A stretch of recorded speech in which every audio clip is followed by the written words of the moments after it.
Testing 1 2 3. Is there anybody out there? Let me know if you can hear me fine and if you can see me fine as soon as I switch over to the main scene here. There we go. Welcome back, y'all. We're streaming here covering this big time storm. You've heard about it. We've all heard about it. Some are calling it a once per generation storm. I'm calling it the Great Cold Front of 2022. And there's a lot of different unique aspects about this storm that make those statements true. I mean, this is a very big storm. It's a huge impact area. Some places are already getting the extreme impacts. A lot of places are still in front of the main action here. So we're going to be tracking this thing today all the way through the Ohio Valley, the Great Lakes, down into portions of the southern U.S., and then also into the Appalachian region where I am, where we will probably end the stream sometime around 2 a.m. in the morning or something like that. I don't know. But we'll be watching this thing come in slowly but surely. This is what it looks like right now. I've got the radar up here. You can see the cold front. Big, giant, huge cold front here that goes from the Great Lakes all the way down into Texas. It'll be crossing over into Mexico here soon. And we've got snow, heavy at times, between Oklahoma up through Arkansas, Missouri, Illinois into Wisconsin. And it's just now getting into places like Indiana and Michigan, which will probably be some of the hardest hit areas. So that's what we're looking at right there. We're going to dive deep into the current conditions, what's going on right now, what happened earlier today, and what's going to happen in the future. We're going to kind of jump back and forth throughout the stream talking about all those different things. So as is tradition here at the beginning, let's everybody in the chat go ahead and let us know where you're watching from. Where are you from? Put it in the chat right now. That way we can see who's where and where we need to focus on as we continue this broadcast. We do have storm chasers today. And we're waiting for them to connect with us. And we've got our team of researchers and everything in the background. And we have meteorologist Andy Hill here with us. He will be chiming in from time to time during this stream. He's down there visiting family. He's not even at home, but he still managed to find a way to connect with us because he wanted to be here for the Great Cold Front of 2022. So we'll talk to him right here in a second. But the first things first, I do want to go ahead and say hi to everybody. Thanks for tuning in. We've got a lot of people, from Tennessee, from Wisconsin, from Wyoming, from Kentucky, of course. I see a lot of Ohioans, Oklahoma. And then, of course, we've even got some people from Denmark watching, and of course, some Canadians in there as well. So thank you so much for sharing your location. We're going to be covering everywhere today, in front of the storm, under the storm, and behind the storm, because this is a huge, massive system. Right now, it is snowing heavily in this area, but that's not where the storm stops. Just ask somebody in Des Moines or ask somebody back here in South Dakota. We are still dealing with the impacts of this storm way back up into the plains as some of the stronger winds are starting to kick in, and the snow that fell is starting to blow around. And of course, the wind chills they're getting more and more intense as time goes on. This is not going to be one of those situations where, it snows for a little bit and then it's over. No, like honestly, after the snow ends, that's kind of when some of the most intense parts of this storm are going to start kicking in. We're going to have a flash freeze event through a lot of the Ohio Valley here over the next little bit. We're going to see some lake effect snow as the low continues to wrap up in Canada. And we're also going to have a really dangerous situation unfold across some of the lakes, where we could see water kind of inundate places like Buffalo, New York, because the winds are going to be ripping over the lakes in this direction, kind of dropping the water levels in Toledo, by like 5 to 10 feet and raising them by 5 to 10 feet in Buffalo. It's literally, the storm's so big, it's going to have that much of an impact on the lake here, and it could actually cause coastal flooding, similar to what you would see in a tropical storm or something, in places like Buffalo and around there. So that's something that we'll be covering and talking about as we go into the future. And of course, another thing, and possibly the most useful and important thing that we can do for you, is show you those snow totals from all around the U.S. We have so many people watching, and we've got so many people with yolometers out there. Look at this one. This is from Brian. He says this was taken at 8 a.m. after the storm's snow stopped, but the wind started whipping. I measured in 3 different places, all around 4 inches in Pella, Iowa. So there you go. You can see right at 4 inches in Pella, Iowa. If you have a yolometer, go ahead and take it outside, get it ready, and take a picture. Send in your snow reports. I've got a team of people who are going through and saving all the images and saving your names. And at the end of the stream, we're going to pick one of you to just give $1,000 to you. So it's a fun little thing that we like to do here during the snow streams. So if you want $1,000, post your yolometer snow pic. And it also really helps us kind of determine what's going on. You know, where's the heaviest snow following? How impactful is this band of snow versus this band of snow? It's real data that you guys are helping provide here. And it's very cool that we're able to do this. So it's worth $1,000 to me.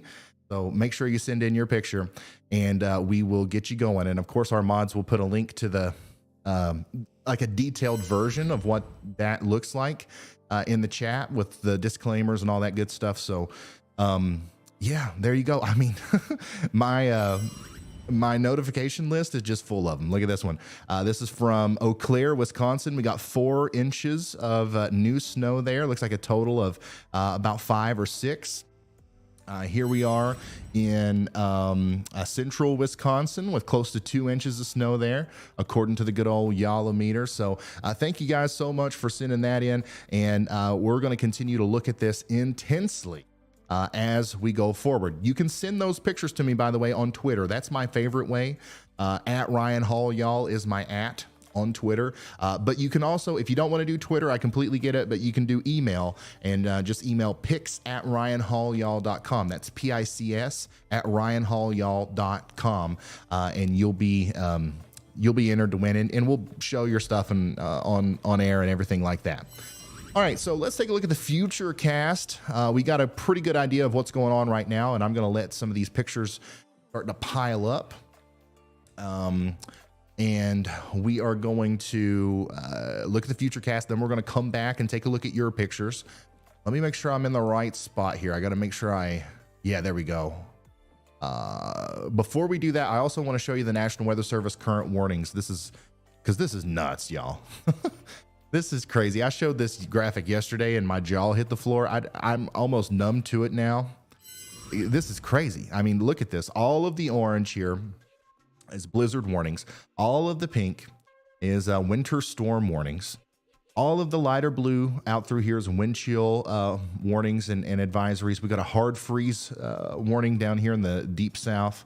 I mean, something like 120 million people, I think, or around that number, are under some sort of watch, warning, or advisory thanks to this one storm, which is one of the reasons why you can't go nowhere without hearing about it. And I'm sure that it's different for me, but like I've tried to go 3 different places today, and at least 20 people asked me, about the historic storm, the generational storm that's getting ready to hit here. And, I enjoy talking about the weather, so it's fun for me. But I know there's a lot of people out there who are probably tired of hearing about it. But the reason it's so rare isn't because of the snow totals or anything like that. It's mainly because of the size and impact zone here, and also the very cold air that's going to come in behind it. This is just not very common to see this many places under a warning, a watch, or an advisory from one storm. You just don't see it, man. So that's why it's so crazy.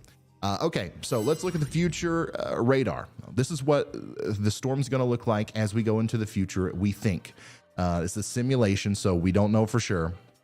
But usually this comes pretty close, especially once we're this close to the actual event. Let me switch over here we'll look at a couple different ones. We'll look at the HRRR first. And basically, what you're looking at here is a simulation of the future radar. The blue is going to be snow, the green and the yellows is going to be rain. And what you can do is you can keep up with the time up there at the top. We're starting off at 4 p.m. Today Eastern, and what we're going to be looking at is a bunch of rain showers out in front of the cold front. And by the way, it's raining heavily right now out here in the mid-Atlantic towards Virginia, Washington, D.C., Baltimore, Philadelphia, and it's also snowing up here in upstate New York and some of the higher elevation areas in Pennsylvania.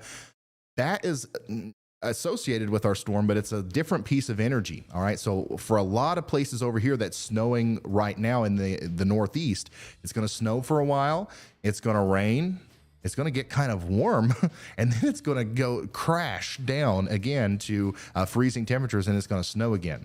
But at 4 o'clock, this is what the radar could look like. Some of the heavier snow is going to start moving into places like Lafayette, Indiana, Evansville, Kentucky, or Evansville, Indiana. And that rain snow line is going to be very close to Memphis at this point. And then as we go into the future, probably around 8 or 9 p.m. tonight, this is when some of the heaviest snow is going to be happening down here south of the lakes. And we could see snow as far south as Tupelo, Mississippi, even farther south than that. We could see snow in Florence, Alabama at this time. Nashville, Tennessee is going to see snow at 9 p.m. Clarksville, Hopkinsville, Kentucky, Owensboro, Kentucky, Louisville is going to be seeing snow. All of Indiana will be seeing snow at 9 p.m. tonight. And then up here in Michigan, some of the really heavy snow is going to be breaking out here between Lansing and Flint. And this will be probably some of the heaviest snow of the whole event. I really do think that Michigan is going to be, if there's a winner as far as snow totals go, Michigan will probably be one of the states that's a contender there. Another contender is going to be New York, specifically around Kingston and Buffalo as the lake effect machines turn on. And I believe Buffalo could get more than 4 feet of snow out of this storm. Once again, as the lake effect really ramps up as we go all the way through Christmas Eve and Christmas Day. I mean, it's not going to stop over there anytime soon. It's crazy that we're going to have back-to-back situations like this in Buffalo, even though they're used to this sort of 10 feet of snow and however long it's been is just going to be absolutely nuts. So that's what the future radar is looking like. Let me zoom out so you can see your location. Note your state. All right, I'm going to pull this back and then I'm going to run it forward. This is 1 a.m. tonight. Right around between 1 and 2 a.m. is when the snow is going to get to me here in Eastern Kentucky. And that's when we might end the stream, or we might switch to me going outside or something. I don't know. But that's when that's going to happen. But the storm doesn't stop there. We're going to see snow through West Virginia, into Ohio, into Pennsylvania. But the cold front is so progressive. It's so quick. The moisture is really getting out in front of that cold air. And there's not a lot of snow expected up here in the interior Northeast as a result of the cold front. Really, the heaviest snow bands are going to start to let off once this gets into the Appalachian Mountain region. So that's what we're looking at there. That's one model. Another one we can look at is the NAM 3 kilometer. I'll show you that one real quick. It's just another simulation, another way that we can look at the potential here. And this one actually shows a little bit more in the way of snow coverage, especially between now and like midnight tonight. So this one actually shows quite a bit of snow for Indiana, a lot of Michigan, and into Ohio and Kentucky, but still not a whole lot once you get past the Appalachian Mountains. But it's very important to remember, and I talked about this a lot yesterday. It doesn't really matter how much snow you're going to get. The dangerous part about this storm is the flash freeze. Everybody that's getting the snow out here is getting rain first. So it's going to be rainy. It's going to be 40 degrees. Right now it's 55 in Kentucky where I am. And then all of a sudden, temperature is going to bottom out down to 20 degrees and it's going to be snowing. And then after the snow's done, the temperature is going to keep going down in some places all the way down to 0. And then when you add the 20 to 30, maybe even 40 mile an hour wind gusts on top of that, you've got a negative 30 degree wind chill. So the real dangerous part of this storm is not going to be how deep the snow is. It's going to be the winds, the potential power outages, and the heating demand and everything that comes along with the Arctic blast. that's going to ensue because of the storm. So yeah, this is just an absolutely big time impactful storm for everybody. And I really hope that we've done a good job of kind of articulating the reasons why it's a big deal. And you know, even though you're not going to get a whole lot of snow, some people will, but even though not everybody's getting a lot of snow, it's still going to be a big deal. And your YALA meters, you know, we want to see your measurements. But sometimes in situations like these, it's really hard to get a measurement because, you know, with the wind blowing and stuff, some people will probably see areas with 1 inch of snow on the ground and then 8 inches of snow on the ground, like right next to each other. That's going to be very fine, easily movable snow that'll be, you know, blown around by those winds. And it's really not going to be measurable at all. So here is something very interesting here. Let me show you this. This is a true RGB satellite product, and this shows snow cover across the plains and blowing dust. Look at that. You can see here the snow cover. Wow, this is a beautiful, very high quality, beautiful imagery here. But you can see the snow in Kansas and Nebraska, and you can see the dust blowing. You can see the movement of the cold air, and it's just streaming in so like so unimpeded. Like there's so much more cold air coming in. This is what I'm talking about. You can literally see it. You see the dust blowing, you see the movement of the air.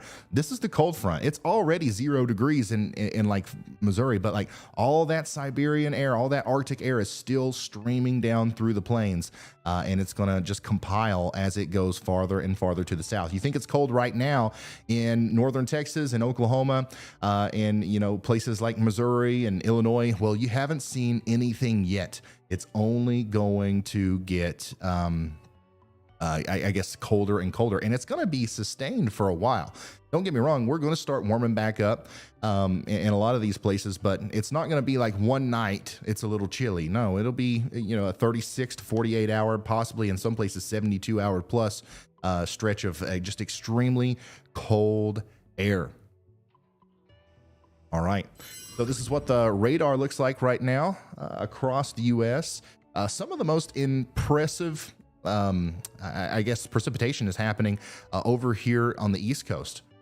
We've got heavy rain all up and down eastern portions of Virginia, eastern portions of North Carolina. You guys are hearing thunder, you're seeing lightning. These are thunderstorms, and that's running up into some cold air up here in Pennsylvania and New York, and that's turning into heavy snow showers up here around Binghamton and Syracuse and north of the Capital District there along Interstate 87. I know we've got a lot of people who were watching yesterday from this region, so if anybody's out there that can send us a picture or a video of the snow, we would love to see it, because I know there is some accumulation happening out here. The thing is, though, a lot of that is going to get washed away by this big bubble of warmer air and rain that's going to come through before then the big cold front comes through. So it's a very dynamic, very interesting system that we're looking at here as we continue to watch this big time storm unfold. And looky there, the lights are green. Whenever the lights turn green, that means meteorologist Andy Hill has something to say.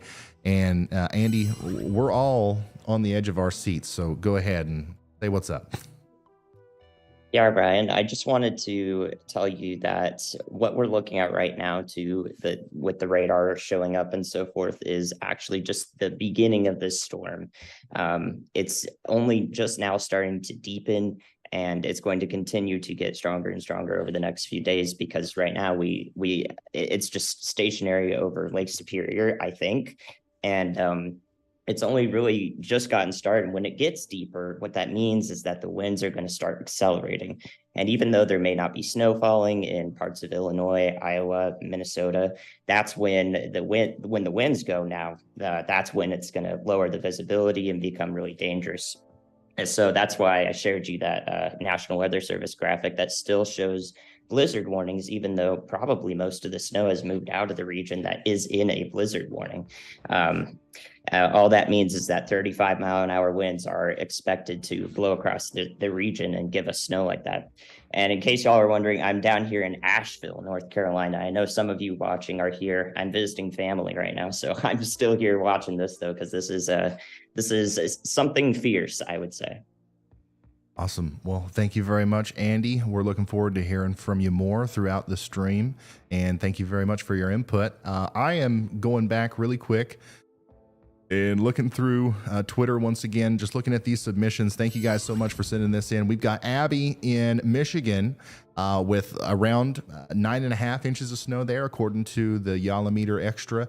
That was around 3:30 p.m. Winds are already starting to pick up. So in Michigan, in Wisconsin, a lot of the areas are already getting snow, or they've been getting snow, but the winds are slowly starting to pick up afterwards. And like Andy said, this is going to be a long duration kind of thing, especially up here in the Great Lakes region, guys. The storm's only going to get deeper and bigger and stronger for a while, even after, the snow stops for a lot of you. So the winds are going to get stronger, and then we're worried about the lake effect and the movement of the water within the lakes. And it's really going to be a mess in a lot of these cities around the lake specifically. I am personally concerned about the Buffalo area. To be honest, it could be a disaster in some sense if some of the forecast models that are showing maybe 15-foot kind of water rises in the Buffalo area thanks to this movement of water, that's not going to be good. And it's not something that you see every day. Once again, Buffalo, New York, a lot of these cities on the eastern side of the Great Lakes, the northeastern side of the Great Lakes, are used to lake effect and lake enhanced snow. They're used to strong winds.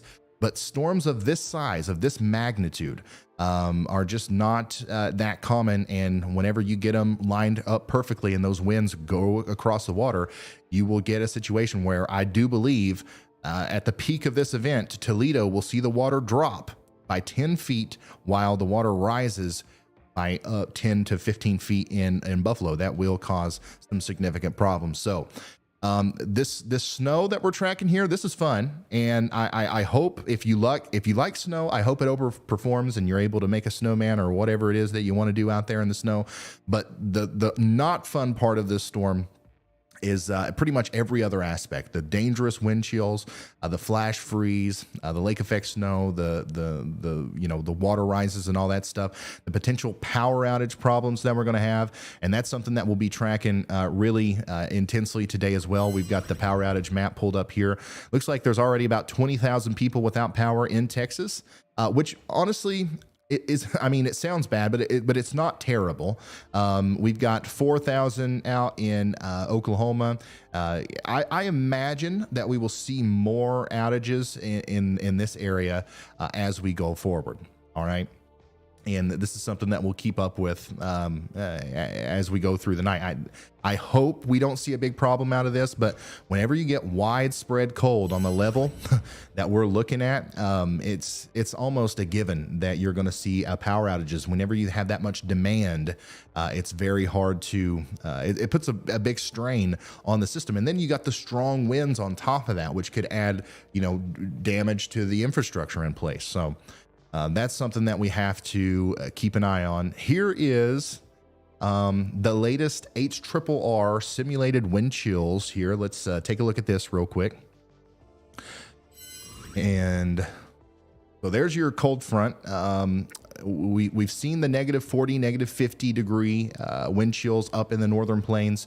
That's going to continue to be a problem, and it's going to work its way into places like Iowa, northern Missouri, portions of Illinois by 11 p.m. tonight, getting really close to 40 degrees below zero. Look at Texas. Almost the whole state of Texas could be below zero with the wind around 11 p.m. tonight or midnight. My goodness. Look at that. This is definitely colder than even yesterday. We were looking at this model data yesterday, and I don't think that it was this widespread with the negative wind chills. Look at that. Dallas all the way past Austin, Texas, negative -2 degrees down there, really close to Houston. So basically, long story short, it's going to be cold, and it's going to be some of the coldest air a lot of us have had to deal with in a very long time, and that's why I'm concerned about the potential for power outages and just all that bad stuff that comes along with temperatures this cold. All right. So at this time, around 3 a.m. Friday, we're not only going to see temperatures really cold in Texas, we're also well below zero throughout the entire state of Arkansas, Missouri, now Tennessee. Let's move off to the east here. Nashville, Tennessee. Now we're looking at maybe 25 degrees below zero. And this is on the HRRR has been the most bullish or the most intense with the wind chills here. So, -20 or -15 to -20 is still a good conservative forecast. But worst case scenario, we could get close to -30 over there in Nashville, Tennessee. All of Alabama. Look at this, guys. And then, of course, up there in northern Florida on Christmas Eve morning, single digits possible up in the panhandle. So this is widespread, just absolutely bone-chilling cold air that's going to spread across the Ohio Valley into the Midwest, into the Great Lakes region, and then also into the Appalachian, Mid-Atlantic, and interior Northeast, well, even to the coast as well. Let's zoom out and look at the whole U.S. because I know I've got people asking questions about this. Every time I show this graphic, people ask. There is some slightly warmer waters over the lakes that's going to reduce the wind chills a little bit as this cold front or as this cold wave of air comes over them. But the lake alone is not the main thing that's protecting you from some of the colder air in Michigan. Now, don't get me wrong, it's going to get very cold in Michigan, but one of the reasons why it looks like the cold air is going to miss a lot of Michigan, especially northern side, is because the low pressure center is going to kind of stop here. And you're going to see that counterclockwise motion not allow the cold air to kind of spill in this direction in the same way that it is this way. Does that make sense? This is going to swing around like an arm punch, not necessarily because it's trying to avoid the lakes, but because the low pressure center has a warm lobe on the eastern side of it. But there is definitely some effect from the lakes that will not make the wind chill as intense in some of those areas. So looky here. We've got one of our storm chasers up. This is storm chaser Chris Hall. And guess what? Chris Hall is in my hometown. This is like where I'm from here, and he'll be moving west from here, and that'll be interesting because I think he's going to stay in and around Eastern Kentucky, and it'll be fun for me to see what's going on out there because I'm going to be sitting here. Let's see.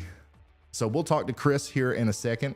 And by the way, the reason Chris is in my town is because he's been helping us get those Yalameter orders out. He was here all day today. We packaged close to 2,000 Yalameters and shipped them over the past 2 days. Chris Bailey says the flash rate lightning potential from the HRRR shows a small chance of thunder snow behind the front. Oh boy. Oh boy. If there is like if there's like thunder snow, like I'm gonna have to go outside. I'm gonna have to like go look at it and go try to find it or something. Go ahead, Andy. Hey, Ryan, that looks like it could happen to me too. I'd love some thunder snow. But another thing that we should probably mention too, and we will a couple of times across this broadcast because we'll be on for 12 hours today, is that a lot of the Northeast, so I'm talking Boston, Massachusetts, and up there in Vermont, even areas in Long Island and New York City, you guys are going to see like 50-mile-an-hour winds and even 60-mile-an-hour gusts for Boston, and you guys have a high wind warning for that. So while that may not be co-located with the strongest cold air that everyone else is really getting, by that point, it's over a lot of land. That's why you still see those really low wind chills projected for your area in Boston and New York City, because the wind gusts are going to be pretty severe, and that's tomorrow. So that's going to be across all of Friday for New York City. Basically, the whole day it's going to be really blustery, and then Boston might see that Friday night into Saturday morning. So I think that sometimes we don't really think about just the wind alone when we're just thinking about the wind, and maybe not the fact that, oh, it's going to be a little rainy or cold and damp, but the high winds are still something to note. Absolutely. Thank you very much, Andy. That's a very important thing to keep in mind as we go forward. There's so many different aspects to the storm, so many different things that are going to be happening in different regions. It's hard to really pinpoint exactly which ones are going to be most important to you, the people who are watching. I think a lot of people who are tuned in right now are probably most interested in the snow, but there are so many other things that are going to be taking place here. Flash freeze is going to be terrible for travel, very strong winds, the wind chills, potential power outages, the lake effect snow, and all that stuff. This is going to be a long one, and hopefully we can cover everything for you as you need it. And once again, we're going to be here for several hours. I started at 3.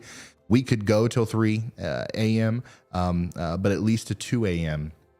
We'll be here covering this for you. And of course, I'm going to go back and forth between the maps and the chat. Let's talk to chat real quick. Cooper says, in Iowa, we got about 3 inches of snow, high winds causing slick roads and large drifts, -4 real temp and -31 with the wind chill. And then Cooper says, I love it. Cooper, you're crazy, man. I love snow. I like snow too, but 31 degrees below zero with the wind, I could deal without that. I could. And also, one of the things I like to do in the snow is like build stuff, right? Make a snowball, make a snowman. The colder it is, the finer that snow is, the less moisture there is, the harder it is to do that. So I like me a good, 20 degree to 28 degree snowfall. That's where I like it. S. Ross, thank you very much for the $15 super chat. Very generous of you. I'm trying to read this chat here, but of course it is going pretty quickly. Greenville, Kentucky. We'll talk about Kentucky here in just a little bit. Hey, Ryan, we're watching from Quad Cities.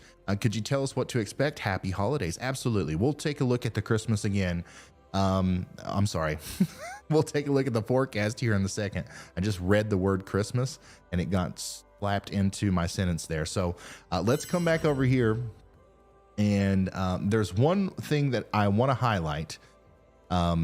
And then we'll move on with the weather coverage, because this is pretty cool. I think we have a real possibility of potentially crossing an important milestone here for the channel. This is our current subscriber count, 912,000. If everybody that is watching right now that's not subscribed, hit the subscribe button.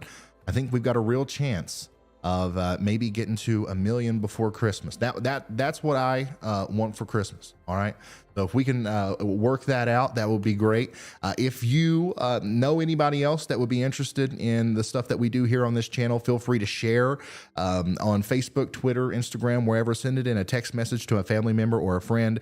We're here to get information out to people in a seamless way with no, I don't have a producer. I don't have a script to follow. I didn't have to put on makeup and a suit before I came in here. I just turned on the camera. We go to Twitter. We go to you guys. We go to Andy. We just, hey, here's the information.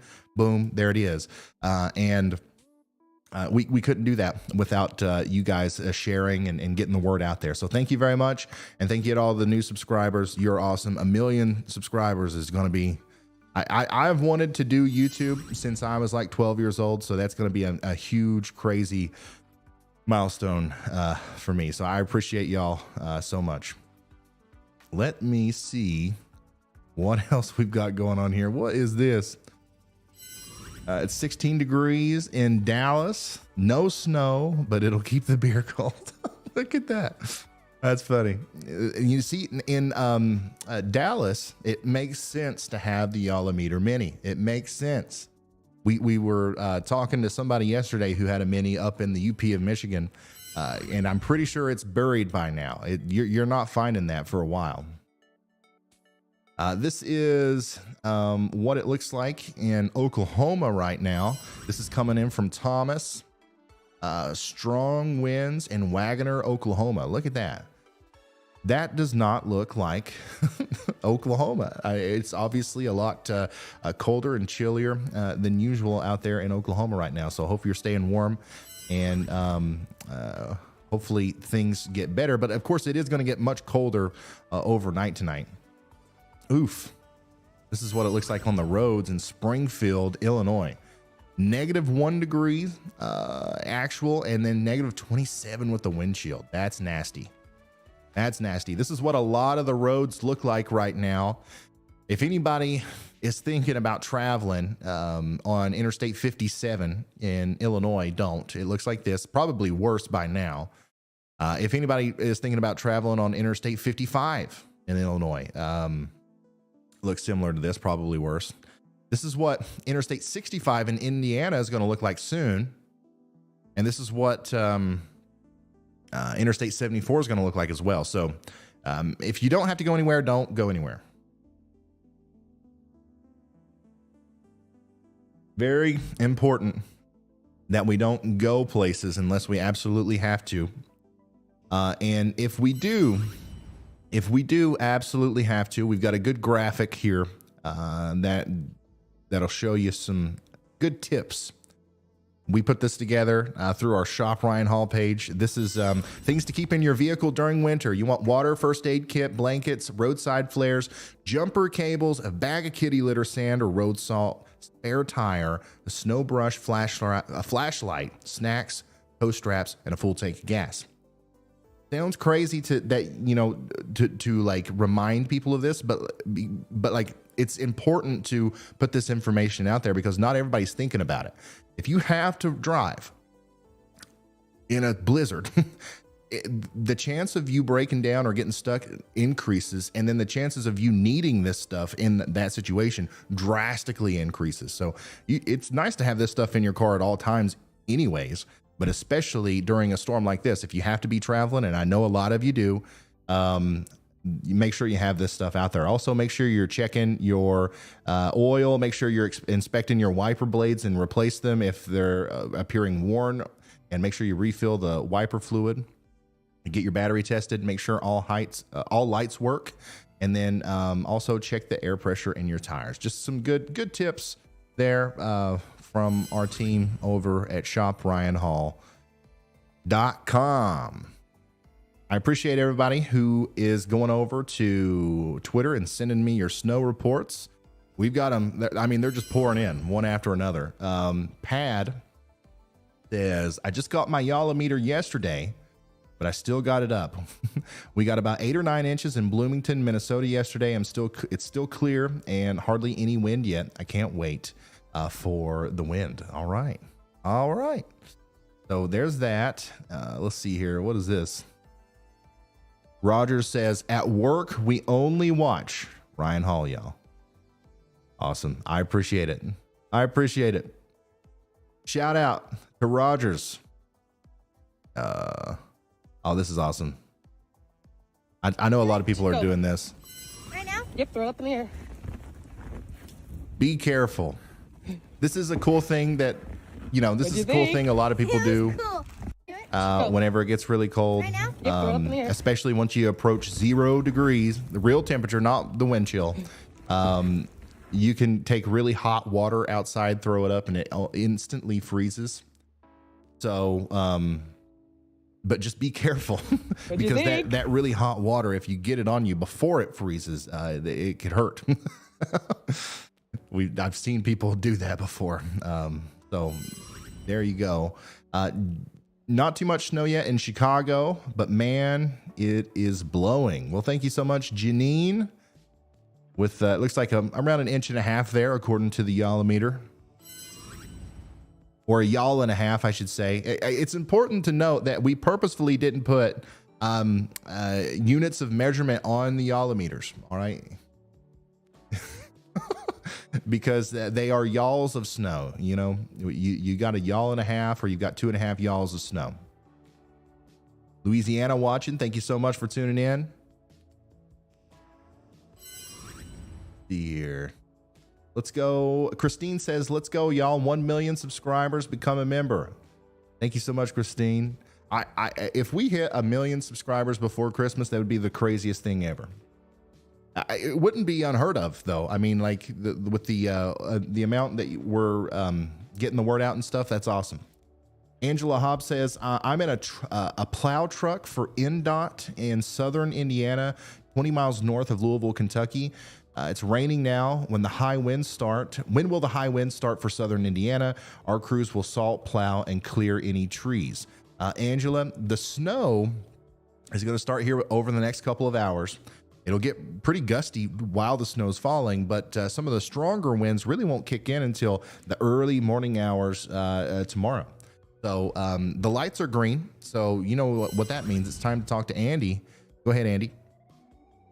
Hey, Ryan, I'm going to blow your mind here, okay? You're not going to expect this at all, but if you take a look from Morehead City's radar, all the way on the east coast of North Carolina, you'll see what is probably an ongoing waterspout that could probably impact some of the outer islands here near Ocracoke and to the northeast of Atlantic in North Carolina. No warning on that yet. It's a little far from the land, but it's very possible that it could impact it down the line. So, yeah, I'll take things you didn't expect for 200, right?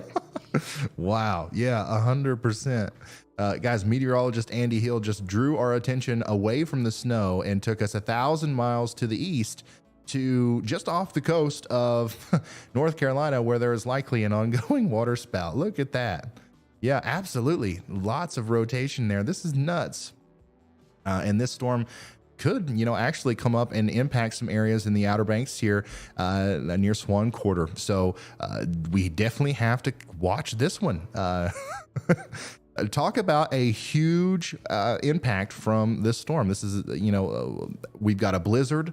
We've got the lake effect problem. We've got the massive wind chills, and now we have water spouts and potentially a threat to land here at some point as this goes off to the north. So there you go, guys. If any of you are new here and you don't normally tune in for the tornado coverage because you're from somewhere where we haven't covered that sort of thing, this is showing rotation. Right. So we've got parts of the storm going towards the radar and away from the radar. The red indicates away. The greens and the blues indicate towards. So we can infer that there's counterclockwise rotation here. And, there's almost certainly at least a rotating mesocyclone, if not an actual big water spout there that could be coming up towards the Outer Banks of North Carolina. So we will be keeping a very close eye on that as we go forward. We're going to jump back and forth between this and the snow. And another cool thing I want to show you is the cold front, some of the different temperature readings that we're seeing right now in Iowa. So we can very clearly see the cold front. We can see the difference in temperatures here, and I want to show you how this looks so you can keep up with it as we continue to cover this. All the way down here in Missouri and in portions of Illinois, it's 30 degrees. It's 30 degrees right now, and you can see that by the green indicators down here. Once you get into the 20s, we're in the light blue, 28 degrees there, north of Quincy. In Des Moines, it's 0. All right. So look at that. Just north of St. Louis, it's 31. In Des Moines, it's 0. In northwestern Iowa, it's negative 13. And this is the real temperature. All right. This is the real temperature, not just the wind chill. So with the wind chill, it's actually a lot colder than this. So it's crazy that in southeastern Iowa right now, it's 30 degrees. And then in northwestern Iowa, it's close to negative 15. That is a big shift in temperatures. And that wall of cold air is going to continue to plummet to the east. And that gradient is going to move with it. We'll see that move through Chicago, Madison, St. Louis later tonight. And it's going to be quite the chilly evening for a lot of people. And the more of this purple that shows up, the more of this that we see, the more demand, I guess, there's going to be on the power grid. And that's when we really start worrying about some power outages and stuff like that. All right. So there's that. I'm going to come back. Who do we got here? We've got a storm chaser, but I don't think we have their name up yet. Okay, it's Johnson. I think this is Johnson. Jaden and Brian out there in Illinois. So we've got some live road conditions. Yeah, Johnson WX, Jaden. We'll try to hit him up on Zello here in a bit to see what's going on with him. But this is some live road conditions out here in places like around Bloomington, I believe. Let me see if I can get their exact location. And then I'll kind of guide you through where they are and what we can expect. And the good thing about having storm chasers in a situation like this is that we can show you where Johnson is, show you what's going on there, and kind of look downstream and say, okay, this is pretty much exactly the way it's going to be an hour from now here. Because this snow band is only going to intensify as it moves east, at least over the next couple of hours. So right now, if we come over to the radar, Johnson is actually near Chicago, just to the south of Chicago. And if this will load up here, I'll show you where that snow band is. Some of the purples here is where it's snowing heaviest. And that's what it looks like above my head there on the roads there near Chicago. Now that's coming up there towards South Bend, Indiana. That same snow band will eventually affect St. Joseph and Kalamazoo and Allegan in Michigan. So that's kind of what we're looking at here. So we'll keep up with Johnson, and we'll keep up with some of our other storm chasers as they continue to connect with us. As of right now, he's the only one that we've currently got live with us. And at some point, we'll have all of them, and we'll start interviewing them, and I can talk with them through our live communication system. We do have some live cameras out there, though, just stationary cameras that we're kind of keeping an eye on. Nashville, Cincinnati, Richmond, up there in Des Moines. So we're keeping an eye on everything as we go forward. And it's not just me. There's people helping me out. And hopefully we're not going to miss a thing. As we go into tonight and tomorrow, it is very likely that many places, especially the farther north you go, are going to see 40 to 80 mile per hour wind in the form of gusts as the low pressure center deepens and deepens. So it's not just the snow, it's not just the wind chills, it's also going to be, especially in the north, it's going to be some of the really strong winds that could cause damage to trees, power lines, and stuff like that. So I hope that we did a good job yesterday of kind of alerting or alluding to that issue, and hopefully everybody is prepared for a potential power outage as this storm continues to come through. What did they name? They named this storm, didn't they? Did the Weather Channel, do they still name storms? I think this one's named Elliott, if I'm not mistaken, because I keep seeing that, and I don't know if it's I don't know what it's referring to, but I'm pretty sure it's the name that TWC gave to this. Hey, looky here. We've got Binks and Bella stopped watching the wind blowing Christmas decorations to let me know your stream was on. That's awesome. That's awesome. Thanks for tuning in, y'all. Yes. Okay. Confirmation. Whenever the chat starts going, yes, yes, yes, yes, yes, you know that you're right. I only saw 2 no's out of 100 yeses.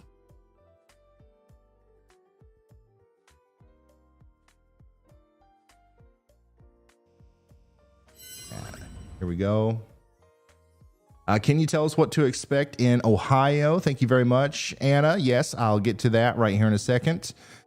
Blizzard warning just kicked in for Grand Rapids, Michigan. Stay safe, everyone. Thank you. Don't forget to trim your icicles. Ryan says the rain just started in Macomb, Michigan. It's still sitting at 39 degrees, but roads are crazy busy. It seems like everyone's out doing last minute shopping.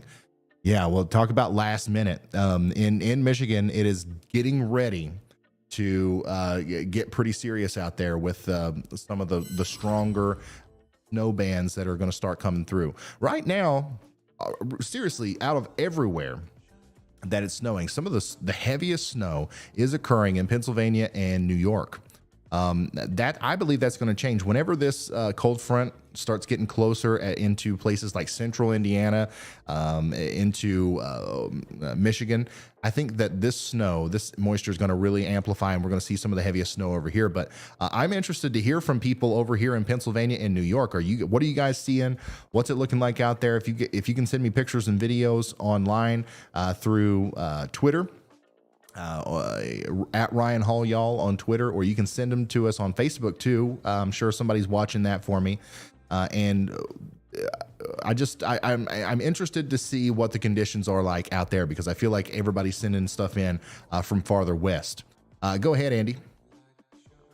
Yeah, Ryan, I don't mean to take away from the snow at all here, but this might be one of the best looking supercells of the entire year I think I've seen off the coast of North Carolina here in the Outer Banks.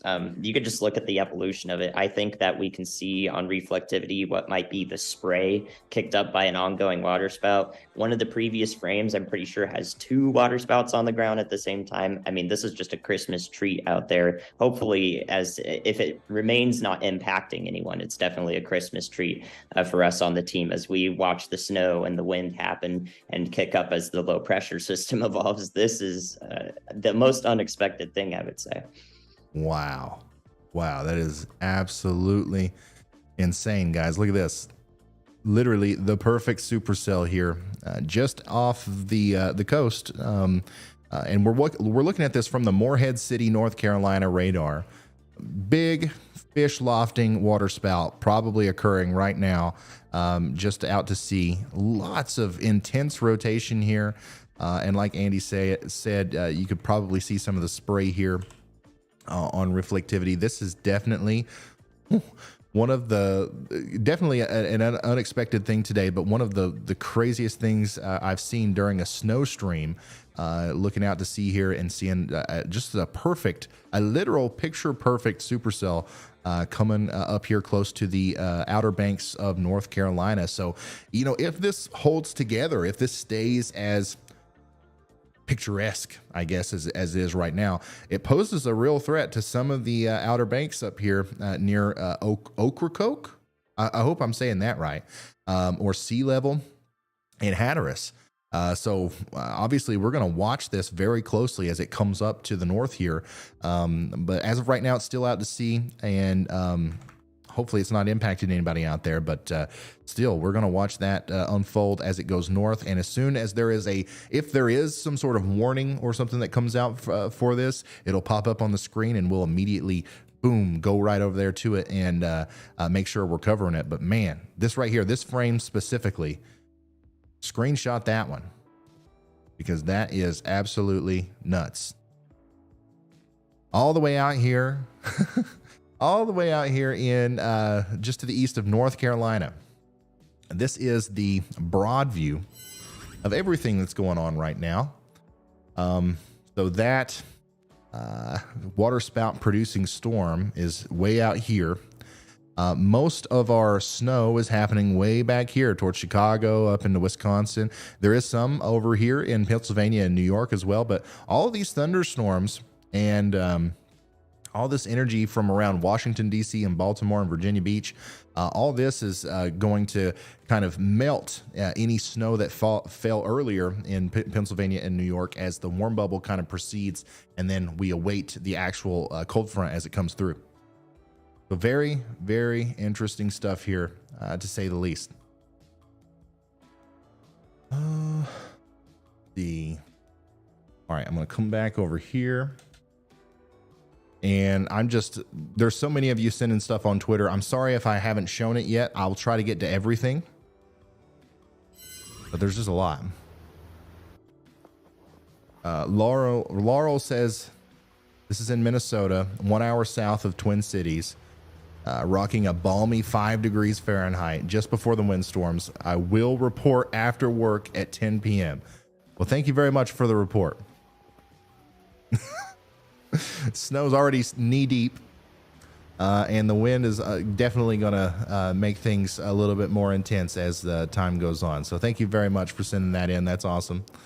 And then, of course, we've got Dakota here with his Yalometer 2.0. Dakota says we got 10 inches of snow. in Harris, Iowa. Also, I love what you do for people, and I am always watching your streams, and now I want to be a storm chaser. Well, Dakota, you've already got a Yala meter. I mean, you're halfway there. I think that you will make a great storm chaser, and I think that definitely follow your dreams. That's awesome. And thanks for sending that in. Really appreciate it. Once again, it's not, it's fun. We like to, look at the snow for fun, but it's also useful for us to kind of keep up with where the snow's fallen, how, how much is actually accumulating with this snow band versus another. It's very important that we get those pictures in, and that's why we went above and beyond with our snow measurement devices. Cole says, I hope I said your name right. Says, we all love watching up here in Grand Rapids, Minnesota. Not snowing, but it's -6 with a real feel of -28. Just got my Yala meter yesterday. Got a little tripped up and covered in snow. But getting it set up was all good fun. Awesome. Look at that. 14 inches. 14 inches up there near Grand Rapids, Minnesota. Thank you so much for sending that in. And thank you for getting a Yala meter. That's so, it's crazy how many of these things are out there. It's so awesome. Once again, if you want to send in your pictures or videos, your reports, you can do so on Twitter at Ryan Hall, y'all. You can also, if you want to enter our competition, all right, where if you have a Yala meter or if you have a snow report that you want to send in, we're going to pick somebody randomly today and just Cash App you or PayPal you $1,000. And I've got a team of people watching my mentions in my email inbox to make sure that we're getting all the submissions together. If you want to do that, send me the picture on Twitter or email. I know not everybody has Twitter, but you can email pics@ryanhallyall.com. That's PICS at ryanhallyall.com. Now, here's a Yala meter in New York. I knew we had one out there. Upstate New York, 30 miles west of Albany at 4:10 p.m. Thank you so much, Mar, for sending that in. All right, Andy, what do you got?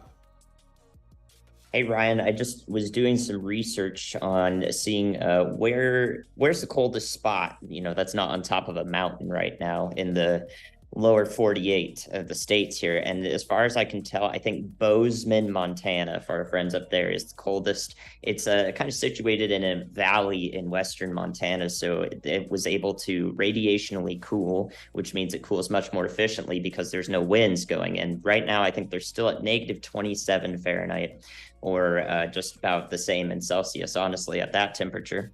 And so that was the coldest I could find, but it reminded me that maybe we want to also address our friends that are kind of in those internal valleys in a mountain range, and how this cold front will eventually, because it's so strong, it'll find its way around most of the Rockies and actually seep into southern New Mexico, maybe even central New Mexico, and even southeastern Arizona and down the coast. And I think Portland, Oregon is actually in the cold air mass right now. So even though, maybe those of us watching over there in Oregon and Idaho and so forth didn't see that huge blob of pink and purple come down toward them, you guys are still getting some of that cold air because it's kind of making its way, it's spilling into the valleys over the mountains, which is something that our coarse resolution models don't really show that well. So I wanted to shout out everyone in those areas because we're thinking of you too, or at least I am. I think Ryan is too, though. He's nice. Right. Well, I am now, especially thanks to you bringing it up. That's why me and Andy, we work together very well. Okay. I get hyper focused on some snow over here in Illinois. And he says, Ryan, did you know there's a water spout down here in North Carolina? And then, then we go over there, and he's just kind of pointing me in the right direction here as we go forward. And something that's really cool that we can look at through this view, I believe, let me switch you over here, is the current temperature gradient right now. Let me throw that up. Oh yeah, look at this.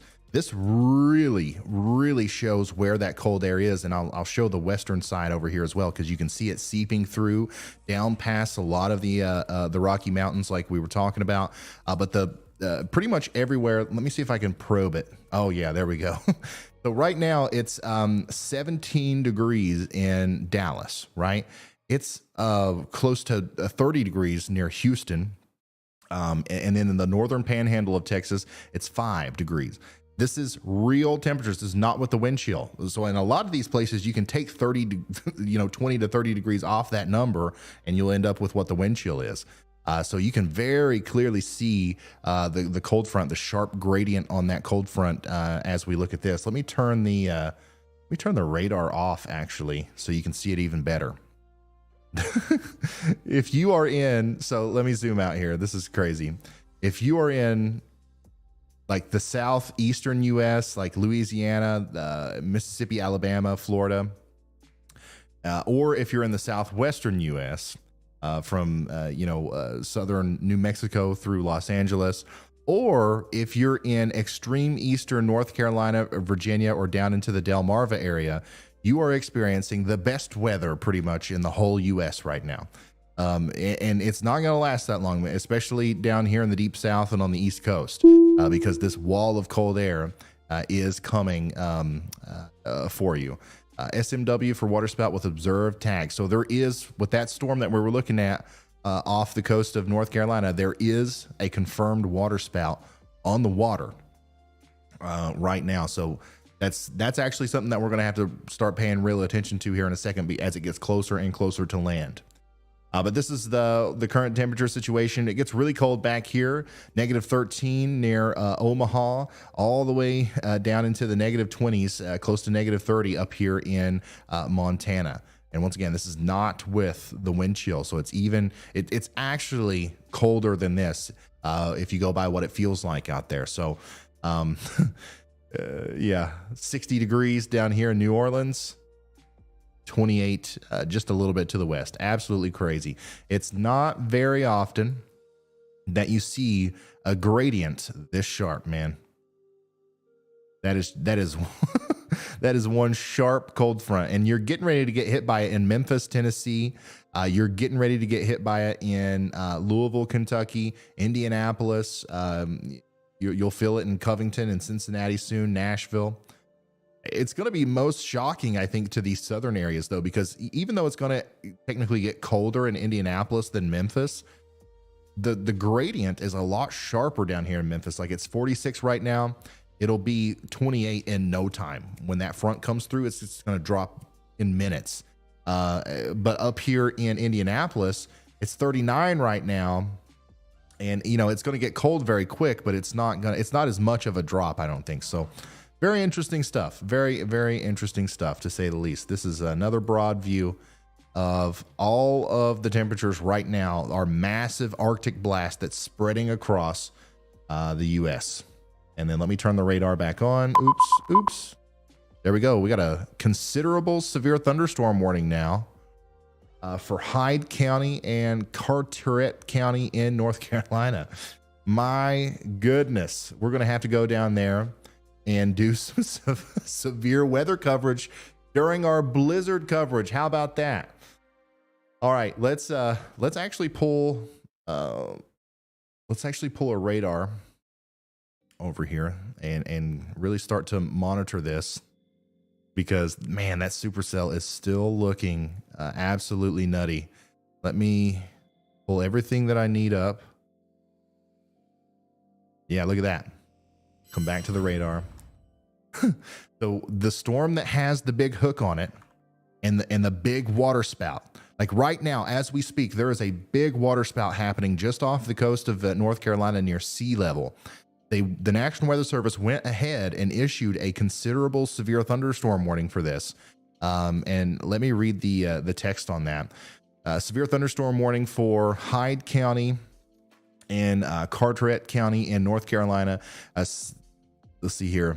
This is going to have 70-mile-per-hour wind gusts and quarter-sized hail.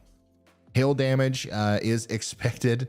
Expect considerable tree damage, and wind damage is also likely due to mobile homes.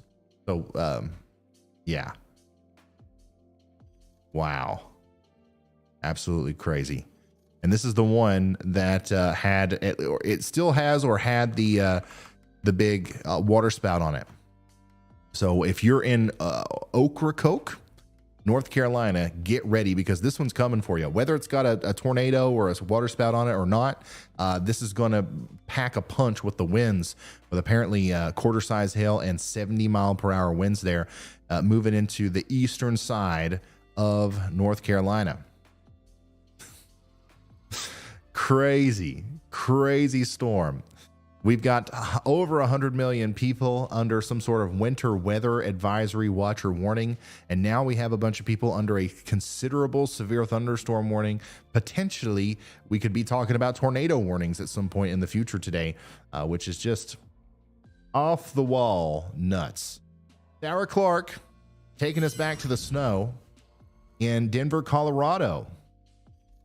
With looks to me about an inch and a half, 2 inches of snow there, according to the Yolometer. Sarah, thank you so much for sending that in from Denver. And Rachel says Rochester, New York. Bring on the snow so I can use my Yolometer. Yeah, there you go. It's still under the tree right now, but as soon as the snow starts ramping up, I guess you're just gonna go ahead and take it out, even though it's not Christmas yet. Inches of snow, you mean y'all's? I keep messing up. Yeah, you've got an inch and a half. I'm sorry, a y'all and a half of snow, not an inch and a half. No inch indicators on the Yolometer, y'all.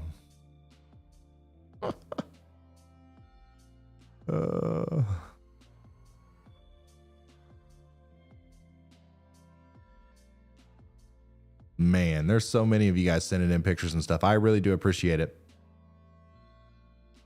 I appreciate it. This is what I do, and I plan on doing it for pretty much every snowstorm in this season. So if you're interested in following along, make sure you hit the subscribe button.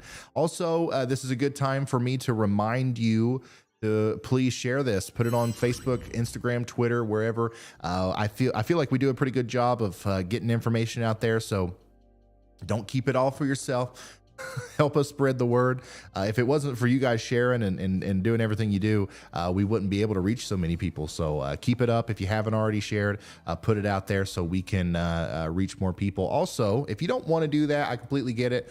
At least just slap the like button right now. Everybody that's watching, slap the like button so that the YouTube algorithm promotes us to more people who may need information. We've got a blizzard going on.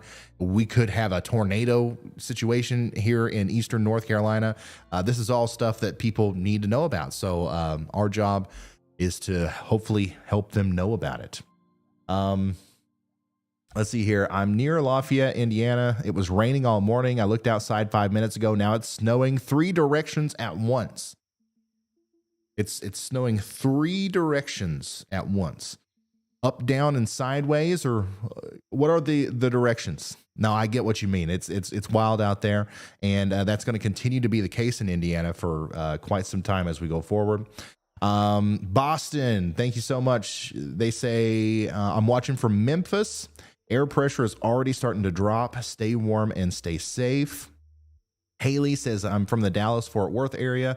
I started my meeting this morning with my manager, and it was 40 degrees outside. By the end of our meeting, in 30 minutes, it was 20 degrees, and there were snow flurries. I thought I was dreaming. Nope, that's a generational, or the great cold front of 2022 for you. That's what it'll do. Tate says, thank you for your great work, giving me the best weather report I have ever gotten. It helps me protect the homeless veterans near me. It's what we do. Tishomingo County, Mississippi. Tate, thank you so much. And Amy, thanks for sending that. That's so awesome that you do that. And I am honored and just absolutely humbled to be able to help you do that. That's awesome. Thank you so much. Astra, thank you for being a slight risker. Bass player says, I'm from the Golden Triangle. Just a bunch of drizzle. Probably won't see anything until tomorrow morning. The cold and wind, so an average winter day in the Berg. Okay, so up there in Pittsburgh. Yeah, it's pretty average so far. It's going to get pretty daggone cold, though. But definitely not a lot of snow expected up there. How's Chicago going to take this? Well, Chicago is currently taking this about like this. This is what it looks like near Chicago. So this is Lake County, Indiana, basically on the southern suburbs of Chicago. This is what it looks like out there right now. And of course, this is going to continue to intensify over the next little bit. But Chicago, it probably isn't going to get a ton of snow. They were never expected to get a ton of snow, but it's not really going to matter. Once again, once these big winds start to kick in, it's going to blow around so much. It don't matter if you got an inch of snow or 10 inches of snow. Like it's all going to be everywhere, and it's going to be bad. The roads are already bad right now. As temperatures get colder, there's going to continue to be problems out there. So right now it's 32 degrees in and around Chicago. Very quickly, it's going to get to around 30 to 25, and then boom, it's going to get close to zero later tonight, and then it'll get well below zero. So that's what's going on out there in the Chicago area.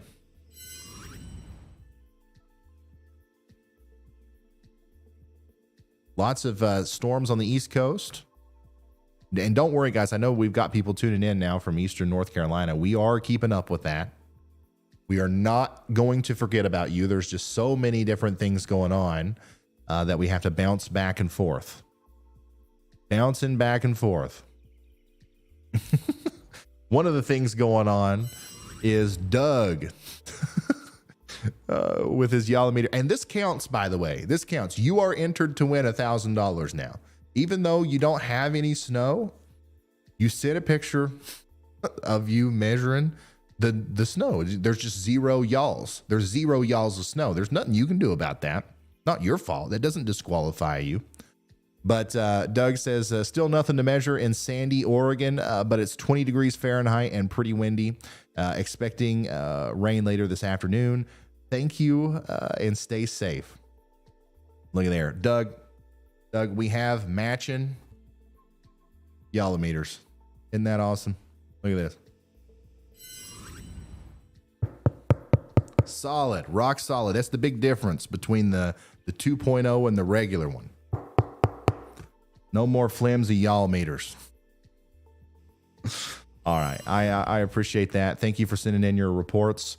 If you're just now tuning in, we're doing live coverage on this big time cold front, and just large storm. I don't even know what to call it anymore. There's so many people are calling it the generational storm. Some people are calling it the blizzard of 22. I think the great cold front of 22 sounds the best. But that's what we're looking at here. And we've got snow, we've got rain, we've got everything that you can think of, even water spouts and potential tornadoes. Let's go check on that again. Look at this. Look at this one too. My God. I mean, these storms are just spinning like crazy out here off the coast of North Carolina. This is absolutely nuts. But yeah, there you go. You're under a considerable severe thunderstorm warning out here near Ocracoke, North Carolina. There is once again, a fish lofting waterspout at the base of this storm. All right. It's not Sharknado, but it is probably a big a water spout out here. And like, if it holds itself together, it could pose a threat to land as a tornado near Ocracoke. So hopefully everybody up here is ready for that. Even without a tornado, it's going to be a strong storm with quarter-size hail and 70-mile-an-hour winds. This is happening at the same time as a blizzard, by the way. I just think that's crazy. Andy sent me a tweet of his. I'm going to retweet this if you guys want to go see Andy's tweet there, and then I'm also going to show it. Andy says, just the most incredible radar presentation of the evolution of this tornadic supercell off the Outer Banks of North Carolina during the cold front of the year. Yeah, look at this. You don't have to know anything about meteorology. This could probably be the first time you've ever looked at a radar image and you would know what you're looking at. Like that's how distinct this is. That's obviously a rotating storm there. And it's just crazy how well you can see it through the radar loop. So that's what we're dealing with with our giant storm here. Yeah, there you go. And hopefully everybody in the Ocracoke region is getting ready for that. Peter. What's up, Peter? Thanks for sending this in. waiting for the snow to arrive. Well, you're as ready as you could possibly ever be there with a big 42-incher Yalameter. Here is, once again, what the radar looks like region-wide. I'm trying to keep everything in view so we can watch the evolution of this thing together. Once again, lots of rain, lots of storms east. This is the cold front. This is the massive cold front back here, getting ready to plow through Chicago.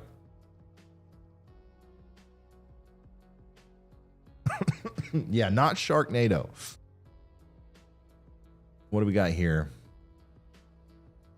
Marty Thomas. Marty Thomas says, Merry Christmas. Who's out chasing today? Right now, we've got Jaden Johnson and Chris Hall. Chris Hall's in Kentucky. There's not a lot going on where Chris is right now, but Chris will be very useful to talk to and interact with whenever that cold front does get past Lexington. But I think at some point we're going to have Brett Adair. We're going to have Brad Arnold. This is such a big storm, and it's impacting different areas at different times that it's not like a tornado outbreak where we can have all of our storm chasers at once. It's kind of like, well, once the storm gets to you, then you chase it. But yeah, we've got pretty much the normal roster. They'll just be popping in periodically. I want to say thanks to Madeline for becoming a slight risker. Tellier says, I'm watching from Nashville. What's our timeline looking like and how much snow can we expect? Okay, Nashville.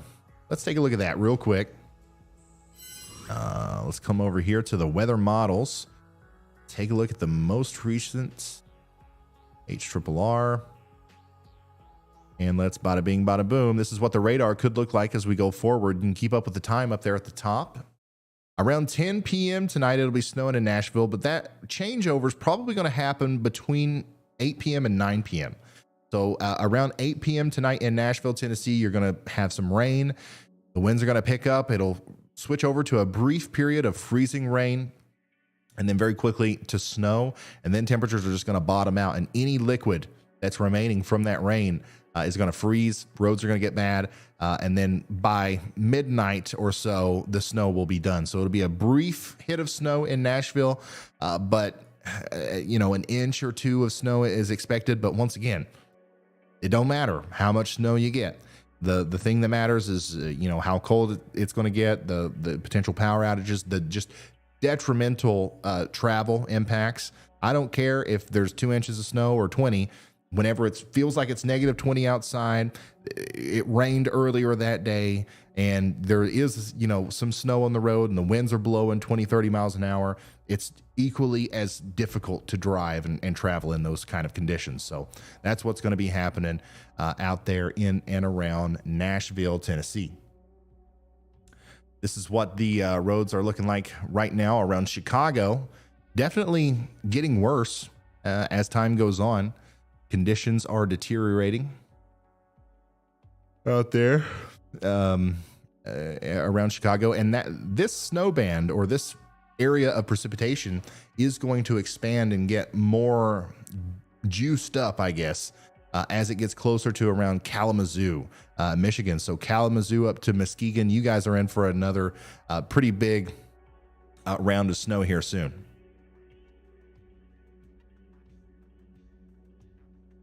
Oh, look at that. Perfect timing. Black Dragon says, look what just showed up via UPS. Now you're ready for the storm. Yes, you are. Yes, you are. What else we got here? Michael. Work was wild. So was the commute home. Hot shower, hot food, warm bed. See what happens tomorrow. Well, thanks for tagging me in these, Michael.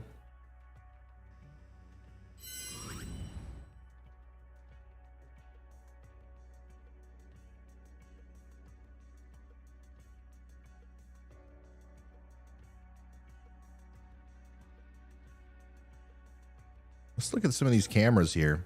This rain should be switching over to snow down here towards the boot heel of Missouri. And yeah, there you go. Look at that. 15 degrees. So over here near Sykeston, Missouri, it's 15 degrees. It's snowing. And then closer to Jackson, Tennessee, it's 42 degrees and raining. Another really good example of that split air mass. Cold fronts here, and when it hits you, it hits hard. And you can see that the winds are blowing and everything here around Sykeston with the flag there. And they're gusting to 22 miles an hour already. So a story in two parts. This is what it looks like through a lot of Tennessee right now. This is what it's about to look like. And it's going to happen in the blink of an eye.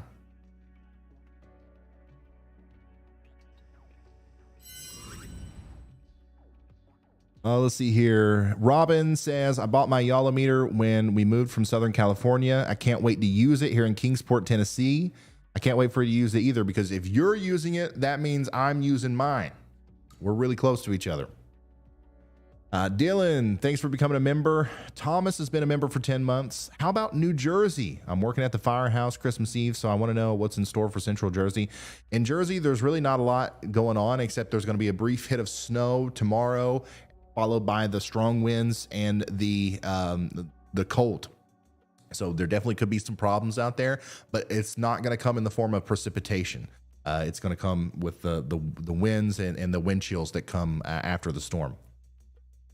Let's see. Jay Paul says, I'm a priest in Huntington, West Virginia. Should I cancel mass on Friday and Saturday? I don't want to give you like advice on that, because I don't know the exact intricate details of how your area is set up and all that stuff. But just know that Friday and Saturday, it is going to be really cold. It's going to be extremely cold. And depending on, where you are, I know in West Virginia, there's a lot of secondary roads that maybe it takes a little while longer for the road crews to kind of treat and take care of. Those roads are going to be horrendous until the temperatures come back up. All right. Whenever it rains and then it snows and then it gets down to 0 degrees and it feels like -30 in West Virginia, the haulers, it takes a while for them to recover. But if you're on a main road, you might be all right. So, that's kind of what I'm thinking about there. Hey guys, thank you so much for becoming members. We got a lot of new members today. Thank you very much. How much snow will Swartz Creek, Michigan get? I don't know where Swartz Creek, Michigan is, but I'll take a look at Michigan right here in a second. And what about Western North Carolina? We'll take a look at that as well. Let's actually take a look at snow totals, since I think we haven't done that so far today. Real quick, I'm going to come over here. I'm going to show you the progression of the storm. Keep your location in mind. Some people get really mad at me when I don't say their town name or their state name. I can't say all of them, but hopefully you can look at the map and follow along here as I scroll through. This is what the radar could look like as time goes forward. 9 p.m. tonight, it's snowing in Mississippi, Tennessee, Kentucky, Illinois, Indiana, Ohio, and Michigan. The heaviest snow will be up here in northern Ohio and into portions of Michigan. It's going to be heavy down here as well, but it'll be heavier the farther north you go. And then as we go into 11 p.m., midnight, it'll get really heavy around central portions of Ohio. It'll still be heavy around Detroit, and it'll be snowing in northern Alabama. And then we will see some of that snow make it into North Carolina, but mostly into the mountainous regions. No, don't get me wrong. There will be some snow for areas west of Charlotte, even in the valleys, but most of that will be reserved for the higher elevations. Same thing as you get into Virginia and West Virginia, but there is going to be a brief hit of snow for everybody here. It's just going to be really brief the farther east this storm goes. All right. And it's from here to here between 11 p.m. and 3 a.m. This is when I think we have the best chance of possibly seeing some thunder snow down here, because this will be, this will be like a line. It's a cold front, right? It'll be kind of like a line of storms. They're not necessarily going to be like these big convective severe thunderstorms. But when the cold air catches up with them and it starts snowing instead of raining, if there was going to be a lightning strike or some thunder, you're going to have snow instead of the rain. And that's going to be very possible throughout a lot of Tennessee and Kentucky, even into the mountains of Virginia, North Carolina, and West Virginia as we go through late tonight into the early morning hours on Friday. So that's the progression. Let me play it for you all the way out here. This is as far as this model goes, so I can't take it any farther than that. But yeah, all the places that are seeing snow right now in Pennsylvania and New York, it's going to rain. It's going to rain and it's going to wash all that snow away. And then the next cold front's going to come in probably around noon on Friday. Snow accumulations. I think since the NAM 3 kilometer goes out farther, we should probably look at it. There we go. All right. So by Christmas Eve, all right, by Christmas Eve, this is how much snow, according to this model, this is how much snow we could see.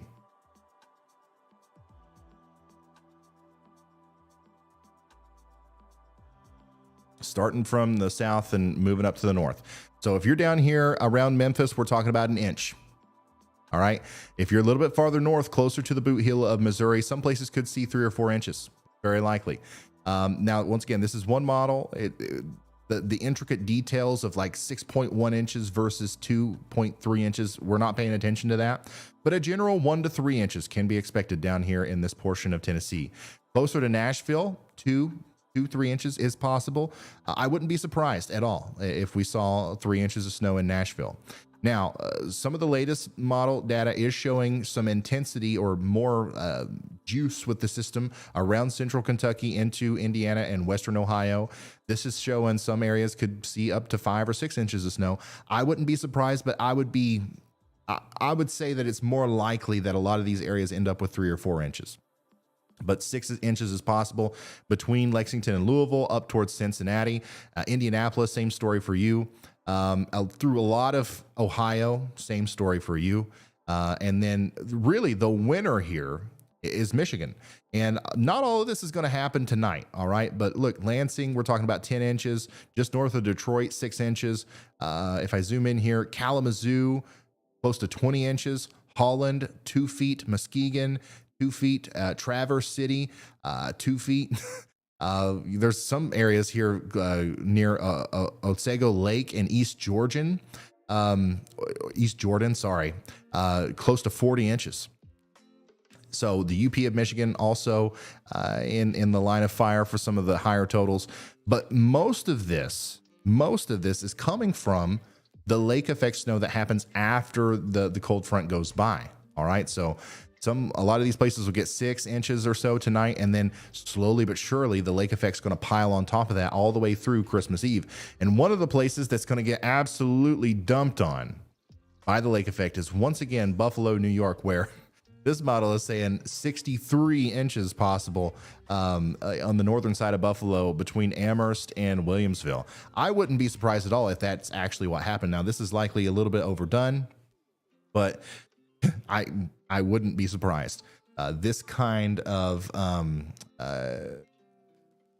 storm that brings the moisture from the lakes over Buffalo for this amount of time definitely could lead to something like this.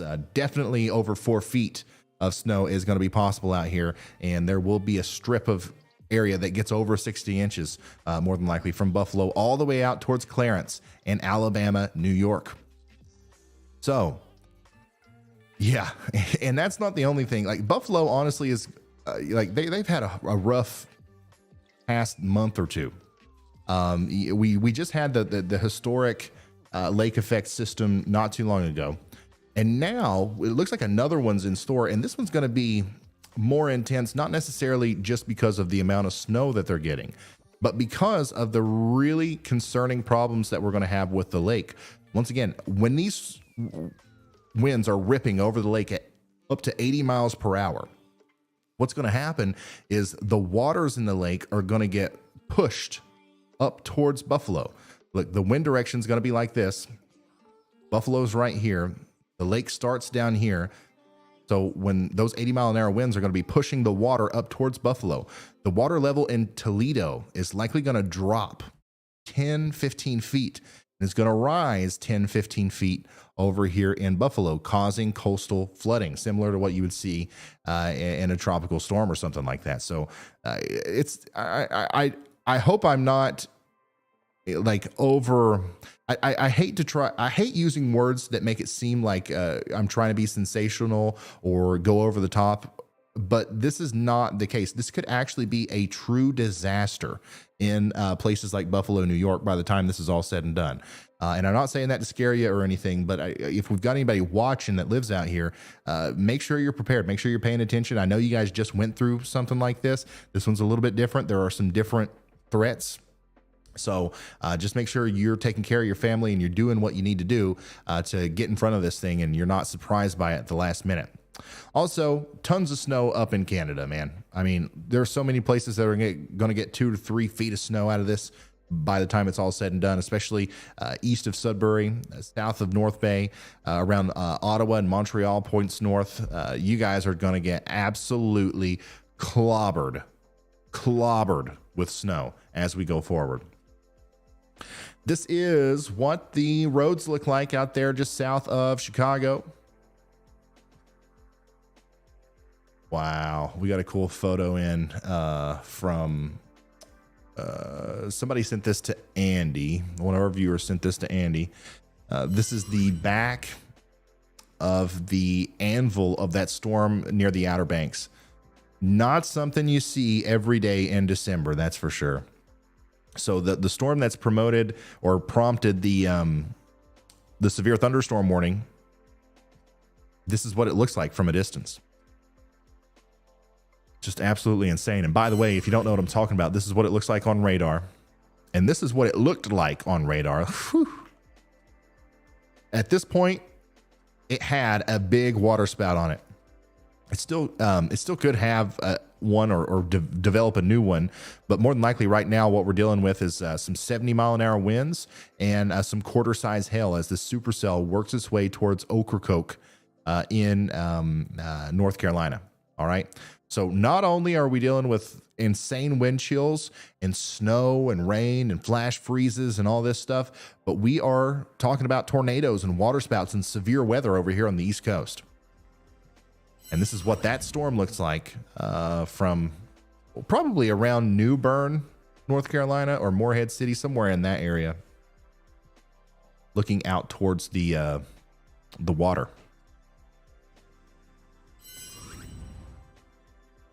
If you're just now tuning in, we're doing live wall-to-wall coverage on this the snowstorm, this blizzard slash water spout producing slash flooding slash wind chill record setting storm. I don't even know what to call it anymore. Yay, Bubba. Oh, that's cute. Okay. If your kid is this excited watching the weather, you've got a future meteorologist on your hand. Yay, Bubba. This was Andy whenever he was a kid watching Dr. Greg Forbes on the Weather Channel. Yay, Bubba. But guys, thank you so much for tuning in. I really do appreciate the amount of people who put us on your screens. I know that you have other options, and I just really appreciate being there. We take the job seriously, but we also like to have fun. We take it seriously because stuff like this is already starting to happen. Here's South Central Missouri. We got a car flipped out here. I'm telling you right now, even though it don't look like a blizzard, right? It doesn't look like the conditions are that bad out here. But there are going to be multiple other cars that flip today in Missouri and in Illinois and in Indiana and in Kentucky and all these different places, because the flash freezing that's going to happen is just absolutely nuts. Okay, and you're not gonna realize it. You could be driving, it's fine 1 second, And then next thing you know, you're hitting black ice or you're hitting an area that just you lose control of the vehicle. And then this happens. If you can avoid it at all costs, don't be in a vehicle during this situation unless your life depends on it, unless you literally have to be out there. Please don't, because this is going to be a very common sight, unfortunately, tonight, as we continue to track these storms and these snow squalls and all that stuff. I'm gonna change my name. I want to change my name on Twitter real quick to Ryan Squall, y'all.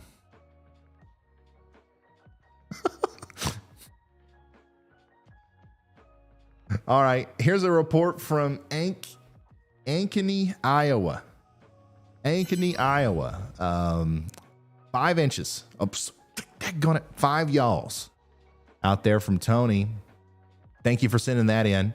It does look like the vast majority of Iowa got about 4 to 6 y'alls of snow, and now it's blowing around. Now it's really going to start blowing around as we go forward. Back to chat. Hey, Marty, thanks for sending that in. Old Man Gibb, Ryan Hall, y'all, and mods, you do a great job. Thanks for all the information you get to us. Y'all save lives. Merry Christmas. Merry Christmas to you. Nathaniel says, just tagged you in a post on Twitter. Hey, I'm going to get to that here in a second. Thank you, man. Y'all to y'all coverage. Oh, yeah. Yeah. No, what am I doing? Saying you wall to wall coverage. Y'all to y'all coverage. Absolutely. Are we expecting additional accumulation through Western Kentucky and Ohio on Saturday afternoon? I'm a trucker and I'm hoping to fall behind the weather and follow it home towards Pittsburgh. No. The biggest problem on Saturday is going to be just the residual winds and wind chills. Depending on where you're driving, on what kind of road you're driving on, the snow probably won't be much of a problem at all for you on Saturday, but it just really depends on where exactly you're driving. T-Dog, I'm seeing a few different totals for Dayton, Ohio. What's your best guess at this point?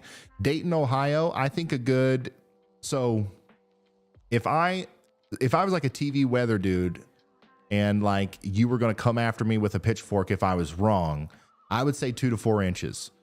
But if you are like if you're looking for like a real range, I think like 3 to 6 is definitely realistic. 6 happening if you get under the right band and if that cold front slows down just a little bit as it crosses over you, but definitely as little as 2 inches as possible in Dayton. Kim Norton, loving this stream. Thank you. Syracuse, New York here, 33 out now. We got the county plows on standby until this freezing rain passes, trying to knock out this ice sheet from forming.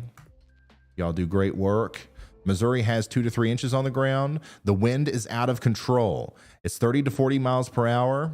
And I just ordered my Yolometer for the next snowstorm. Ozark, thank you so much. And that is a good point. I know there's a lot of people who are probably they're going outside to measure snow right now, and they're bringing their tape measures and their rulers with them, and there's probably just this pit of sadness, right? Because like you've been seeing so many different Yolometer pictures today. There's just nothing that compares to being able to measure the snow with something like that. But it's all right. There will be more snowstorms, and you can always get a Yolometer on shopryanhall.com. We've got them available for pre-order again on the website, and hopefully we'll be able to get those to you before the next snowstorm, but it might take us a few weeks to get them to you because it takes a while to print them out and chop them up, get them in boxes, and get them out the door. Yeah. By the way, so here's some good news. If you don't like the cold, our massive roller coaster called weather is going to take us into this world in the 8 to 14 day temperature outlook. So between December 30th and January 5th, it is very likely that everybody about to experience this bone chilling, Arctic blast is going to be above average. In fact, in the eastern U.S., like from the Ohio Valley and Midwest points east towards the northeast and the southeast, we could be well above average with our temperatures, and somewhat of a little bit of a December heat wave into January there. So that's interesting. Obviously, I haven't looked at this a lot, so I haven't seen any of the model data that's leading to this. I've seen a little bit of it. We looked at it briefly yesterday, but another thing that we will be watching and tracking after this storm. The weather never stops. So if you're interested in seeing what's going to happen with this, our ever-changing weather pattern, make sure you subscribe to the channel, because we'll be doing videos on it as we go forward. Dang, that's nuts. All right, let's get back to our y'all to y'all coverage here. Hey, look. Now, this didn't happen all day yesterday, but the camera just went out. I'm going to leave it off for just a second. I'm going to grab me something to drink. Andy, are you able to kind of take over for a second, or should I play some music? What do you got going on over there? I could do it for a minute, Ryan. Yeah, I'm good here. People have been asking me questions, so I got responses. All right. Sounds good. I'll be right back. All right. Hey guys, meteorologist Andy here. I'm at my parents' house actually in Nashville. And a lot of people are asking me why I'm wearing this thing inside. And the reason is because I'm staying warm. I mean, it's a large house, it's drafty. So I'm a small lad. All right. So I'm staying as warm as I can. And I know I sound different. I don't have a cold. Don't worry about me. What I'm doing right now is I'm keeping track of our main low pressure system that's actually over Lake Superior right now. And I know a lot of people don't like the word, like bombogenesis, where this storm is bombing out, but there is actually a simple official definition for what that is. And it could mean something for you or it couldn't. So in this case, I'm going to attempt to reduce its hype factor and just give you an explanation. So what it is it's over 1 millibar pressure per hour for 24 hours. That's all it is.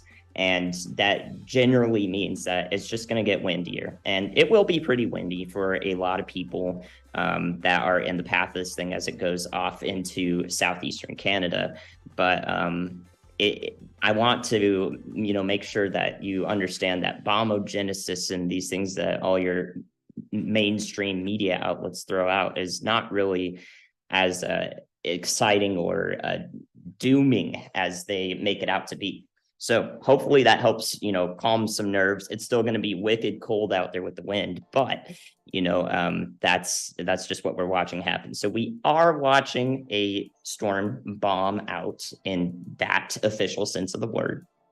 And what that means is that we will see those wind chills that are forecasted to spread across the Ohio Valley. And then also the wind that if you live in the Northeast, you will see your high wind warning. That's why we see that. It actually is in process right now. It's pretty cool to see.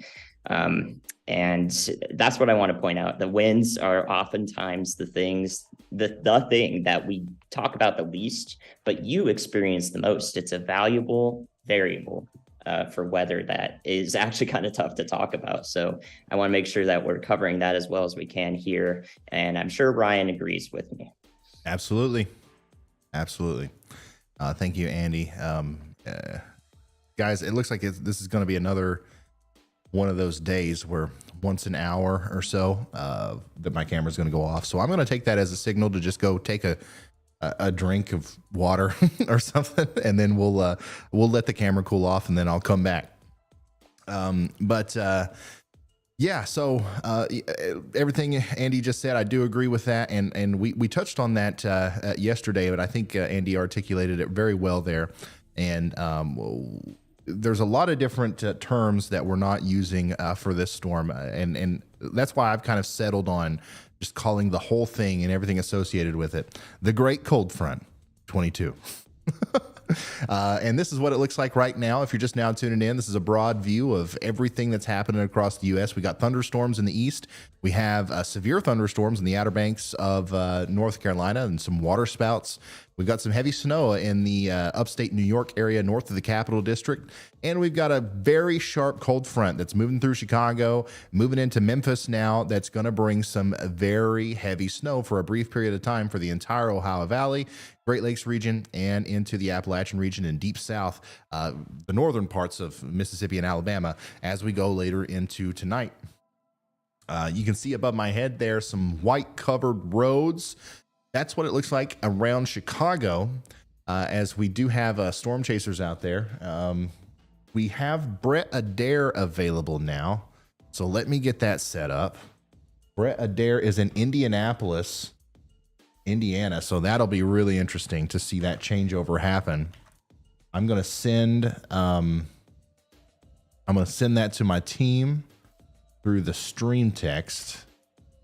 So hopefully you guys can get that set up for me. And then as soon as we get some of our other ones up and running, we will talk to them as well. All right. Sorry, doing some behind the scenes production here. All right, so this is Chicago. We got what is that? About a y'all and a half of snow up there in Chicago. Thanks so much for sending that in. Remember, we're saving all of these, whether you send them to me through Twitter or pics@ryanhaulyall.com. We're saving it, and we are going to pick one of y'all later tonight, and I'm going to PayPal you or Cash App you $1,000 for sending me your Yallometer pictures. I appreciate it.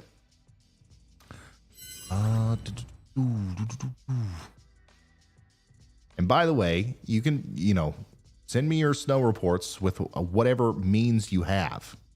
Okay. Like this. This is good too. Kristen is in Michigan. She says, what some are not realizing is that we were just hit with 15 inches a week ago. Today, huge temps melted it a little. 9 inches left from the last storm. And then now we're forecasted to be 1 to 2 feet through Sunday. Yeah, so there's already a lot of snow on the ground in some of these places where you're going to see a foot or more of additional snow. So very, very good to point that out. Right now, around 9 inches there near Holland, Michigan. And yeah, you're going to see a lot more than that as time goes forward. I can promise you that. This is what everything looks like right now. Back here, it's getting ready to start snowing in Little Rock, if it hasn't already. Back here towards Conway, it has already started snowing. And the wind's ripping at around 18 miles an hour, gusting close to 30. Back here towards Poplar Bluff, wow, look at that. This is in Poplar Bluff, Missouri. Now that looks like a blizzard. And remember, this is going to happen all across Tennessee, all across Kentucky, all across Ohio, Indiana, Michigan. Like this is what it's about to look like outside for at least a brief period of time as the storm comes through. And then behind it comes the record wind chills and all the bad things that come along with that. So very strong winds and some heavy snow. It's 12 degrees right now back here in this portion of Missouri. There's another good view of that. Jeez. We'll leave that windowed for us. But just to the east, near Jackson, Tennessee, it looks pretty normal. So that'll change. That'll change very quickly tonight as we go forward. Guys, can we put Brett Adair in the number 1 spot? We'll put Brett in 1, Johnson in 2, Chris in 3.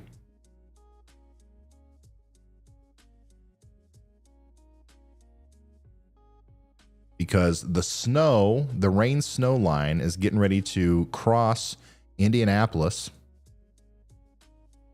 And we've got professional storm chaser Brett Adair up there, who's going to be live covering this for us. I'm going to see if we can't get a hold of him.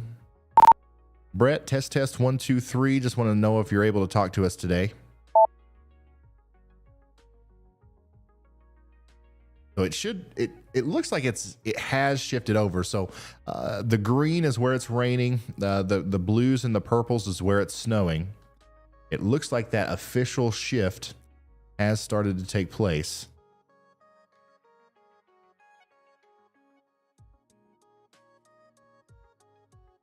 Uh-oh. I don't hear Brett.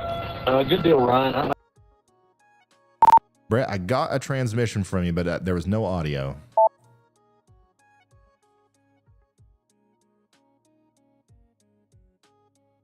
Storm Chaser Brett Adair is trying to interact with me, but you can see his location right here.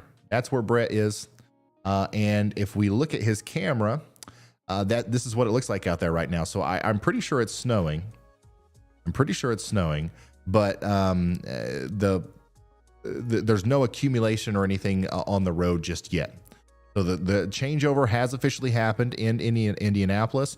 Now it's going to get cold. It's going to get much colder, much faster. All that water on the road is going to freeze, and then we're going to see the snow start to pile up on there as well. So this is going to become a very dangerous situation in Indianapolis. So obviously we want everybody off the roads. It looks like there's a lot of people on the roads right now.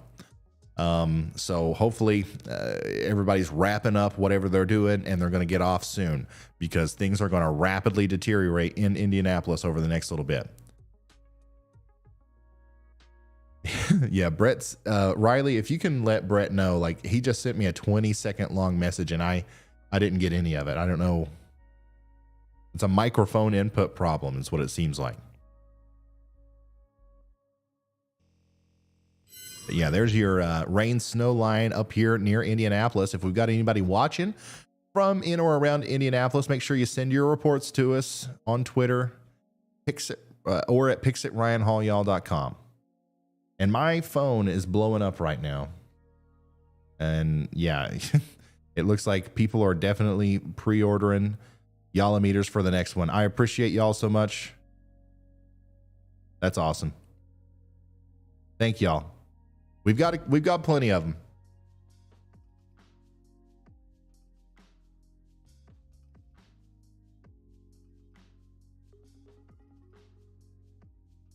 Grace. It's snow. It's just rain.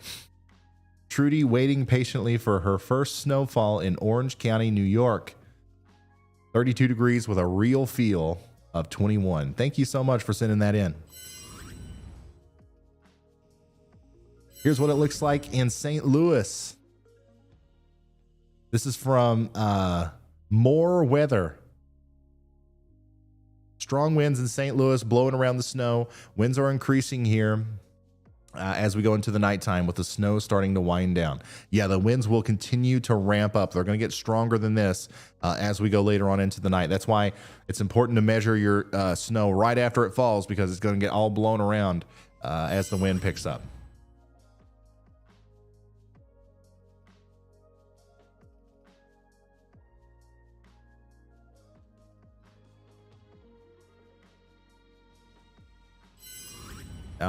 It's still coming down on the Wisconsin-Illinois border, and the wind is starting to blow. It looks like there's a little over 1 yawl of snow, or 1 inch of snow there in wherever Chris is along the Wisconsin-Illinois border.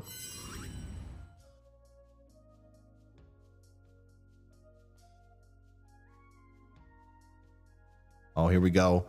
How many snowplow drivers, how many landscaping company guys, how many of y'all are watching right now? I think that's one of the biggest poor parts of my audience during the winter. So I know there's a bunch of you out there, and Michael, he's ready. I mean, he's got everything ready here, and he's got a Yalla meter as well, and they're ready to go. So thanks for sending that in. That's awesome. You are now entered to win $1,000. I don't know when I'm going to do that. When should I do that? Probably around 10 p.m. or something. Maybe we'll do two. We'll do two. Shoot, we'll do two. I'm going to give two people $1,000. We'll do one around 10 p.m. We'll do another one at the actual end of the stream, just so we can get as many submissions as possible. And remember, if you don't have a Yala meter yet, that's fine. Send your snow measurements however you can. Ryan Hall, this is in Counts, Porter County, Indiana. Closing in on a 1/2 inch of snow already up there. Lots of snow reports coming in. This is Indianapolis right now.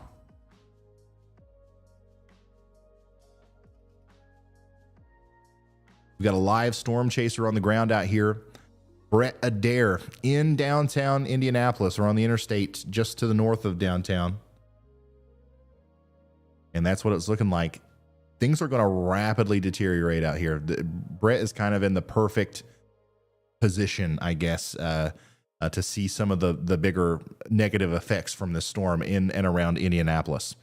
This is where I think some surprising snow totals could pop up. If this cold front kind of slows down a little bit and some of that moisture is allowed to compile and kind of train over the same area for just a little bit, we're going to see some rapid accumulation out here.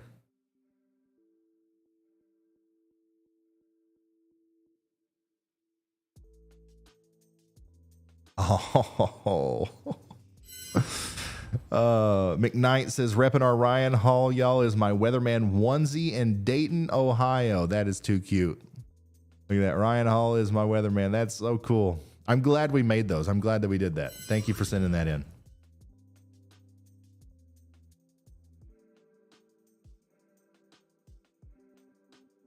Oh, look at this. Amanda sent us a video. Rain is just now changing over to snow in the Memphis area. Wow. I guess some. So the wind, so whenever the rain switches over the snow, right when the main cold front starts pushing through your area, you're going to get some gusts of wind. Wow. And then probably during a lot of when the actual snow is falling, you're going to get. It's going to be windy, but what are you doing? Some of the stronger wind gusts will happen after the snow actually stops. So I want to make sure that's clear. Like, this is not over. You know, you're going to get some wind. You're going to get some snow. It might seem like it's over for a brief period of time, but some of the strong winds that will lead to those really negative wind chills are going to happen after the snow actually stops. So keep that in mind. Here's Cass County, Indiana right now. How many people do we have watching from Cass County, Indiana? We got at least one. It's Charlie. Thanks so much for sending that in, Charlie. Looks like the ground is starting to get a little bit covered. And same thing out here in Indianapolis, by the way. We've got two people in Indiana right now. Brett is near Indianapolis, and then we have storm chaser Jaden Johnson to the north, closer to Chicago. So he's up here closer to like Hammond and Michigan City, and this is what it looks like up there. So this is what the scenery will start to look like throughout all of Indiana as we go forward. I really do think, though, places around Indianapolis could see even more snow than what's being shown here. So we're watching Brett Adair intensely as we go forward.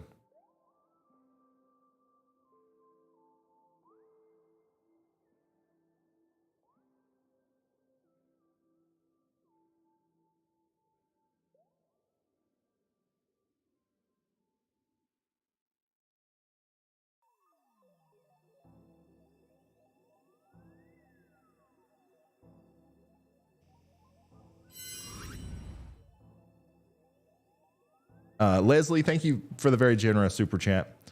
The SB, thanks for becoming a high risker. Hey, looky here. Brian Cody gifted 5 Ryan Hall y'all memberships. That's so nice. So 5 people now randomly were selected to get a free membership. Thanks to Brian. Everybody say thank you to Brian. Nain of Montana says, please check on your elderly or handicapped neighbors in this storm. You could save a life. That is a very good thing. Yeah, thank you very much, Nana. Please check on your elderly or handicapped neighbors in this storm. You could save life. That is something that we should all do. Thank you for the reminder. James says, nothing here in Alabama, but still fun to watch. I love what y'all do and keep up the good work. Now, James, it's going to get awfully daggone cold in Alabama. I don't think you're out of the woods. And if you're in northern Alabama, it's definitely going to get, you're going to get some flurries maybe, or a brief snow shower as the cold front passes through. High risker. Thanks, Rebecca, for becoming a high risker. Michael says, we all really appreciate what you do for us. I'm sending good vibes from Nashville, and I'm watching with my 6-year-old, Cooper. Can you tell him not to run in the house? Yeah, Cooper from Nashville. Hey, calm down, man. Listen, you're running around. Sit down, watch the weather with Dad. Come on. It's a fun bonding moment. Upstate New York lineman here. Wish us luck, y'all. Hey, good luck, Craze. Y'all do good work. And we appreciate it. And I think y'all are going to be fine. You're built for this. But definitely good luck out there. What's the difference between what's happening today and a polar vortex? You know what? There are... That's honestly a difficult question to answer. I'm wondering if Andy would be up for answering it. What do you think, Andy? Do you want to take a stab at that one? Or did you hear it? Well, Ryan, you're going to have to repeat it to me. I'm doing 7 things at once, actually, which is a lot for a snow stream, I'd say. Yeah, actually. I'm listening. So let me find it again. It's already it's flown by. I don't remember their name, but somebody asked, what's the difference between what's happening now and the polar vortex? Yes. All right. I did go over this on Twitter, actually. So you can, I know we keep talking about Twitter, guys, but it is a very valuable resource for what we do in particular. But the polar vortex, there is actually 2 different polar vortices, if you will. The one that we're so concerned about is one that's way up high, a good 10 miles up there, although it's not that high right now in the winter, but it's usually about 10 miles up there. And we call it the stratospheric polar vortex. That is just a band of easterly winds. So winds that go to or come out of the west. And as long as those winds are strong, they go around the pole and keep all the cold air up there. When it starts to weaken is when we get our large dips in the jet stream that we talk about in the videos all the time. And we can blame that on the stratospheric polar vortex. That's not what this is, though. Today's storm is what some people like to call the tropospheric polar vortex. So it doesn't exactly come from the stratosphere over the poles, but what it does come from is latitudes near the pole. So pretty far up north, but I don't like that. Personally, I think that in our position, Ryan and I being social, weather analysts here, we want to communicate clearly. So I don't want to use the same term for 2 different things when it could matter whether how we're defining it. So what I like to call this one, and what we have called it in our most recent videos here on this channel, is the Siberian Express. So the polar vortex right now, it's strong. Just think of it as strong, stable. It's keeping all that cold air out there. But down here, we've had this very cold air come from Russia, actually, in Siberia. And that's made its way across the Alaskan range and the Aleutian Islands, and is now finding its way into northern Canada and then sinking down here at the same time. So 2 different polar vortex terms. I'd like to separate the 2 and say that this is not the polar vortex that we're used to, the one that happened, last year, that a lot of people like to refer to. And or 2 years ago now, I think, actually. Was it 1 or 2 years, Ryan? There's so much going on in my brain. Probably, I think closer to 2, but yeah. Okay, so yeah. Absolutely. So that's what I would say. This is not the polar vortex that we would define, but it is very cold air from Siberia. Right. Yeah.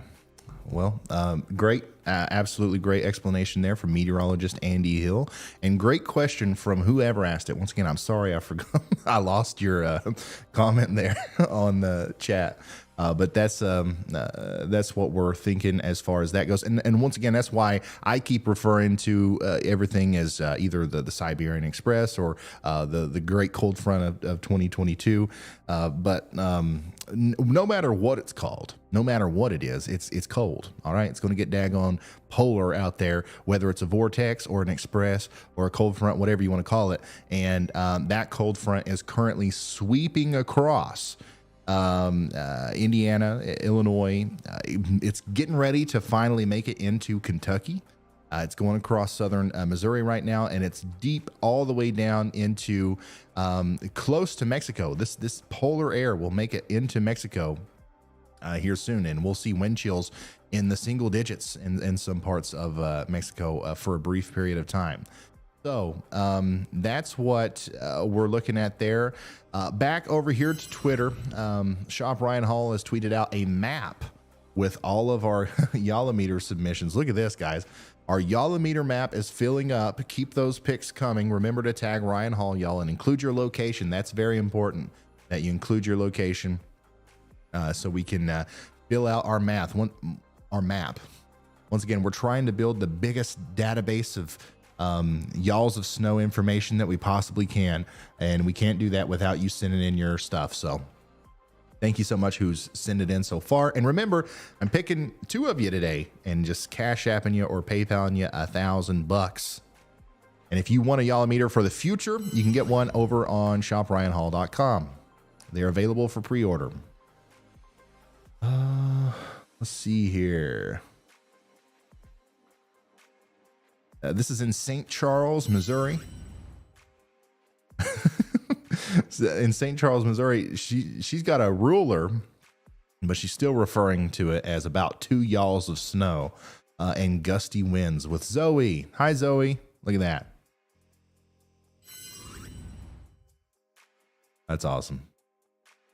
What you're looking at above my head is a live picture from Indianapolis where conditions are rapidly deteriorating, where Brett Adair is. And I haven't heard anything else from Brett. I don't know if we've got somebody getting in contact with him, letting him know he's got some technical difficulties or not, but we're not able to talk with him right now.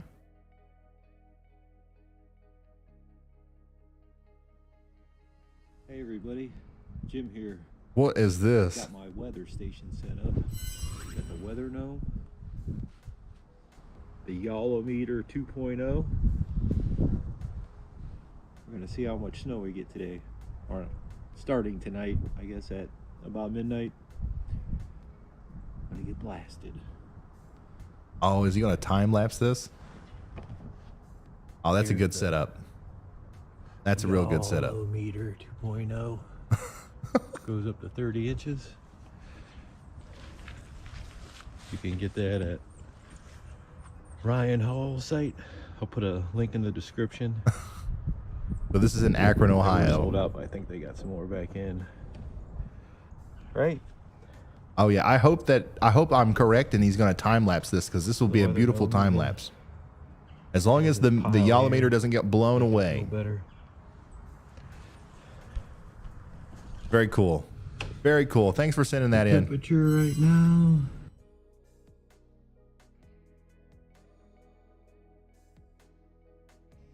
And we got about 2 yalls of snow out here in Moberly, Missouri.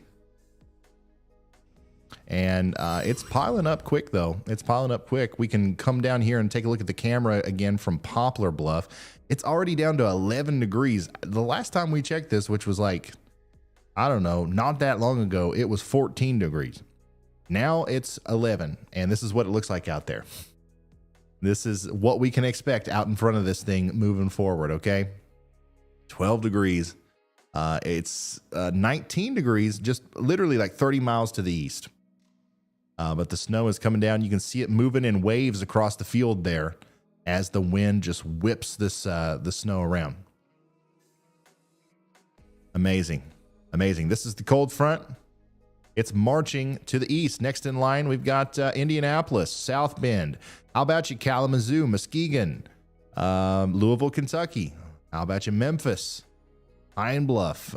This is going to be a massive, impactful storm. And now we're really starting to see the freezing rain break out here in the Mid-Atlantic. Some places in Pennsylvania, the panhandles of Maryland and West Virginia and Northern Virginia. Some of that rain is freezing upon impact as it's falling, so that could cause some problems of its own there.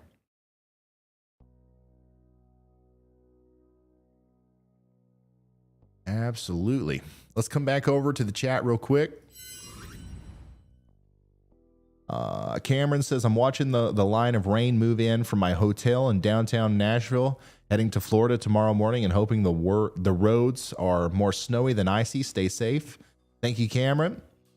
Thanks for becoming a member. Thank you. I appreciate your channel so much. Kristen, thank you. Barbara became a high risker. Thank y'all. Burlington, Wisconsin here. We've got about 3 inches so far. Can you show us on your map quickly? Yeah, we'll show the whole map here again. Merry Christmas from the temporary 80-degree paradise of Big Bend National Park. Thank you, David. Yeah, there are very few places currently in the U.S. that are comfortable as far as temperatures go. Here's the map. I said I would show it, so we're showing it. This is what it looks like for everybody right now. We got snow about to move into Memphis. We got snow through a lot of Arkansas into Missouri, Kentucky, Illinois, Indiana. Heavy snow now in portions of Indiana and Michigan. Sorry. We've also got some heavy snow up here in upstate New York and heavy rain through a lot of New York into Pennsylvania, down into Virginia. Some of this is freezing on impact, making it freezing rain. So hopefully that doesn't cause too many problems. We've got some big storms out to sea here off the Outer Banks of North Carolina. We had a big water spout earlier. Thankfully, that didn't cause too many problems, unless you're a fish. So let me take the radar off and let's look at the temperature. And let's track our polar cold front. And yeah, there it's very obvious where it is. We have officially, the Siberian air has officially crossed the border into Mexico. Look at this. It's 70, 80 degrees down here towards Sabinas, but the closer you get to Texas, we're down into the 40s, very close to 30s. In San Antonio right now, it's below freezing. In Houston, Texas, it's currently 40 degrees, but here in a couple minutes, it'll be below freezing pretty much. I mean, this thing's moving fast. In Dallas, it's 15 degrees. In Wichita Falls, it's 13. Look at that huge gradient, man. In Memphis, Tennessee, it's 44 degrees. In a couple minutes, it'll be 20 something. Like maybe 30, 40 minutes. Like we're talking about a very quick drop in temperature here. Oh, I stole my mouse from my team member. Hold on one second. Let me get this resituated and you can have it back. But yeah, as you can see there, we have a bubble of warmer air in places like New Orleans, Jackson, Mississippi, Montgomery. All of Florida is pretty warm right now in the 60s and 70s. That's not going to last long. Enjoy it while it lasts. Also over there in eastern North Carolina and Virginia in the Delmarva area. That's not going to last long either. It's nice right now, but it's not going to be nice for long, unfortunately.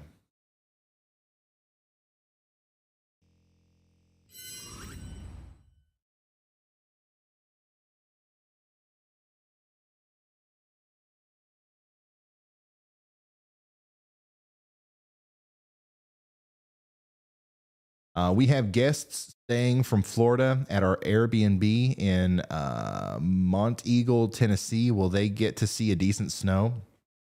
I don't know where that is. Why don't I know where any of these towns are? Monteagle?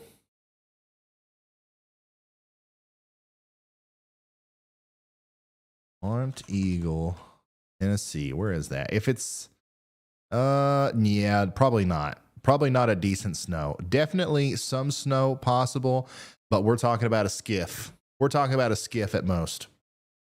Maybe an inch if they're lucky. It also depends on their elevation. If they're higher up in elevation, like if you've got a cabin up there in the hills or something, there's a better chance that they see more than an inch or two.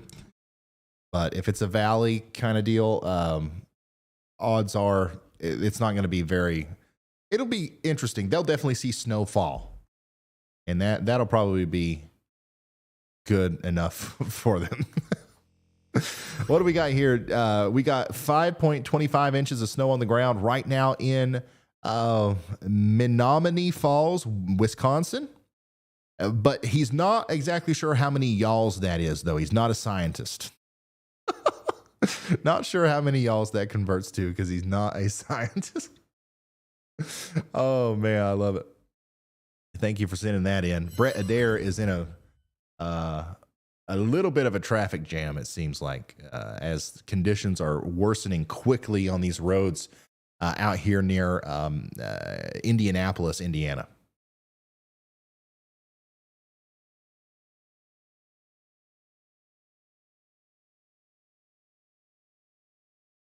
If you're just now tuning in, this is live coverage of the Great Cold Front of 2022.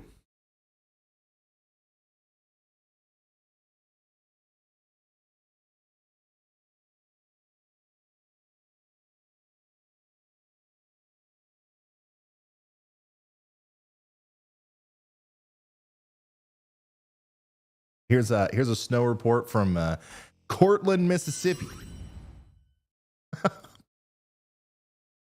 I love it, man.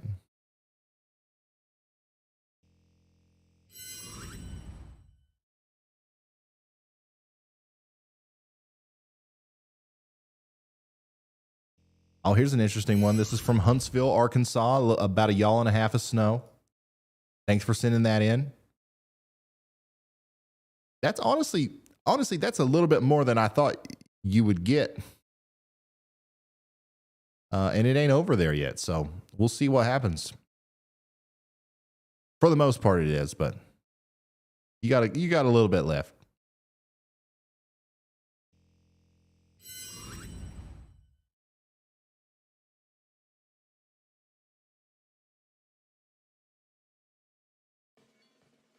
If you are, once again, if you're just now tuning in, this is live coverage of the Great Cold Front of 2022. We've got storm chasers on the ground.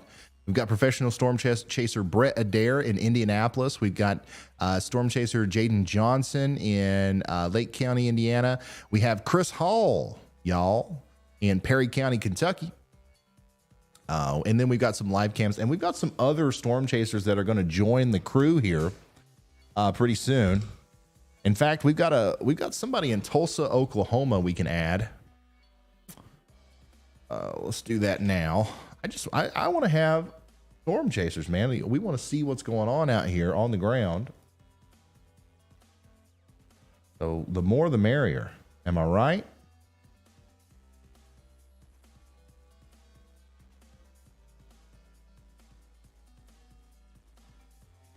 Let's see here. So I think we've got James McMullen going to hop on with us, and he's in Tulsa, Oklahoma, just kind of showing the road conditions and how everything's kind of frozen over there. Even though there's not a lot of precipitation happening, I guess, right now in that general area, it is 0 degrees without wind. So things are kind of getting pretty gnarly out there.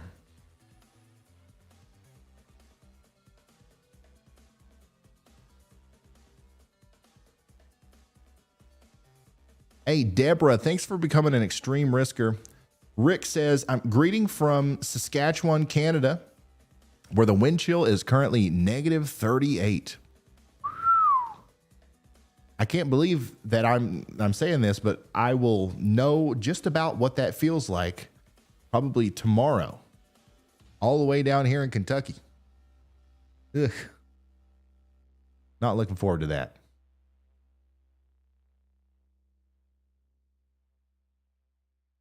Will my family in Bermuda feel the temp change? Check it out. That's an awesome question. Let's take a look at some weather models here and visualize the cold air as it moves well out to sea and definitely into areas more than what we've been talking about.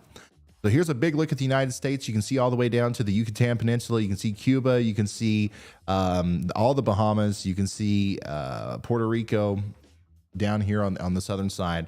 I think I can even zoom out a little bit more than that. Let's do this. Yeah, there we go. Now we can see all the way down to the top of South America.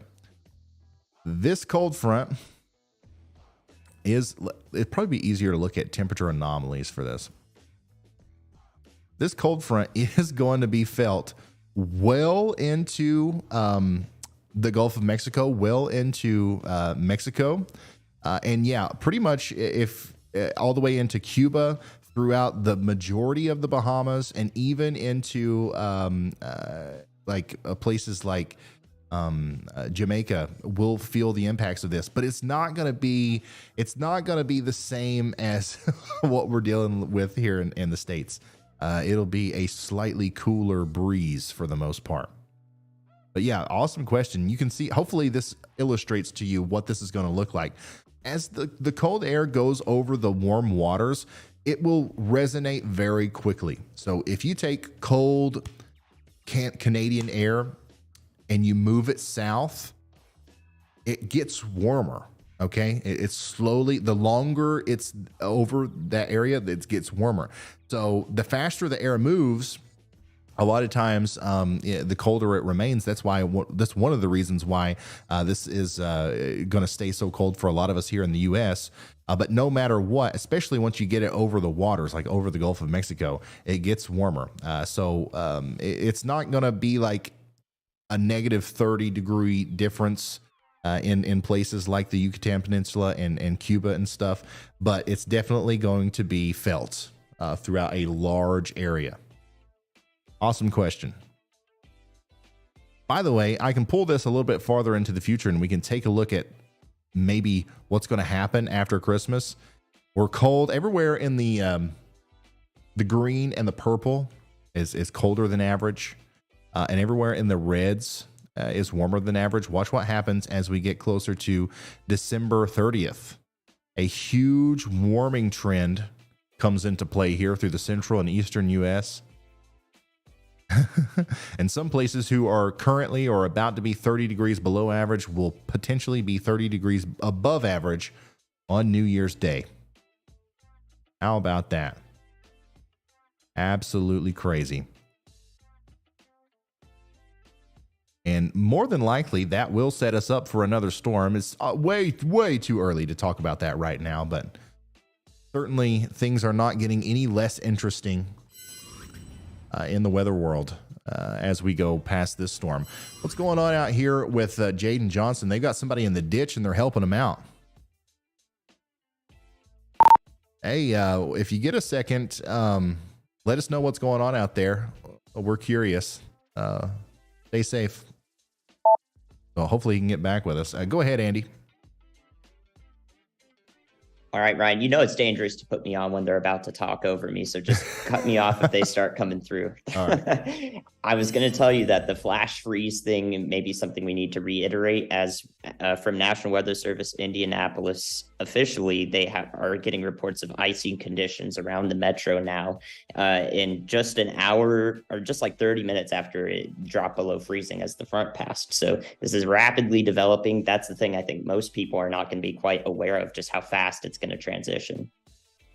Awesome. Yeah, absolutely. We're going to have to reiterate that a lot tonight. I think this is probably, at least in the short term, this is the most dangerous aspect of what's going on out there. It's raining, the temp plummets, everything turns to ice. And it's going to lead, I'm telling you guys, there's going to be a lot of car accidents tonight. You do not want to be on the roads. Please, your life depends on it. If you can stay home, do that. And you'll be much better off. Crystal sent us this on Twitter. Ryan, I couldn't get a Yolometer in time, so I hope this works for now. It's 5:55 p.m. in Findlay, Ohio. Keep you updated. This is beautiful. Honestly, we need you on the team to design the next Yolometer because this is awesome. Yala Mama, wait, Y'all a homemade meter. I see now. I love it. That's awesome. And that definitely works. This definitely works. Wow. All right. So Chris is sending me something now. Chris Hall, y'all. Somebody sent him something that we need to share here. Steven Childers sent this into 606 Storm Chasing from South Bend, Indiana. So things are getting really nasty out there in South Bend, Indiana, which is close to where Storm Chaser Jaden Johnson is, who obviously might be reaching back out to us here soon as soon as this person gets out of the ditch. But look at this. This is why it's so important to stay off the roads. These guys are in trucks, man. This guy that fell off the road here was in a truck. All right. 4-wheel drive. All right. I'm telling you, he probably thought he had no problem in the world doing what he was doing.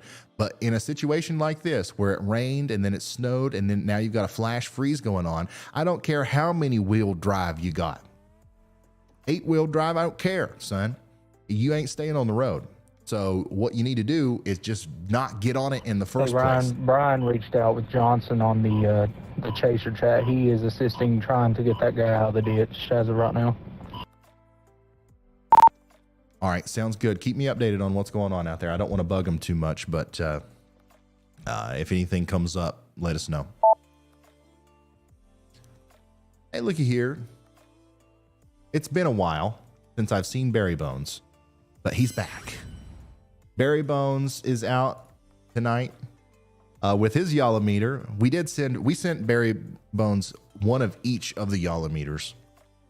And of course, if you guys don't know, Barry Bones is the most weather aware dog on earth.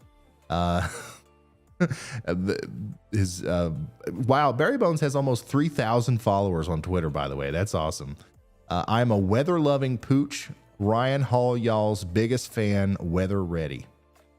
That's awesome. So Barry's always watching the weather, always intensely focused on whatever's going on the stream. So we're very happy to have Barry Bones watching today.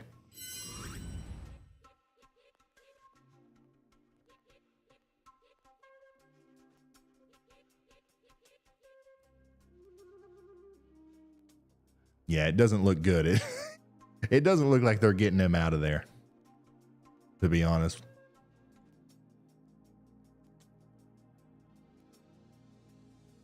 Hey, Scarlet Shade, thanks for becoming a member.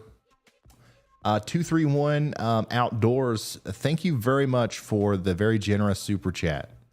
They're saying any predictions for wind speed in West Michigan? It just depends on how close you are to the lakes, but definitely 30, 40, 50 mile an hour is going to be possible. Gusts close to 70 miles per hour or higher could also be possible as well. It just really depends on how close you are to the lakes. It's going to be windy. It's going to be windy. It's going to be a blizzard. You're not going to be able to see your hand in front of your face at some points, and the snow is going to pile up. All right. Ryan, when will the cold front be hitting eastern Pennsylvania? That'll be well into the day tomorrow. All right, so it'll be coming through. I'm in Kentucky. I'm in the eastern side of Kentucky. It'll pass me about 3 a.m.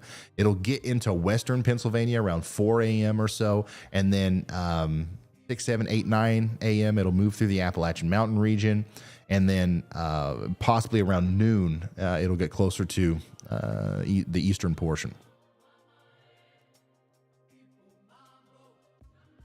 John Savage says he ain't getting out till next spring. Oh boy. Yeah, it's tough, guys. And no matter what you do, we've got who knows how many people watching right now, and you guys are doing a great job sharing and getting the word out about what we're talking about and helping us spread information. But it don't matter how many people are watching or how many people we reach. There's going to be people out there driving on the roads, and it's just, even when they don't have to. And it's an unfortunate thing, because when that happens and you inevitably get in a car accident, or if you inevitably get off the road, you get stranded or something like that, what you're doing is now you're putting the first responders in a situation where their life is also in danger. So I definitely understand that some people have to be out on the roads, but this has been the most, oops, camera's gone again. That's all right. We'll leave it off for a second. But this has been the most advertised storm of all time. There's no excuse. There's no way somebody could say that, well, I didn't even know it was supposed to snow. If you say that, I don't believe you, and you literally live under a rock. But like, I've been talking about it. Everybody's been talking about it. My videos alone have accumulated like 50 million views just talking about this storm alone. And Lord knows what CNN and the Weather Channel or whatever they're doing. Stay off the roads unless you absolutely have to be on them, or else you're doing a disservice to the entire community. We've got crazy people. We got 3 crazy people on Earth that are on the roads for you. If you just want to see what they look like, hey, look, tune into this and we'll show you.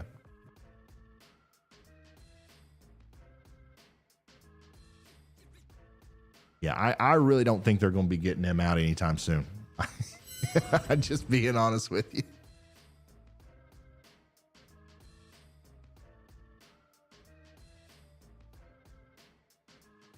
I mean, I'm hoping for the best, and there's some really good people out there helping them out.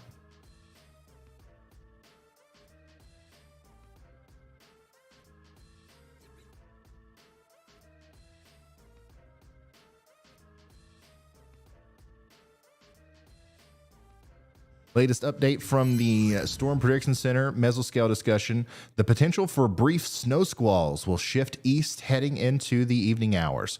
So everybody in the pink there, that includes Cincinnati, Louisville, Owensboro, Evansville, Indianapolis, all the way up into southern portions of Michigan. Snow squalls are possible. Blinding snow and wind gusts and very rapid freezing and snow covering of the roads.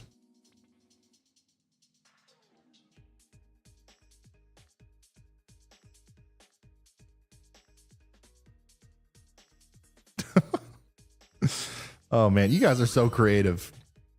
We had 5 inches of snow last night. This is from Jerry. We had 5 inches of snow last night and a total of 18 inches in the last week. We are in a blizzard warning just east of the Twin Cities in Wisconsin. Look at this. The Yalla Broom meter. I don't know why this isn't showing up right. The Yalla Broom meter, y'all. I love it.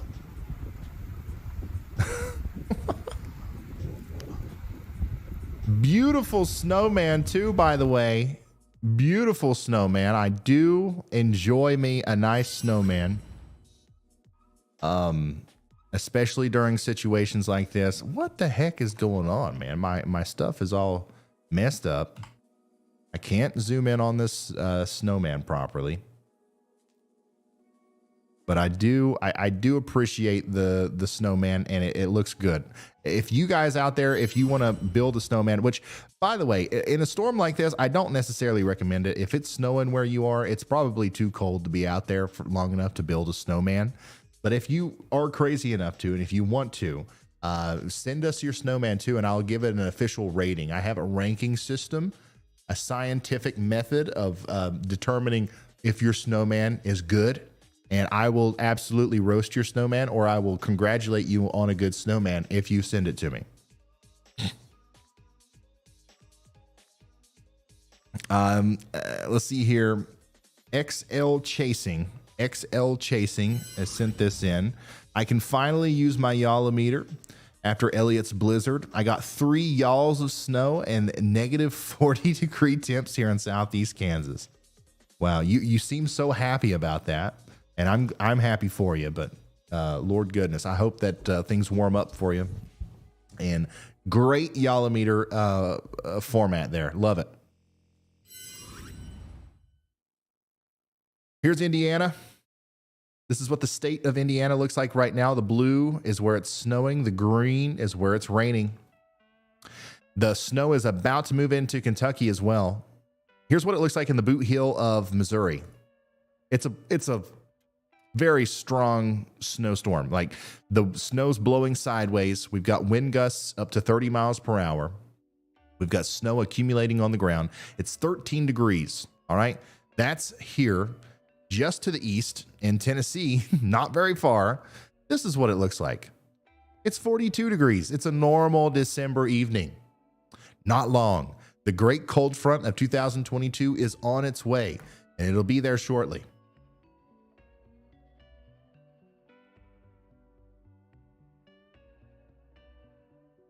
So make sure you're ready for that, okay? Oh, crap. What did I do? What did I do?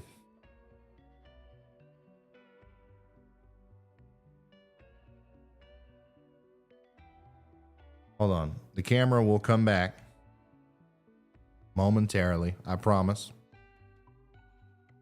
We are having some technical difficulties here.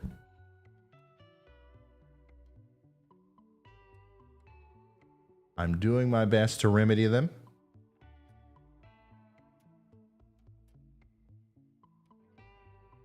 This happens sometimes. Like sometimes I can go live all day and it doesn't shut off. Other times it decides it's going to shut off intermittently throughout the entire day.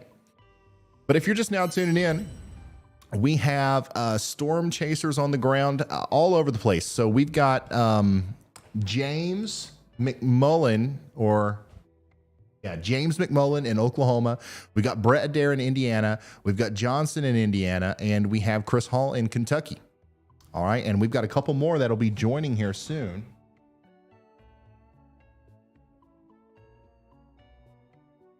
Got Jennifer McMahon. Hold on, I just want to get. I want to have chasers. This is what's going to make the stream. Informative as we go forward throughout the night. I want to make sure we have as many as possible. So we're going to get somebody else from Indiana in here.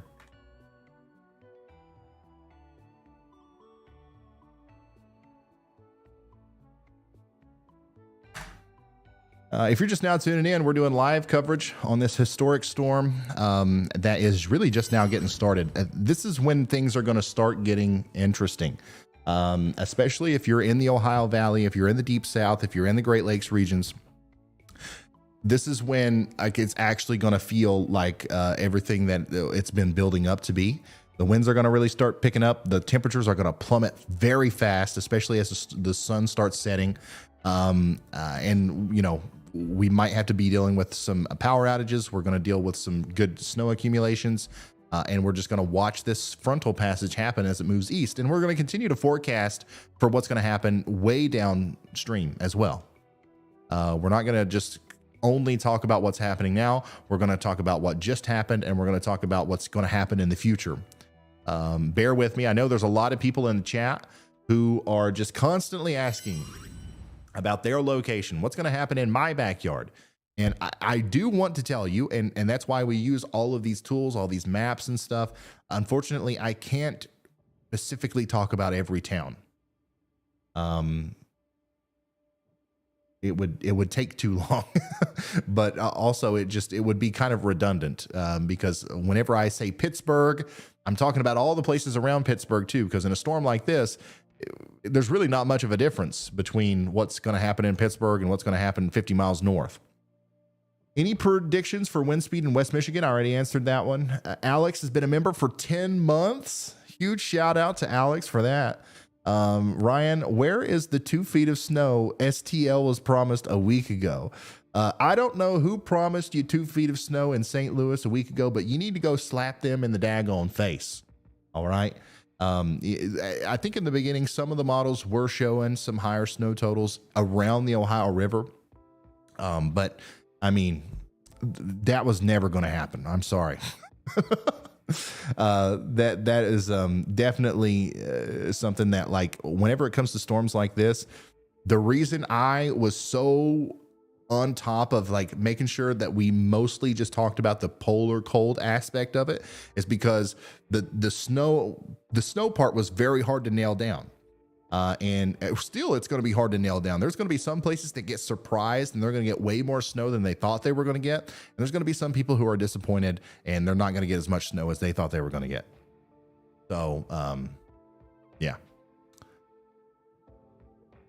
The cold is the actual dangerous part of this storm, not the snow accumulations. Make sure those fellas out chasing get a hot cup of gas station coffee or a hot chocolate. Be safe out there, Jenny. Absolutely. I will see to it that they get that. Our storm chasers, we try our best to take care of them. I've been told that at least for just like sourcing live streams non-exclusively, we pay them better than just about anybody else. We pay more than the Weather Channel, and it's thanks to you. It's thanks to Jenny Locke for the support that we're able to do that. So I think those guys are underappreciated. So we want to do everything we can to help them out. Being out there in the cold like this. Cheeseburgers says Nashville area. I'm going to get back to you here in a second. We've talked about Nashville a lot, but we'll go through everything again. What's the prediction for potential ice storm in the Pacific Northwest? We'll go through that as well. Please stay safe. Thank you so much, Jenny, for being a member for 2 months. It's gaming. Can you tell me how bad the winds will be on the coast of Massachusetts? We'll go through that as well whenever we look at the forecast here. Keep up the amazing work. Thank you, DJ, for being a member for 11 months. Lynn, thanks for being a moderate risker. Man, you guys are just tearing it up tonight. I can't keep up. I'm a truck driver in Houston. If you want pics and updates, I'll be happy to help. There were flurries in Dallas. Yes, please send me your pictures from Houston. By the way, guys, I know I'm talking a whole lot today about, yolometers, and that's like all we're showing, it seems like. But that's just because I'm getting so many of those pictures in. You do not have to have a yolometer to send me a snow report, okay? You do not have to have one. If you want to send me a snow report or just a general report of what's going on, feel free to do that on Twitter with whatever means you have, okay? So thank you. Thank you for all the support, guys. You guys are awesome. I enjoy your videos. I got into weather back in 7th grade when we had a thunderstorm, and I'm 20 and I'm still into weather. Nathan, I love it. I'm glad that we can be a good source of weathertainment for all of the weather nerds out there. All right, I got some videos coming in of the truck that's derailed. Why is my outline turning purple? And where's the streams at? What's going on? Everything's falling apart. Did we lose Brett? Is that what happened? Did we lose Brett?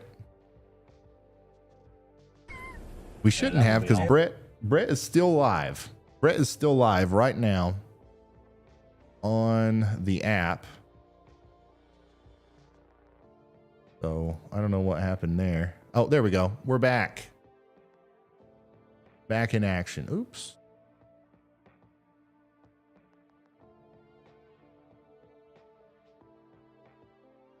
What in the world? Okay. All right. Technical difficulties. Technical difficulties. Do not be afraid. We're working on them. If you're just now tuning in, we are having technical difficulties, and we are covering this extremely impactful winter storm that's literally impacting just about everybody in the United States. Here's a really interesting video from the Wyoming Highway Patrol from last night. Look at this. Some of the most impressive videos and pictures of this storm came from Wyoming. Oh my God, that's loud. And it happened last night. We saw several videos like this from around Wyoming and around places like Saskatchewan and northern North Dakota. This is a blizzard. Now this is a blizzard. This is an extreme blizzard, and a lot of places saw stuff like this. There are going to continue to be scenes like this as we go forward, as some of the stronger winds kind of evolve, and some of that snow is on the ground as we go later into the night and into the day tomorrow. Power outages are definitely going to be a problem. Yes. Now, Everybody's asking me about what's going to happen in their state.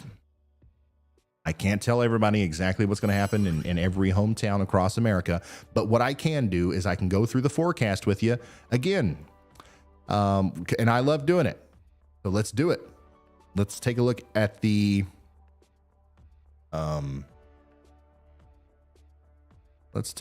precipitation type here. This is what the radar could look like as we go forward.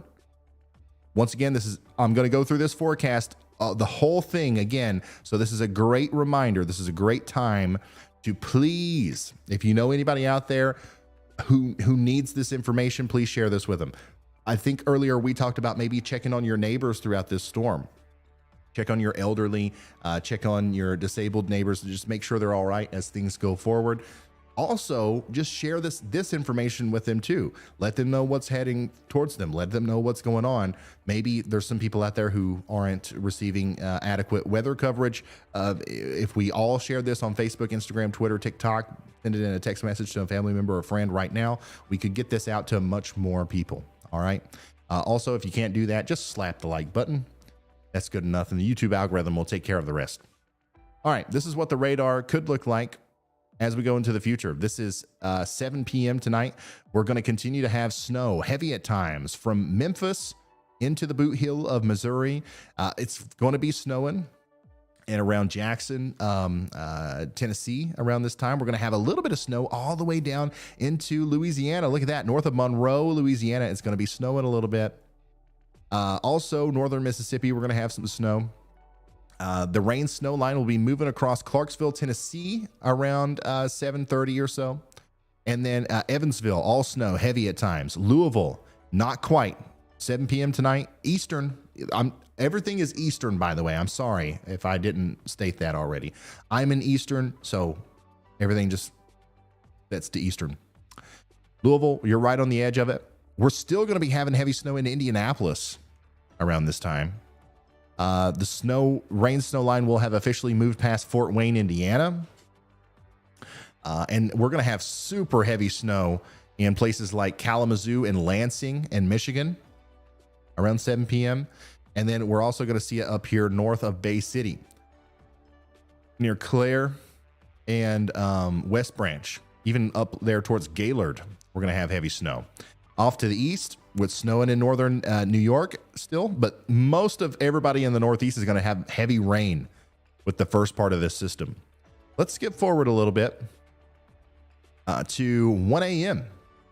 1 a.m. tonight or early in the morning on Friday. Now the snow's already past Nashville. So it snows in Nashville from 8 or 9 p.m. until 1 a.m. But now the rain snow line is to Knoxville, Tennessee. All right, we've got snow way down into Alabama near Gadsden. We've got snow in northwestern Georgia. We're going to have snow in a lot of Tennessee at this point. Heavy snow in central and eastern Kentucky. So Lexington, Richmond, you guys are going to be seeing heavy snow. And then also the front is going to be moving into Huntington at this time. Cincinnati will be all snow. Columbus will be all snow at 1 a.m. tonight. And then Toledo, Cleveland. So in Cleveland, it'll be like 40 degrees and raining. In Toledo, it'll be like 20 degrees and pouring the snow. Maybe even less than that, 15 degrees and pouring the snow. But that rain snow line is going to continue to push east. Detroit, 1 a.m. snow. But still, all rain over here in the Northeast. Let's go even farther into the future. How about 5 a.m.? 5 a.m. Friday. We've got some lingering snow showers down here in the Smokies and in the Appalachian Mountains up into Virginia. Lots of heavy snow across West Virginia. It's moved out of Cincinnati and Lexington. It's still snowing in Columbus. But now that rain snow line is in Pittsburgh. All right, we're seeing some heavy snow in Cleveland, Erie. A lot of the snow has stopped in eastern Michigan, but it's just getting started in western Michigan and in northern Michigan and in the UP of Michigan. This is when the lake effect stuff is really going to start to ramp up. Look at that. This is, I still think Holland, Muskegon, you guys, Traverse City, 2 feet of snow, not out of the question by the time this is all said and done. And just look at how much this moisture that's coming in from the Atlantic Ocean, look at how much it's getting lofted up into Canada and it's all turning into snow. This is a true blizzard up here in Canada. This will be a historic storm for them too. Widespread 2-3 feet of snow, blizzard conditions, 80-mile-an-hour winds, deadly conditions up there in Canada as this phasing finally happens and all that moisture comes in. All right, let's keep it going. A tiny little skiff of snow through parts of Virginia. Nothing crazy. Heavy snow in Pittsburgh around 8 a.m. in the morning tomorrow. Buffalo, you're officially all snow from 8 a.m. tomorrow on, and it's not going to stop. Erie, similar situation for you. Toronto will be switching from rain to snow around 8 a.m. tomorrow. Same thing in Ottawa and Montreal. Keep going. There's not going to be a lot of snow in the interior Northeast, guys. Just going to be honest with you. It's mostly rain. The front passes through, and then your snow. The really concerning part now is that lake effect. Oh my God. Look at that. The snow just goes and goes and goes all the way through Christmas Day. Jeez, man. 10-to-1 snowfall rates. Snowfall totals, I should say. Once again, how about you at 64 inches? 70 inches in Buffalo. 70 inches of snow in Buffalo. Over here to the east of Lake Michigan near Kalamazoo, 2 feet of snow. Between Benton Harbor and Holland, 2 feet of snow. Grand Rapids will get over a foot. Traverse City, we're talking about around 20 inches of snow. Just to the west, though, close to 30 inches of snow. Up here near Gaylord, 40 inches of snow is not out of the question. Up here in the UP of Michigan, we're going to see a lot of heavier snow totals closer to Houghton. 30, 40 inches of snow possible up here for a very broad area near Houghton and Munsing. And of course, you can see the color scale here. If you're in the green, you're close to 2 feet. If you're in the reds and the higher colors than red, you're well over 2 feet. How much snow in Pittsburgh, Pennsylvania? About 4 inches, according to this model. Maybe up to 8 inches just north of Pittsburgh, though. A lot of eastern Ohio could see 3 to 6, up to 8 inches of snow. Same thing down through Kentucky. Nashville, 2 or 3 inches. Cookeville, 3 to 6 inches. North of Memphis, 2 to 4 inches. Everybody in the blue, 2 to 4. Everybody in the purple, maybe like 2 to 6 or 3 to 6 or so. Michigan is the big winner here for as far as snow totals go.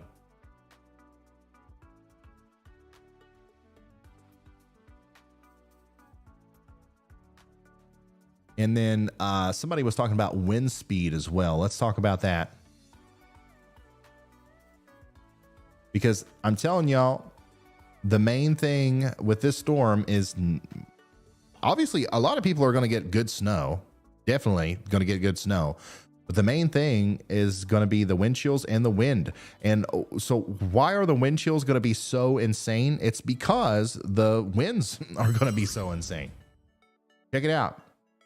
When this cold front passes through, we're going to see widespread 30 to 40 mile per hour gusts here from Kentucky into Ohio, Indiana, Illinois, Iowa, Missouri, Wisconsin, way back up into the northern plains.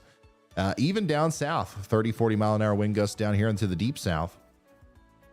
And then we're also going to see some 30 to 40 mile an hour wind gusts in places like New Jersey, New York, Long Island, Connecticut, about 4 a.m. in the morning. But that's nothing compared to the actual frontal passage. Long Island, I wouldn't be surprised if some of you guys saw a 60 mile an hour wind gust during this. This is when we could see some of those 70, 80 mile an hour winds up here off the lakes. But still ongoing 40, 50 mile an hour winds up here in the Great Lakes region. Oh my God, look at that. I can't explain how strong this storm is. Like, this is just going to be an absolutely incredible storm. It is going to undergo bombogenesis, and it'll probably be a 960, maybe even an upper 950 millibar storm up there in Canada, setting some sort of low pressure record for the time of year, maybe. But there's your winds. For somebody asked me about the wind speeds. Anywhere in the light green or above, it's going to be absolutely brutal as the storm passes through. And you can keep up with the time and the date above my head there in Eastern.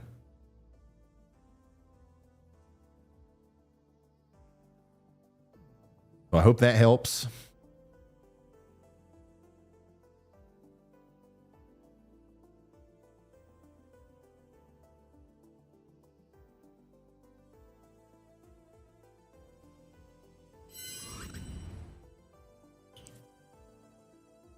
Take a look at the massive cold front. Oh, sorry, I didn't mean to take your mouse. We'll take a look at the massive cold front here in a second. For now, let's take a look at chat. What's up, chat? How's it going, guys? Thanks for sharing. Thanks for getting the word out about our stream. Central South Dakota, 28 inches last week. Stuck at home from Wednesday to Sunday. Right now, it's negative 47. Negative 47. Oof. Do you mind quickly checking how much snow in Toronto? Yeah. Toronto, you're kind of like in the worst spot. Like the lake is going to have an opposite effect in Toronto. And like it's worse if you do want snow, because I think Toronto's only going to see like 3 to 6 inches of snow. All around Toronto, we're talking about several feet, but you're kind of like in a little snow hole there.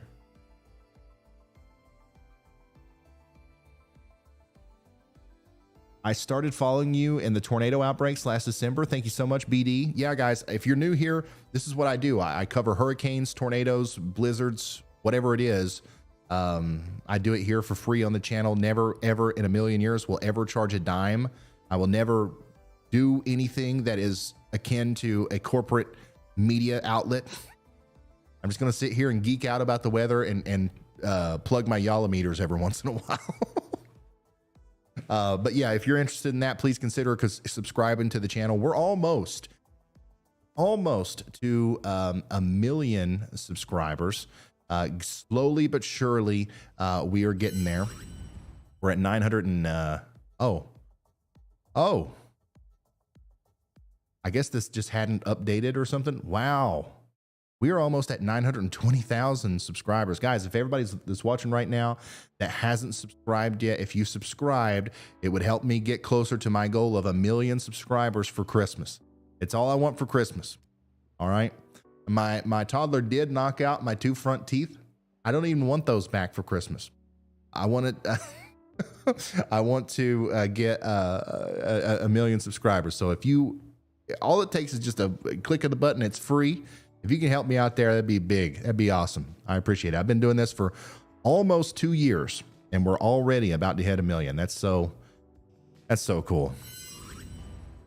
And if you're just now tuning in, we're doing live coverage of this historic generational storm, the Great Cold Front of 2022.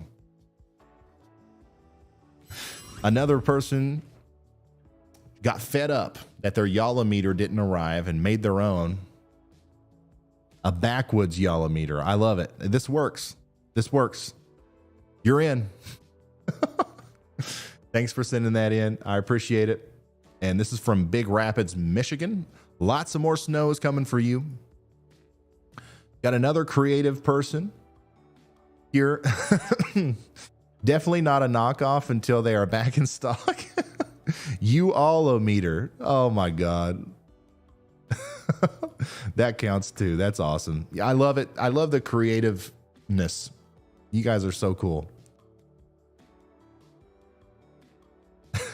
Definitely not a knockoff until they are back in stock. You all meter. I'm going to send you a cease and desist, but like, this is funny. Okay. I'm just joking. Let's see. What else we got here? Oh my God. We got everybody making up their, Everybody is putting together their own thing. This is so cool. We got art projects going on out there. Yalameter 500.0. I thought I ordered the Yalameter 2.0 months ago, but I ended up getting this totally real and authentic bad boy in the mail instead. I'm expecting over 1,000 foot of snow here in Northwest Georgia. That's awesome.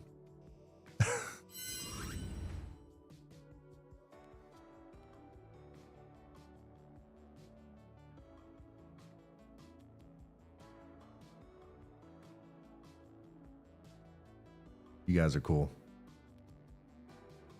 Here's a real one, and a real authentic Yalameter.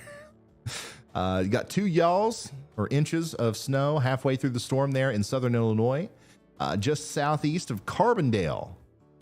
Thank you so much for sending that in. I love your Christmas lights. I think you've actually got a little bit more snow than what you think coming. I mean, don't get me wrong. It's not going to be a whole lot more, but you're probably going to get at least a couple more yalls before all's said and done.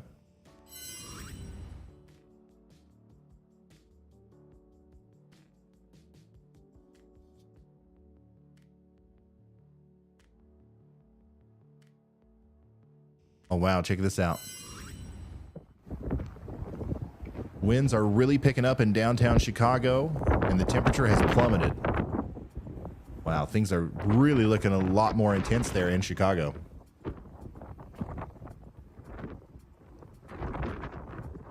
Hey, can we switch Johnson to number 1? Thanks.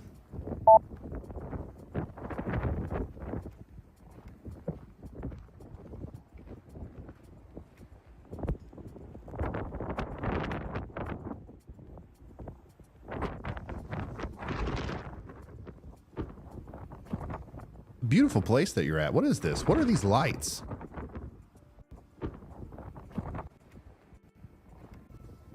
Just some sort of like rooftop garden hangout kind of thing.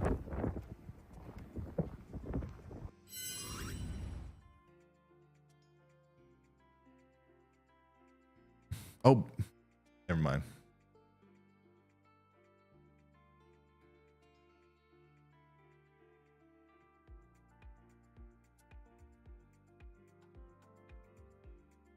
Oh, wow. We officially have snow in Arlington, Tennessee. It's a suburb of Memphis.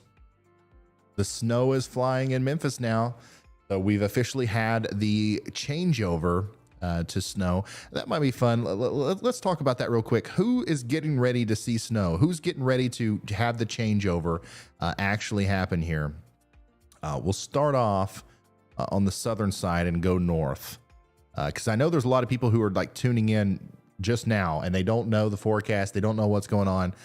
Here are the people that will probably see snow, if you're not already, within the next little bit, like literally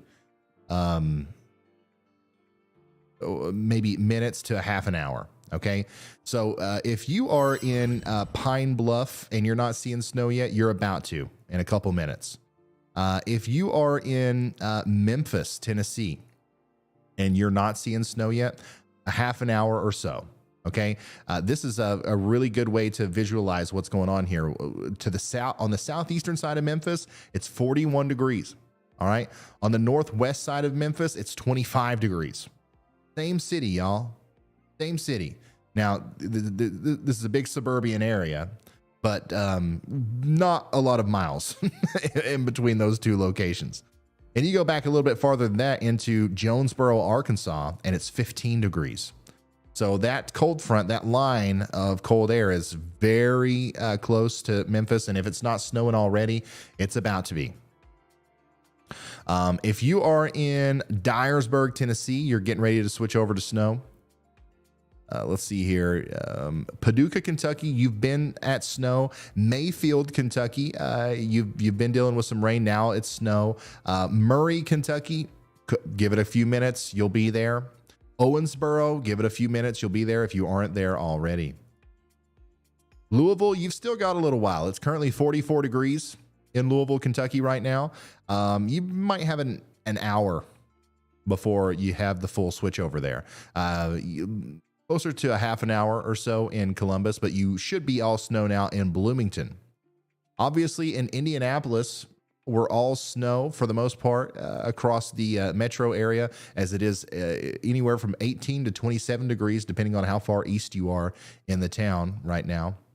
Fort Wayne, you've still got an hour or so. Marion, Indiana, you've still got about 30 to 45 minutes or so. Up here, a little bit farther to the north, we are, let's see here, all snow right now in LaGrange. We should be all snow in places like Defiance, once again, in about an hour.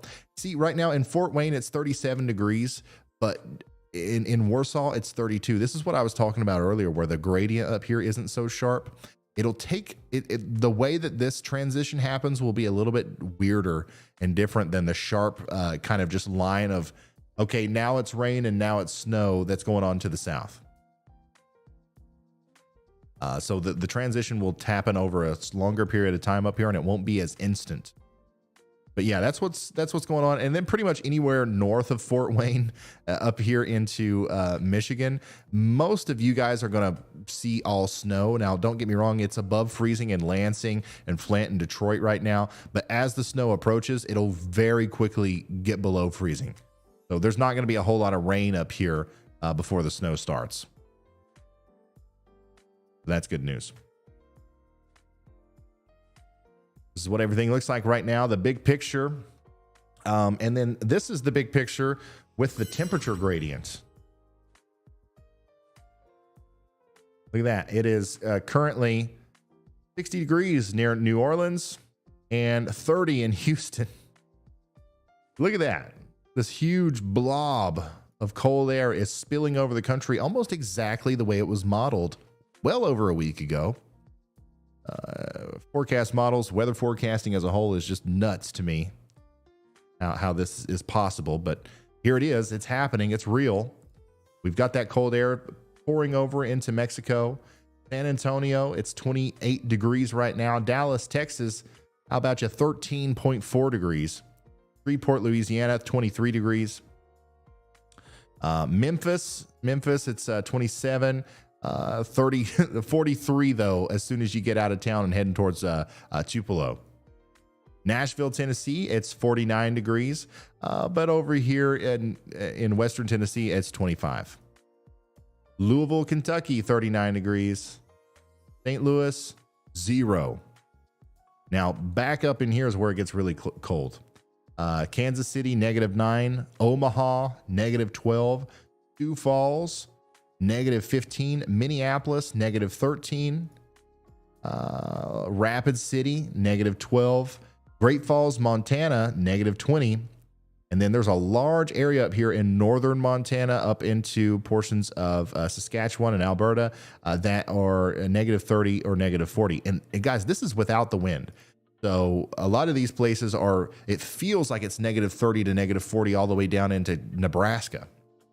All right. And that's going to continue to move east as the night goes on. Illinois, you're going to be feeling some of the same air that, is currently up here in Montana and Canada right now. Like, that's coming for you. And that's why this storm is so dangerous. This is deadly cold. This is not normal. This is not like your average cold snap in December. Electric heat. If anybody that's listening to me right now depends on electric heat for heating your homes, that's a bad situation to be in a situation like this, because not only does it have a hard time keeping up sometimes, but in a situation like this where there's a lot of heating demand, sometimes you can override the power grid and cause power outages. Sometimes they're extended, and then you're not going to have much heat after that. I've been talking about it for a while. Make sure you are gassing up the generator if you haven't already. Chris Hall sent me a really interesting video from the gas station here in Kentucky, and it looks like people are doing that right now, not only just for like their generators and stuff, but for their cars. This is from Chris Hall in Perry County, Kentucky. So there's people out here. I got a video from one of my buddies here in Pikeville, and there's actually a big line of people out there getting gas and just getting stuff before the storm hits, and that's smart. Honestly, some people might find it annoying, or like if the store's too crowded or whatever, but like I promise you, you're not going to want to be out whenever this starts. This is when you don't want to be on the roads. This is when you want to have your gas and your groceries and your snacks and whatever it is that you need. This is when you want to have that ready, so you don't have to be out there on these roads. This is extremely dangerous. We've seen all kinds of reports of car accidents and other bad things that have happened on the roads today. Don't let that be you. It doesn't have to be you. Take care of what you need to now before the storm hits, and then just kind of settle in and watch us until the storm passes.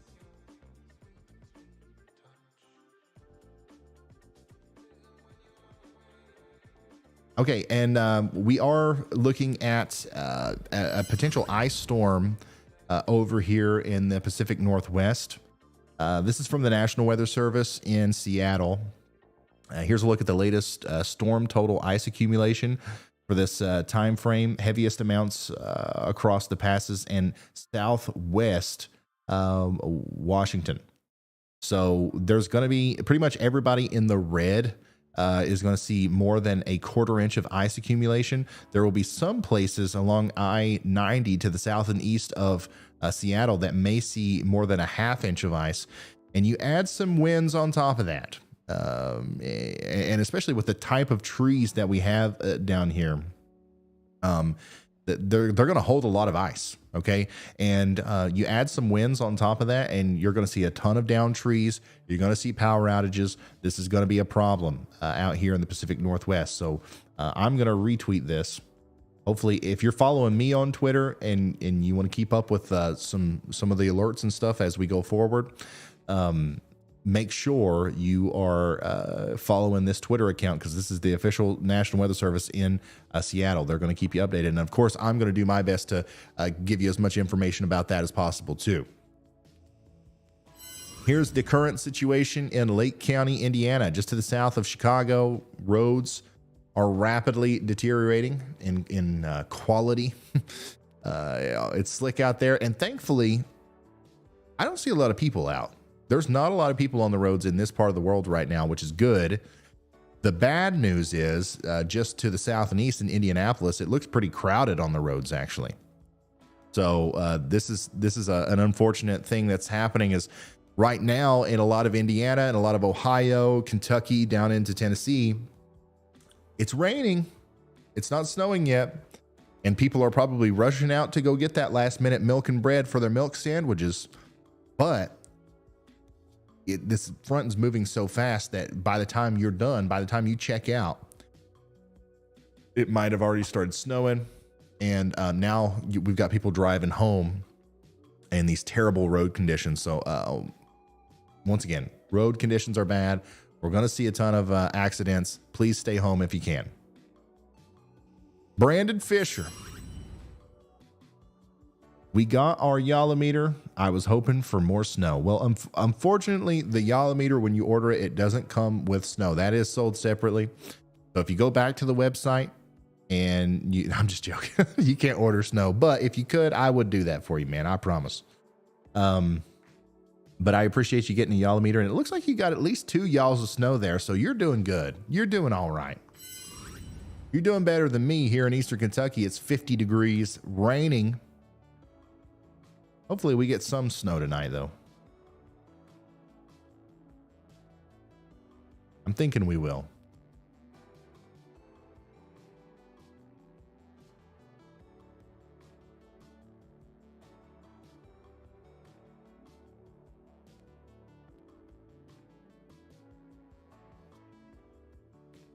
What do we got here? How much did the temperature change in an hour or less as the cold front passed? Here's a graphical depiction using the real-time mesoscale analysis grids. The grid showed max drop was near 47 degrees in northeast Colorado. Included is the actual record drop trace at Cheyenne, Wyoming.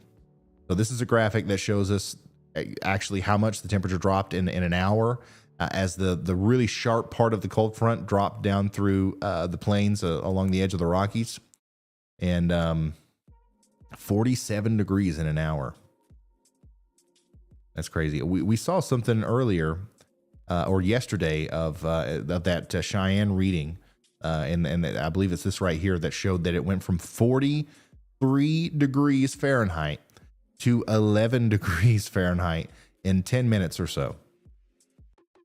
And then overall, it went from 43 to 3 degrees within 1 hour or 30 minutes. Sorry. So that's wild. Absolutely wild. Not something you see every day. I think I just saw in chat, somebody said that happens every week in South Carolina. No, it doesn't. No, it doesn't. I promise you it doesn't.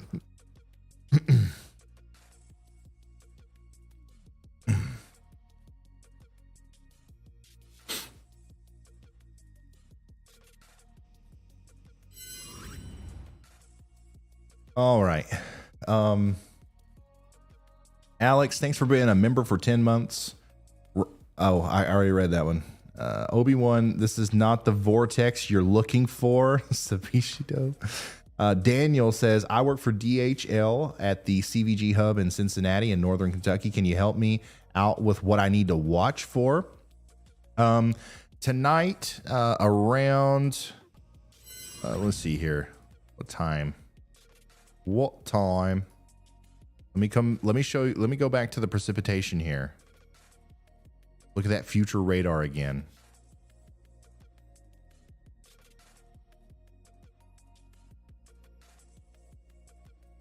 Let me put it into motion. Let me put it into motion. Tonight, around 9 p.m., the rain is going to switch over to snow. The temperature is going to drop very quickly. It's going to snow heavily between 9 p.m. and midnight. And then it's going to taper off, and it'll be kind of like light snow showers all the way through 4 or 5 a.m. in the morning. So once the snow switches over, it's going to get pretty intense. And, you might see up to 4 or 5 inches of snow in Cincinnati by the time this is all said and done. But once the snow stops, then the winds kick in. All right. You're going to have very strong winds, and it's going to start blowing around. So it doesn't really matter how many inches of snow you get, because you're not going to be able to measure it. It's going to be an inch deep in some places, 8 inches deep in other places. And you'll have blowing snow and everything. So that's what you can expect in Cincinnati. And then all day on Friday, and then into the night on Friday into Saturday, we're going to have bone chilling temperatures, maybe even close to -30 to -40 with the wind chill. Deadly cold. But thank you, Daniel. Hopefully that helped you. Let's see here. Bear Post, thank you very much. Merry Christmas to you. I can't believe it's almost Christmas. Should have, I don't know. I should have done something for that. But I think after this live stream, that's my full focus. It's like I've been completely focused on this and work for the past 2 weeks. I got to go Christmas shopping or something as soon as the live stream ends. But daggone it, there's going to be a blizzard. Now what am I going to do? Anyways, Mike says Southwest Michigan here, 3 inches of snow in the past hour. Thanks for your coverage. No problem. I enjoy being here. Thank you for supporting me. Any chance of measurable snow in Lebanon, Tennessee? Shoot, I know where that is, but I'm going to have to Google it. Where is that? Lebanon.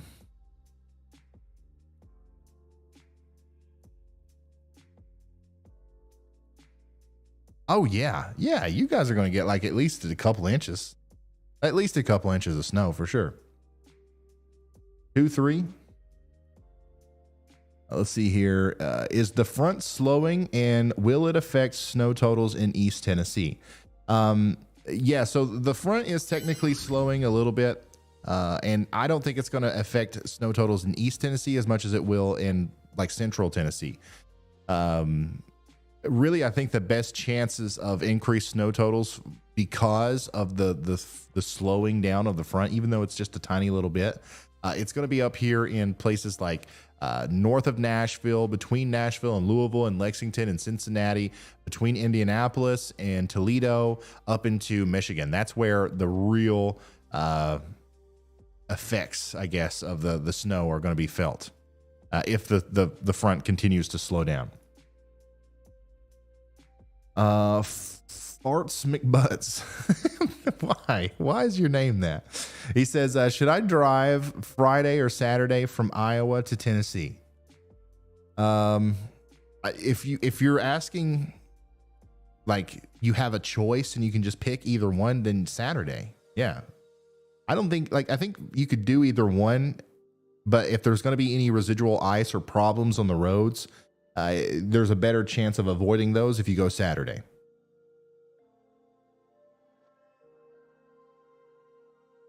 Kerbach, thanks for becoming a member. Riff Raff says, I get off work at 12 a.m. tonight, just outside of Detroit. I'm definitely nervous about the ride home. Oh, let's check that out for you. Hey, come on. Hey, get the boss on the phone. Get the boss on the phone and say, listen, Ryan Hall said that you should let us leave early.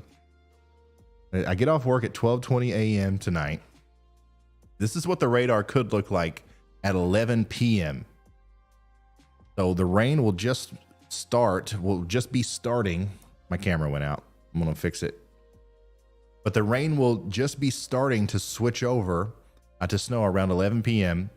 And then by 12 p.m. And 1 a.m., yeah, it'll be snowing heavily in Detroit. So listen, Mr. Boss Man, Mr. Riff Raff's boss, let the dude leave an hour early. All right. Let the whole crew leave an hour early, son. I mean, this is it's going to get dangerous out there. And like, I know you're from Detroit and I know you're saying, you know what? It snows here all the time, blah, blah, blah, blah. No, listen, it's going to be raining.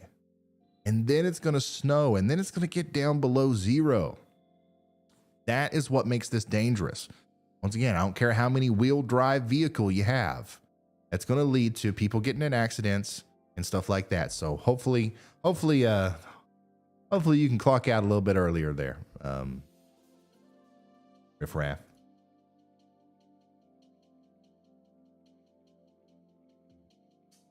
Anything to worry about in the Dallas area besides windshield? Nope, not really. I live in Maine, 53 degrees tomorrow and 1 to 2 inches of rain. I'm so sad. Yeah, I don't blame you.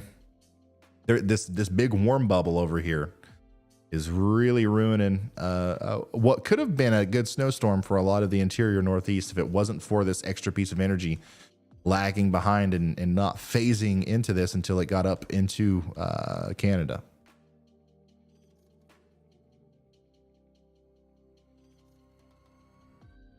Thesaurus, thanks for becoming a moderate risker. Are there gonna be any strong winds tonight for Minnesota? Yeah, for sure. There's gonna be some strong winds tonight in Minnesota. In fact, tonight, right now, actually, a lot of the winds are just now starting to ramp up across a lot of the areas that will experience some of the strongest winds. And they will persist throughout the night into the day tomorrow. So welcome to the great cold front of 2022.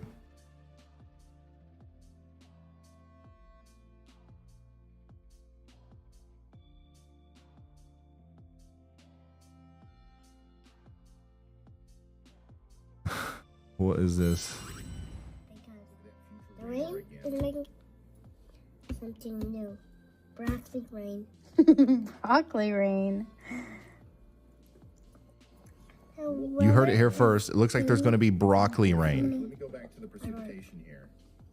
That's because the rain is making something new. I couldn't have said it better myself. Yep. The rain is coming and it's going to turn into broccoli rain. 100%. 100%. Oh, here we go. Muncie, Indiana, where snow Thank you, Shanna. Thank you for sending that in. We're all snow in Muncie.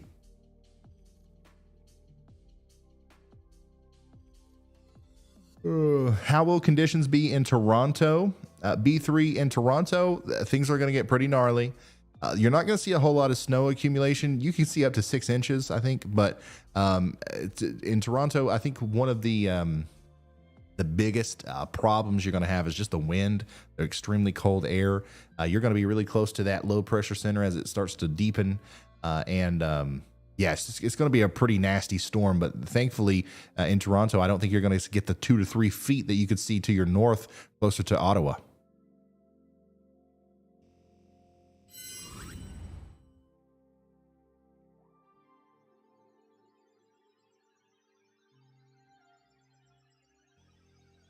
Here's a report from Windy. Southern Illinois, 26 miles northwest of Carbondale at 5:30 p.m. Wendy, thanks for sending this in. She says, my Yalla meter won't be here until tomorrow. Dang on it. We really tried our best to get everything out. You guys should have seen the massive amount of people and just the amount of work we did to get out the 2,000 Yalla meters over the past couple of days. 2 snow-loving pooches here. Sandy and Macy are hoping for some snow tonight. That's cute. Already got 6 y'alls of snow. Expecting more.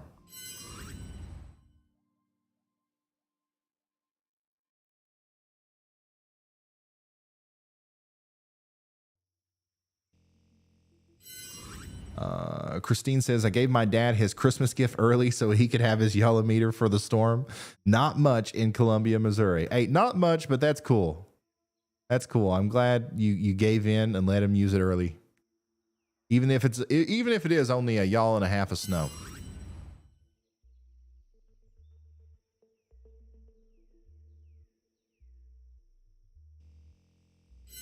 We're watching in Tulsa, Oklahoma. This is from Darla.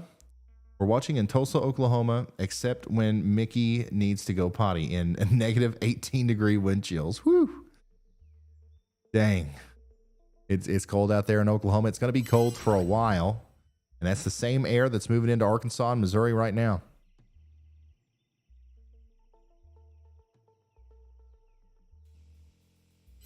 Jackson, Tennessee. We officially have changeover from rain to snow. It's happening. 27 degrees in Jackson, Tennessee right now, and the flakes are flying. I know that I've missed a bunch of these Yalla meter pictures. There's so many coming in, there's no way I can show them all, but thankfully we have a team of people that's keeping up and compiling them for us so that we can give one of you $1,000 here soon. Negative 9 degrees with blizzard conditions in Fargo, North Dakota. Look at that. 14 y'alls of snow out there in Fargo, North Dakota.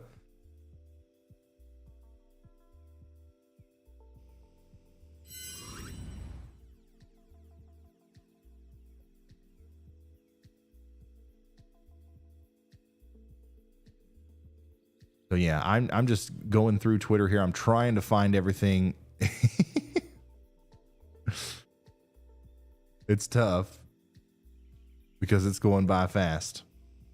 It's 44 degrees in Fayetteville, North Carolina. Sorry, no snow, but rain. And the duck is loving it. I love it. In Fayetteville, North Carolina, you might see a little bit of snow as the front passes by, but nothing crazy. The duck might love that too. Maybe not, actually. It's going to be pretty cold. Here we go. Now we actually have already switched over in Fort Wayne, Indiana.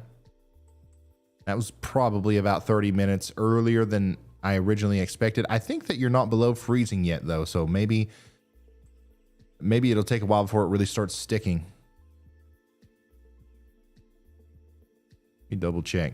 Yeah, according to what I'm seeing here, it's still about 36 degrees in Fort Wayne, but like literally just a couple miles to the west, it's 25. So that'll be changing quickly.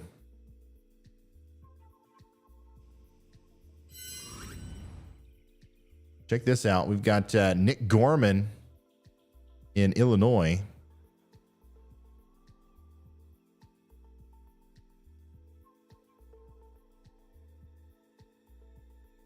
Not able to talk to him, but you can see that there was definitely some blowing snow there for a second. And then just to the south and east of Chicago, we got storm chaser Jaden Johnson showing us the road, and Brian out there showing us the road conditions.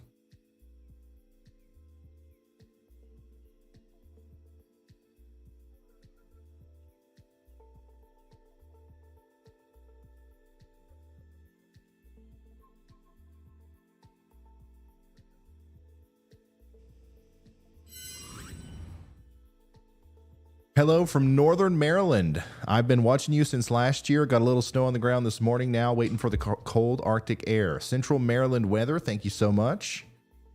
Ryan, does being in that valley just below Knoxville affect some of the snow for better or for worse? It does, and it doesn't. It just depends on the kind of system that we're talking about. We're talking about one that draws up a lot of moisture from the Gulf of Mexico. It can kind of block off a lot of that moisture, but sometimes whenever we're getting wraparound moisture from the other side, or if we're getting moisture from the lakes, it can enhance the snow. Yeah, it just depends. In a system like this, it doesn't really matter. Like this really fast cold front, the main reason why you're not getting a whole lot of snow is just because of the speed and the progressiveness of the cold front. And that's, the moisture is outrunning the cold air in a sense. Thanks for becoming a member, T. Goss. I really appreciate all the members, especially Helen. Thanks for becoming a high risker. That's super cool.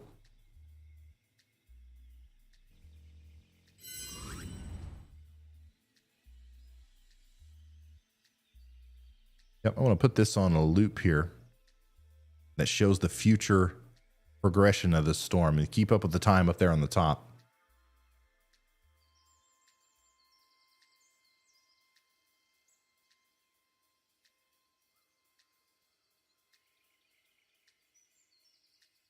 How's it looking in New Jersey? It's looking fine. It's looking fine. There's might be a little bit of snow in New Jersey as the front passes, but the main problem over there is going to be the really heavy rain tonight into tomorrow, the potential isolated flooding, the strong winds that are going to come along with that, and then the big Arctic blast that's going to come through with more strong winds. So as far as snow accumulation goes, it's not going to be that big of a deal in New Jersey, but there definitely are going to be some really detrimental impacts to travel and just general day-to-day life as the storm passes by.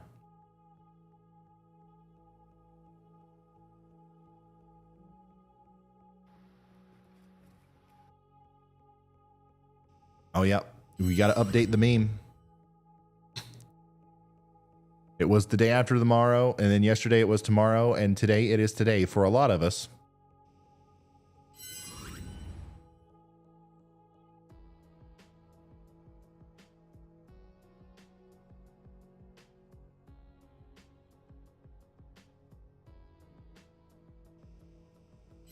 Another very weather interested person here. My assistant and Ryan Hall fan. Hey there. Have you ever seen somebody so like literally on the edge of their seat watching the weather? Oh, what is this? Bro, what? Not too much snow on the ground. Totally real Yalameter here. What is this? Somebody made a PS1 style render of the Yalameter. Whoa.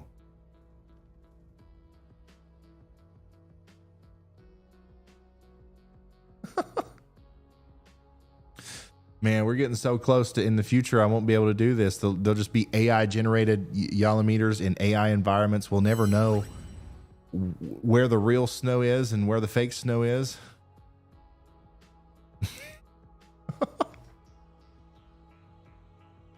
Oh, wow. Things are rapidly deteriorating in Mishawaka, Indiana. 5:38 p.m. on the left, 6:42 p.m. on the right. Lots of snow accumulation. Not technically lots, but definitely you can see that it's piling up there really good.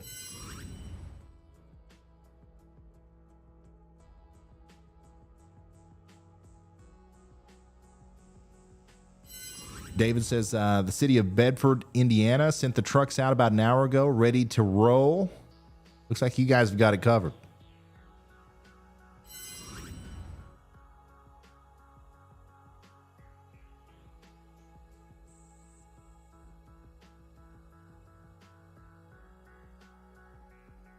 Plow Truck Pat sent us a video from the plow truck. I'm in the plow truck. Roads are getting very slick and low visibility.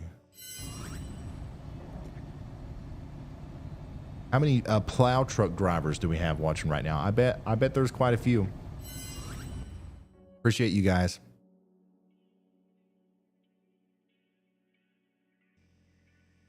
What does this say? 1 million for Ryan Hall, y'all. Merry Christmas. Yes, please subscribe to the channel.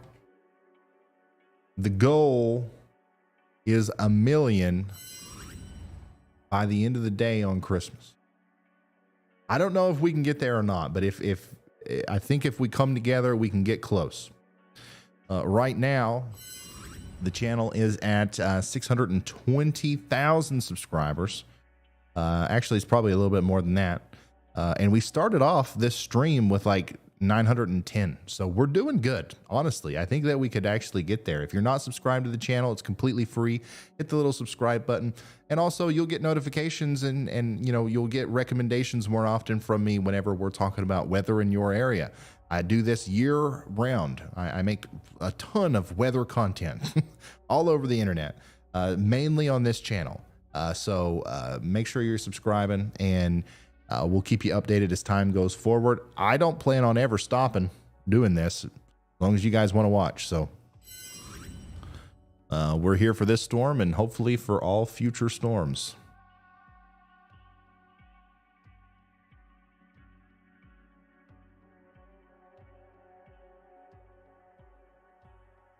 Stephanie Graka, thanks for becoming a slight risker.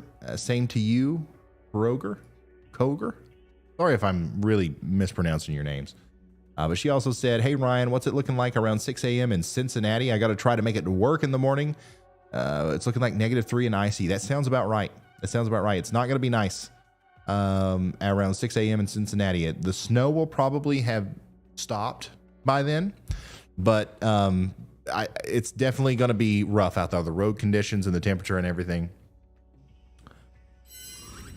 Let's see here.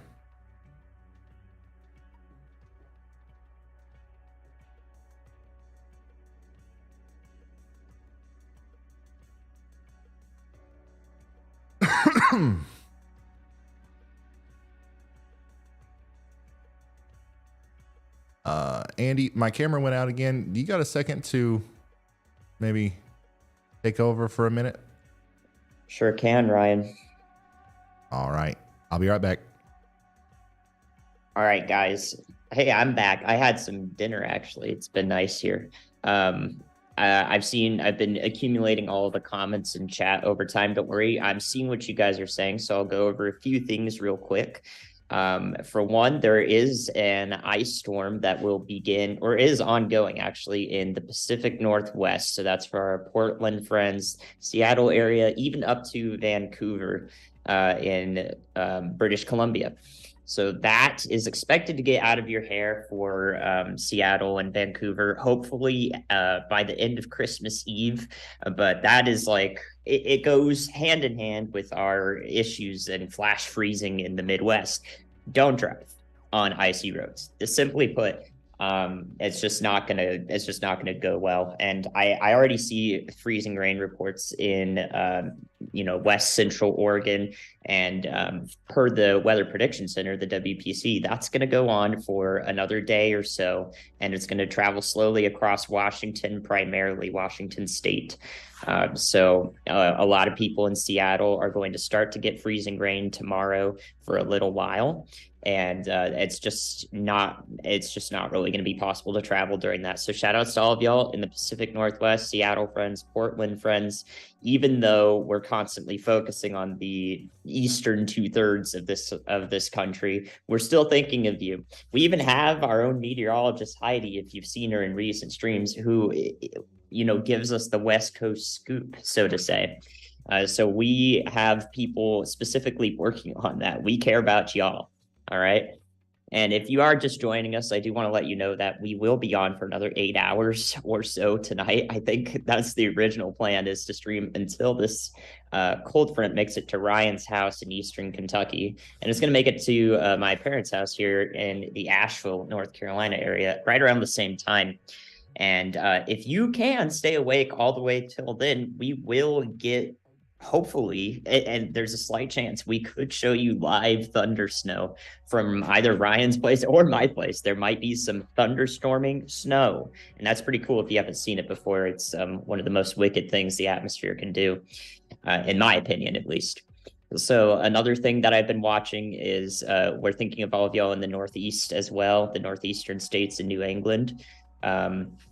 Even though you may not be getting the snowmageddon that some, news outlets may have told you, what you will be getting is a lot of wind, and that's all day Friday and possibly into early Saturday as you go toward the Atlantic coast near Boston, Massachusetts. You're gonna get a lot of wind gusts. You're gonna hear it probably, as long as you're not in a steel building. You'll probably hear the wind gusts outside. So very blustery day there. That could still impact travel somewhat. And then I also did some looking into our area. I saw some people in Charlotte, North Carolina, and where I am in Asheville, asking about, whether we get snow. Asheville might see a little bit of snow as the cold front passes through, but only like a brief 30 minutes respite, I would say, of winter weather, because the moisture that's with the system just isn't going to make it that far south. Once it reaches us in the mid-Atlantic states, it's just not going to be that far south. Sometimes we get what we call northwest flow snow here in the mountains, where literally the water that turns into snow comes from the Great Lakes and is transported directly to us up the Appalachia. And that doesn't look like that's the case this time. So if you're south of Virginia, then you're probably not going to get much of any snow unless you're up in the mountains here. So that's what I have to say about that. If you're north of Virginia or in Virginia, you might see a little bit of snow, maybe some flurries, probably nothing that accumulates to use your yallometers with. So that's my best guess as it stands as we go into the night. And that'll come with the passage of the cold front. So you'll know when it gets like 20 degrees colder than it was. So I hope that helps all of you who are wondering. As much as we want to, we can't not answer 40,000 people who want exact things for their cities. So I'm trying to sweep it through for you as best I can. All right, Ryan will be back in a minute, but I hope you guys have been enjoying this so far. As long as you're not, I hope you're not, having to rely on us to give some sort of travel warnings for anyone. Hopefully you're anxiety free as we go into the holiday season here. That's what we can hope for. But if not, we will be on again for another while, many hours tonight. Right, Ryan? Mm-hmm.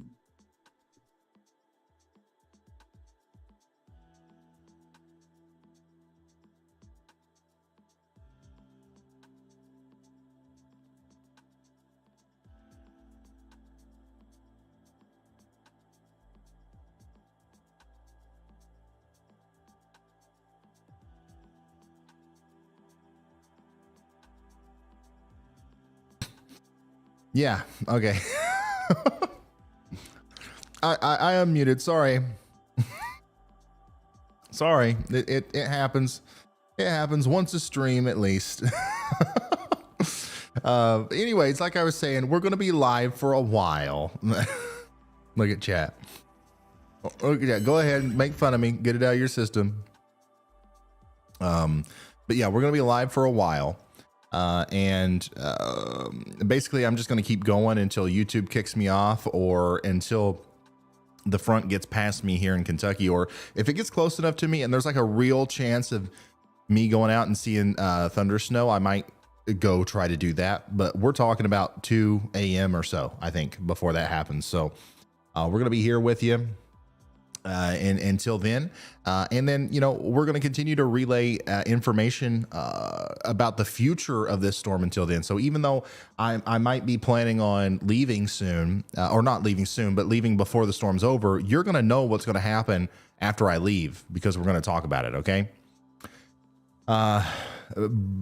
Brecklin sent a $100 super chat. Everybody say thank you to Brecklin. That's awesome.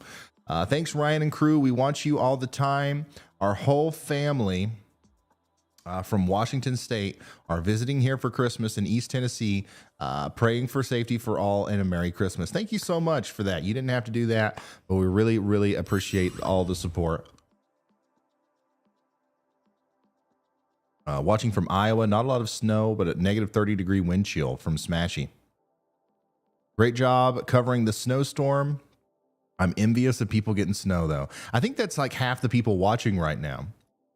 Half the people watching are like actually like really concerned about the weather, and they're like trying to figure out what's going to happen. They're trying to get information. The other half are just jealous, and they're like vicariously living through the people who do have snow.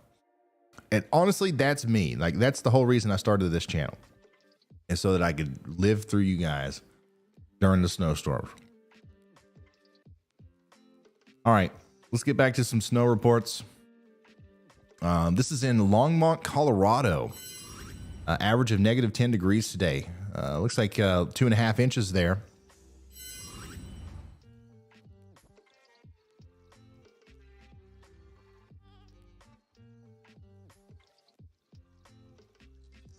Oh my God. Let's see here. What is this? New merch idea for an underserved population of your fans.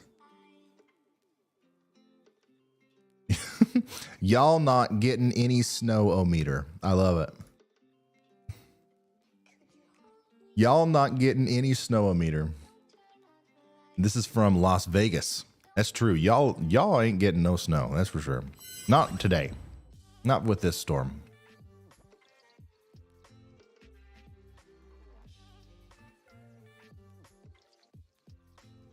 By the way, guys, if you, just like in a severe weather situation, if you see anything out there that you think would be interesting that we could share, if it's like something from the National Weather Service, some sort of report or something, feel free in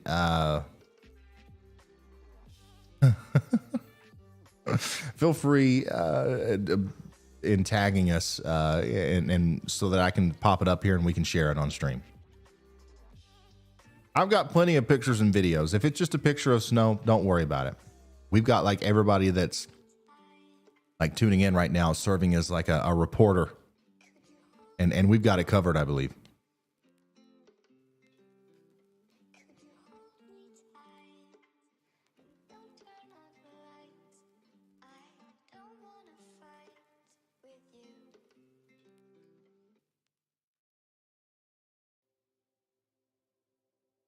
All right, since I am going to be here for several more hours, I'm starting to get hungry.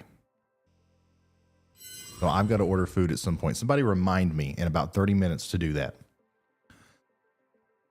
Kyle says temperatures are dropping fast and the wind is picking up in Muncie, Indiana. Not even a whole y'all of snow yet. You will end up with more than that, I promise.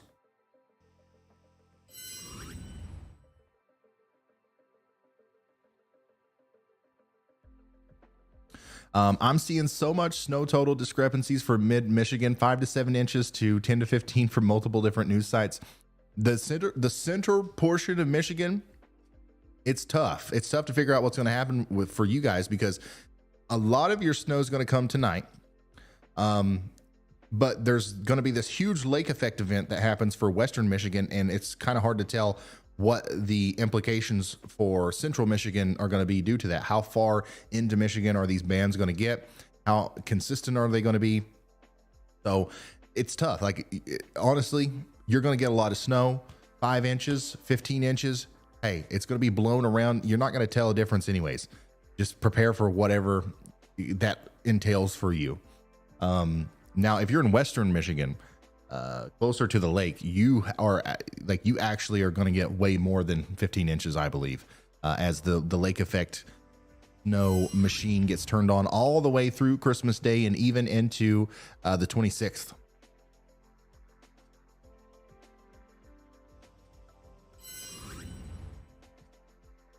Angie, thanks for sending this in. Snow is just starting here in Shelbyville, Indiana. Annie received some early Christmas presents in honor of the blizzard. Now that's cool. That's cool. Annie, thanks for sending that in. Make sure you give us an update. Make sure you give us an update whenever you have a couple of y'alls on the ground. All right.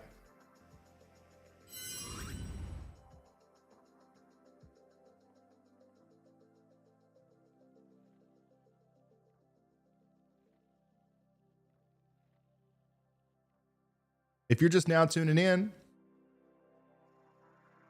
we are covering this massive storm, this great cold front of 22, this, once per generation kind of like massive event that just impacts everybody in the country. The cold front is currently working its way across the Ohio Valley into the mid-Mississippi Valley and up into the Great Lakes region. You can see it here very clearly. And this is what we're dealing with.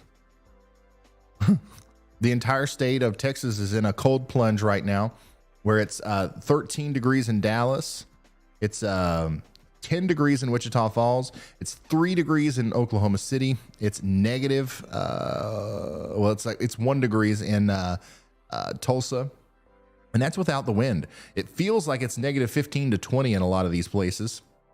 St. Louis, how about you? Negative 1 degree. Kansas City, negative 5. Aberdeen, negative 15. Bismarck, negative 17. And a lot of negative 30s and negative 40s showing up here north of Montana.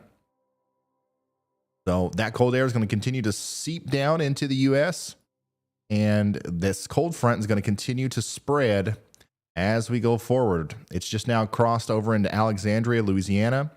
Yazoo City is next in Mississippi. Memphis is officially cold. It's almost below 20 degrees now in Memphis. Tupelo, you're next. It's 50 degrees right now. Not for long. Nashville, it's getting close. 48 degrees right now. Just to your west in Jackson and McKenzie, it's 25. Bowling Green, Kentucky, 42 degrees right now. Give it a couple minutes. It'll be 32. Louisville, same for you. This thing's moving fast now. Toledo, it's 38. Fort Wayne, it's 28. Indianapolis, it's 17. And these wind chills are going to get downright nasty tonight. This does not end in the Ohio Valley. All right, this is going to go all the way up through the Great Lakes into the Northeast. And we're going to have winter storm to blizzard conditions affecting holiday travel all the way through the night and into the day tomorrow.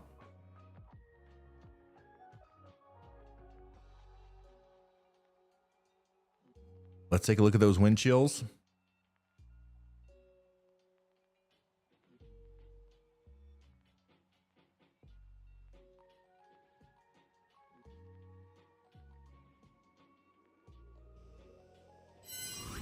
Here we go. This is what it looks like right now with that big cold front. This is what it's going to look like a couple hours from now. Okay, 10 p.m. That's when the cold front's really going to make it into Cincinnati, Nashville. But look, back here in St. Louis, negative 35 with the wind. Back here closer to Chicago, negative 20. All of the state of Iowa, negative 30 to negative 40. Just an absolutely insane cold front.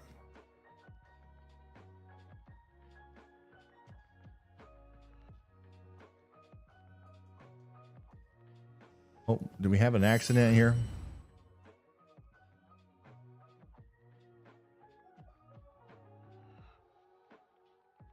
It's still insane to me how busy the roads are.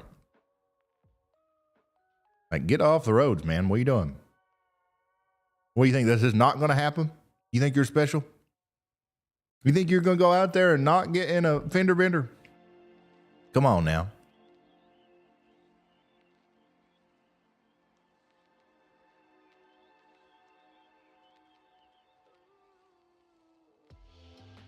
Cameron says, anyway, you can give an update on traveling from Kansas to Oklahoma tomorrow. Western Kansas all the way to Tulsa. Just curious. I don't think they should be much left. Yeah, that's just going to be cold. It's just going to be really cold. There's not a whole lot of precipitation left for that part of the storm. It's going to be cold, pretty windy, but that's about it right now. Approximate ETA on snow in Lebanon, Tennessee, probably. Let's watch this together. Keep up with the time up there in the top. According to this, around midnight.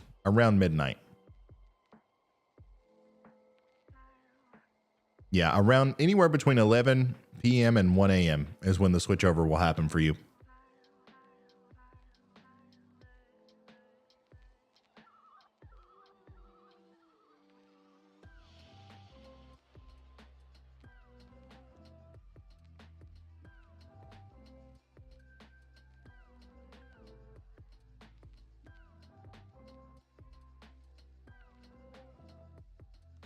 What in the world is going on? My phone's blowing up. Oh, it's you all again. Once again, if you want one, you don't have to get one. If you want to make your own, that's totally fine. But if you want one, we do have pre-orders open again for Yalameters on shopryanhall.com. There's a link in the description, and the mods will put it in chat. Check this out.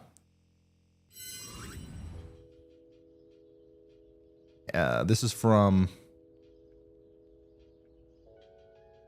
Iwana. Hey Ryan, snow's coming down. It's cold here in Lawrence, Indiana. So Indiana is really starting to see a lot of snow from this, and this is playing out pretty much exactly how we thought it would. With the way some of these recent models have been showing the expansion of the snow in Indiana, southern Michigan, and into Kentucky. So this is what the radar looks like right now from the Indianapolis point of view. A lot of the heavier snow now is happening over here. So from Bedford up to Seymour, Greensburg, Newcastle, Decatur, a lot of the places where the rain snow transition is just starting to happen, that's where the heaviest snow is actually occurring. But the farther back you go, even though the snow rates might actually be decreasing a little bit, the more intense the storm actually gets. You can tell that this is just an accident waiting to happen. We've got wind-blown snow. We've got low visibility. We've got ice and snow-covered roads. This is back here towards Chicago. And this is more like what you're looking at back there towards Springfield, St. Louis, and all these places. The storm isn't over when the snow ends, even though it is still snowing here. Things are just going to continue to deteriorate as we go through the night, and those wind chills get more intense, and the snow just starts blowing around. You're not going to be able to tell that it stopped snowing in a lot of places because it's just going to be picked up off the ground and blown past you. How do you know it didn't come from the sky, or if it did?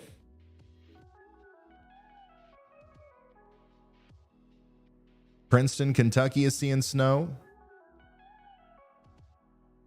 We now have snow in Obion County, Tennessee.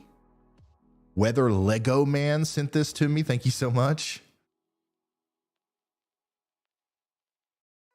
Let's see here. Loretto, Kentucky, rain and wind is starting to pick up. That's going to switch over to snow pretty soon.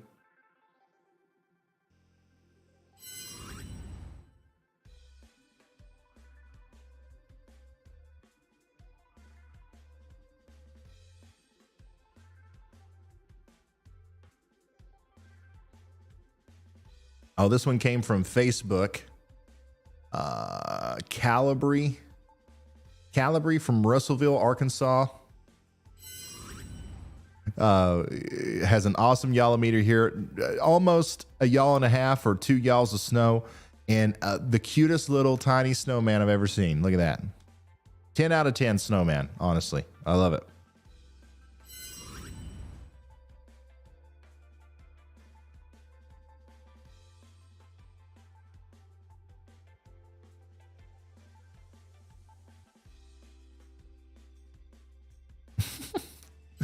unofficial Chi-Town, you use guys-o-meter. Slight delays at O'Hare. Perfect de Bears weather. Still shorts weather. Throw some salt on that Chicago dog. Throw some salt on that Chicago dog. No ketchup. Shorts weather. A light dusting on Devine. Dibs weather.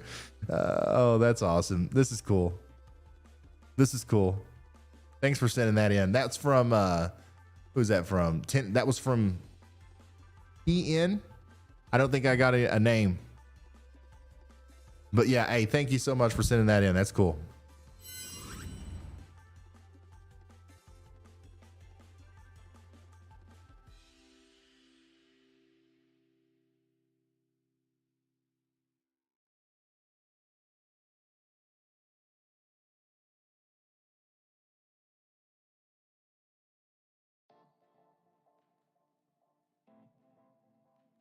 Dan E says, if you haven't subscribed yet, what are you waiting for? I agree, Dan. I agree. I don't know what they're doing. And I've seen the stats, 80%, I think. No, it's actually 60%. 60% of the people who watch my videos and streams are not subscribed. I don't know what it takes.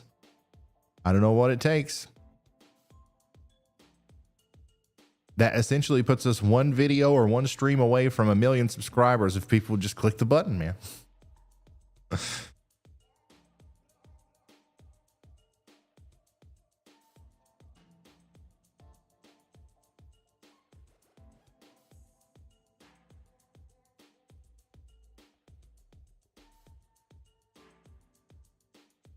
I really appreciate everybody sending in your reports and your information on Twitter.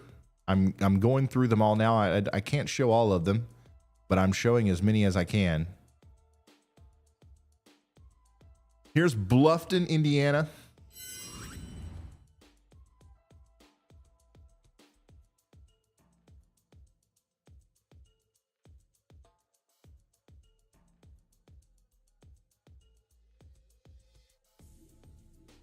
Eat food sometime. I do need to do that at some point.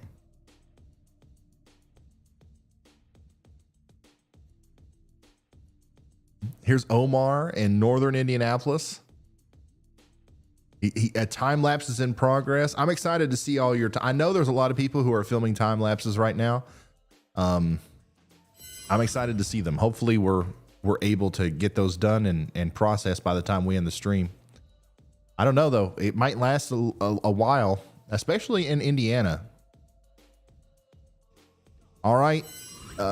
Fort Wayne, Indiana, it's here. Thank you, Prissy Pants, for sending that in.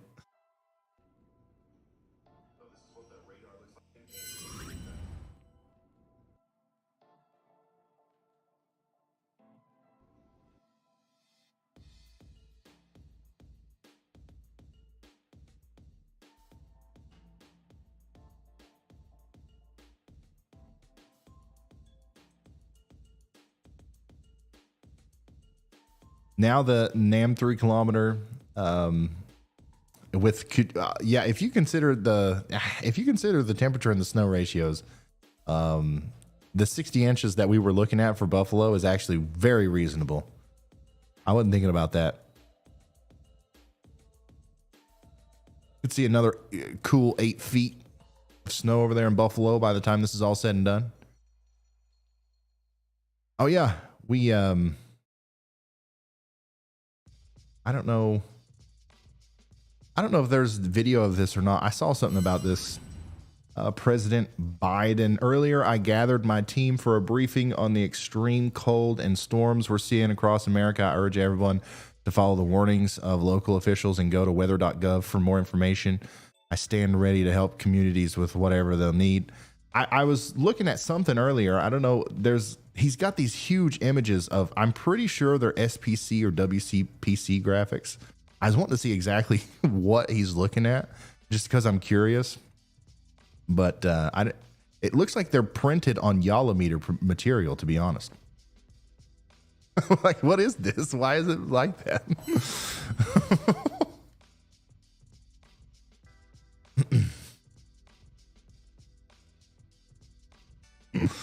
Oh man, that's hilarious.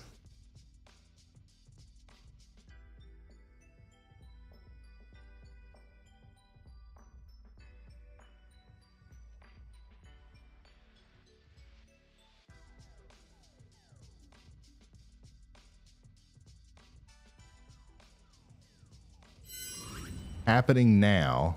Snow is coming down and temperatures are continuing to dip here in Indy and the Indianapolis metro. We're at the intersection of North Shadeland and Pendleton Pike where there appears to be a fire. Fire trucks and ambulance are on the scene. I wonder if Brett Adair is still close to there. I don't know what would cause that. It looks like it's in the road. Fire in the road.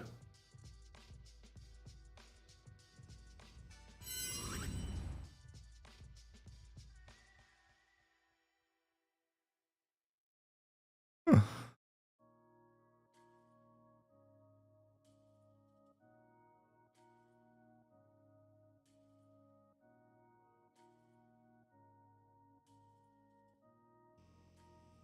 Grandkids made snow goblins in Harrietta, Michigan. These are some of the first snow goblins I've seen, and I've got to say I'm impressed. I love it. Glowy. I love the glow sticks. That's cool. I mean, it's a little easier than a fully formed snowman, but there's an artistic element to it that I really appreciate.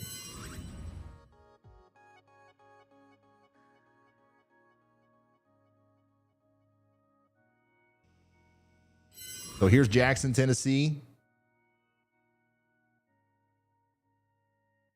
I was trying to hammer down and stay ahead of it, but it caught me. Texarkana to Nashville running FedEx double trailers. Oof. Oof. Yeah, you'll be in it, the front of it all the way to Nashville now. The good news is if you stay on the front line as the temperature transition is happening, I don't think you'll have as much problems with ice as if you get caught back a little bit. But if you don't have to stop between here and Nashville, I think you'll be able to stay in conditions like this for the most part.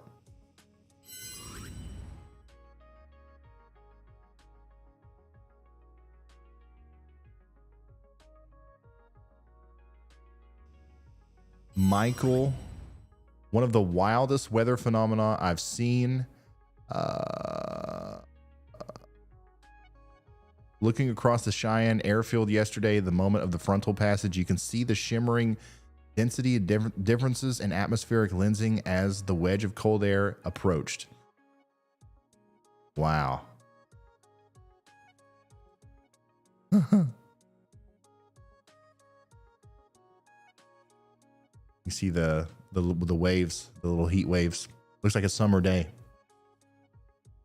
And then look in the distance.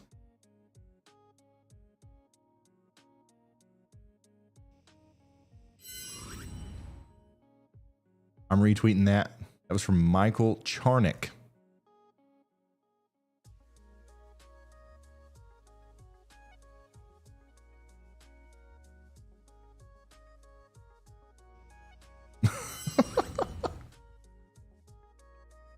The party has started in Hickory. Pronounced. Wait, what? Oh, Hickory With. Hickory With. Gotcha. We're about 30 minutes east of Memphis. And look, you've already got like a quarter of a half of a percent of a y'all. Love it.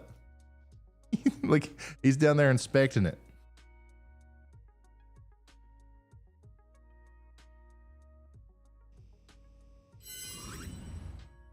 What about Babylon, Long Island for flooding? I'm ice skating. Am I ice skating to work at some point? That'd be fun. There is going to be a flooding issue in the Northeast, especially along the coast, as this big area of rain comes across. And then, yeah, there is going to be a problem with some of that water freezing whenever the Arctic front comes through. So that is definitely something that you're going to have to watch out for. I don't know if you are necessarily going to have to ice skate, but it's definitely going to make for treacherous travel. Once again, guys, during the busiest time of the year, this couldn't have happened at a worse time. But this is what the frontal area looks like now. We now have wind chills below freezing over the Gulf of Mexico. Or actually just regular temperatures below freezing over the Gulf of Mexico, south of Houston. That's nuts. That's nuts to think about. I definitely think that the southern extent of this front is a little bit more... This is a little bit more impressive than what was modeled, I think. I think how quickly this is kind of bulging out down towards southern Texas and stuff is a little bit more... I think it's colder. I think this is ending up colder than what we originally thought it was going to be. Which is bad news because we thought it was going to be pretty cold.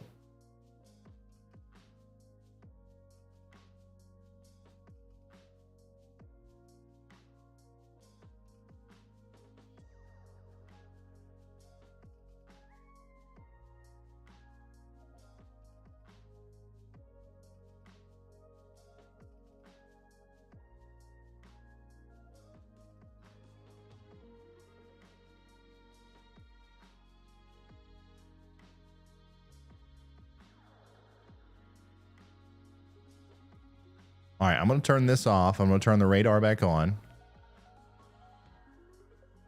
so we can really take a look at what's going on everywhere. First of all, we've got some storms coming onto shore here in Florida, some thunderstorms, some heavier rain. We also have some of those storms off the coast of North Carolina, still probably causing big old fish lofting water spouts out there. Thankfully, not a threat to land right now. The heaviest rain is currently falling between Baltimore and Philadelphia in the Northeast. This is could cause flooding over the next little bit. That's going to head up towards New York into eastern Pennsylvania, northern New Jersey, southern upstate New York. Right now, north of the Capital District in New York, it's snowing, but eventually, as time goes on, that will transition over to rain, and we're going to have a lot of problems out here with potential flooding going all the way into the overnight period. All of this area, you're going to get a brief hit of snow in places like Burlington, even all the way up into Montreal. You're going to get snow, and then it's going to rain, and then the big frontal passage will happen tomorrow, and then you'll go back to snow, and it'll get cold again. So that will cause a big problem with ice for a lot of the Mid-Atlantic and Northeast.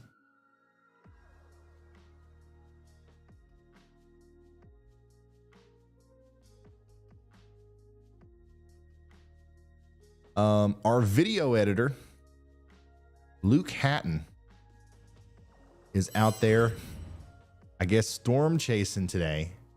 Intense snow occurring on the backside of the Arctic front. Visibility is reduced to around a half a mile. So he's close to Indianapolis as well, I believe. Actually, no, he's a little bit farther to the south and east. So he's closer to Cincinnati, actually. So this is closing in on Ohio and Kentucky, around the Cincinnati area and Dayton.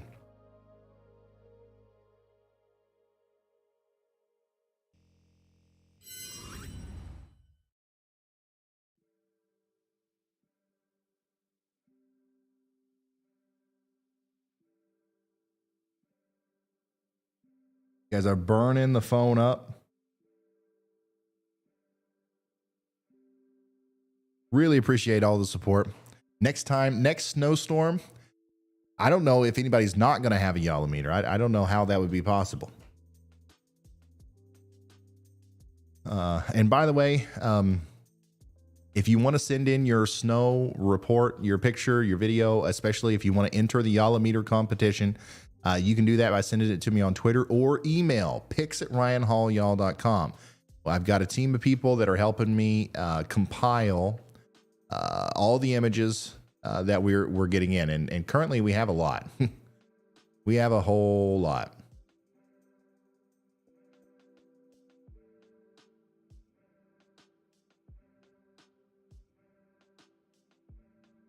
Here's another one from Iowa. Trent says it's cold and windy in Iowa. I should have gotten the bigger meter. Yeah.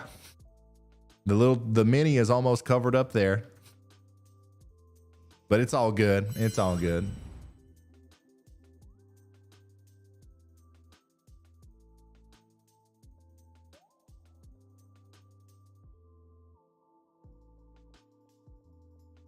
This one's from Naomi in Delton, Michigan.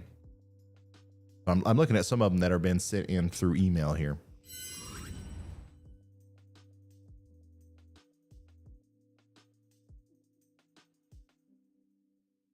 But yeah, if you want to enter that, you can send the pictures through Twitter or pics@ryanhallyall.com. And then what we're going to do is we're going to pick somebody in about 2.5 hours. We're going to pick one of you guys that sent in a picture, and we're going to give you $1,000. $1,000, no questions asked. It's like, yo, what's your PayPal? What's your Cash App? All right, boom. Now you've got $1,000. How easy was that? And we'll do it again later tonight. All right. The first one, I think we'll do random. We'll do a random thing, right? It'll just be random picked. And then the second one, the one we do at the end of the stream, maybe we actually pick one. We judge the most creative or most funny or like the best one or something. I don't know. Whatever it is, keep sending in your snow reports. It helps us paint a picture of what's going on out there in the world. Like the 6.33 inches in Menominee Falls, Wisconsin right now. I said that last night and I nailed it, and I just screwed it up today. Is that 946 y'alls? No. It converts to about 6 or 7 y'alls. But thank you so much for sending that in. It's piling up out there.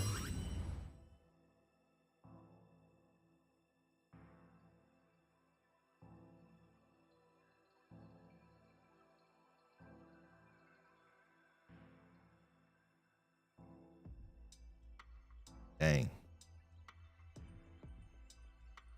We got Sean.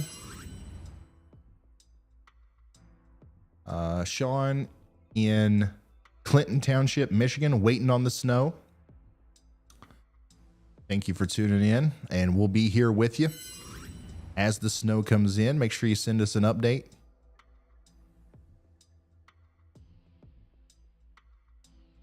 It's starting to snow in a lot of places.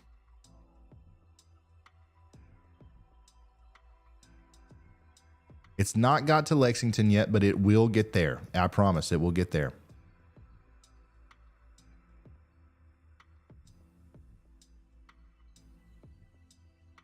If you are just now tuning in, we're doing live coverage on this dangerous Arctic air that's invading the U.S.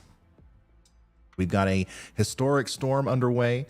We've got a lot of snow falling. We got a lot of winds. And the biggest thing about this storm, what makes it historic, is just the broad impact scale. How many people are being impacted, and the way that they're being impacted. Already, thanks to the cold temperatures, we are starting to see those power outages starting to pile up. We're up to almost 60,000 people without power in Texas now. We've got 13,000 people without power in Arkansas, 11,000 people without power in Missouri. All right. We've also got 12,000 out up here in Oregon.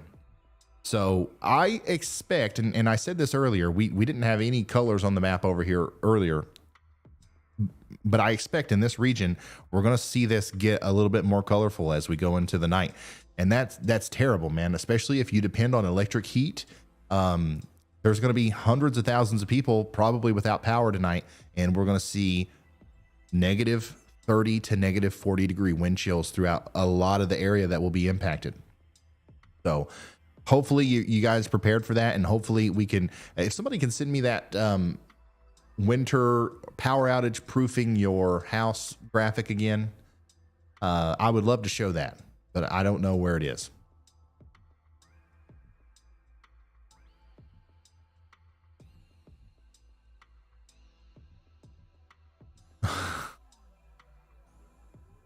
Uper Yalameter.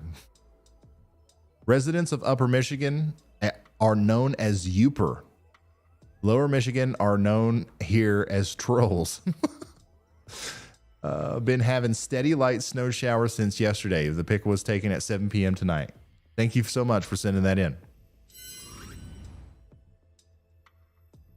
Food. Oh yeah, I do. I probably should eat at some point, right? But there's so many pictures of Yalameters to look at.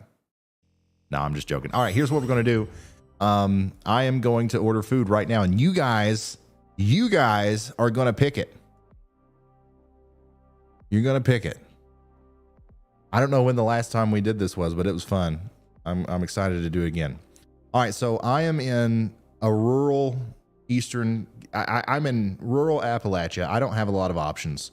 So what I'm going to do is I'm going to give you guys some options. I'm going to make a poll in the chat, and you guys are going to pick what I'm eating tonight. And unfortunately, I don't have, my only options is like delivery. All right. So it's going to have to be some sort of like fast food or something. I'm going to do a couple different options here. How many things can I do in a poll? Let me see here. What should I eat tonight? Okay. So I'm just going to like randomly pick on the DoorDash app here, a couple different places. First one's going to be Applebee's. Let's see here. Second one is going to be our Mexican, we have more than one, but we have only one that actually counts, but our Mexican restaurant.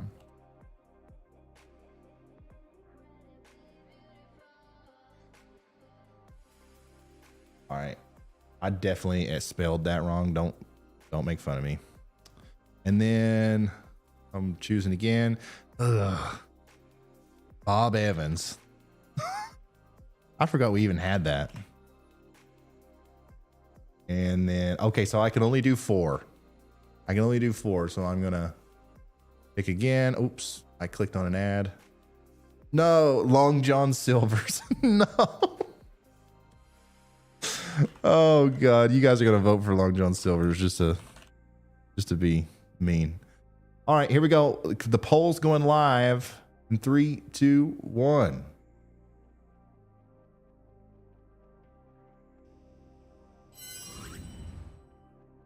All right. Mexican restaurant is winning right now. We already have 590 votes. Already 1,000 votes. And it looks like Mexican is 100% on top. El Picante it is. Wow. I appreciate that, honestly, because that's definitely my top choice out of those 4 randomly selected places. 4,000 votes. That's awesome. Thanks for helping me decide. I don't think there's any chance that any of the other ones can catch up at this point. There's 2,500 votes for Mexican restaurant, and then like a lot less for the rest. Thank you for making Bob Evans and Long John Silver's the least voted ones. You guys might actually be all right. You know what?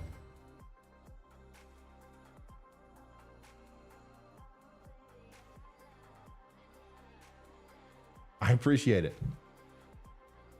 All right, Mexican restaurant it is. Up to 6,000 votes on that. That's awesome. That's more people than live in my town.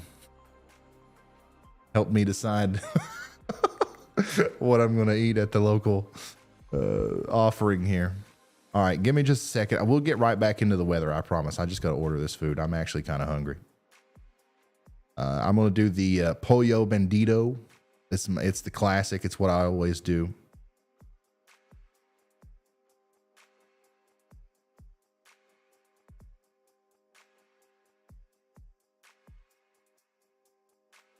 And hopefully it'll be here in about 30 minutes or so.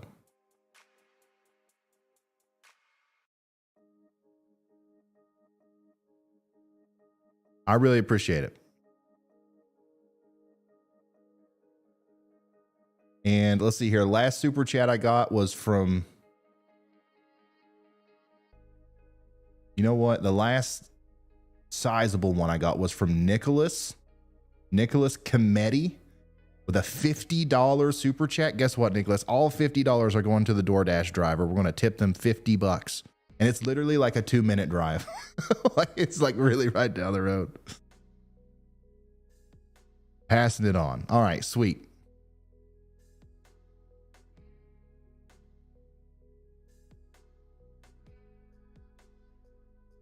It's ordered.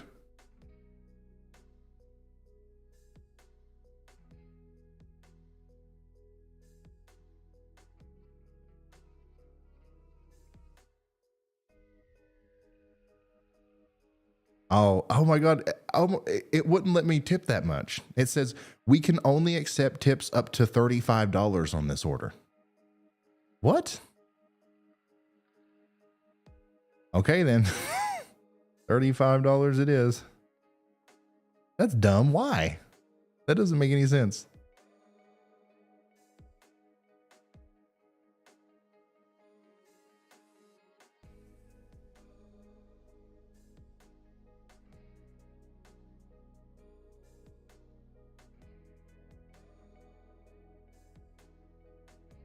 All right, it's ordered.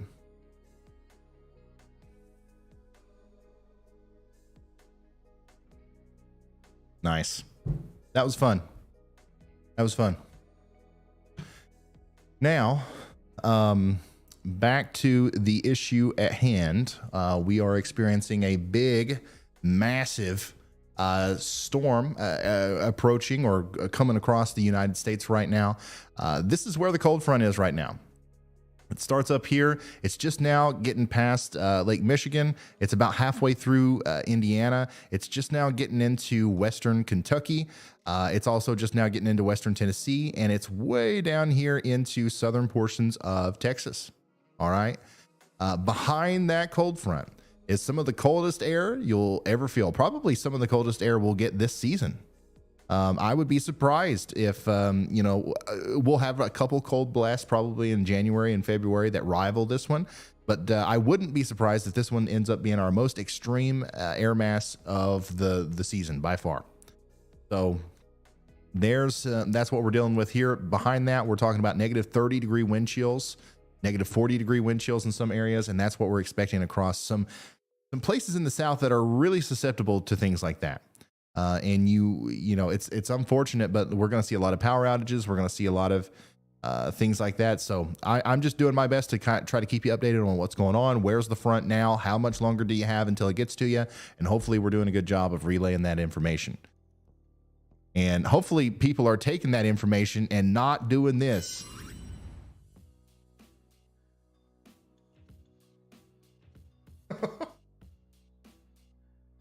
What is this? It looks like about 1 y'alls in northern Indiana. Man, just get a yallometer.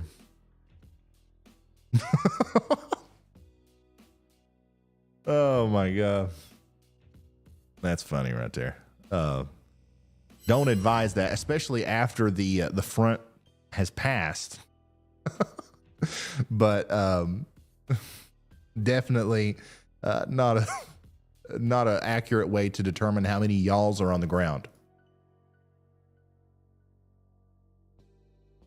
Here's an awesome picture from Christine in Durham, North Carolina. We love what you and your team do, Ryan. Thank you so much for keeping us informed. We're learning a lot from you and having fun doing so. Awesome. Love the shirts too.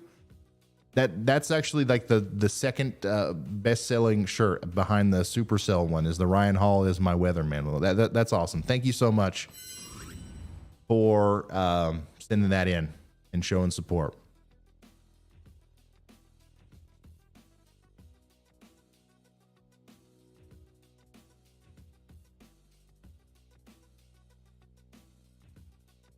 Oh yeah, I've got the power outage stuff here. This is important. A lot of us will lose power tonight. So here's what you can do to Stay warm when the power is out.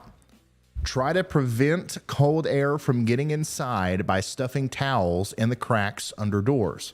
Keep curtains and or blinds closed.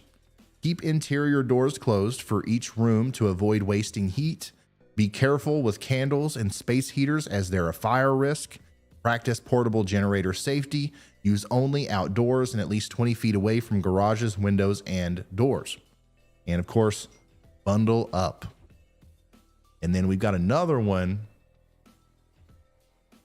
that talks about winterizing your home. This is also important stuff. You want to make sure you test your smoke and carbon monoxide detectors, because I imagine a lot of people will supplement their electric heat with propane or kerosene or something like that. So make sure you're keeping that up to date. Make sure your attic is well insulated. Clean your gutters out. Big time problems are going to happen. If your gutters ain't clean and you get a bunch of rain followed by a flash freeze, they're coming off, son. They're coming off, and they'll cause damage to your home. Check weather stripping on windows and doors, and caulk and replace weather stripping if necessary. Insulate all exposed pipes and gather supplies together. So super huge shout out to the Shop Ryan Hall team and Kinsey for putting those graphics together. Very, very useful stuff.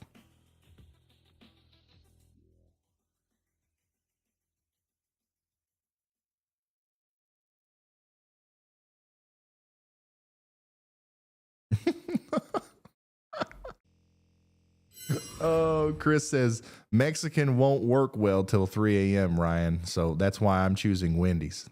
So Chris is getting some dinner as well. Yeah, I guess. Oh my goodness, what's happening? Nick Gorman? What in the world is this, Nick? Hey, is Nick on here? I see his name, but it won't let me talk to him.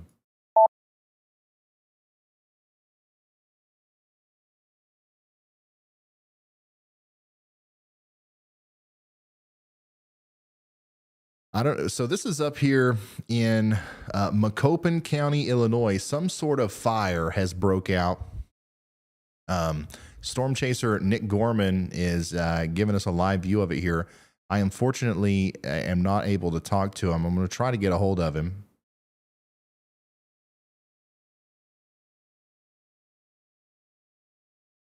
But yeah, I don't know what the source of the fire is. This is the second or third fire we've seen tonight, though. And I'm assuming that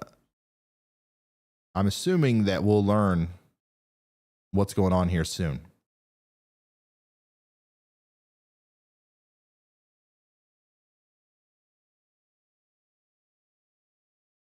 We don't have Riley.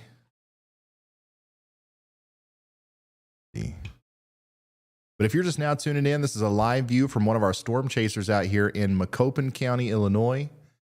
I'm going to try to pull up. Something here to try to see if we can get a better view of that. Obviously, if any of our people are working with us tonight that usually listen to scanner feeds, maybe we can tune into that.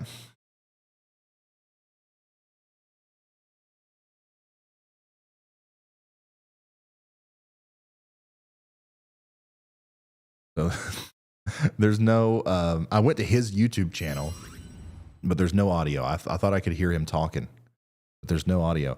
But like I can see it a little bit better. I think, is that the Dollar General that's on fire, or the store next to the Dollar General?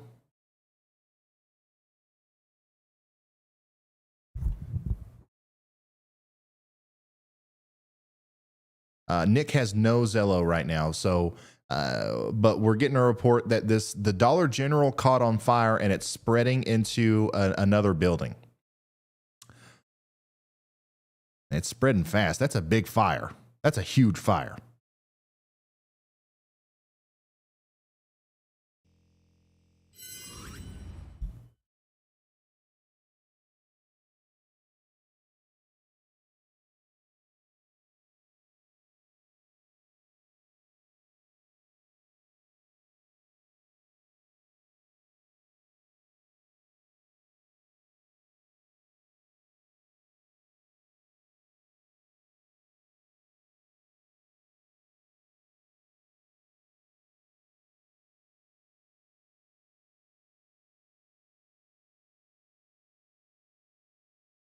Yeah, just looking. I'm just waiting for updates on that, but we'll keep this playing as I continue to monitor some of the progression of the cold front and keep. I'm going to keep asking or answering questions in the chat about the ongoing weather situation. But if you're just now tuning in, we're watching a fire that's broke out here at a Dollar General in Illinois. It's unclear as to whether or not this is related to the storm or not, but we've seen multiple fires tonight in this general area.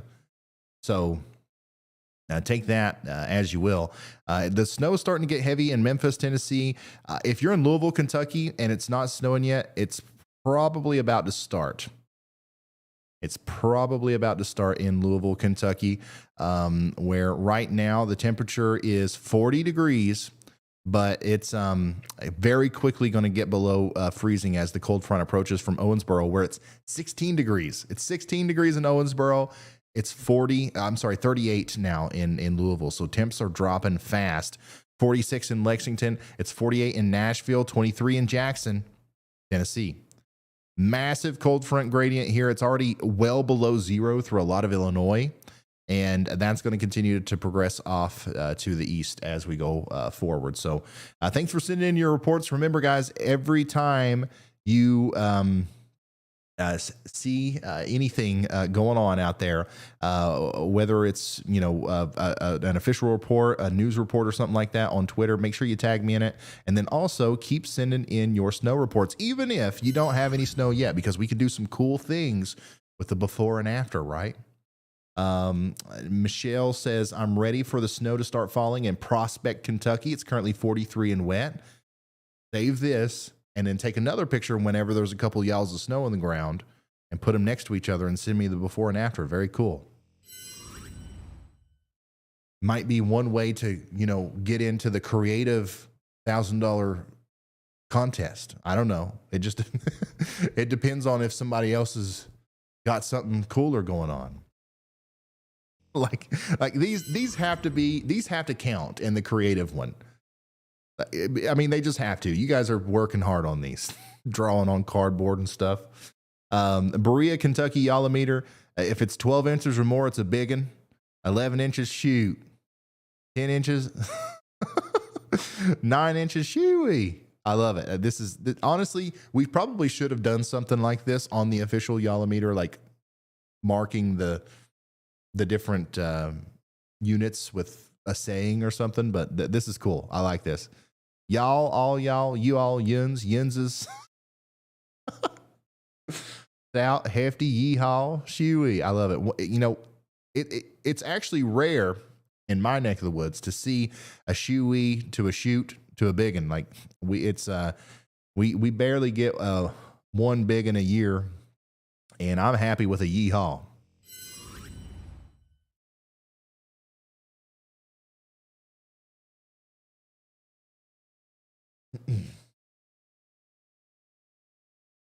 Hey, Robert Brown, thank you so much for the very generous super chat.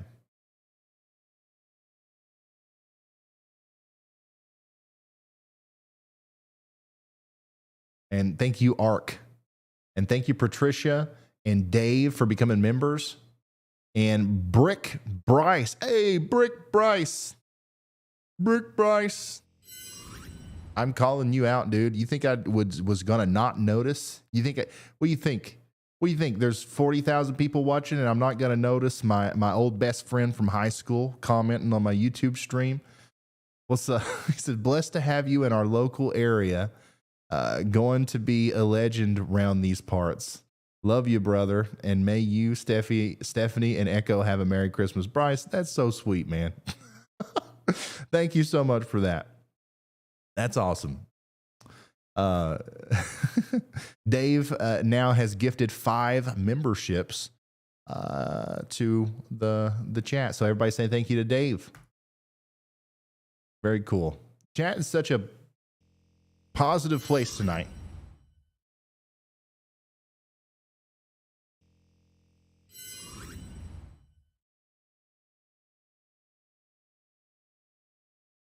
Desiree says, Ryan, you were spot on. From 1 p.m. CST, we were at 48 degrees, and now at 6:51 p.m. PST, we've had a 37-degree drop over 7 hours, average 5.3 degrees per hour. Yep, it's going to get colder.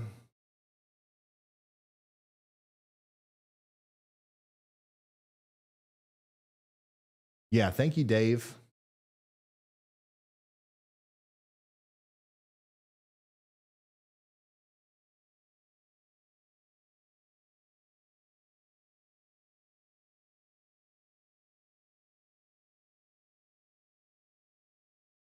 Oh, dude, I can buy memberships too. Look at that. I didn't realize it was that easy. You just click a button.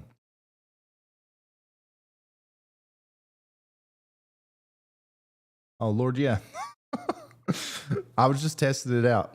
But there you go. 10. So the way that works is I think you have to enable it in chat, but like you can get a free membership if you enable it, and all somebody has to do is do the gifts. And I just did 10 of them.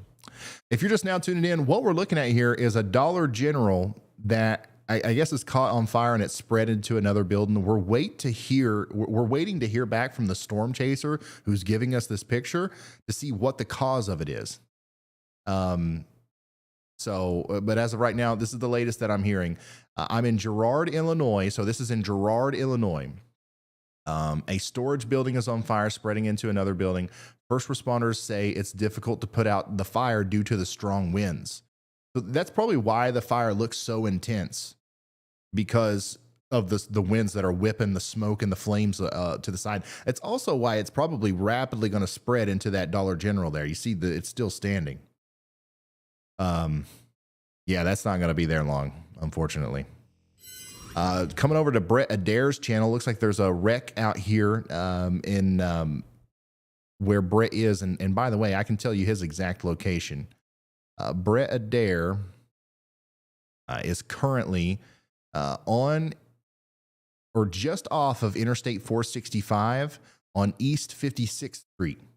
So this is if you know where the interchange is, where you can get on 56th Street and then up 465 or down 465 on the east side of Indianapolis. That's where Brett Adair is right now. And it looks like there's been an accident here involving a tractor trailer. Unfortunately, scenes like this are going to continue to be common tonight. As we've been hooting and hollering about it for who knows how long. But this is going to be a bad storm. We're going to see power outages galore. We're going to see lots of wrecks. We're going to see down trees from the winds as the winds pick up later on. We're going to see maybe even water lines and gas lines breaking if the cold air is intense enough. That's why we've been hooting and hollering about preparing for this. It not only pertains to tornadoes and severe weather, you cannot be scared and be prepared for stuff like this as well. And that's why we've been trying to make such a noise about it. And it's worked. This has been the most viewed weather event in history, I'm pretty sure. I don't know. But since I've been doing this, I've never seen anything like it. It seems like everybody in the country has been paying attention, and I'm glad because I really do think that some people have prepared who maybe otherwise wouldn't have if it wasn't for some of the reach media has had with this particular storm. I'm betting a space heater fire. You see, that's what I'm thinking too. I'm not 100% sure, but that wouldn't surprise me. That wouldn't surprise me at all. And that's another thing. We're going to see a lot of stuff like that tonight too, and that's why it's important that you operate those kind of devices. Hey Ryan, this is Nick. Can you hear me? Safely. Yeah. Okay. So we got Nick Gorman now. Yeah, Nick. We're watching your feed and just wondering if you've heard anything about what's going on over there, and just give us an update. So it looks like a storage building next to the Dollar General caught on fire, and it's starting to spread to that Dollar General. I chatted with a first responder there for a few minutes, and they said that they were going to struggle to put this fire out. So looks like it's going to be an hour or two battle here. You don't have any idea of what caused the fire or anything, do you? No, I don't. They're kind of short with me about that. They won't let me get any closer. So I'll keep my space and let them do their thing. All right, sounds good. The camera quit again. I'm gonna let it cool off for a minute, and I'm gonna go get me another drink real quick. Andy, if you don't care to give us a couple comments for 1 minute or so. Got you, Ryan. I also got you when your food comes in. Awesome. All right, guys. Back on it here. We are watching that fire on, and I just wanted to emphasize for anyone who didn't know, I actually learned this recently. What he's talking about with the space heater fire is you can't plug a space heater into, like a surge protector or a power strip, because the power strip usually, most of them can't handle the massive amount of amperage that a space heater needs to run, and it'll cause fires like this. So in case you didn't know that, it's a little tidbit of information that I myself learned recently.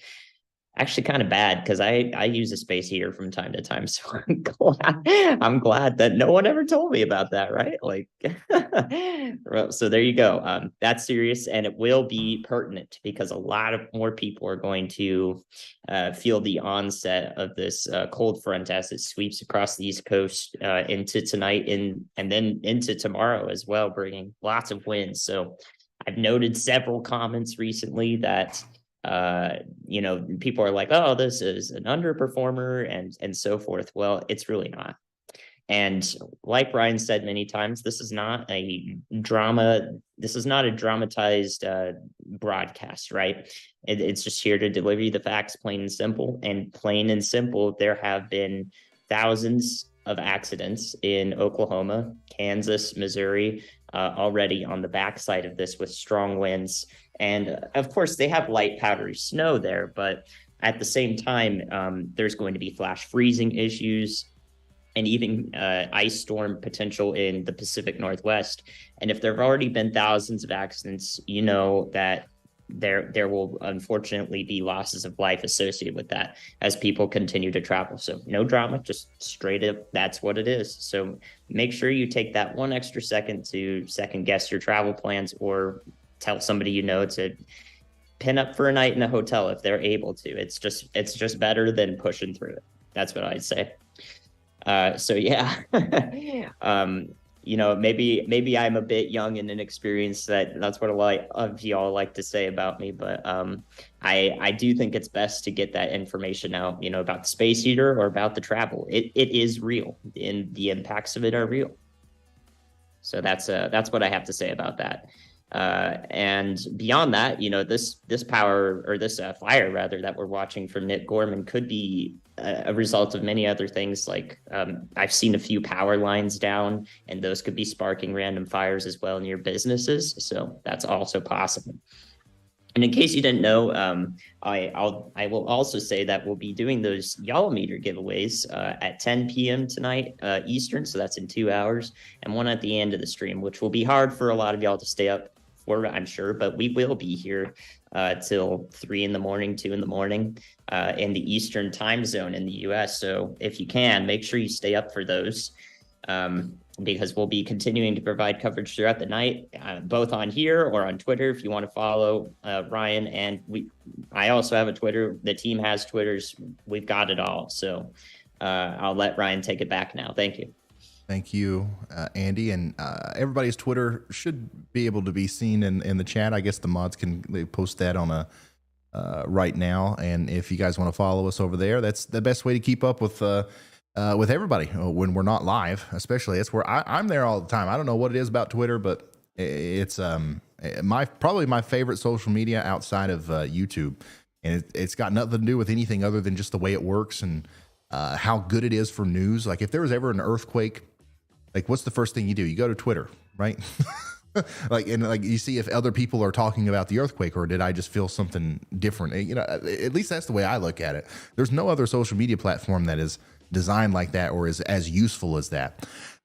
So in that way, follow us on Twitter, and I've also got our shop page. They've got a Twitter, and there's a really good post here talking about hypothermia, which is unfortunately something that we might need to be paying attention to here over the next little bit. Signs and symptoms of hypothermia. confusion or memory loss, drowsiness, slurred speech or mumbling, slow, shallow breath, a weak pulse, shivering, loss of coordination, difficulty standing or walking, and then signs and symptoms of hypothermia, also in the form of normal body temperature falling within a range of from 97 to 99 degrees.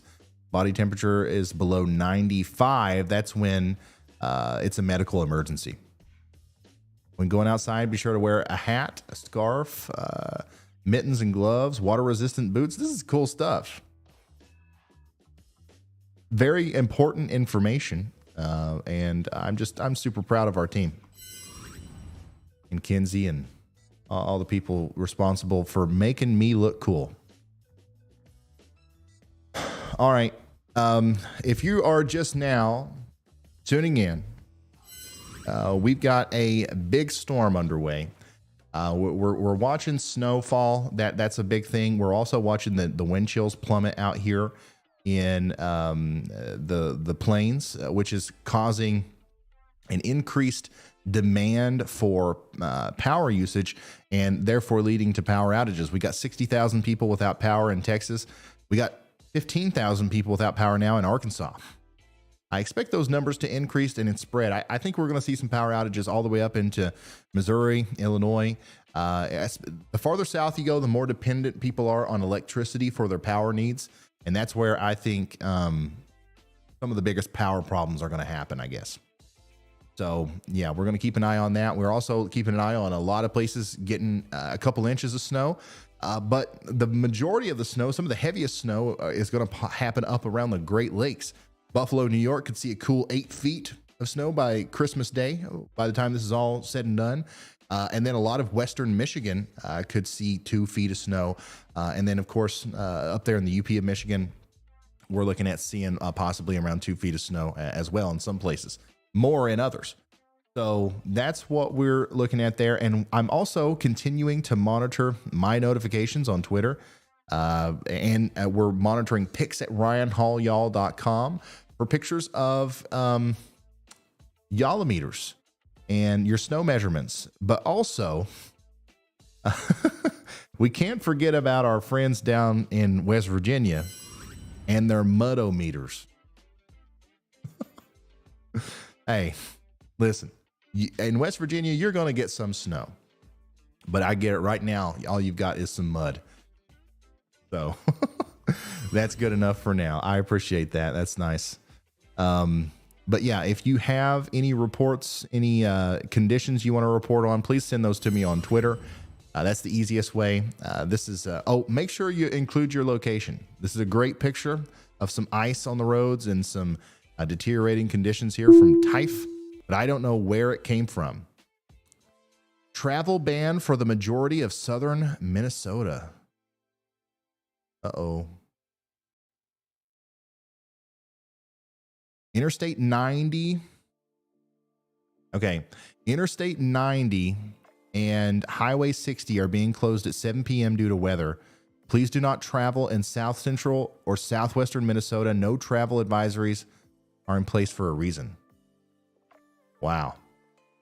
So get off the roads if you're out here in Minnesota. And I expect that the similar things are going to happen in Iowa, in Wisconsin, possibly all the way down into northern Missouri, into Illinois as well, because the blizzard or the really intense winds now are starting to cause even more problems, even though the snow for the most part is long gone. It's not falling anymore. So a ground blizzard of some sort could be ensuing. And then also you've just got the impossible to treat roads. When the wind chill's -40, I don't care if you throw salt, whatever kind of thing you want to throw on the road, it's not going to work very well until the temperature warms up a little bit.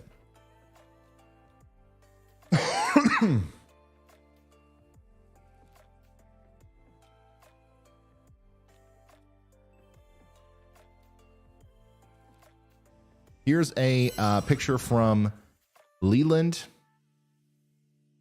Iowa. where it's 11 degrees below zero and negative 39 with the wind chill. But look at this little champ, smiling right through it like it's no problem.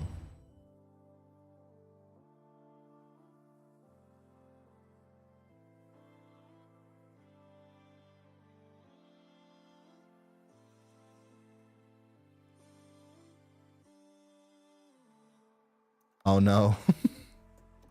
Oh no, my DoorDash driver can't find the weather house.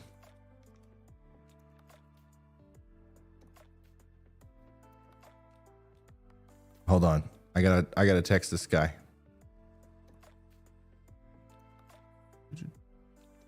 Let's see. Oh, I think he found it. Oh yeah, he found it. All right, it's here.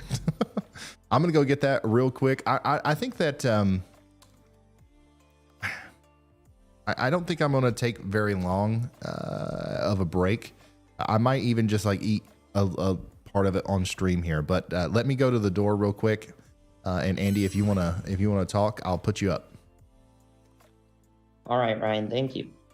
Yeah, actually, I believe Ryan should eat on the stream. We do want to, promote that. We're still seriously covering, but it is more of a casual environment where we don't have to have 15 radar screens open across 15 different people and making sure that we cover everything. So, some of the things that are happening are those travel bans and big tow ban as well. So it is more dangerous to tow cars than it is to drive on, as a solo car. But even so, like it just goes to show, again, I already said it, but we do have confirmed casualties from road accidents in multiple states already, and that's well beyond or behind the cold front in areas it went through yesterday, even. So I only unfortunately expect that to go up because despite our reach, we've been unable to get as many people to not travel, as possible. Our reach is only going to grow in potential astronomically as we go. So that's my hope, is that we can get that info out to more people. So if you're wondering about my jacket, I know a lot of people are. I just like to stay super cozy inside, and the front hasn't even got here yet. I'm just happy and warm. There ain't nothing wrong with that, I think. Yeah,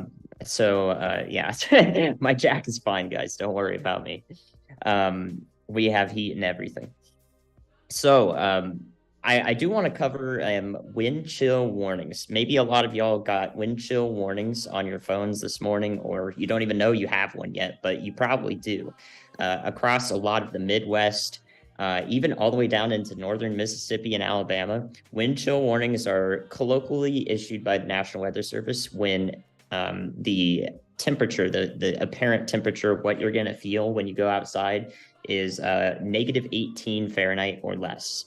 So, and to give you an idea of what that's like, if you don't have gloves on your hands and you go outside in that, you can get frostbite in 15 minutes or less if you're thin like I am, thin structured.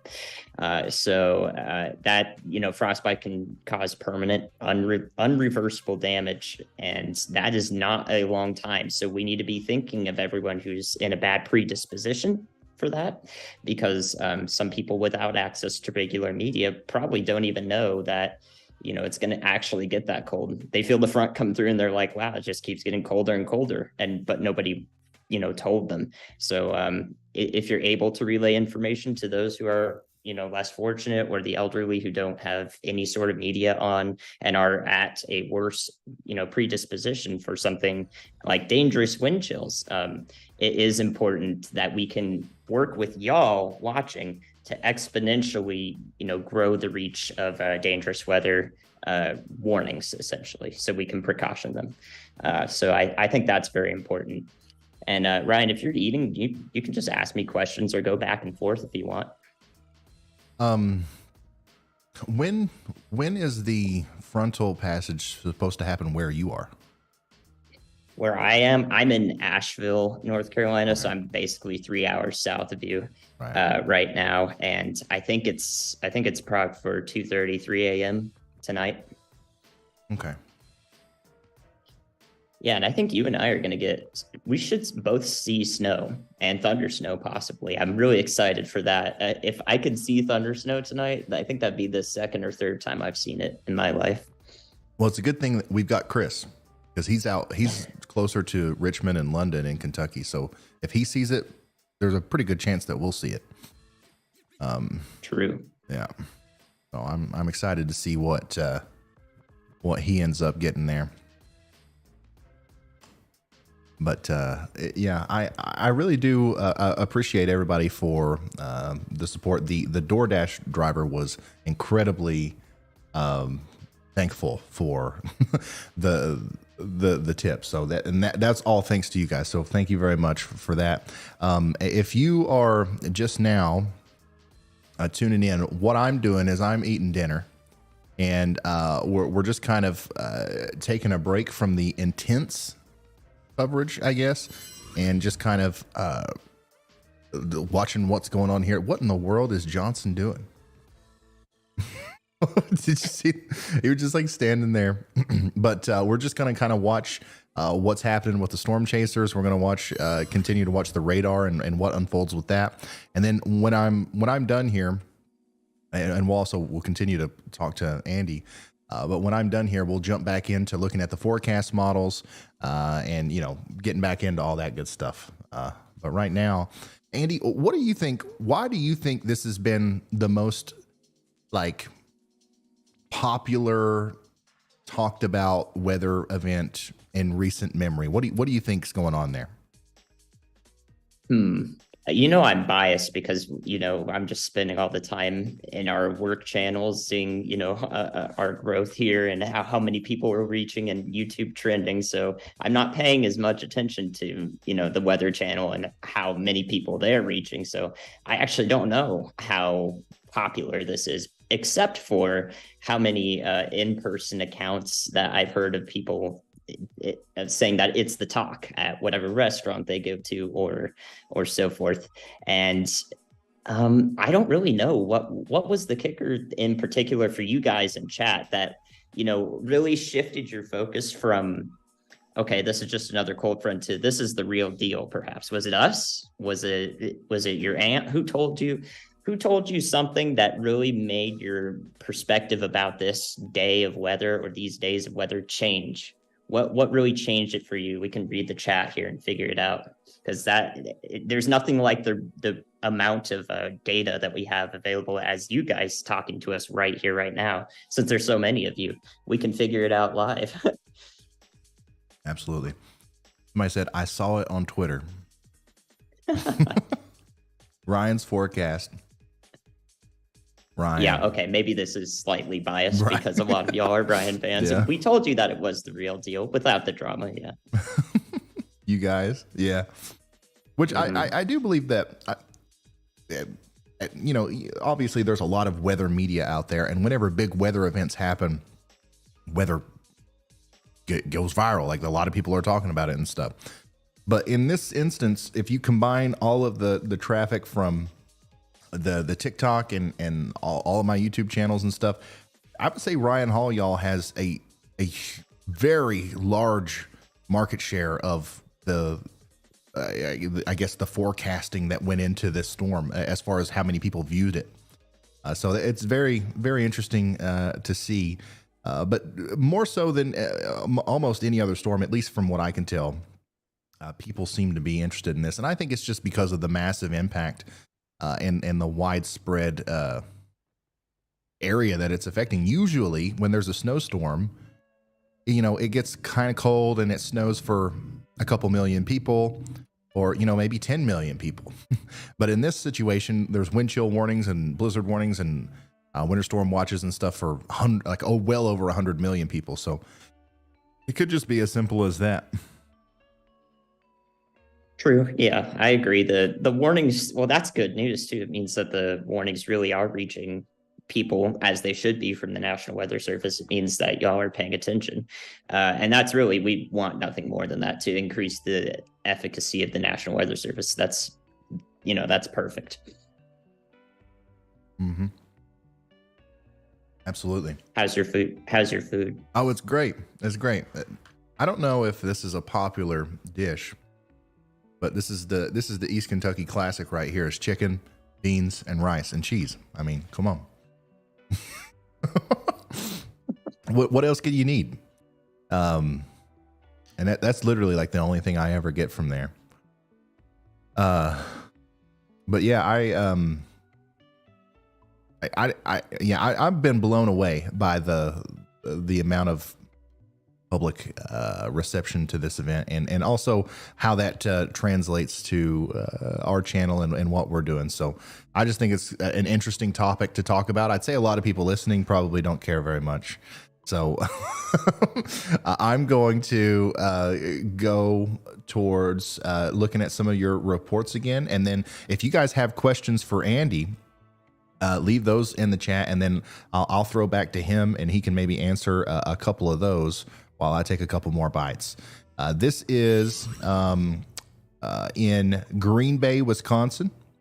We're loving the white Christmas. So it looks like about 7.5 y'alls out here. But look at this, short sleeves. I don't think that she's wearing socks. Well, actually I don't, but I would just about bet that this picture would look a whole lot different after the cold front passes, even in Wisconsin. Or actually the cold front has passed up there in Wisconsin, but I'm talking about whenever things get really, really cold. I would like to see that same casual attitude about it. I don't know. Maybe I'm just really sensitive to the cold, man. I couldn't do that. But this is what it looks like out there in Bowling Green, Kentucky. It's snowing. It's getting closer to me. I'm getting excited. Chris Hall's getting excited as well. Here is 10 inches of snow in Moscow, Idaho. Thank you very much for sending that in. And what is this? A big chunk of snow from a frozen snowdrift, enjoying the cold in the Rockies. Wow. Okay, Andy, you seen anything yet?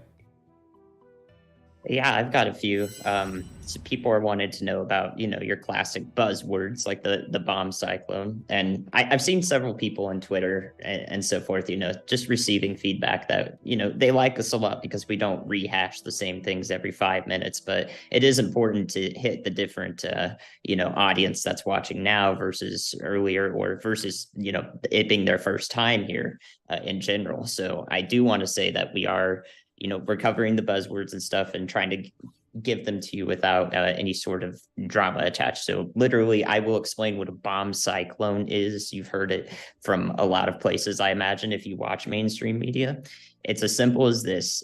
Pressure is how we determine the strength of a storm, a low pressure, and how much it drops. So literally, a bomb cyclone drops 24 millibars, a measure of pressure, in 24 hours. And that's it. What that means directly is it's going to be more windy where the pressure is dropping. And that's like a very vague, overarching idea of it, but it doesn't mean that it's, like whatever dastardly effects are going to come on with it. It's literally just, that's what it is. It has to do with pressure, and the pressure change means there will be more wind. It will be stronger wind. And that's what a bomb cyclone is. So I saw that question in chat a couple times. Hope that simplifies it. Other things come along with a storm that deepens that much, but it's really not like, we'll tell you when it actually does make the huge difference of maybe you getting a foot of snow or not. And that's not really the case for most people here if you're not in Indiana or Western Michigan. Another one I saw was, are we paying any attention to the Pacific Northwest? Again, that goes back to us, covering things at different times. We did say, or we have covered the possible ice storm coming up Friday and Saturday for a lot of our friends in Portland, Oregon, and Seattle, Washington, eventually making it east to Spokane toward Christmas Day or late Christmas Eve. So that is as simple as just do not travel and try not to walk outside. Like if you have to take your garbage cans in, just be extra careful you don't slip on the ice and throw your back out, right? So hopefully nobody has to travel on those days, but that is when it will be worse for our friends up there in Pacific Northwest.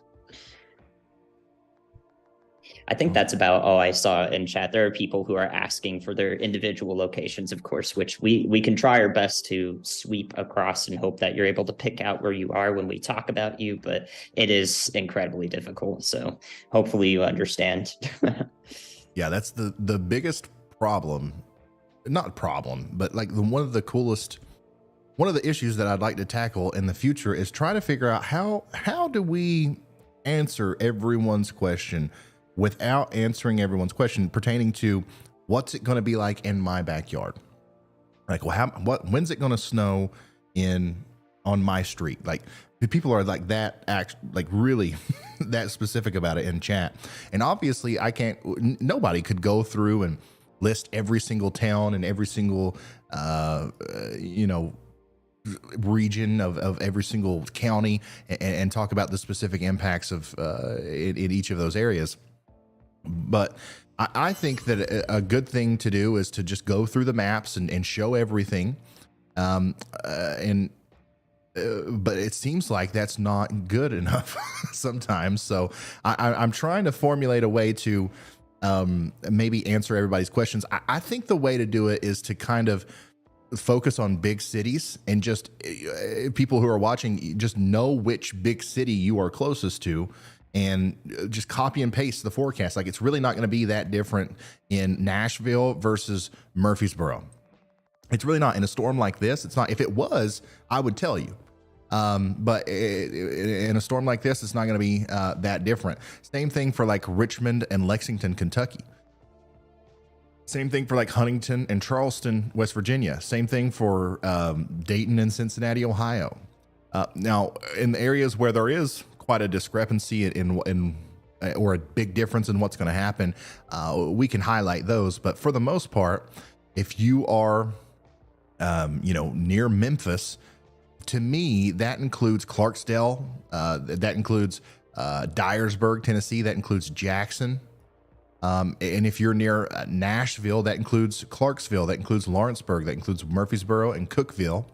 If you're near Elizabethtown, that includes Louisville, Lexington, and Bowling Green. Like, in a storm like this, the impacts that you will have are similar to what they will have. And we have talked about those cities a lot during this stream.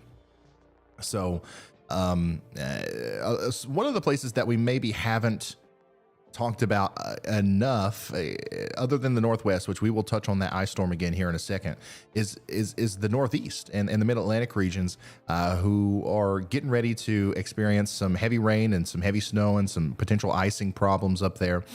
Andy, there's a flood watch out up here, right? Do you know? Have you looked at the warning graphics recently? Or do you? I'm gonna take a look at that right now. Actually, good call out there.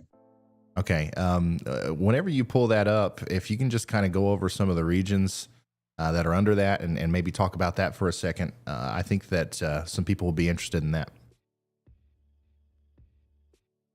Hey, Paul, thank you so much.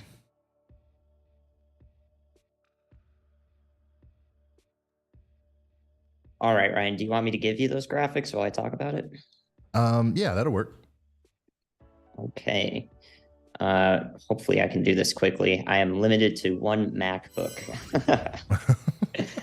So yeah, if you guys are new to this channel, I have a much more professional setup, but I'm here delivering you guys weather info with Ryan while I'm on vacation, because this is what I like to do. So hopefully that speaks volumes about us. We would do this whether we were super busy or not. This is our passion. So normally I sound a lot better than this, so hopefully you can, forgive me for this. But so I've got the day 2 outlook there for excessive rainfall. And so there is a chance for flooding in parts of New England that I don't think are typically under slight risks for excessive rainfall or flash flooding, essentially.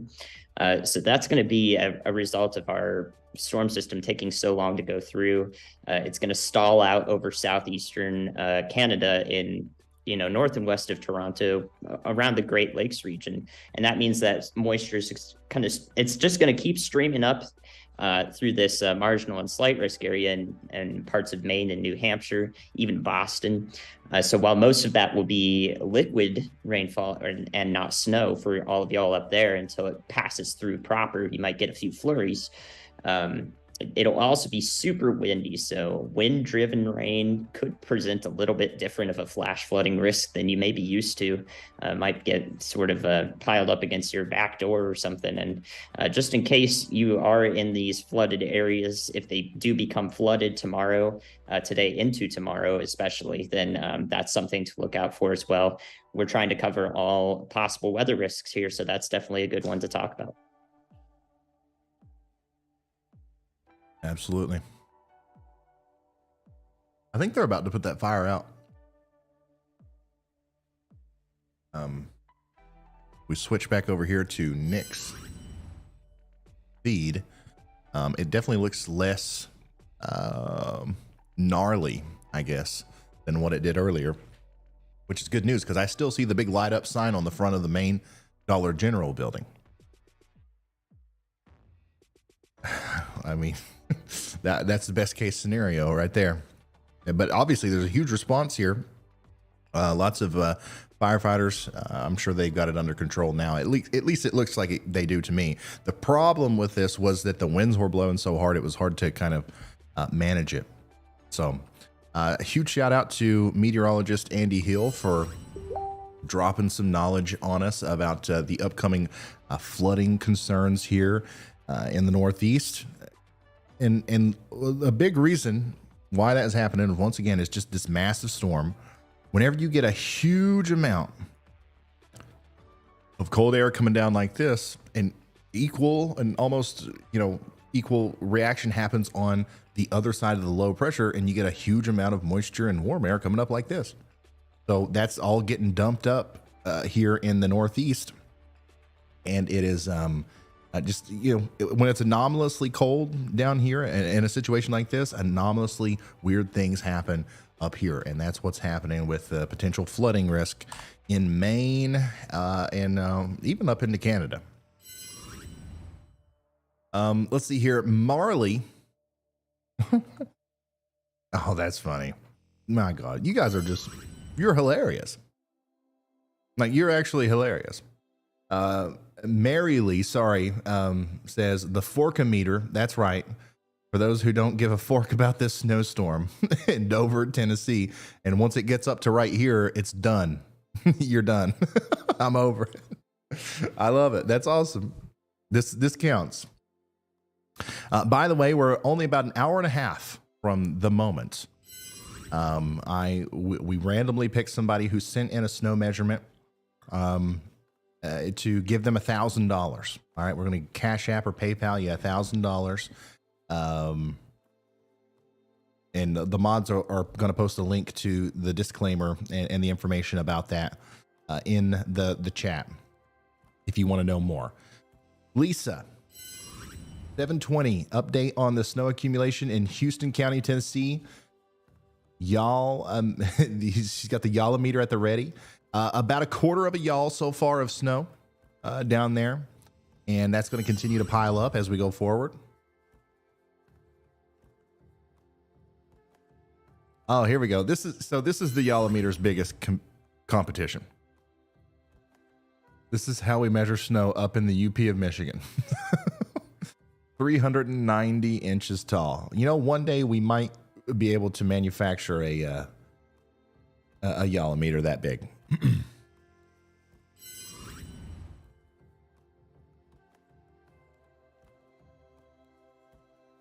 See here. Here's a picture from north central South Dakota.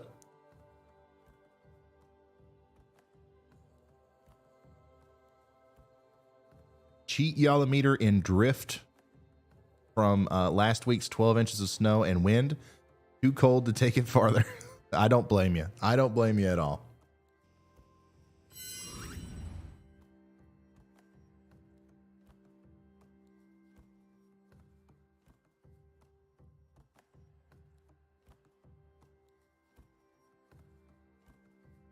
Ryan Forecast. All right, how many of you guys would like to see me do the forecast. Let's talk about not what's happening right now, not what's happened recently. We'll get back to that soon. But let's talk about only what's going to happen in the future. How many of you that are watching right now are in front of the storm? It's not snowing yet. It's not really cold yet. Like here where I am, it's 43 degrees. And it'll soon be much, much colder than that. Another really good graphic here showing the temperature difference. Negative 74 degree wind chill in Elk Park, Montana, and 86 degree heat index in Miami, Florida. 160 degree temperature difference. Bruh. All right, chat's going nuts. What's chat saying? I'm going to close out of this. By the way, 21,000 votes on where I was going to eat dinner today. 10,000 people voted for the Mexican restaurant. I wish there was a way we could tell them about that. Because that, I bet they would think that's pretty cool. Once again, that's way more people than live in my city.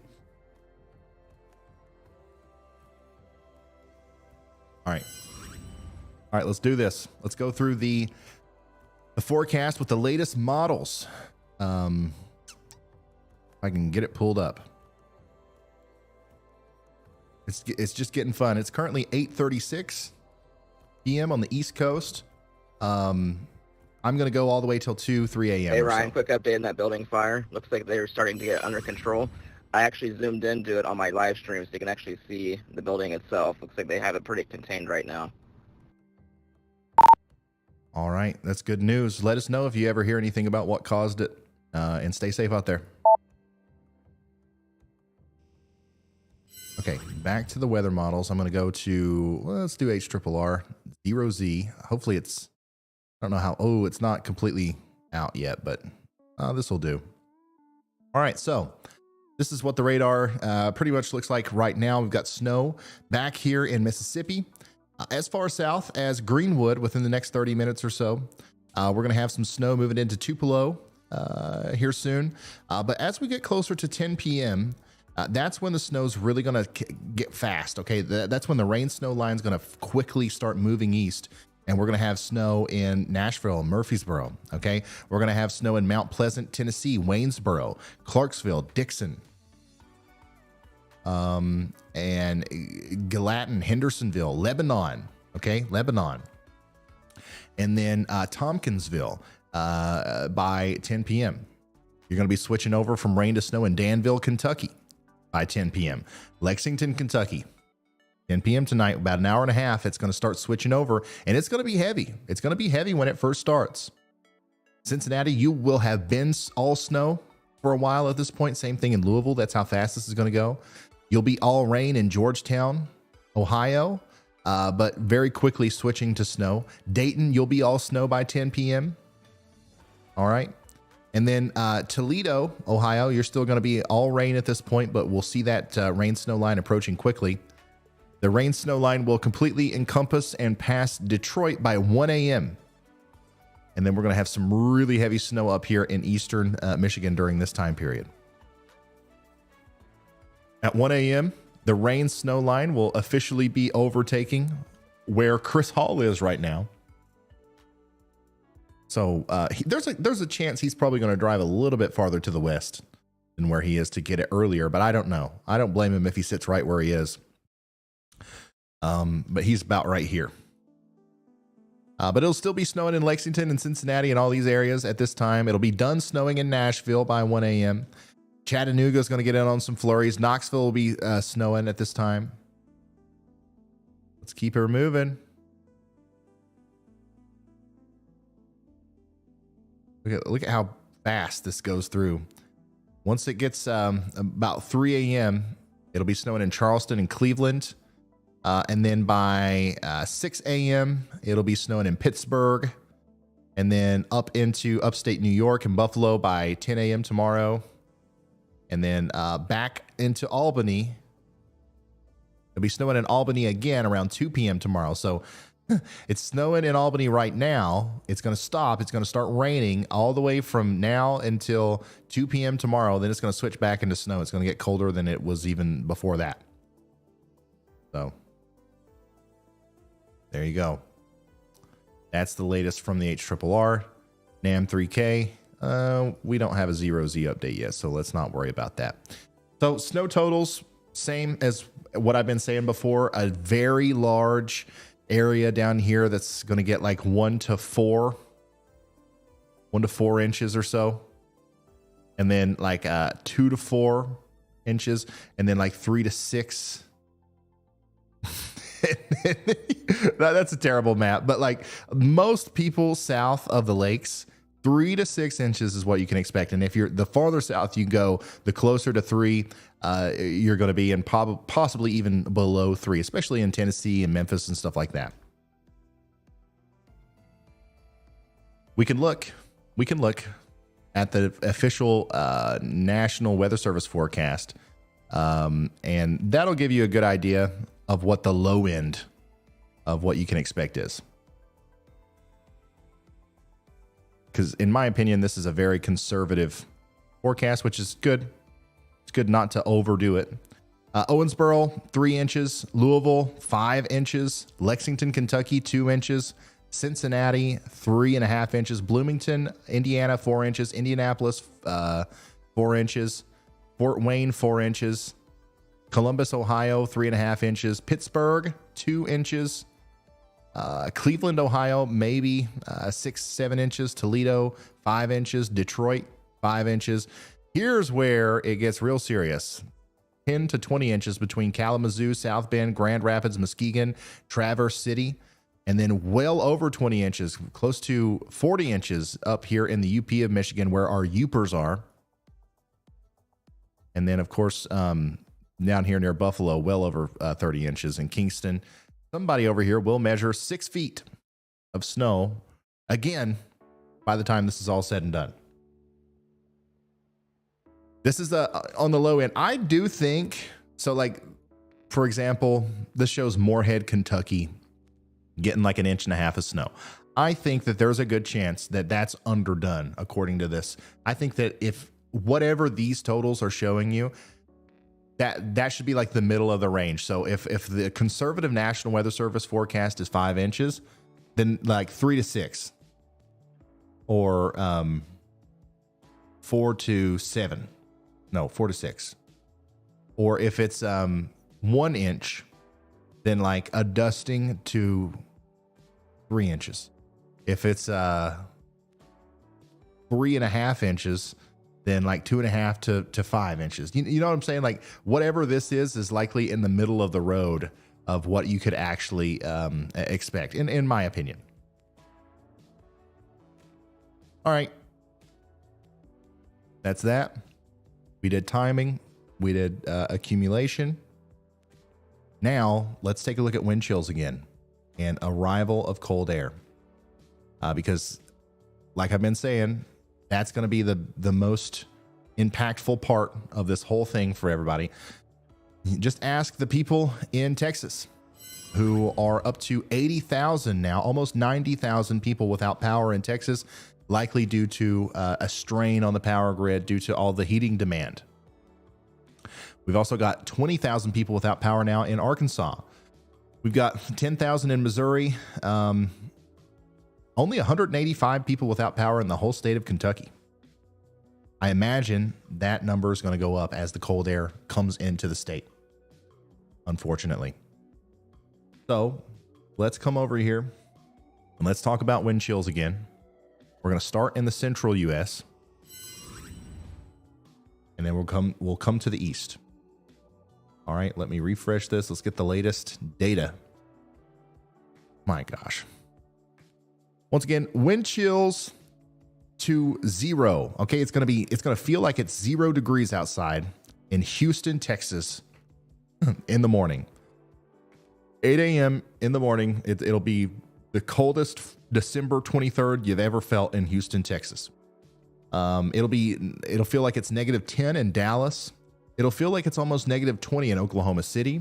It'll feel like it's -25 in Wichita, Kansas.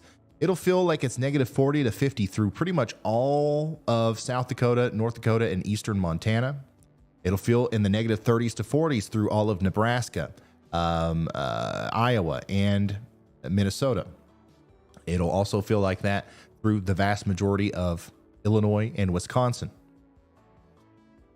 Some places, though, that are not seeing quite as cold air will be more negatively impacted by it because they're not used to it. The infrastructure isn't built for this, like Arkansas, where literally half the state's going to feel like it's 24 degrees below zero. That's not normal for Arkansas. Okay. Even in the southern half of the state, it's going to be -10. The northern half of Louisiana, -5 wind chill. Half of Mississippi, -10. Pretty much all of Tennessee, -20 or so. Into Kentucky, -30. And then all of Ohio, -30s, -40s. This is just, I'm telling you, it'll be the coldest air I have ever experienced in my life. I'm 28 years old. So, yeah, it's going to be quite the situation. And especially because it's going to be sustained. It's going to last throughout the day tomorrow and then into the night on a Saturday. So early in the morning on Christmas Eve, it'll continue to be really cold, only slightly letting up a little bit for some areas. So this is going to just absolutely be a huge problem for so many people who either lose power or lose the ability to heat their homes via traditional means or homeless. You know, there's just so many ways that this is going to negatively impact people. And it's unfortunate, but I think that I really hope that everybody has had time to prepare because everybody's been harping on this for such a long time. And that's what the wind chills are going to look like as we go forward, all the way out to the end there. 11 a.m., Christmas Eve, and still -22 in Ohio, -2 in Maine. It'll be warmer in Maine than in St. Louis.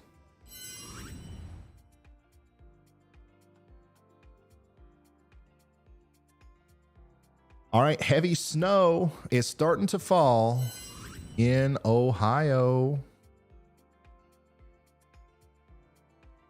Let me get the oh, what the heck? Let me come back over here. Let me do one more thing.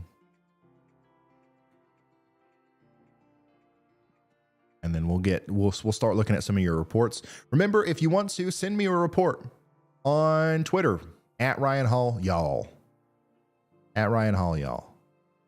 Send me a picture, a video. If you have a Y'all-o-meter, send me a picture of you measuring the snow with that. And you'll be entered to win $1,000 here in about an hour and 15 minutes. You don't have much time left. And if you're very sad that you don't have your own Y'all-o-meter for this snowstorm, guess what? There's going to be another snowstorm. And you'll be able to have a Y'all-o-meter for it because you can go to shopryanhall.com right now and get one. And it might take us a couple weeks because these things are hard to make. I have a very small team. This is a small business. Okay. I don't have a Y'all-o-meter factory. All right. This is literally done in Kentucky by a small group of people. But we're doing our best. But if you order now, you'll have it before the next snowstorm, hopefully. ShopRyanHall.com. Link in the description, and mods are going to put it in the chat. Okay, here is a loop of the rest of the storm, and I'm going to go through some of your reports now as we continue to watch this massive cold front, this historic great cold front of 22 roll through the country. Okay, what is this? The Y'all-o-noodle. The Y'all-o-noodle. I love that. The Y'all-o-noodle. Well, it finally hit Brandenburg, y'all. Not even a full y'all, but it's picking up quickly. Shout out to my younger sister for braving the chilly darkness to get this done.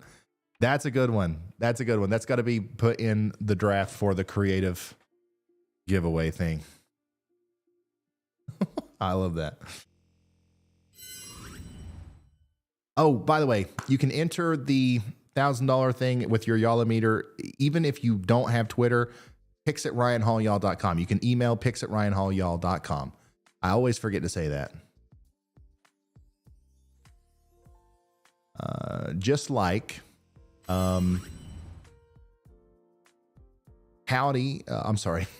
Eric from Maine So this is Eric from Wales, Maine, who's got a 42-inch yallometer there, and there's not even a yawl of snow on the ground. I think that's because of the rain and the warm air that's surging up. So I promise you'll get use out of that one though. Eventually, that one up there in Maine, you are going to have a good one this year, I believe.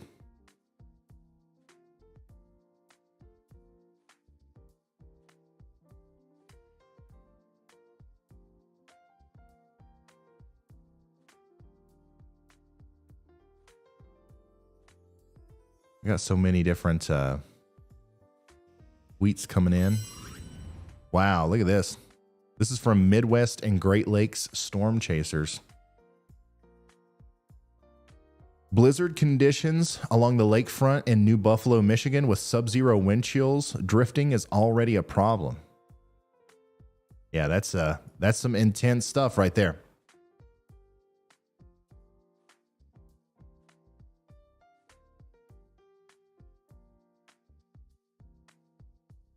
Can we throw Nick on number one?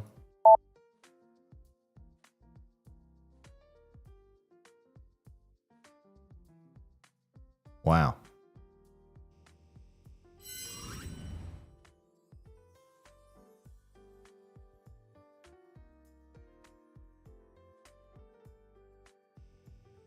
Upper Michigan got 9 inches today, and it's still coming down. I don't even want to go outside tonight. I don't blame you. I don't blame you. But yeah, you got 10 yalls of snow on the ground already.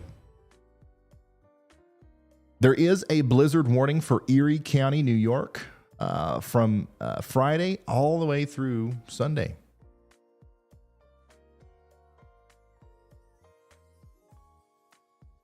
Somebody asked.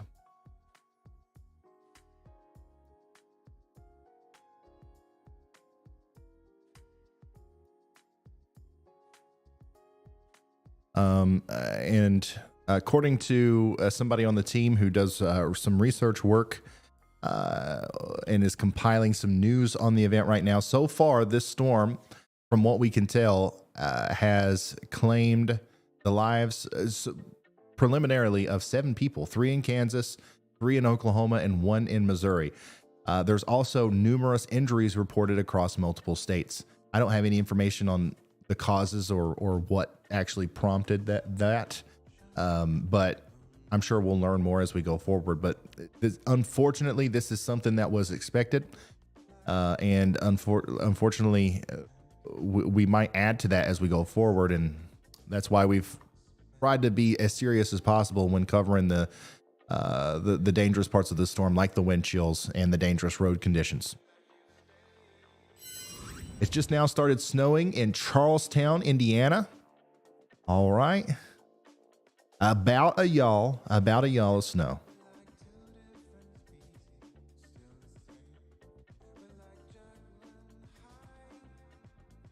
It's snowing in Hopkinsville, Kentucky now. Ooh, I can smell it. I can smell it getting closer to me. It's 43 degrees here where I am right now. Chris Hall was really close to me. Now he's driving west towards London, Kentucky. So when it starts snowing where he is, that's when I'll really start getting excited. By the way, I love snow. I know that a lot of people watching probably are indifferent. Well, actually, probably most of you watching like it too, but some watching probably don't realize that there's such thing as a person who roots for the snow. I'm always just hoping that it snows a lot where I am. I just think it's peaceful. And I like all weather. I like all weather phenomena. I've been obsessed with it since I was a little kid. And there's something about snow specifically that's nice. It's not as chaotic. Like the tornadoes, the hurricanes, and all that stuff. I'm very interested in it. Obviously, I love it, and I love tracking it. I love chasing it. I love doing this with it, and I think it's useful what we do. But this is almost when you go outside and you watch it snow after weeks of tracking a waffling model. You know, like I don't know. There's something rewarding to it, and I really like it.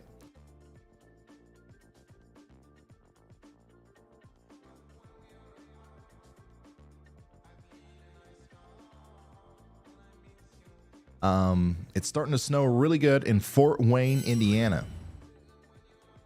Local broadcaster predicts 3 to 6 inches, but then high winds and frigid temperatures. Yep. Local broadcaster is on point.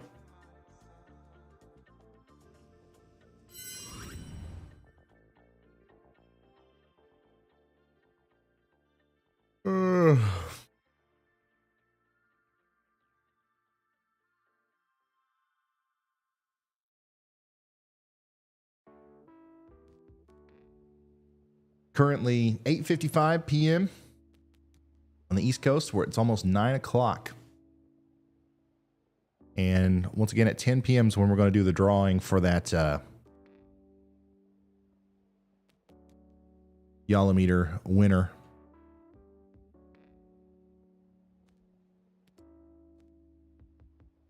Wesley Shook says, I love the coverage and the live stream is amazing. Keep it up.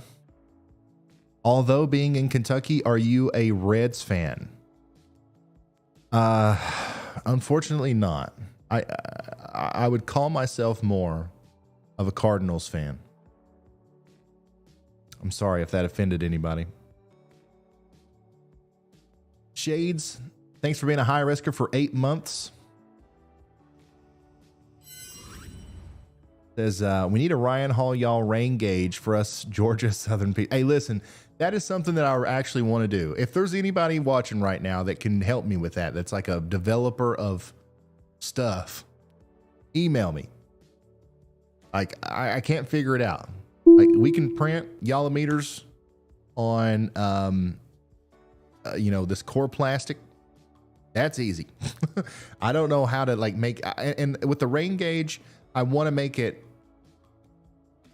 I want to make it as accurate as possible. I don't want to just put anything together. So if you can help me out with that, we'll try to get a Yala rain gauge or whatever we end up calling it. And it does look like South Dakota has officially issued a state of emergency now. Future Edit says, hey, Ryan, keep up the great work.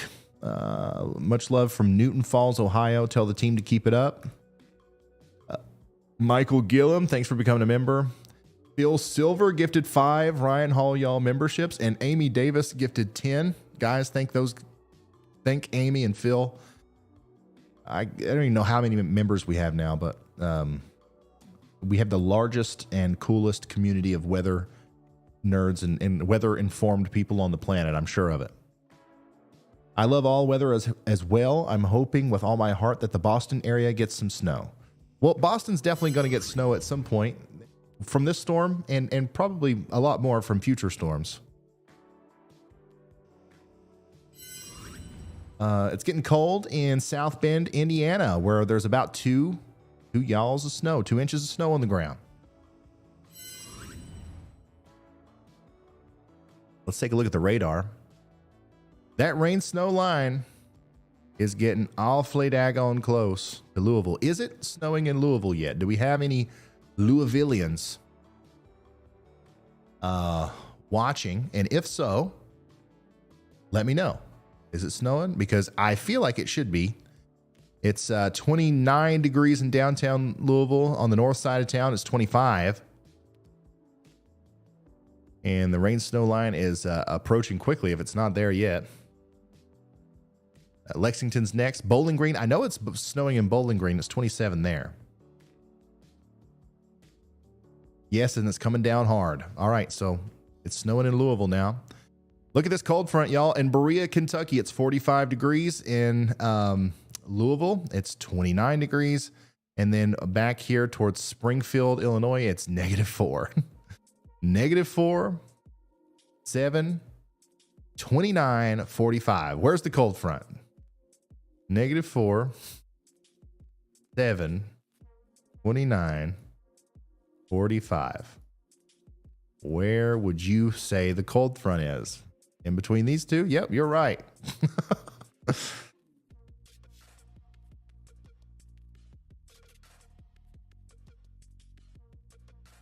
All right, let's go farther south. Really close to getting some snow in Nashville. It's not quite there yet. Still 37 degrees in Nashville. But in Clarksville, or just north of Clarksville, it's 16 degrees. Heavy snow in Bowling Green, Russellville, Hopkinsville. Got heavy snow back towards Paris and McKenzie as well. We had some heavy snow in Memphis. Looks like it's still coming down pretty good right now too. That heavier snow is going to move into Jackson, Tennessee within the next little bit. Enjoy it while it lasts. It will not last forever.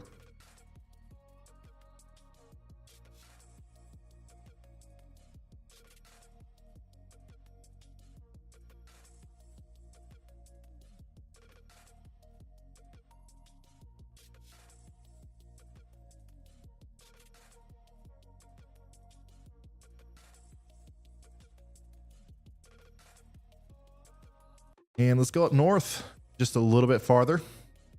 It's currently 43 degrees in Cincinnati, Ohio, and 12 in Columbus, Indiana. Very sharp cold front right here. The snow will be in Cincinnati soon. And everywhere is pretty much cold enough to snow up a little bit farther to the north. But man, the moisture is fleeting here in Indiana. The moisture is fleeting in Indiana. I think this is actually going a little bit differently than what was modeled. As I do think that a lot of the models were projecting that a larger area of snow would kind of pile up here as the low Hey deepened Ryan, to the sorry to north. ping you again, but the business across the street, the car dealership, opened up its doors to the firefighters, and they are in desperate need of some hand warmers and possibly some food if there's anything that you think we can do about that. Desperate need of hand warmers and food. All right, we will see if we can find anything that can be done about that. My first question is, are you near a place where you could obtain such things? Because if so, I can make sure that you can get it. Otherwise, we'll try to look for resources in the community.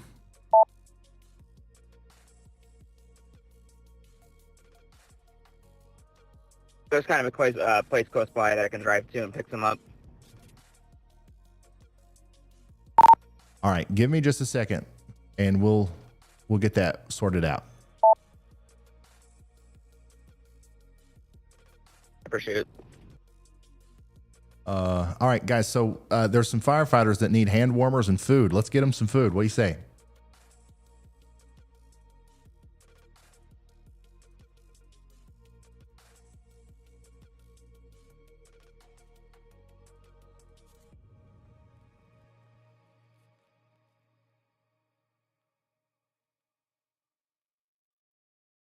I don't know. I'm trying to think of how to work this out. Nick doesn't have a y'all squad card. So I'm trying to figure out how we're going to do this.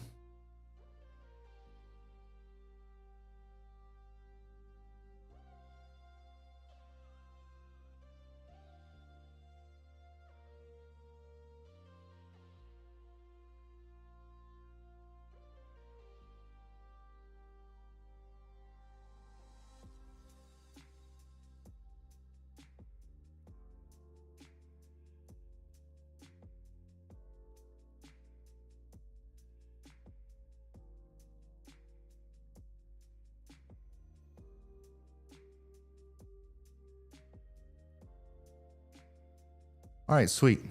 We've got people working on it. I think that we're going to be able to. Get those guys some hand warmers and some food. No problem at all. I've just got to make sure that we know how to get the money to Nick. I think we figured it out though.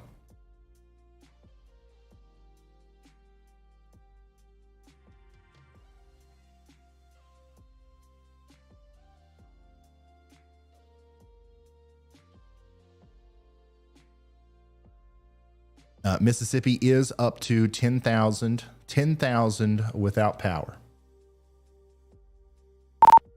Nick, if you don't care to just keep talking with Chad and Riley and Frank and everybody on the team, you do whatever you need to do, and then don't worry about anything. We'll make sure you're taken care of after it's done. And if you do need anything, talk to them, and we'll try to work it out.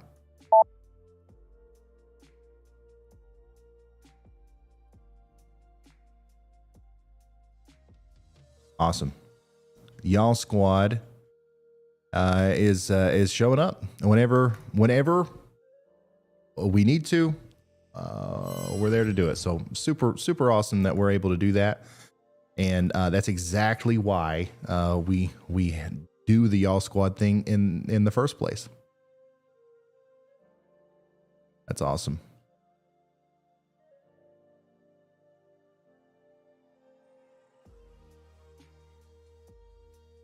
Oh, look at this.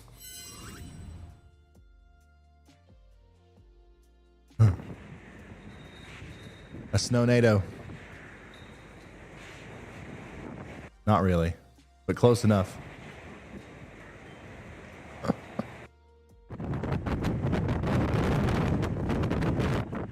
Oh no, my camera went out again. Hold on, I'll leave it off for a second.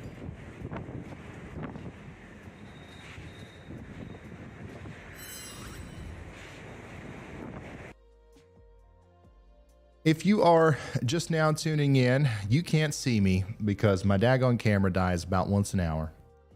Before the next snowstorm, I keep saying this, but before the next snowstorm, I am going to fix that.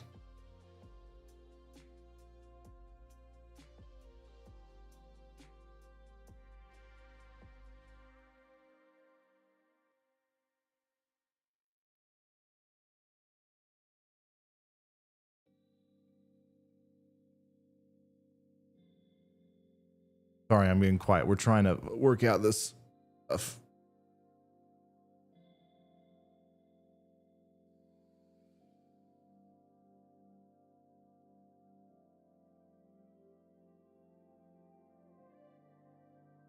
All right. Y'all, the chat. Y'all are too nice. Hey, listen, we appreciate it. This is awesome. The Y'all Squad is showing up once again. Niami says, for the firefighters. Tracy, thank you. You guys, you really don't have to do this though. This is already taken care of. Nobody has to do anything extra. Y'all getting daggone Y'all meters and t-shirts and everything else that you've done is enough. Nobody has to do anything extra. All right. And we're gonna make sure those firefighters are taken care of. It's already funded. Consider it funded, son. All right.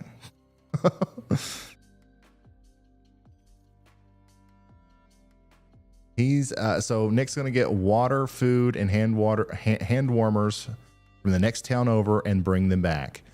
All right.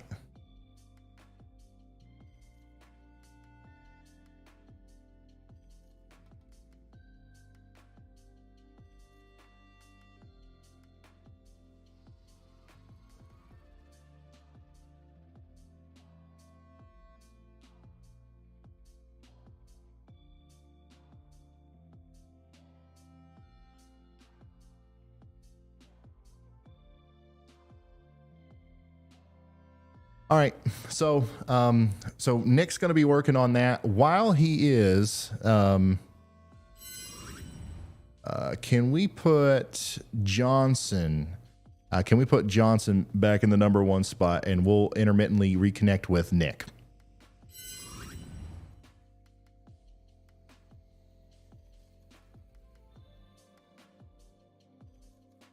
All right, I appreciate you. And guys, so what the plan is Nick's going to go get water and food and hand warmers from the next town over and bring them back. So it shouldn't take too long. I'm already in the process of making sure the money's taken care of everything. So there you go. Lickety split. No red tape. No BS. Y'all Squad shows up. What is this? Stop. Stop that. What is that? Let it snow. Oh, that's copyrighted. I can't play that. That's freaky. I don't like that. Here is the snow coming down in Memphis, Tennessee. Memphis, Tennessee. Already got more y'alls of snow than some places in Indiana, it looks like, as this constantly evolving weather system continues to surprise us. Thanks for sending that in. My patience for snow-o-meter. My 12-year-old son can't wait for the snow here in Nashville, Tennessee. He is saving for Radar Omega subscriptions. That's awesome. Hey, I'm excited too, man. I can't wait. Listen, I'm literally staying up till 3 a.m. tonight so I can see a snowflake. I might go drive towards the snowflakes just in case there's a chance of me seeing thunder snow. So I feel you. I have very little patience for the arrival of snow as well. It's really coming down in Louisville now.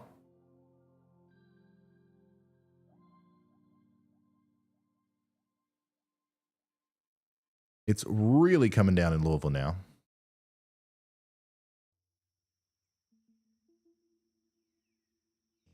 Oops.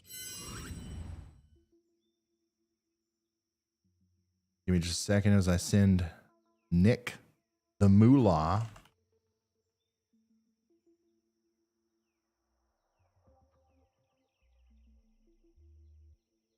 This will be interesting. We're going to be able to watch this unfold in real time as Nick goes to the store and then comes back. Hopefully he let them know that he's going and they should like wait there for him and if they need anything.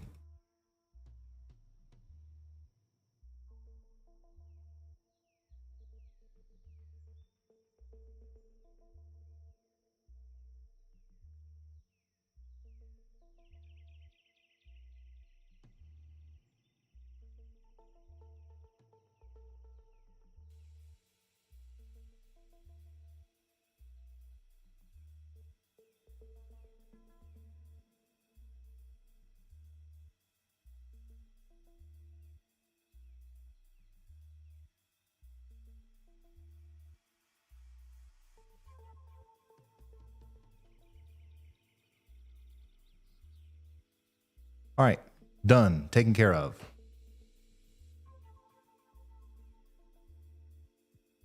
Sweet.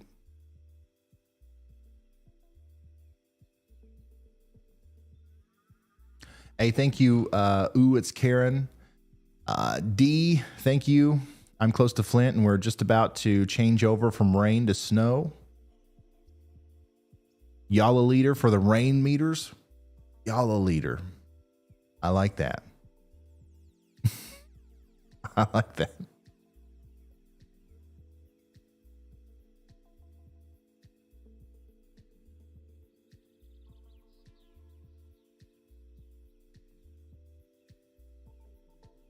So many y'alls falling in Clare, Michigan now. The sky is glowing, or we'll send pictures tomorrow in the daylight. Heidi says, let's get Ryan to 1 million subscribers. I agree, man. I think that's, I think that would be cool. I don't even know where we are right now. I haven't checked.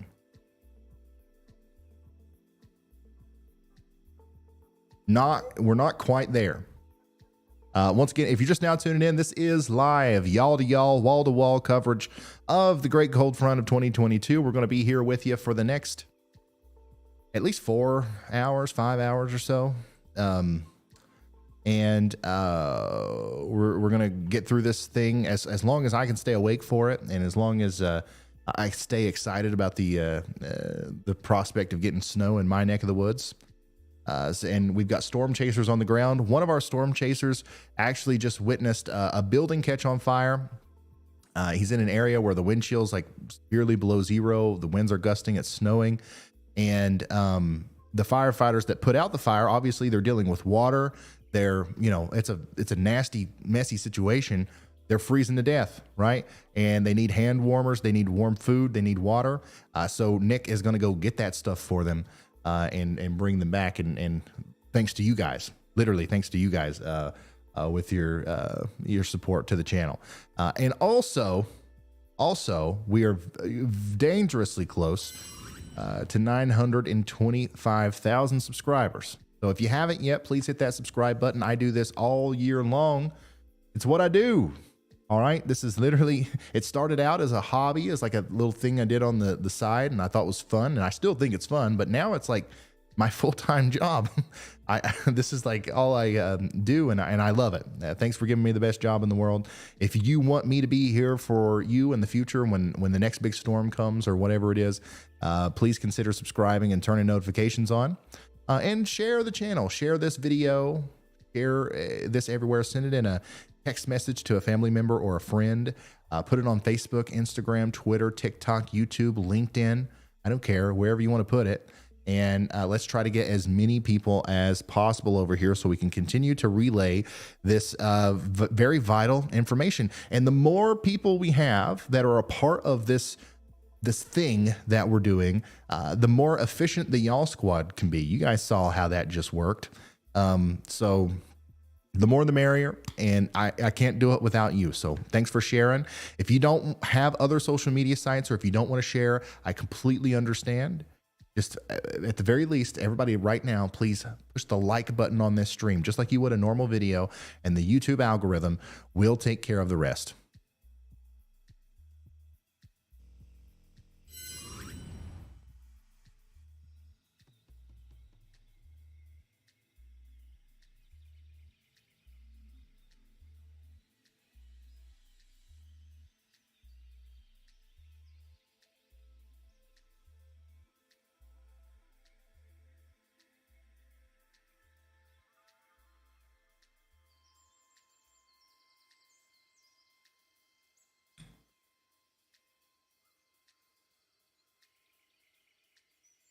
Sorry, I've got some behind the scenes stuff going on. I accidentally sent too much money to Nick. I sent too much money to Nick for the firefighters, and now PayPal is not going to allow it to clear for 3 to 5 business days. So now I have to give him more money through a different method. All right.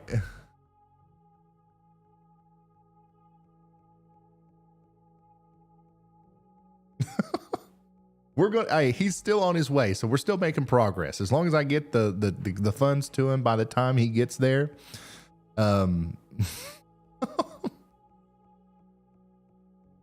be all right. We'll be good.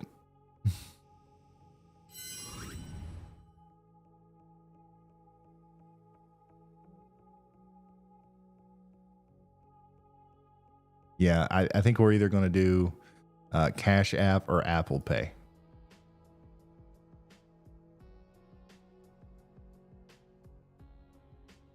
Oh boy.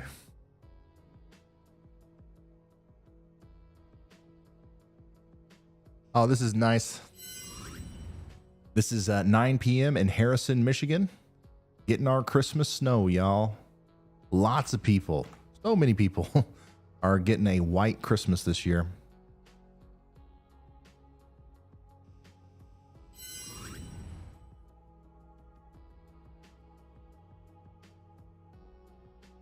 Facebook Pay? I don't think I've ever used that. Is that a thing, really? Here's what it looks like in Tipton County in Tennessee. Things are getting... Man, I'm telling you, Tennessee is overperforming from what I can tell. Some people in Tennessee are going to be surprised, I think, by the ending snowfall accumulation totals.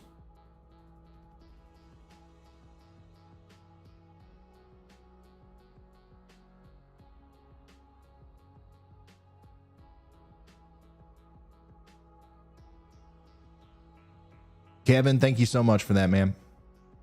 Thanks to everybody who supports. And hey, thank you, Bash.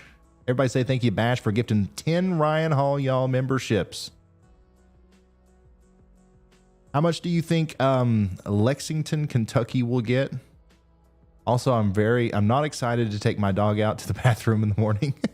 Lexington, Kentucky will probably get 2 to 4 inches of snow. Wouldn't be surprised. I mean, honestly, right now, looking at Tennessee,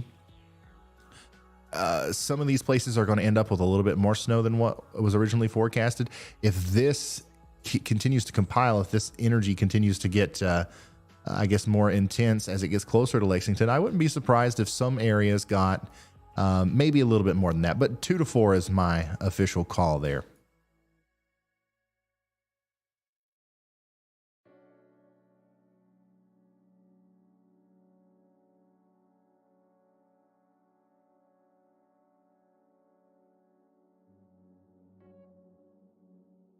Okay. All right. So we found the secondary way that I'm going to send money to Nick. Give me just a second.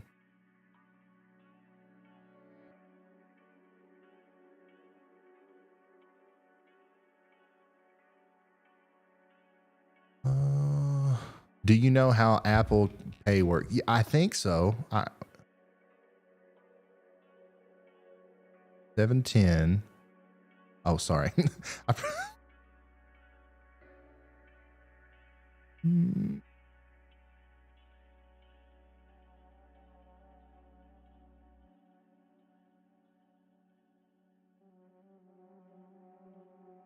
Yeah, I know how to do this. I'm smart. How much does he daggone need? Because I don't want to send too much again and something happen.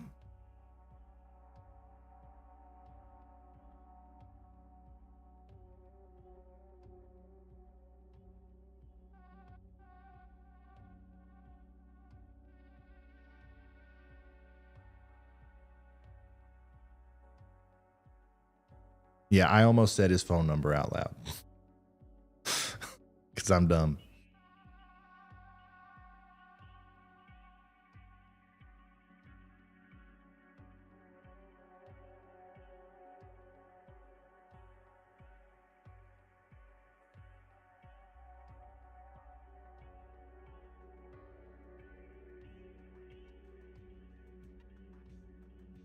What, like 3 to...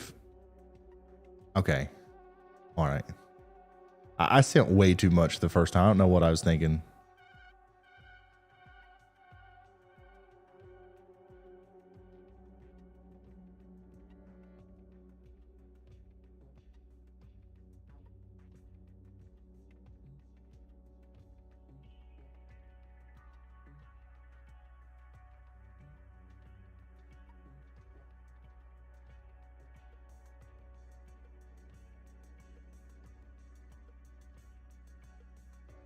Okay, go ahead, Andy. Hey, Ryan. I figured we should continue giving out some updates. So per my latest observations, actually, the MPing reports are very useful here.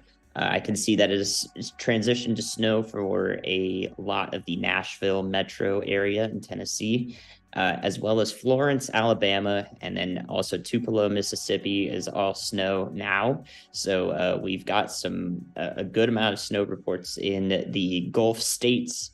And soon that'll head towards to the east towards Knoxville, Tennessee, and Huntsville, Alabama as well in the next hour or two. So we're still seeing that rain snow line move east and keeping you updated on our friends that are showing us reports from there. All right. Thank you, Andy. And I think I officially have everything sorted out with Nick and the firefighters and stuff. So as soon as they get back and they're there to deliver the goods, we'll catch back up with him. He drove to another Dollar General that's not on fire. And I think there's a like a little restaurant or something attached to it. So he now has plenty of funds to work with. But unfortunately, half of them won't be available for another 3 to 5 business days. Anyways, this is what it's looking like out there right now. The blue is snow. The green is rain. It's still raining in Nashville. We can look at a much broader view of this and take a look at the whole U.S. Snowing through a lot of Indiana. All of Michigan is seeing a little bit of snow right now. Western Kentucky, Western Tennessee. This line is going to continue to move east and bring snow to the rest of the Ohio Valley. I'm waiting for it over here. I'm not going to get it, though, until about 2 or 3 a.m. But look at this. Up there in Indianapolis, road conditions are still extremely treacherous. I think the snow plow is stuck. No, okay, he's getting somebody out of a ditch. I see now. You see the tow straps there? All right, so this is a common sight. We have heard of several accidents tonight. Obviously, that's going to be a problem. Hopefully, everybody's staying off the roads if they can. And we're also continuing to hear about more and more people losing power. All right. We've got 100,000 people now without power in Texas. We've got 11,000 people without power in Louisiana. 12,000 in Arkansas, 13,000 in Mississippi. We're approaching 6,000 in Tennessee, 10,000 in Missouri.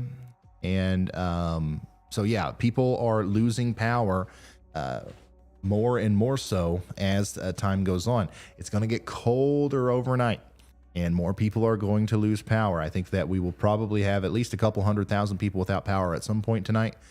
And I just hope that everybody has prepared for that. And, especially in the South and some of these states, especially,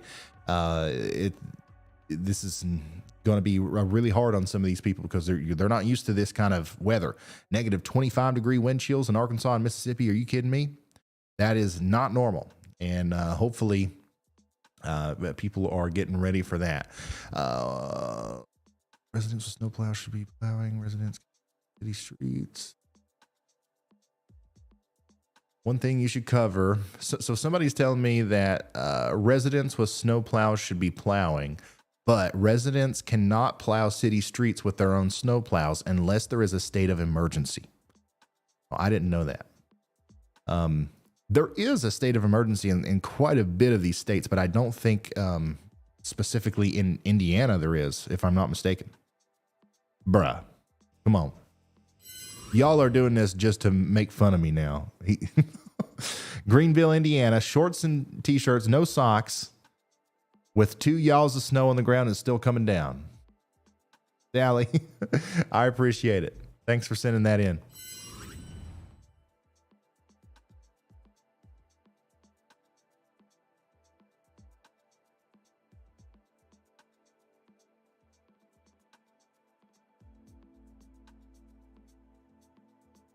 Oh, congratulations.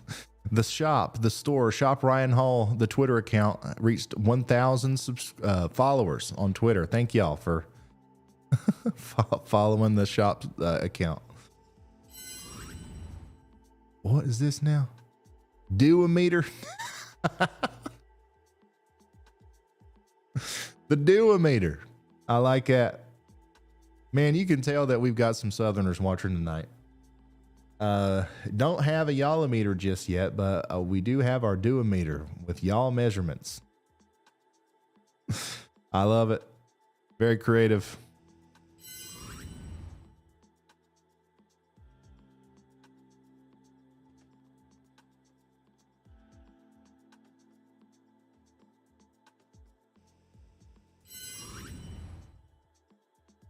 The minute I stepped outside to photograph my Nash Vegas yalometer, the storm hit. Hey, that's cool. Nashville's got the Nash Vegas yalometer out there.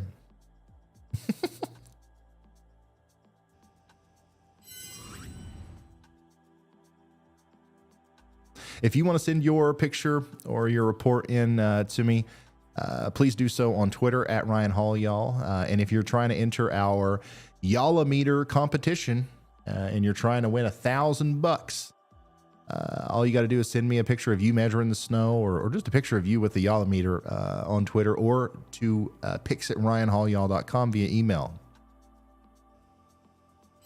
The winds are getting stronger in Grand Rapids, Michigan. And there seems to be quite a bit of snow piling up there too.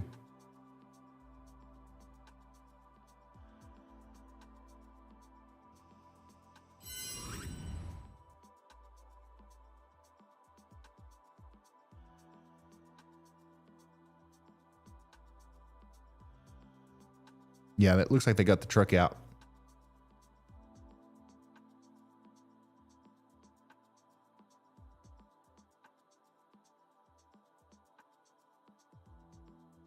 This is from Storm Chaser Jaden Johnson. Tow truck driver near here blew a flat, and as a result, the roads are horrible. Just came across a driver who slid off the road. He's okay, but completely lost control in a slick patch despite driving carefully. Please drive safe.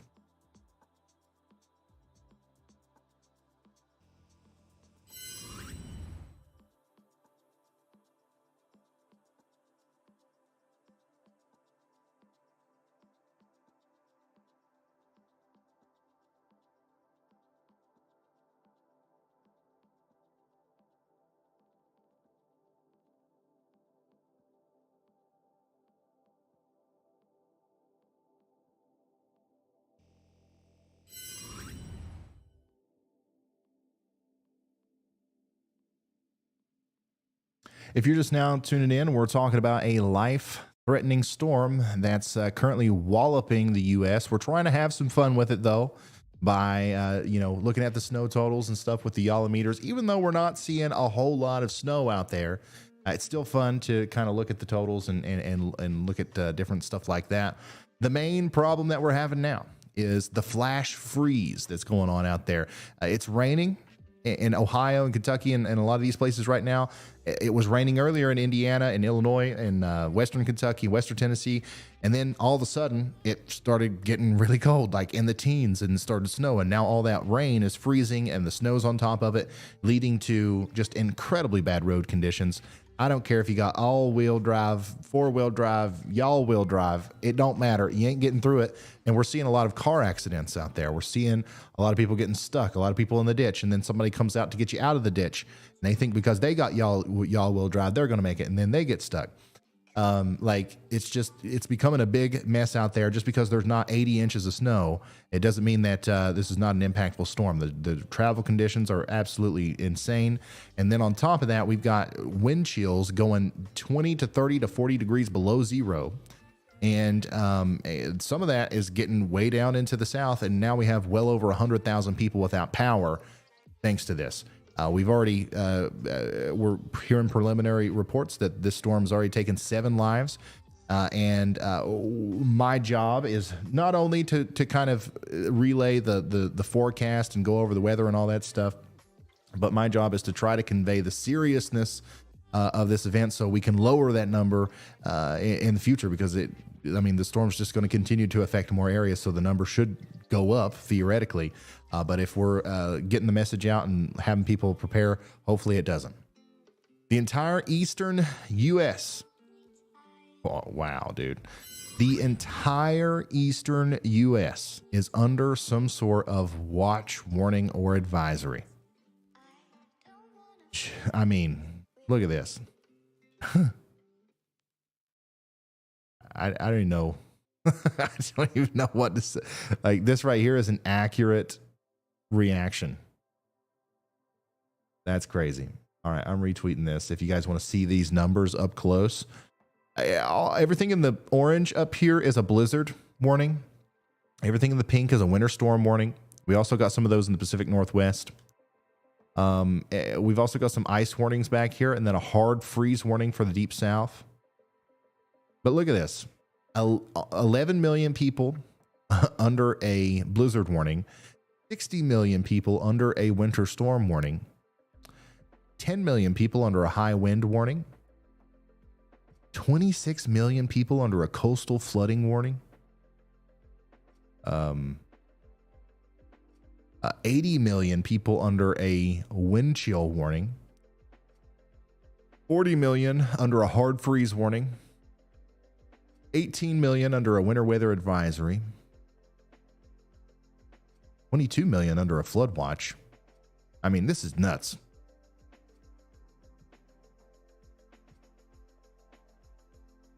Absolutely nuts.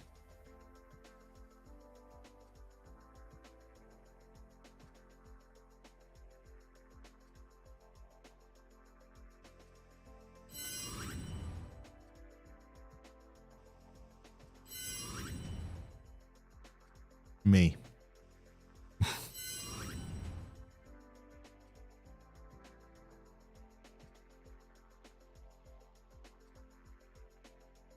Mike, thank you very much for the very generous super chat. Sophie Ryan, thank you as well. Justin Andrews, thanks for being an official sponsor for 2 months. Josh, Yallometers were sold out.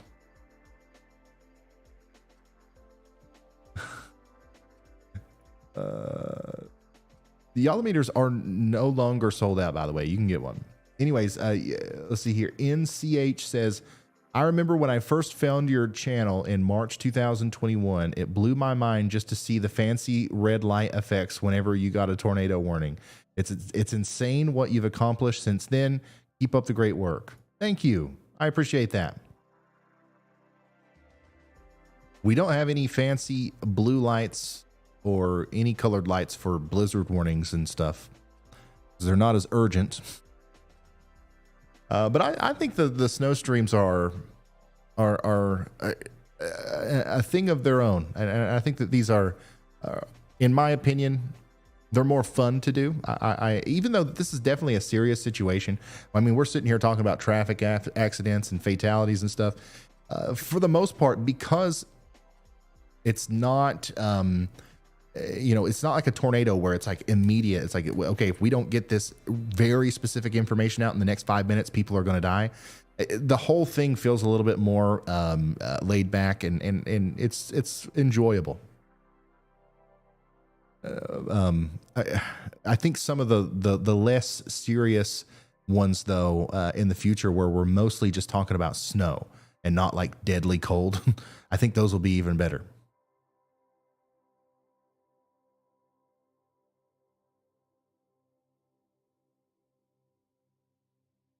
Deborah Brown, thank you so much. I'm sure we are. Sure, we're going to hear from Nick soon. He's got the money. He was at the Dollar General, and I believe he's going to go back and deliver some supplies and hand warmers to those guys.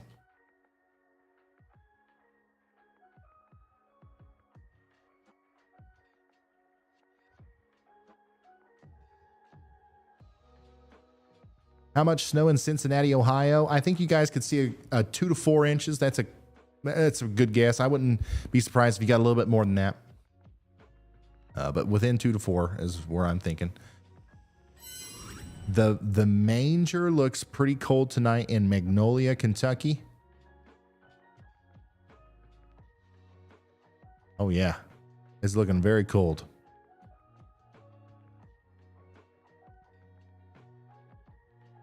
Speaking of Kentucky,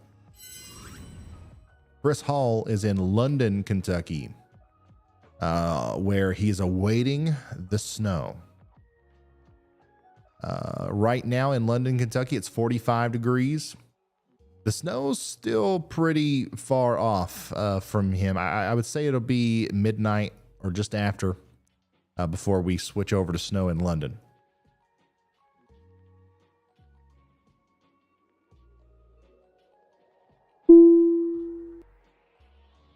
Keep Johnson's moves. Uh-oh. Uh-oh. Storm Chaser Jaden Johnson. Oh, my goodness. Hey, listen. He's going to fall. Like, he's going to slip and fall. And I'm going to laugh. And you guys can't hold that against me. Because it's going to happen. Oh, okay. Well, he just did it on purpose. Oh my God.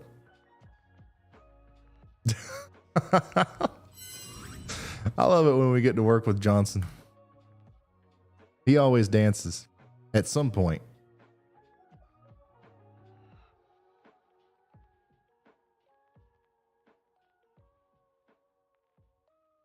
Yeah, definitely. I saw in the chat there, get your pets inside. That's a very important topic that I don't think we've covered tonight. Your pets need to be inside. I've got a Siberian Husky, all right? And I thought that the Siberian cold front coming down would just be awesome and she'd love it. But that's actually not the case. Even Siberian Huskies shouldn't, like sleep outside. Like obviously they can be outside in it, but they shouldn't stay all night long in like a cold, wet environment where it's less than 5 degrees outside. So even, no matter what kind of dog you have, you want to try to get them in a warmer environment for tonight. While a lot of us are going to be dealing with the coldest temperatures that we've experienced, and almost certainly the coldest temperatures your dog has experienced in a long time. Indianapolis, we got the Yalameter out there and a bunch of gnomes. Looks like there's about about a half a yawl of snow, half an inch or so.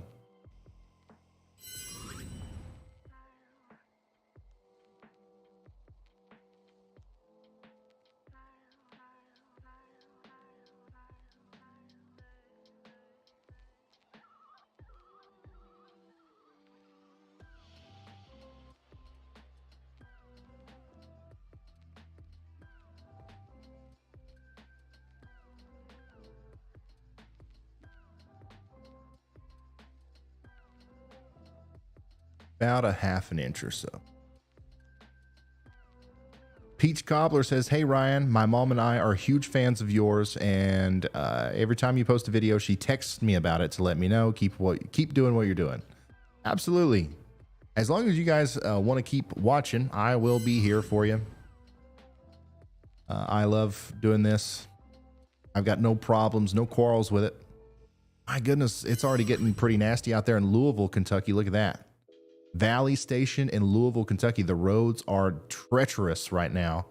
That's what they look like out there.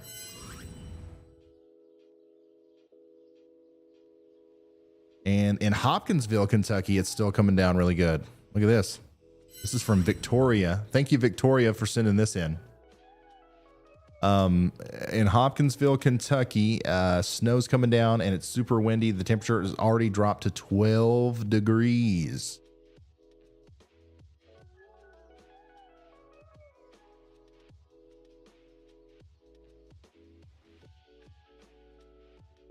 Degrees.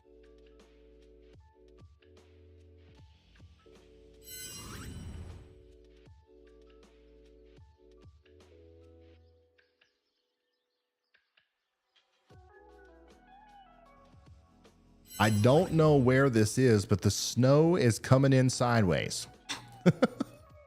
I appreciate this, but remember, always include your location whenever you send this stuff in.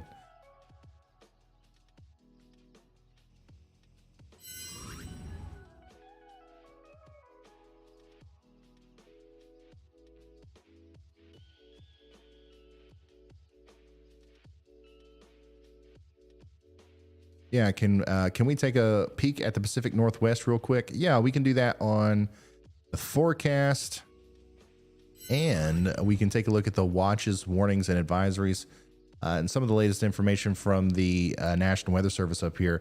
This isn't going to start until tomorrow, but you can see that a big push of moisture is going to come in from the Pacific Ocean, and we're going to have an ice storm, a little bit of a snowstorm in the higher elevations, and a lot of rain deep down in the valleys.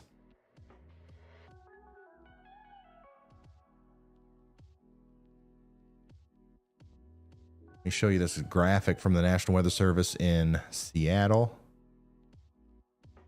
By the way, over here in the Pacific Northwest, if you or anyone you know needs to find shelter from the cold tonight, our friends at Washington 211 are collecting a list of shelters and other resources. You can visit their website or give them a call at 211 to get resources.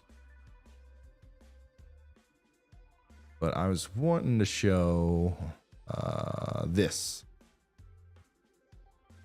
So it does look like there's going to be some ice accumulation with this, meaning that everywhere in the red is going to see more than a quarter-inch of ice, and some areas within that could see over a half-inch of ice. Over a half-inch is where you start talking about power outages.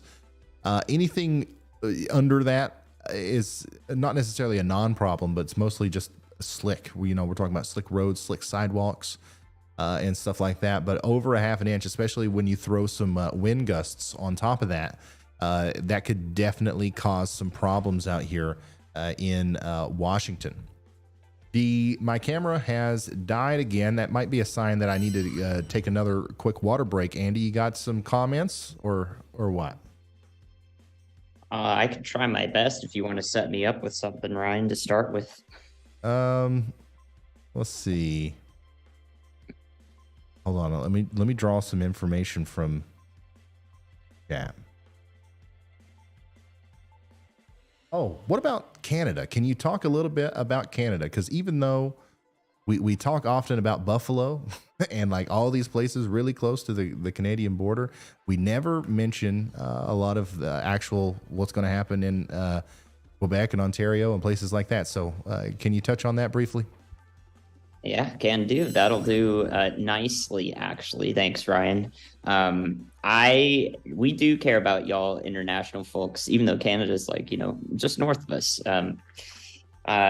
So I think that covering international weather is actually super important, and it's one of my plans for the future of the y'all squad, so to speak. So make sure you're keeping an eye out for that next year whenever we get that started up. Maybe I'll be your host. So for right now, I can tell you in Vancouver area, you are a part of this upcoming ice storm. The possibility of significant accumulation for freezing rain, and significant just means it's enough to cause you to slip on the road if you're driving in it, or slip on the sidewalk or your driveway if you're trying to bring your garbage can in. It's just it's a safety thing predominantly, but it's also to tell you that you shouldn't be traveling probably. And that's going to include Vancouver, a lot of the Vancouver metro area, and just to the east along the mountainside, along the foothills there, through Christmas Eve day. I think once it's halfway through Christmas Eve, you'll probably not be seeing any more of the ice accumulations in the Vancouver area. So Vancouver, you're getting that. On the other side, near Toronto, Quebec, you guys are going to be along the northern edge of this low pressure system that's doing all this with this cold front to us here that we're covering. So along the northern edge is actually going to be a lot more mild temperature wise for a longer period of time. And that's because this low has what we call occluded. And an occluded low means that it's still wrapping around air all the way around the north edge, but eventually it gets cut off. But even though it's cut off and it can't wrap around that warm air anymore, there's still warmer air in place because it was advecting that air into the center. So a lot of those areas will actually remain warmer than your -20, -30 Fahrenheit wind chill temps down here. So you guys are closer to maybe -10 Celsius. So I can do the conversions in my head. Every 18 Fahrenheit is 10 Celsius. If you want a quick maths, and you guys can do the arithmetic.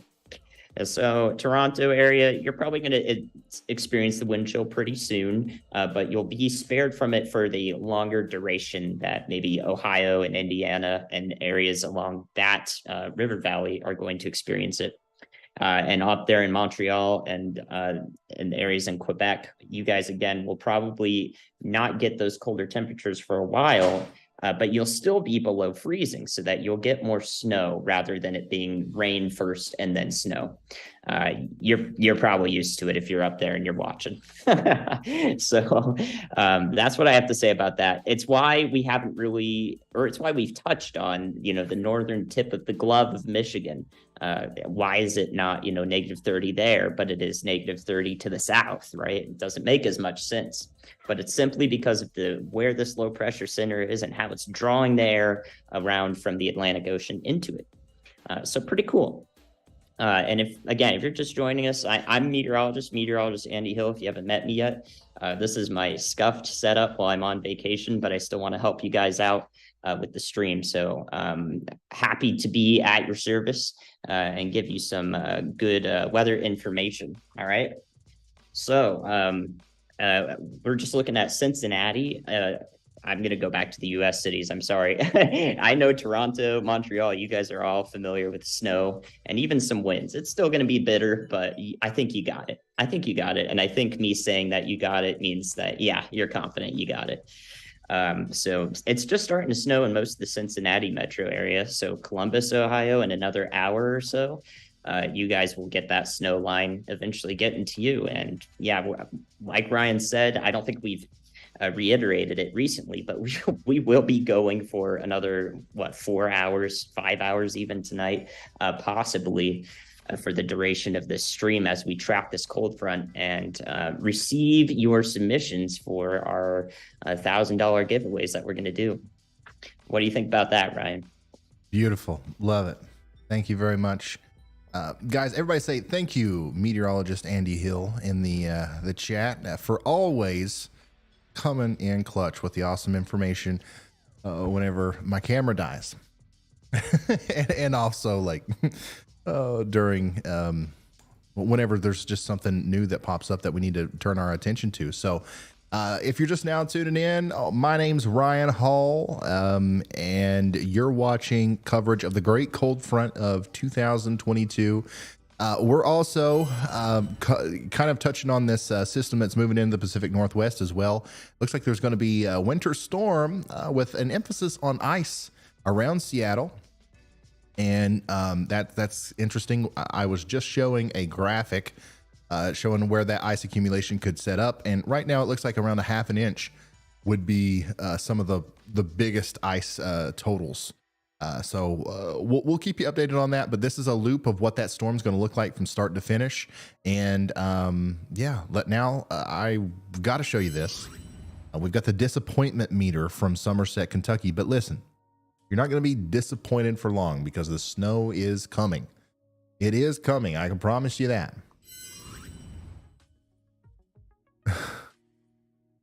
Let's see here.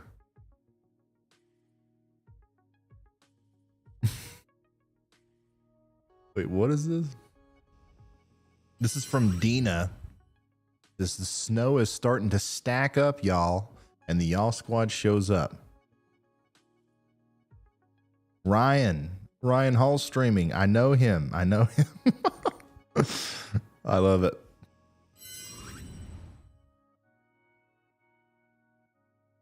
It is officially starting to snow in Cincinnati.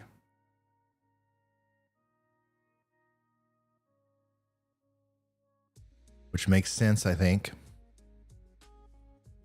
Yep, 25 degrees on the west side of Cincinnati, 40 on the east side. The cold front is marching through. By the way, it's 7 degrees now in Indianapolis, 45 in Huntington. Hey, Tony, thank you very much for the very generous super chat. Nyamis, thank you. Christy Brandsletter, thank you. Robert Muir, thank you. And Debash, thank y'all. I have an Air Force Baylor game on mute while watching you. It's 11 degrees there, and it's frozen. It's frozen at least one ball, causing a punted ball to just not fly. Yeah, there's a couple games going on. I don't know what this one is, but we're able to see it from. Oh, so this is the one that's going on in Nashville. I guess I reckon that's a football game, right? Sure looks like one.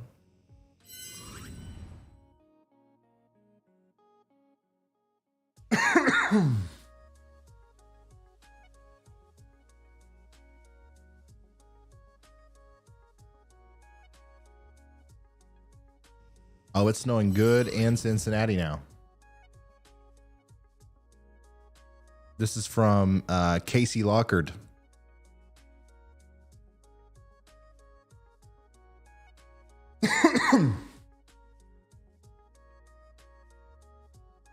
Looks like football.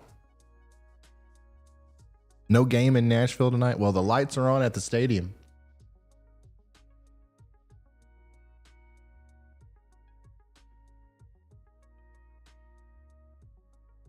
Any idea if we're going to get significant accumulation in Pittsburgh? How about the wind chill? In Pittsburgh, you're looking at, honestly, 2 to 4 inches. And then wind chill definitely around -20 to -30 tomorrow, early in the morning tomorrow. Throughout the day, really.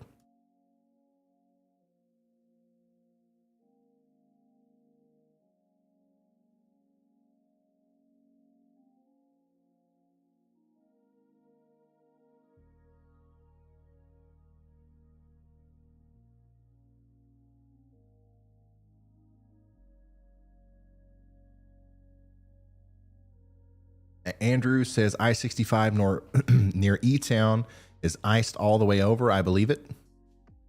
That's where the flash freeze is happening. So if you look at the map like this,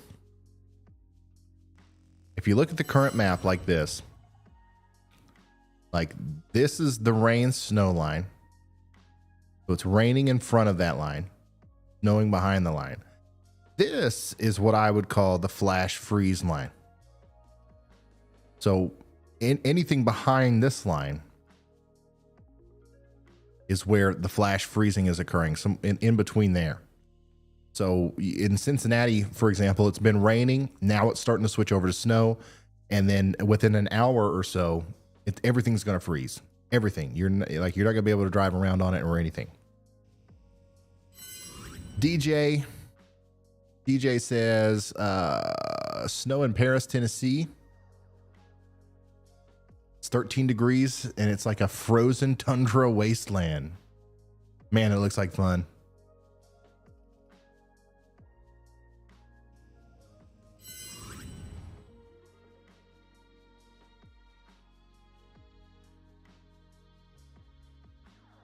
Jack Ryan says, why don't winter storms and blizzards get names like tropical storms do? I don't know. I think that the National Weather Service just really doesn't think that they're necessary. Now, there are private companies like the Weather Channel that name them, and like this one's named Elliott, I believe, by the Weather Channel. And you know, you can name them if you want.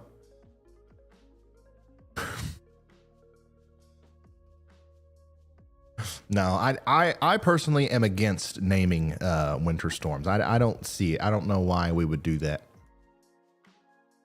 But I could be wrong. There could be a good reason to do it.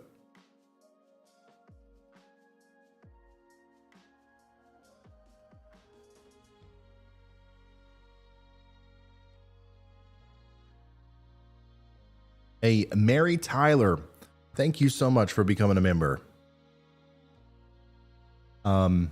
Marduk 427. I need some snow in northwestern Georgia, and y'all keep up the good work.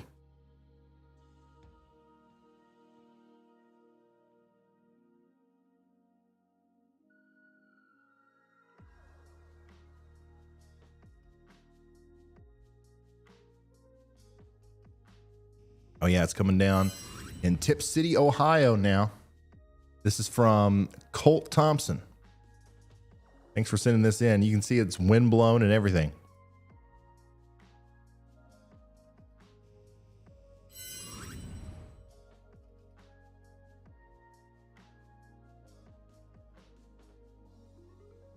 Nate says, in Hamilton, Ohio, it's snowing and the wind is brutal and the roads are pretty frozen right now. Here's Louisville, Kentucky. Coming down pretty good in Louisville, Kentucky.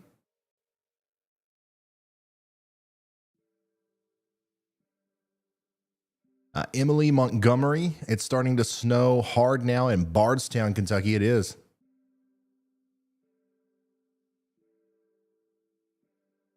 It's snowing pretty good here in Carlisle, Indiana at 9:57 p.m. The roads are completely covered. And Drew Taylor says, I'm watching the weather with the family, getting cold and snowing here lightly in Nashville. Turn that emergency heating on. Yep. Lots of people will be turning on the emergency heating, and that's why we are concerned. One of the reasons why we are concerned about power outages, which, by the way, now Tennessee is lit up on the map where we have 10,000 people without power. This is growing pretty quickly. 90,000 in Texas, 11,000 in Louisiana, 20,000 in Mississippi, 10,000 in Tennessee, 15,000 in Arkansas, 12,000 in Missouri.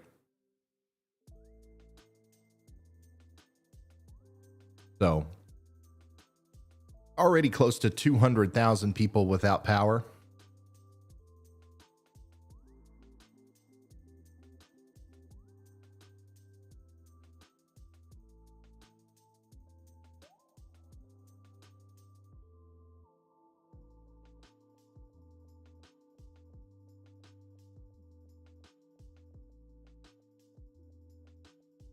Lori, thanks for sending this in. Lori's waiting on the snow.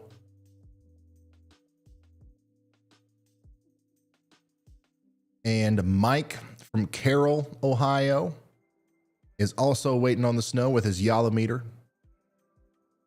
Beth in Minnesota has already got the snow. Wow. That's a 30-inch tall Yolometer there. It looks like, I thought it was a mini. but as you can see, a foot of it's covered up.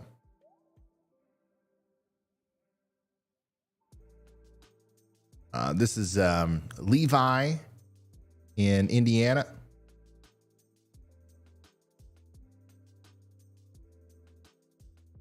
Man, there are just so many. This is Philip and Sarah in Goshen, Kentucky.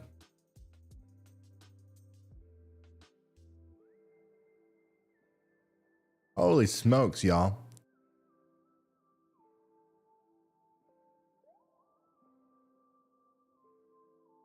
The Yala meters are out there in abundance. And it's 10 p.m. So you know what that means. Do you know what that means?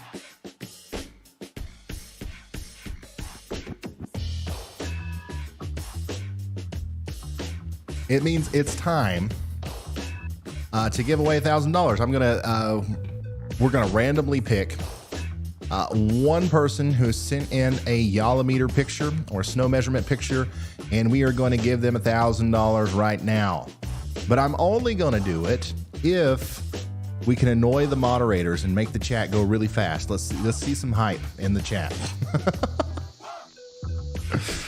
Let's see it go crazy. We gotta. Listen. If I'm gonna stay up until 3 a.m., we gotta get some energy in here, okay?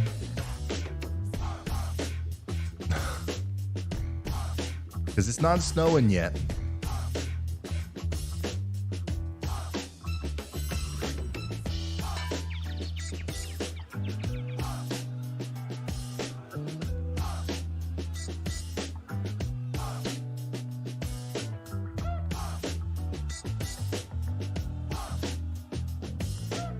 And our team is working on selecting, well, not selecting, but I guess randomly picking the winner right now. There it is. There it is. The chat's going wild. There it is.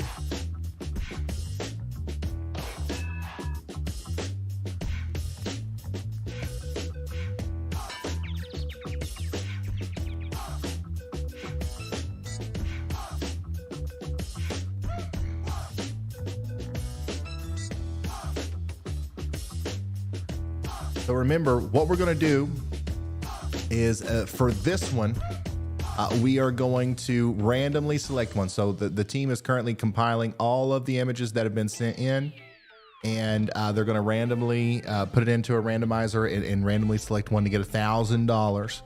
All right. And then later tonight, we're going to do another one where we pick one.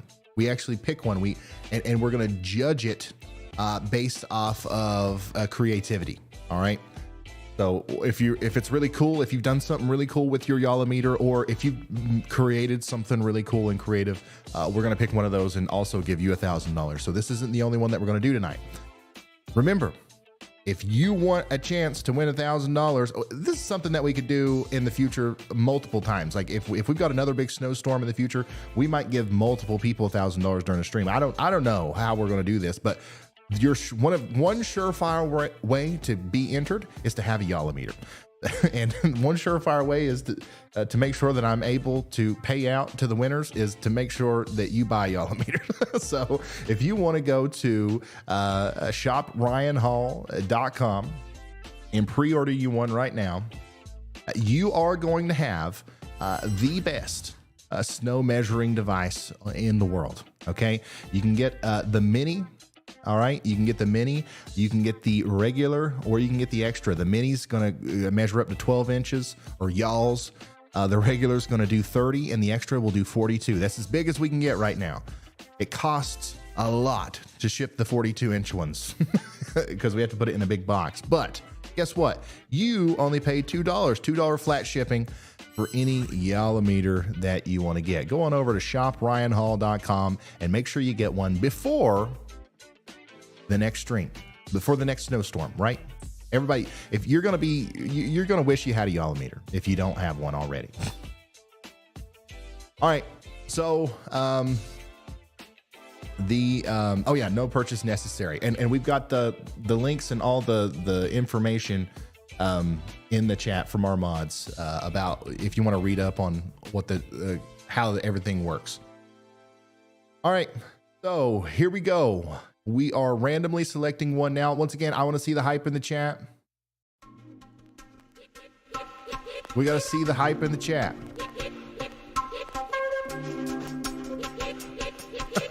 What is this?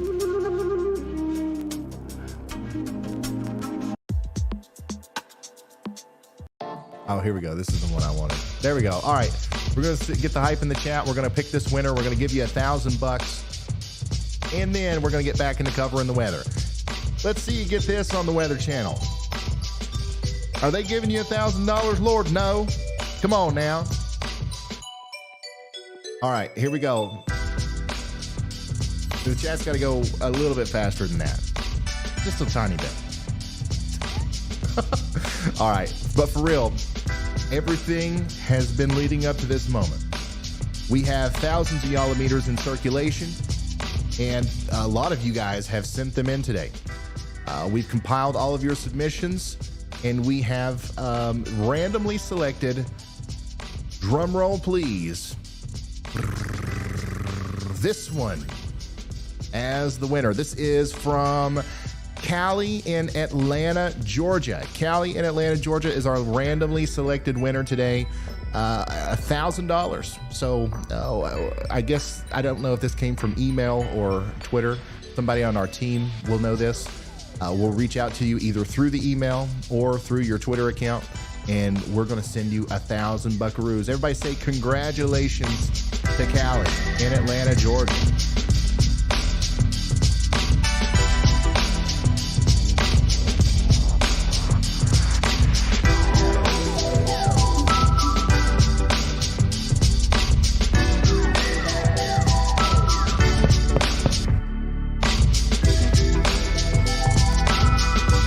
Tough as nails, son.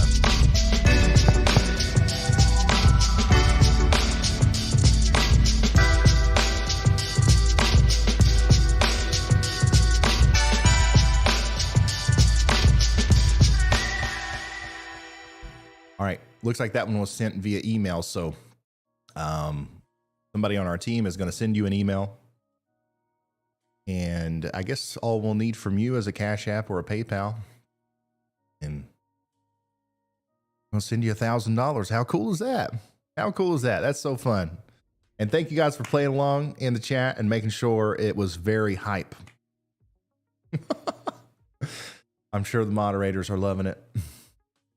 But seriously, thank you guys so much for all the support. It's the least I can do, give you $1,000 for giving me the best job in the world. Right now, my job is to tell you about this massive storm that is infiltrating the U.S. We've got a huge cold front. I mean, I'm talking about a cold front of epic proportions. And let's actually take a look at the temperature gradient again. And we can see here, if I turn the radar off, you can see here that the cold front is definitely now covering the vast majority of the U.S. The vast majority of the U.S. It is currently 11 degrees in Dallas, Texas, 3 degrees in Oklahoma City, -5 in Kansas City, -13 in Minneapolis, and in the -20s up here in Montana. It's 10 degrees in Memphis, -5 in St. Louis, -5 in Chicago. But look, Birmingham, it's 50 degrees. Not for long. New Orleans, 54 degrees. Not for long. It's coming. This wall of red here, this is the cold front. It's coming for you. Over here where I live, it's 45 degrees. Not for long. And then, you know, up here in the Northeast, it's already pretty cold, but it's going to get a lot colder as this really, really cold air comes down. Look at this. It's below freezing over the Gulf of Mexico right now. That blows my mind. And this is without the wind chill, by the way. So in Oklahoma City right now, it feels like it's like 30 degrees below zero. In Omaha, it feels like it's 40 degrees below zero. The wind. This is the actual real temperature.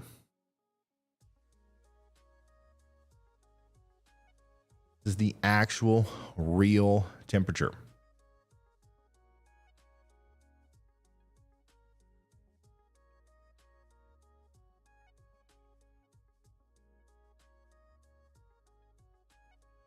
And it's progressing slowly but surely farther and farther to the east.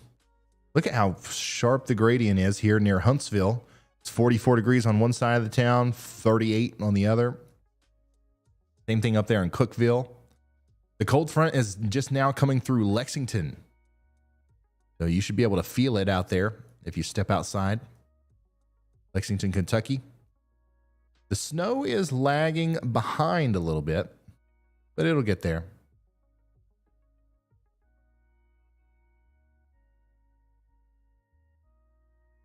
So yeah, there you go.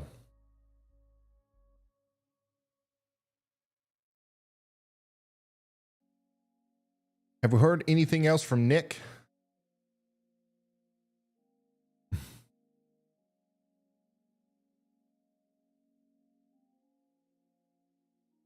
I don't know if we've heard anything else from Nick or not, but if you guys didn't know, if you're just now tuning in, we're covering this weather. We're going to keep going over the models and the radar and everything.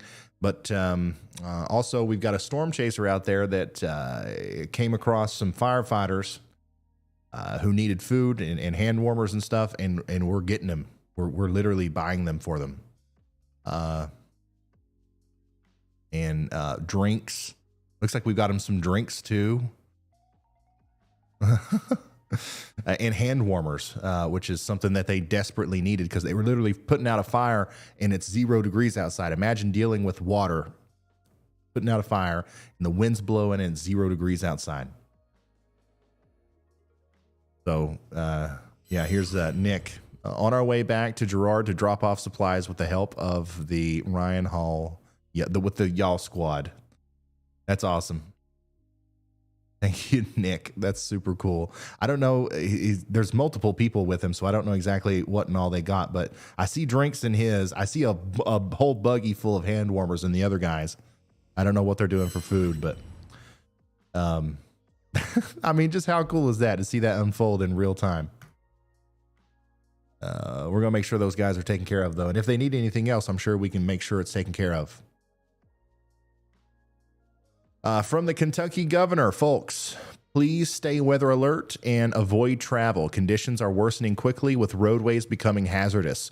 We're hearing of multiple accidents across the Commonwealth.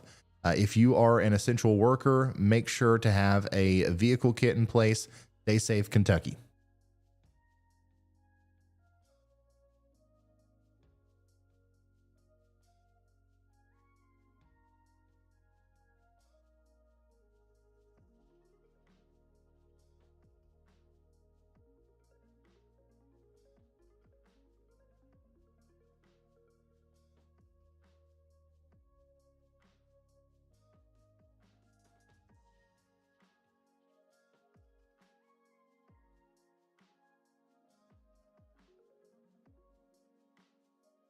Oh, wow. Wow. Way to rub it in our faces, man. While y'all are freezing, we're warm and fuzzy down here in Abaco, Bahamas. All right, bro. Okay.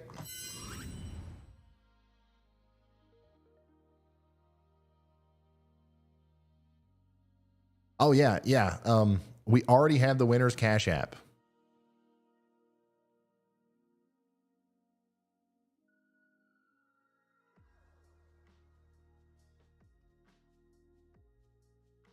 If you're watching, winner, we're going to go ahead and send you your $1,000 like right now.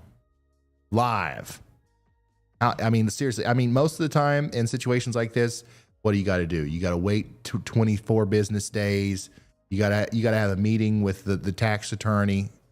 You got to send in your driver's license. Hey, no red tape. That's my middle name. All right, let's go. Let's get you $1,000.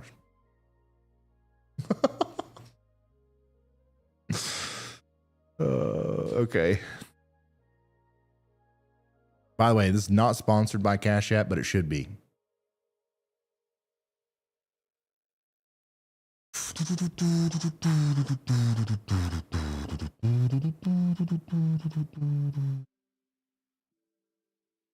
All right, I'm going to send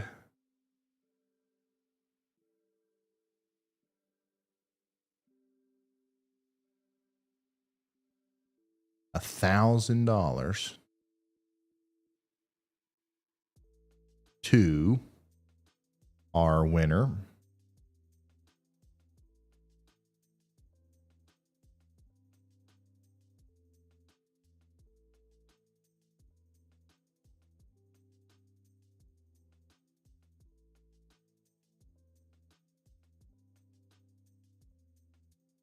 I think I did that right.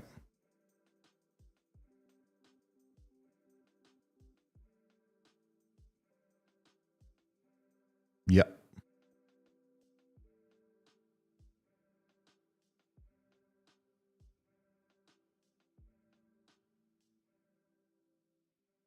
Boom.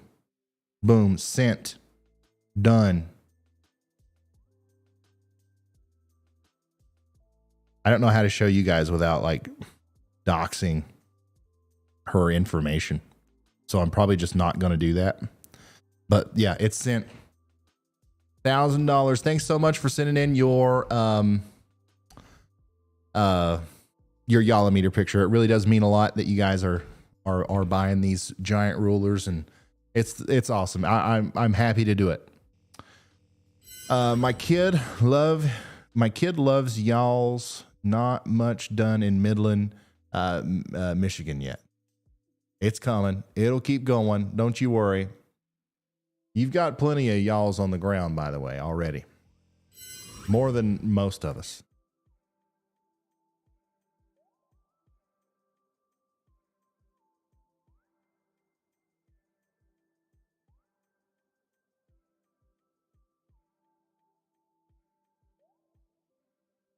Hey, Bernadette. Thank you very much for the super chat. It says, rain coming down good now. Having to head out to pick up my son at work. I will get there just when the snow hits. We'll get back to your stream when I get back. Hoping for safety there and back. Hey, me too. Be careful out there. Sean, thank you. Mr. W says, thanks for everything you do. I've been watching since you started streaming. How many of y'all have been watching since the beginning of this stream? I imagine it's at least a few of you. We've been going just now. Sorry. We've been going now for 7 hours. 7 hours. And the stream only has 37,000 likes. So if you don't care, go ahead and slap that like button to get us in the algorithm so that we pop up for people who might need this kind of information. We're well over 100,000 people without power now. And that number is only going to get higher as we go throughout the night. People depend on electricity for their heating needs, especially in the South, where we've got a lot of people who are going to be turning on the emergency heat. And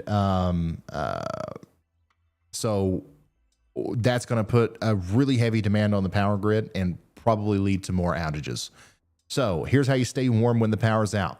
You want to try to prevent cold air from getting inside by stuffing towels in the cracks and under doors. All right. And like that sounds ridiculous, but really do it. It's actually going to help. Keep curtains and or blinds closed. Keep interior doors closed for each room to avoid wasting heat. Be careful with candles and space heaters as they are a fire risk. We're curious as to maybe that's how the fire started over there where Nick's going to help out those firefighters. Be careful. Practice portable generator safety. Use only outdoors, at least 20 feet away from garages, windows, and doors. And of course, bundle up.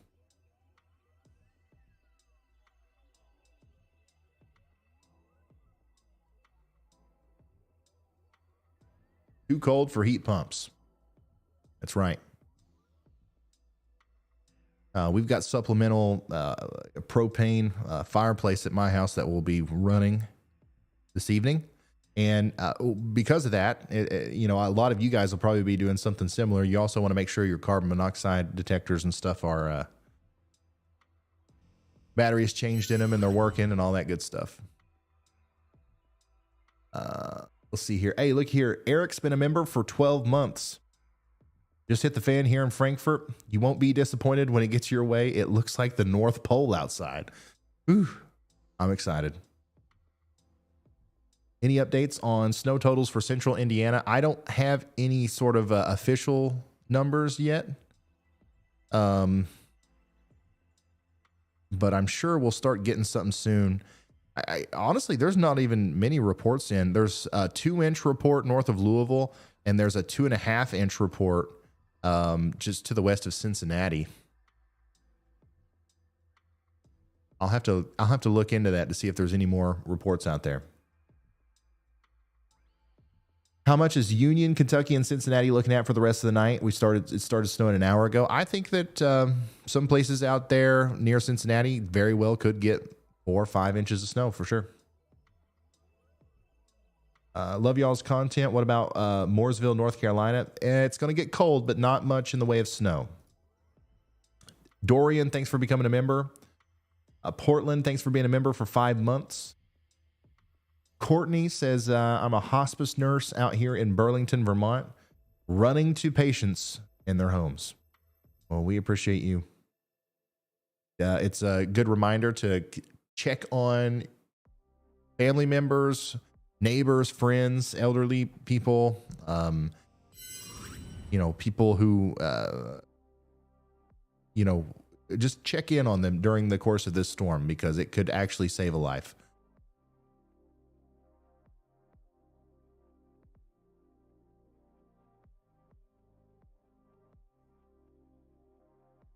The current temperature where I am is 45 degrees. The daggone temperature is staying stagnant. I reckon it's going to start plummeting soon. Here's what it looks like in Jeffersonville, Indiana right now. Thank you, Tiff, sorry. I wonder how many times I get a name wrong and I don't even realize it. Just called Tiffany's, Timothy's. I'm sorry, y'all. I apologize in advance. I really do.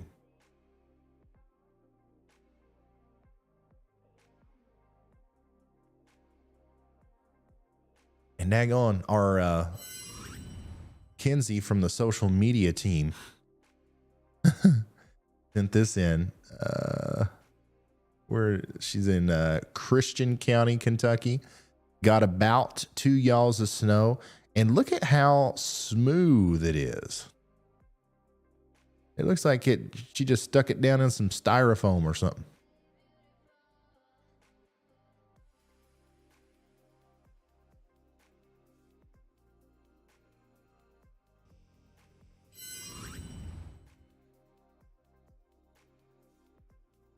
Yeah, so far, we've got a report of 3.5 inches of snow in Paducah, Kentucky. Let's see. 1 inch of snow near Jackson, Tennessee. Honestly, the Paducah number is the biggest one I've seen so far. 2.5 inches near Owensboro, Kentucky. 2.5 inches near Dillsboro, Indiana.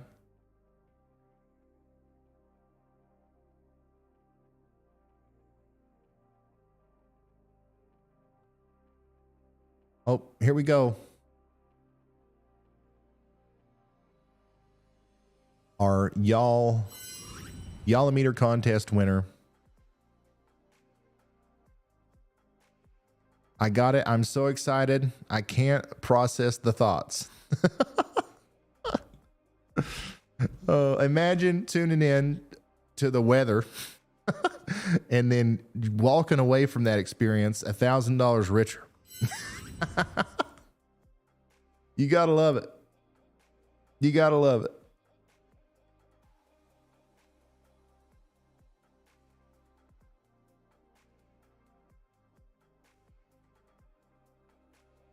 Wow. Here's an update from Sioux Falls, the National Weather Service in Sioux Falls. And the official update is it's cold. Look at that. That's some day after tomorrow stuff right there. This is just a black door.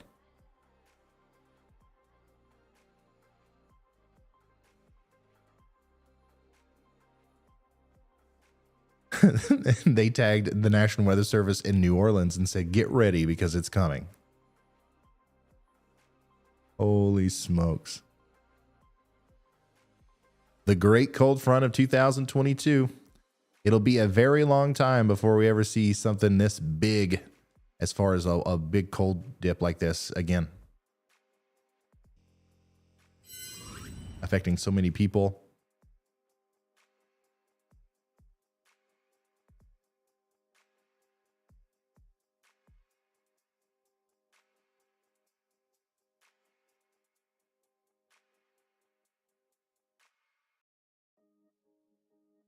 Chester, thanks for the very generous super chat.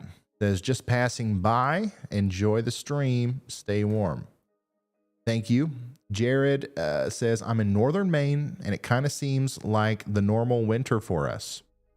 A negative 50-degree wind chill happens a couple times a year.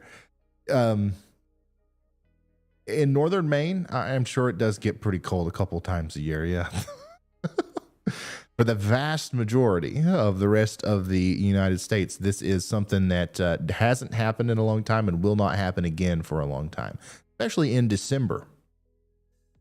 It's important to note that, right? This is December. It would be slightly different if this was late January, early February. But still, it would be a very crazy storm. Once again, preliminarily, it seems as if 8 lives have been lost as a result of this storm so far, unfortunately.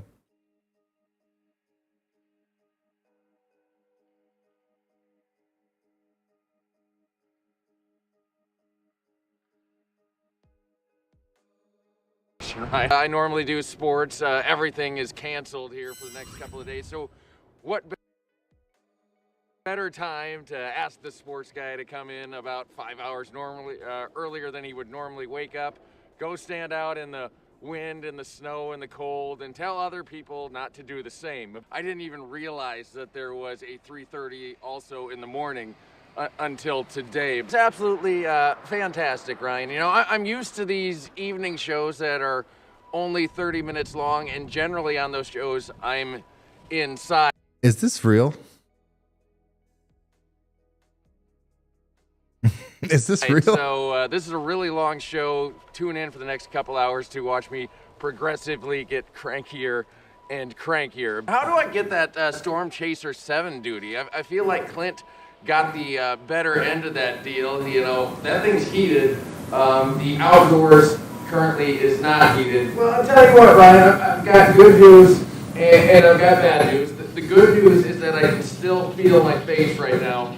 The bad news is I kind of wish I couldn't. Can I go? I could tell. Is this a bit, or is this like an actual real news station, and they did this for fun, or is this guy like really like a fill-in field reporter, and he's actually complaining? Regular job. I'm pretty sure, Ryan, that you guys added an extra hour to this show just because somebody likes torturing me. Because compared to 2.5 hours ago, it is just getting colder and colder. Live in Waterloo. For the last time this morning, thankfully, I'm Mark Woodley, News 7 KWWL. All right, I love it. I usually do sports, and this sucks.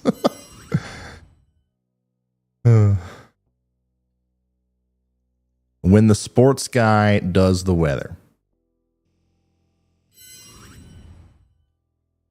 Georgetown, Kentucky. Holy smokes, it's getting close to me. Not really, but slightly closer, I guess.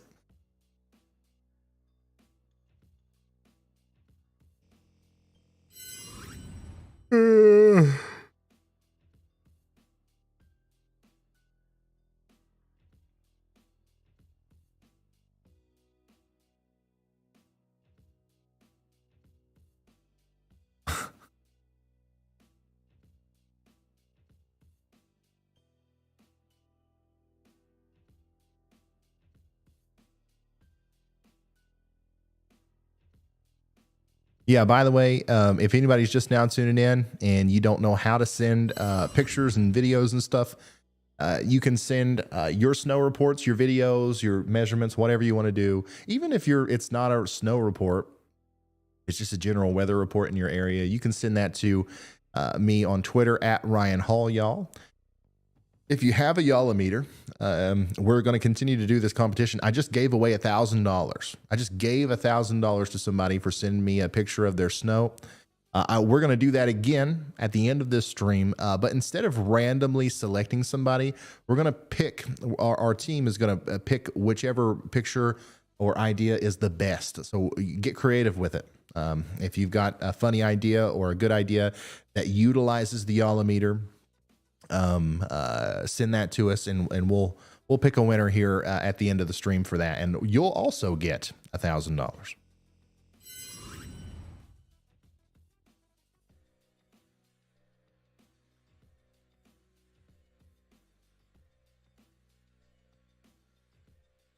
Oh, here's just outside of Memphis.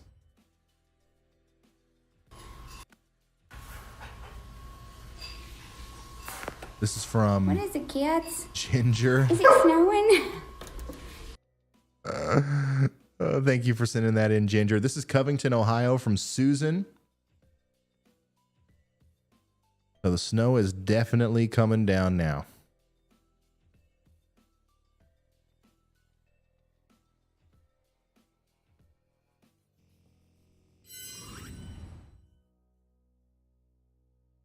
Do we still not have Nick's feedback?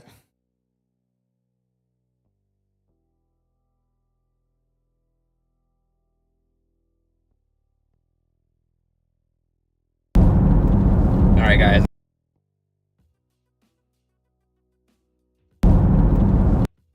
Guess not.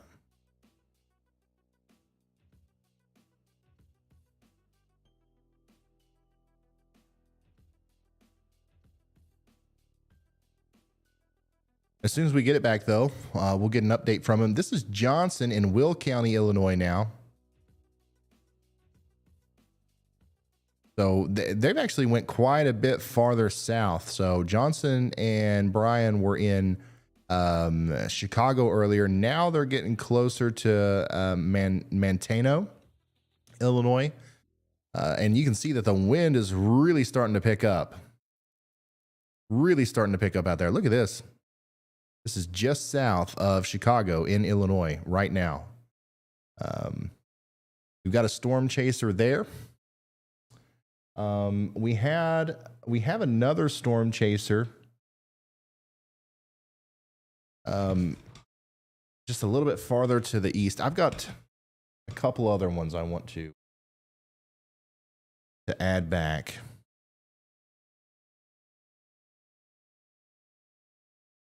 One second. I just want to make sure we have as many chasers as possible.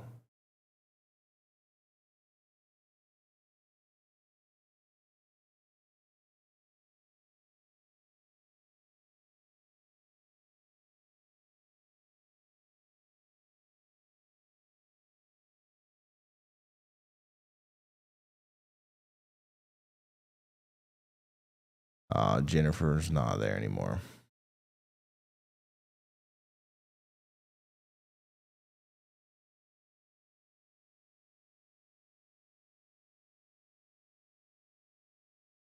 All right, bear with me.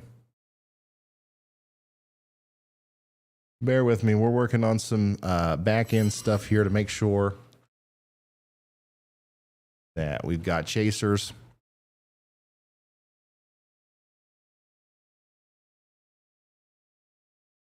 Here is a current look at the whole system. Actually, this is a better look at it. Much better look at the whole system. You see the snow is now occurring in Nashville. And it'll be happening in Lexington here very soon.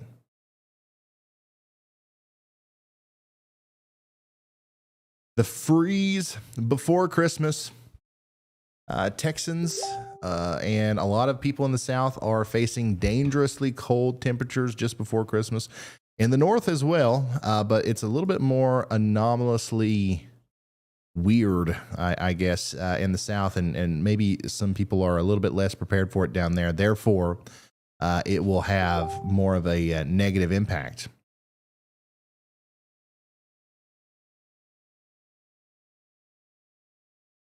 What does that sound?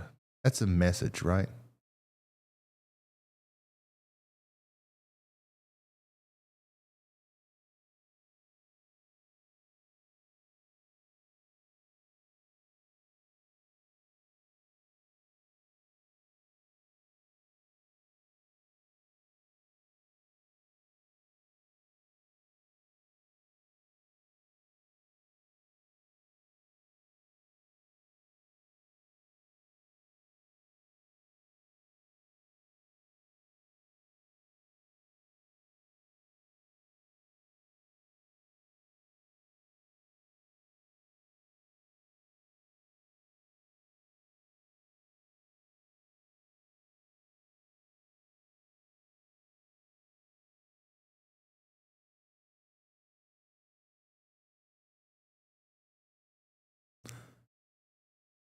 Sorry.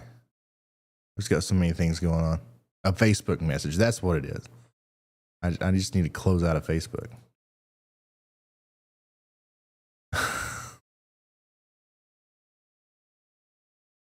No offense to whoever messaged me. I can't I can't focus on one message right now.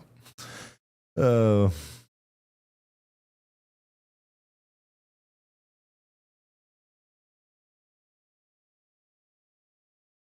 Oh, we've got confirmation that Nick has dropped off supplies to the fire department. But unfortunately, he's had to cut his stream because of service problems. But it looks like a bunch of hand warmers, some Dr. Pepper, some Pepsi, some Mountain Dew, some Monster Energy, some Gatorade, and a lot of different snacks have been delivered to the firehouse. And we've got a picture here, and I'm sure if Nick's got this on Twitter, we'll do a retweet of that. But there you go. They asked, somebody said that they were desperately in need of it, so we made sure it happened. I think that's really cool. I think that's really, really cool. Once again, thank y'all for allowing us to do that, and I want to do more stuff like that in the future. Anytime we see an opportunity to help somebody, and we can, and we're not stepping out of bounds and like getting in somebody's way to do it, I want to do it because we can. I mean, whenever you have the amount of awesome people as we do behind you, you can do anything you want, really.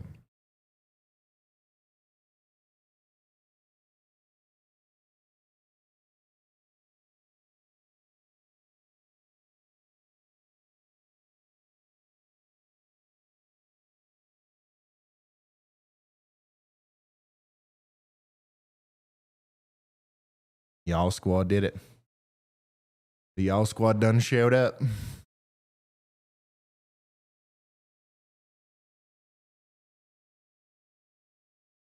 Any predictions for the Cleveland area? It depends on what you mean by predictions. Are you asking for snow totals? Because if you are, I'm not going to be able to give you an exact number, but if you're asking about the arrival of snow, probably around 2 a.m. 2 a.m. is going to start, the rain's going to switch over from rain to snow.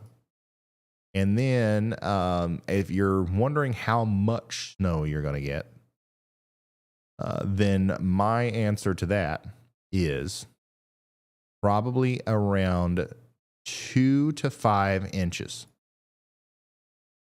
2 to 5 inches. I'm skewing closer to 5.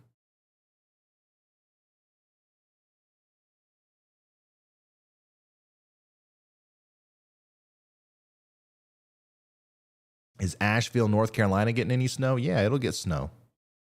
100%.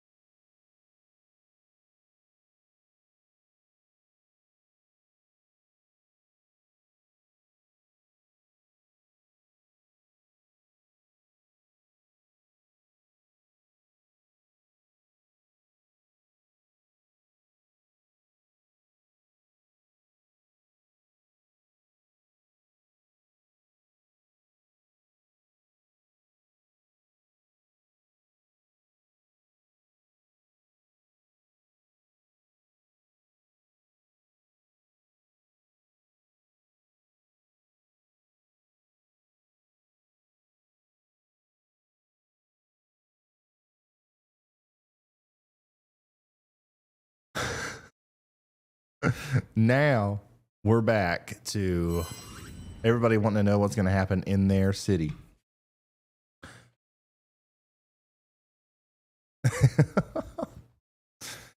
Man, I wish I wish that I could literally go through every single one of these comments and respond to all of them. Here's the snow map.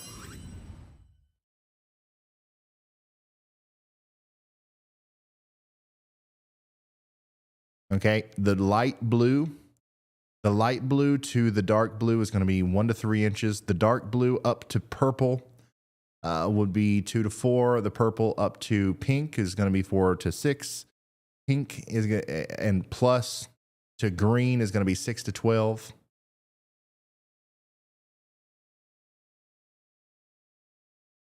And then if you're under some of the reds and different colors like that, you're going to get clobbered with snow. There's no point in talking too much about that. Like, you're just going to get buried in snow if you live in Buffalo, New York, Western Michigan, places like that.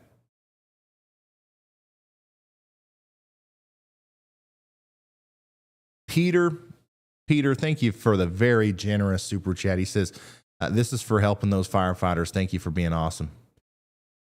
Well, thank you, Peter. Couldn't do it without people like you. Zachary says, how much snow in Troy, Ohio? There it is. I've got the map pulled up for you right now. And basically the entire state of Ohio is in the 2 to 6 range. Troy specifically, I don't know where that is, but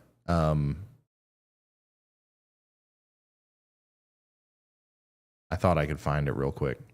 For some reason, when you're on the model version of this, you can't just search for cities like you can on the radar side. But yeah, the whole state of Ohio is pretty much in the same forecast zone.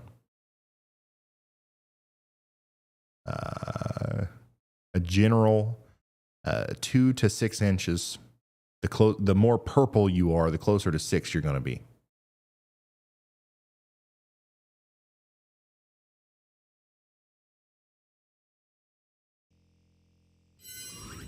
Here we are in Westmoreland, Tennessee. Lost power a few seconds, but now it's back. Well, Brittany, thank you so much for the report. And I hope you keep power. I really hope you keep power.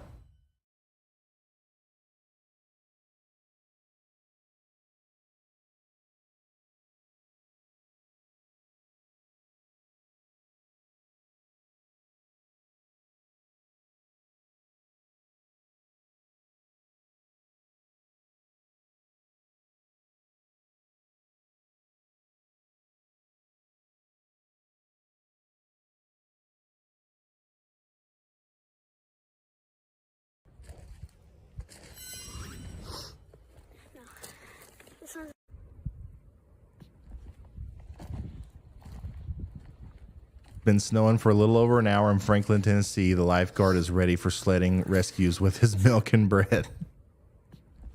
That's awesome. Lots of milk and bread sandwiches. Lots of milk sandwiches will be had this evening. As even though it's somewhat minor, Clarksville, Tennessee, Snowtown, baby. Lexington, Kentucky, Snowtown. Cincinnati, Snowtown. But you know what? You know who's really going to be in Snowtown after this is all said and done? The entire state of Michigan, especially on the western side. Traverse City. I mean, we're talking about 2 feet of snow up here, all the way down towards Muskegon, Holland, and near Kalamazoo. We're talking about 1 foot or 2 of snow. Up here in Canada as well, near places like Owen Sound. Huntsville, we're talking about multiple feet of snow. Toronto, though, misses out on some of the accumulation, only getting about 6 inches or so. Belleville with 1 foot or 2 of snow. Buffalo, New York with 6 feet of snow. And know that it was not a misspoken word. That was real. That's actually happening again here. And yeah, up here in the UP of Michigan near Houghton, we're talking about well over 2 feet of snow. And pretty much everybody else, though, especially down here We're talking about a general 2 to 6 inches. Buffalo is an area of extreme concern, though, because not only are we going to have 6 feet of snow, we're going to have those very strong winds around 40 to 80 miles per hour coming off the lakes. That's going to cause a problem within its own, but those winds going across the lakes in the way that they do is going to move the water from one side to the other, causing it to rise in Buffalo, possibly up to 15 feet or more. So in Toledo, Ohio, if you go out by the lake, the water level is going to be down 5, 10, 15 feet. And if you come over to Buffalo, New York, the water is going to be it's going to be up 15 feet, causing literally coastal flooding like you would see in a tropical storm situation. This could lead to disaster in Buffalo as giant amounts of snow mixed with strong winds and coastal flooding and ice in the water and all this different stuff that comes together. This is not going to be good for the city of Buffalo. And out of everywhere, I am kind of most concerned about those guys right now. Will Florida get snow? Probably not. It will be cold enough to snow in a lot of Florida, but I don't think it's going to.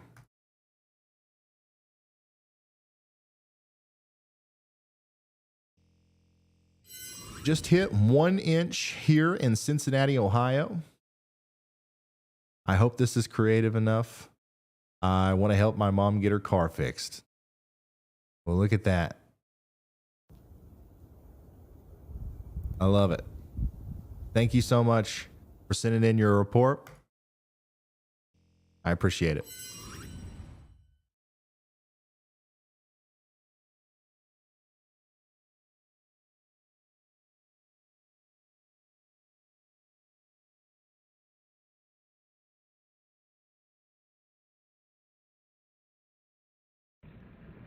Hey Ryan, it is Chris. I'm in London, Kentucky, awaiting this Arctic front, and let me tell you, the salt trucks are out and in full force. There's been at least 20 passed by me in the past 2 minutes. They're all targeting, I'm assuming, 75, but they are definitely out and about right ahead of this Arctic cold front moving in.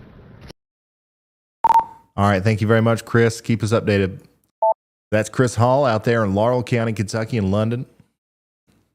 And the road crews are really trying hard to treat the roads ahead of this storm. Unfortunately, I don't think it's going to do much, at least not in the short term. I think that really quickly the temperatures are going to get down below 10 degrees. And at that point, the salt especially isn't going to do much. And then once you get down to the 30 degree below zero wind chills, that's when it doesn't really matter what you put on the road. Nothing's melting anything. But I'm happy they're out there. That it will definitely buy some time for people who need to make those last minute preparations and get home after being out in the initial onset of the storm.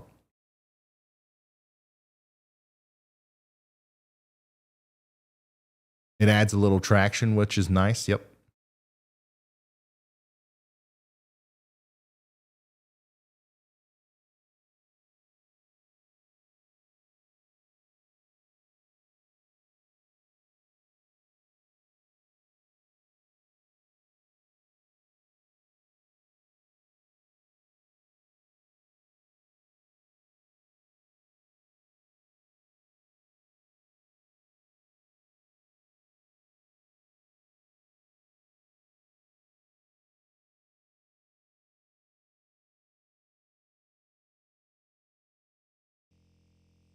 Here's one of those models showing the concern not only in the Buffalo area, but on the eastern side of all of the lakes for waves.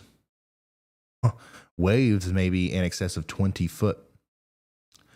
Great Lakes wave model now showing 20-foot waves simultaneously occurring on Lake Superior, Michigan, Erie, and Ontario at the height of the storm. One for the history books coming up, folks. Wow. Absolutely nuts.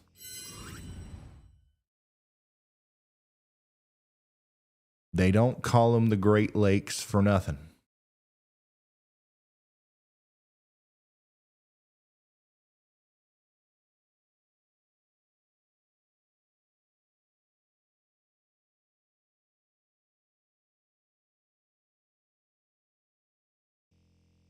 Here's a video from Medway, Ohio, line twist.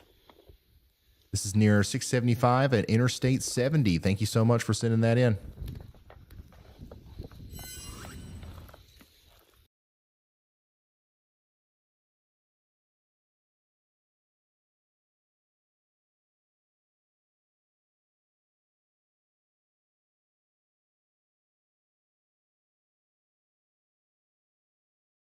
Okay, so somebody from the Red Cross has reached out to us and said that they are prepared for this and would like for me to mention that people can call them if needed. They have shelters and charging stations.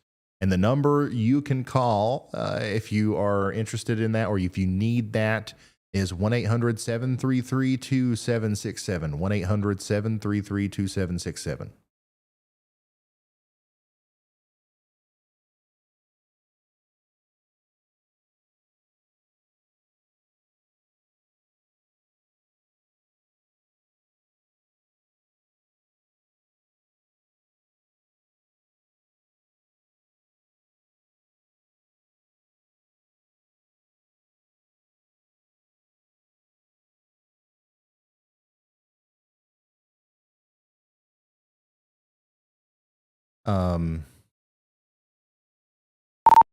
Jennifer McMahon is back up if you want to try to get that one on there too.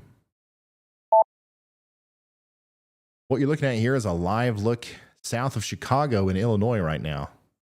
This is what we're talking about when we talk about the blizzard that's associated with this. The snow, for the most part here, has slowed down a lot. Let me go to the Chicago radar. Yeah, so the snow is pretty much over. It's not snowing here. Like, so what you're seeing right now is a live look just south of Chicago. Snow is not falling from the sky, but it is blowing around so much that it might as well be. And this is what you're going to expect all night in Michigan, Indiana, all the way down into southern Illinois, southern Indiana, into Kentucky, portions of Tennessee. This is it. This is like what we've actually been concerned about. And this is now where the wind chill is down to, 20 to 30 degrees below zero. This is where if you're outside for too long, you could literally die. This is where, road conditions are going to continue to deteriorate. And this is where the flash freeze is really going to start occurring. So this is back towards Chicago. There's another wall. So like the first phase of this, for everybody that's involved, the first phase is the rain, right? The rain comes through and then it starts getting chilly and it turns to snow. And then the snow really starts to pile up and you get some decent accumulations. And then when the snow is over, the winds start to ramp up and we have a blizzard on our hands, pretty much. It looks like a blizzard anyways. And that's going to be causing all kinds of problems throughout the night in this whole region as the storm continues to progress off to the east.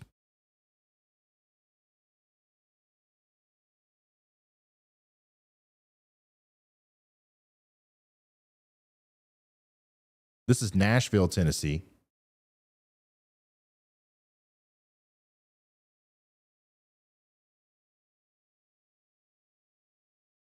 Oh, sorry, never mind. This is Jennifer in Greensburg, Indiana. I'm sorry. I cut to that too soon.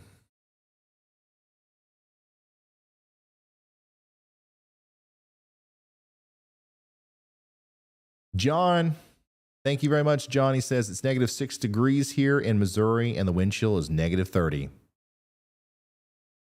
Oh, the camera's off.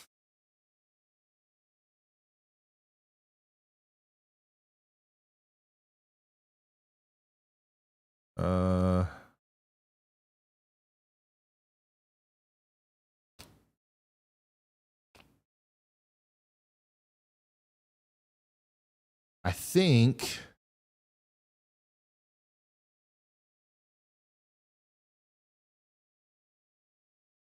I think I'm gonna go get me another drink. Andy, you got me for a second? Still here, bright and bushy tailed, Ryan. Awesome. All right, y'all. Good evening. I actually just tweeted that I hope everyone's safe and snug, either behind or ahead of this massive cold front if you're in the lower 48 on the eastern side. So get yourself some hot chocolate if you haven't yet, or anything. If you can't have dairy, make sure you treat yourself tonight. You deserve it. So I want to make sure, don't hold yourself back. You don't always have to accomplish something to treat yourself. It's fine. You're worth a good treat now, I'd say. So yeah, I hope you're all doing well. I'm very, you'd expect me to be tired now, right? 7.5 hours of live coverage so far, almost 8 now.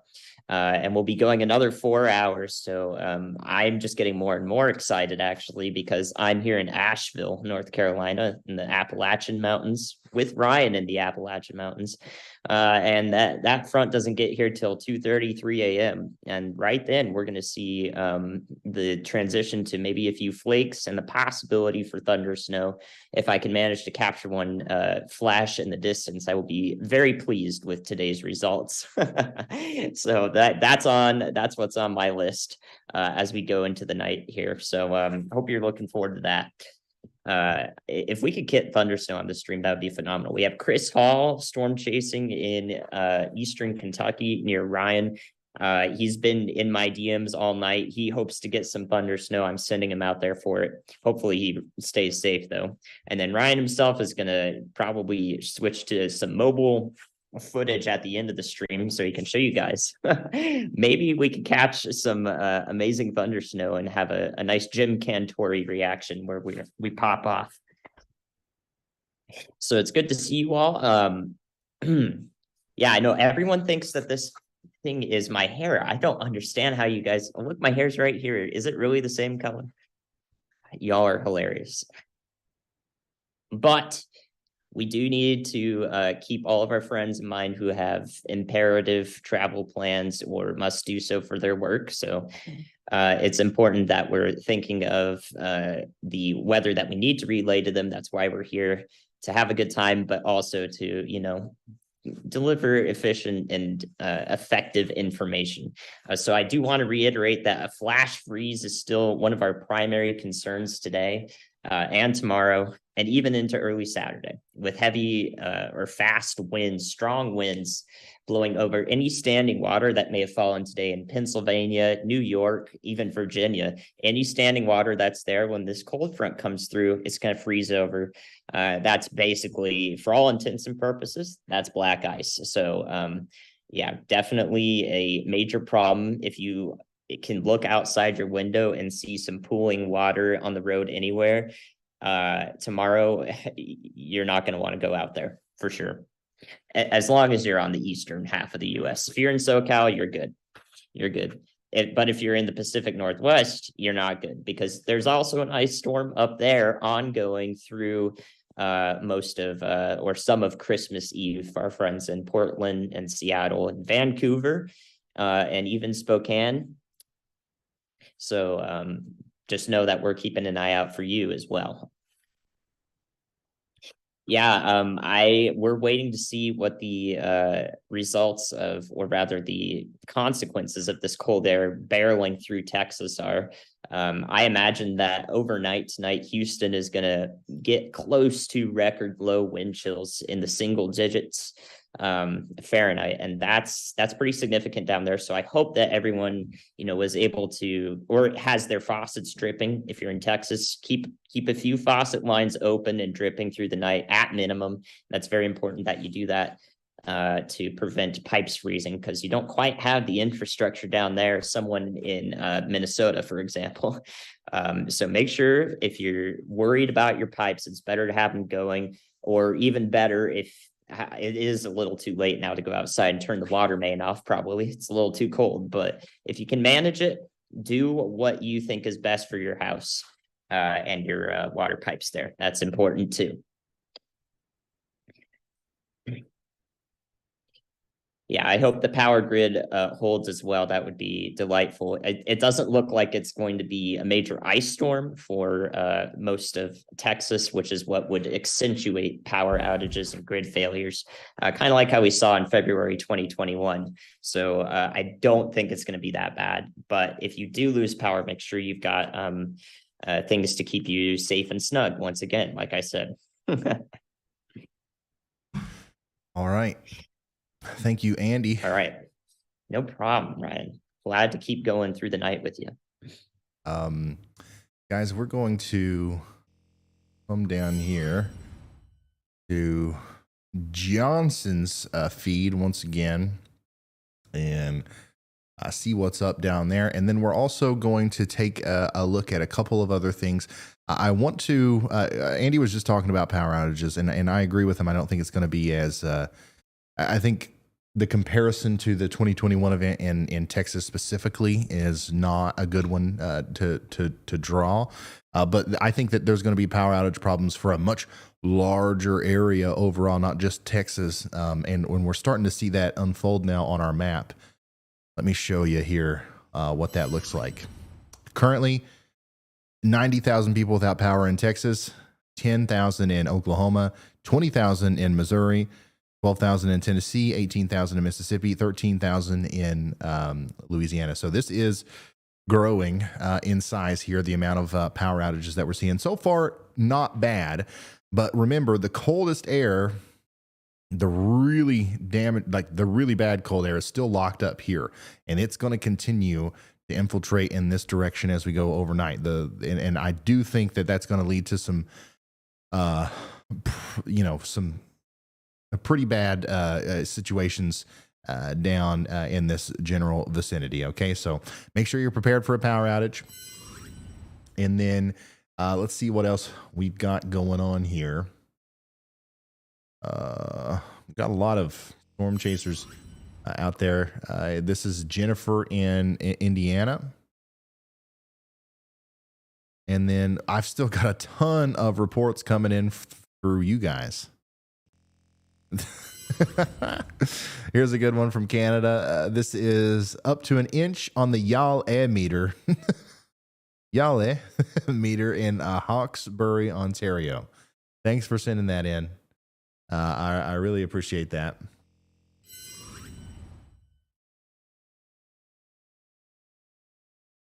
Micro says disable USB selective suspend. That might fix your camera issue. If that doesn't work, then you might not be using all the bandwidth in that USB cluster. Try moving it to front USB if 4K dropped to 1080p. I really do think the problem is with the battery or with the power source. Because it's inconsistent, and the longer I leave it unhooked, the longer I leave it off, the longer it lasts when I come back. If I immediately plug it back in, it goes off more often. So it's got something to do with heat, more than likely.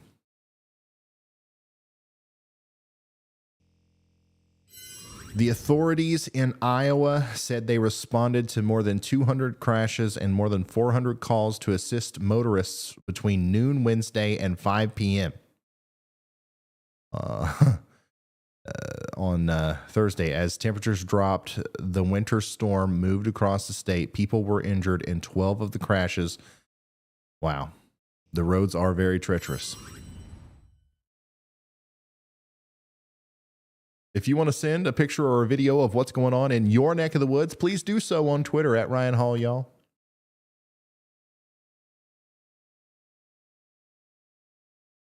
It would be much appreciated. And Frank, if we can get Jennifer in the number 1 position and change the location from IN to Indiana, that'd be great. More specifically, Batesville, Indiana right now.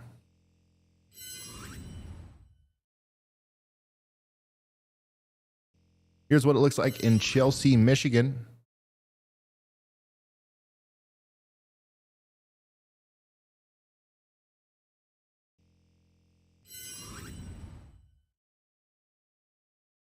I appreciate the help though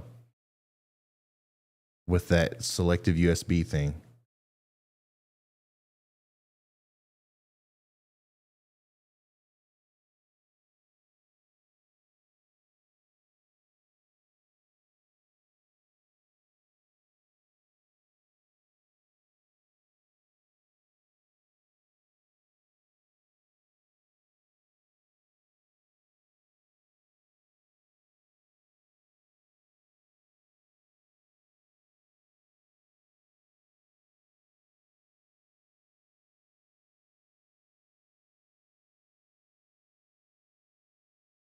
Hey Ryan, I'm from Oklahoma.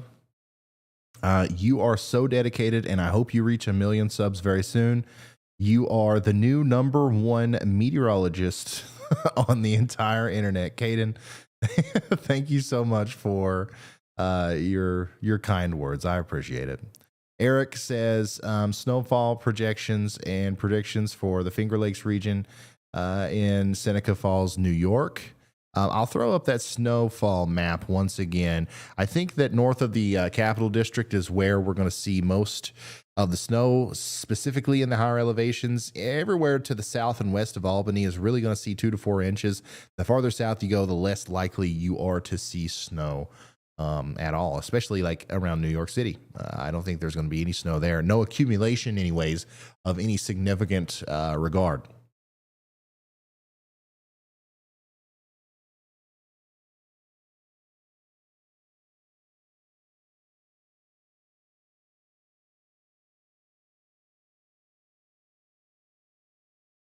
$90 million Americans are under wind chill warnings or advisories.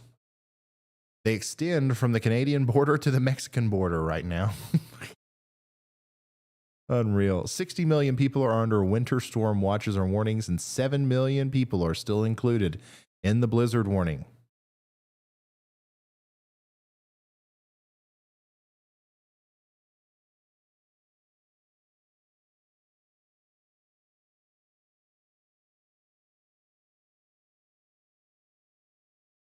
Yep, Northwest Ohio is right here. It does look like a general 2 to 4 inches of snow can be expected by the time this is all said and done.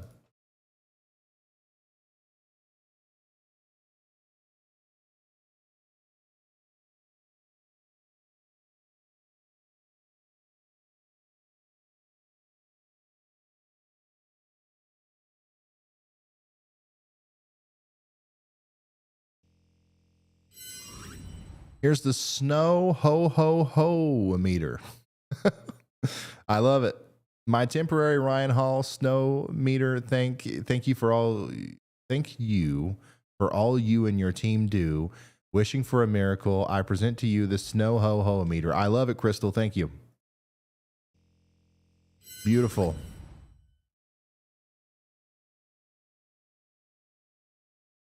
Hey. Joel in PA gifted 10 Ryan Hall Y'all memberships. And now, randomly, 10 more people are members of the channel.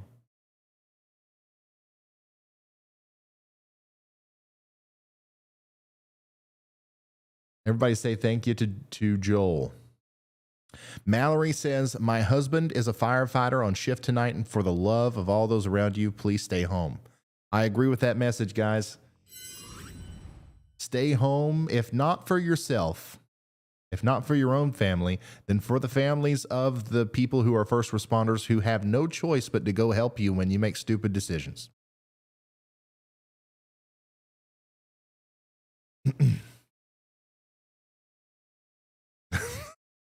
Sorry if that was mean, but that's the way I look at it. If you really don't need to be out there, then don't be out there.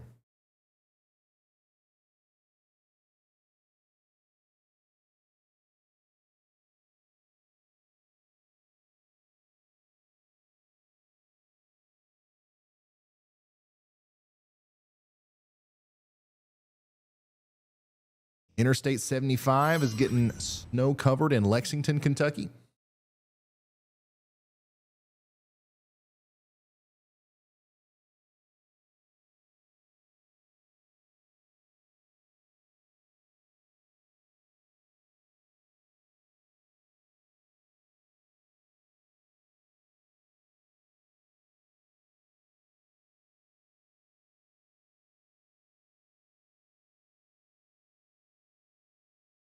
And Drew Richards, who is a one of the people that helps us out and is on the Radar Omega team, his son caught power flashes as the Arctic cold front and 50-mile-an-hour wind gusts arrived in northwest Alabama. Look at that. So power flashes. Now add that to the list of crazy things that we've seen today during our y'all to y'all winter storm coverage. And we got 5 more gifted from Jared K. Thank you, Jared, and congratulations to Jersey Devil, Hot Mess Fishing, and Derek Schmitz, and 2 other people which I couldn't see. If you're just now tuning in, we are continuing to watch this big time storm that's ushering in dangerous cold across the U.S. And we've got Brad Arnold on the hook. We've got Brad Arnold in Huntsville, Alabama, who's going to be broadcasting the arrival of the Arctic front for us. So let's get him up as well.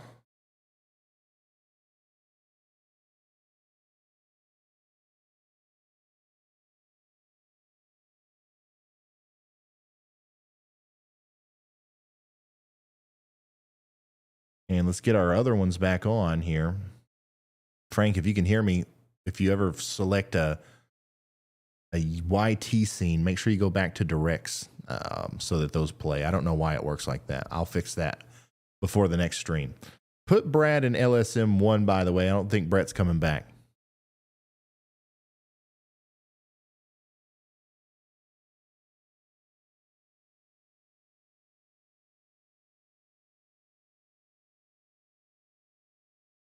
It's snowing like crazy in Springfield, Ohio.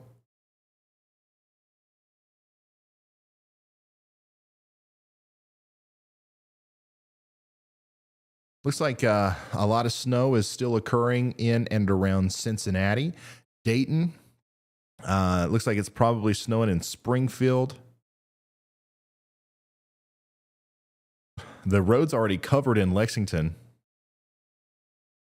The snow line is still not necessarily close to our buddy Chris Hall, who is down in Kentucky just yet. It's raining, though. The rain has got there officially. Currently 46.6 degrees where I am. And we've got about a quarter an inch of rain so far.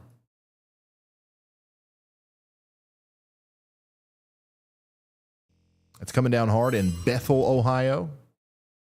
This is from Alex J. Watkins.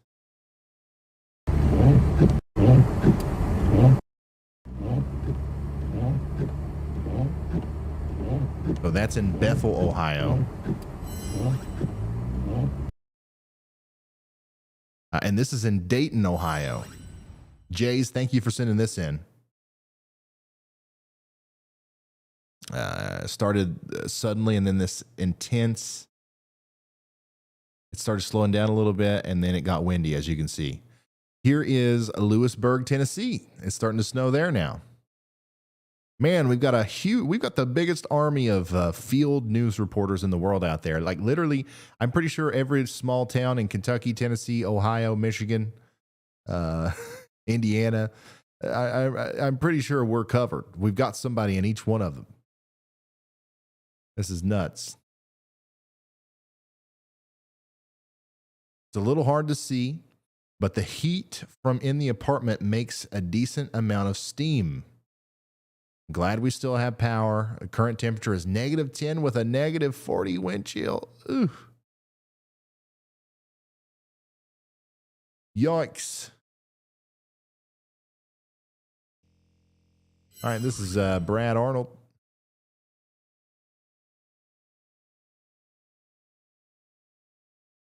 Who is once again near Huntsville, Alabama.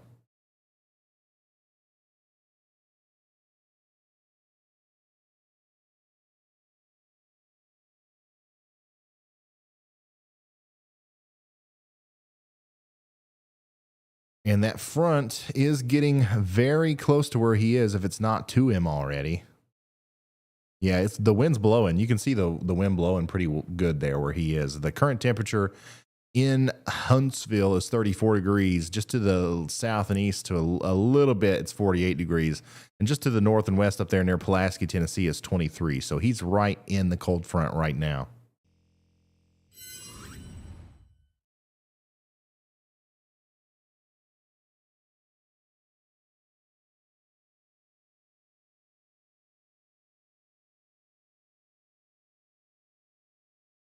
Dang. Got blowing snow kicking in northern Kentucky near the Cincinnati airport. Go back to directs so that those play. I don't know why it works like that. I'll fix that before the next. Wow. Hey, Ryan, do you think the moisture could overperform in North Carolina with the cold air in place and bring some light snow to Halifax County? I definitely think there is some slight possibility of some light snow in Halifax County, but I don't think there's going to be any major overperforming going on in North Carolina. There's definitely a chance to see some snow. I wouldn't be surprised if some areas got a little bit more than forecasted, but I don't think there's anything too significant going to come out of that unless you're in a higher elevation area.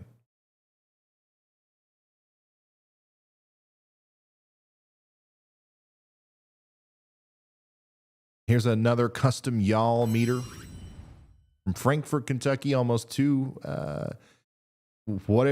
yawls. I don't know if this is based off of inches or what, but that's coming from Jonathan there. Thank you for putting that together. That's very nice looking, very creative.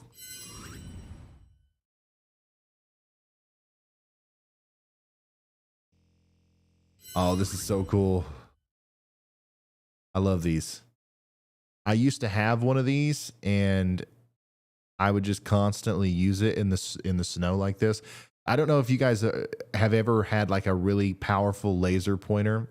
Not like a really powerful one, but like one that's better than the little $5 one that you would use to point at the board if you're a teacher or something. Like, but these where you can see the beam all the way up into the sky. Go outside in a snowstorm with one of those and move it around. It's one of the coolest effects you can ever create. It's very cool.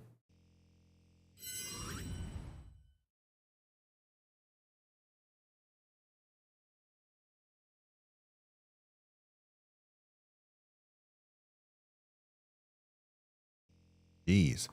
A major wildfire has erupted on Mustang Island in Corpus Christi, Texas. Several homes are reportedly threatened, and strong winds from the cold front push the fire. Man, never did I think we'd have so many problems with fires in a situation like this. Lots of fires being reported tonight.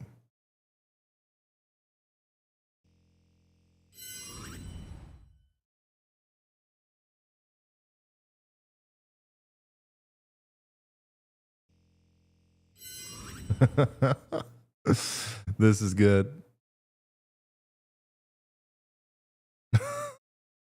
I'm retweeting that. Y'all should go retweet it too. Make sure you're going over to @RyanHall, y'all, and you're following, you're liking, you're retweeting, and you're sending me your snow reports. Let's see what's going on in your neck of the woods. @RyanHall, y'all. By the way, you can still enter the Yalla-meter competition if you haven't already. If you have a Yalla-meter, or if you have some way of measuring snow, take a picture of it and send it to us on Twitter or through email, pics@ryanhallyall.com, PICS @ryanhallyall.com. And you'll be entered to win $1,000 at the end of the stream. We've already given away $1,000 to one person. And we're going to do it again at the end of the stream. And of course, if you want to be considered, if you want to have a shot at that in the future, make sure you get a Yalla-meter over there at shopryanhall.com.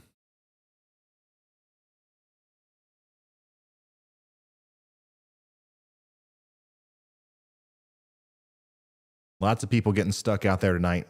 Justin is in Louisville, Kentucky, if we can get that information on there too. So this is a live look from Louisville, Kentucky.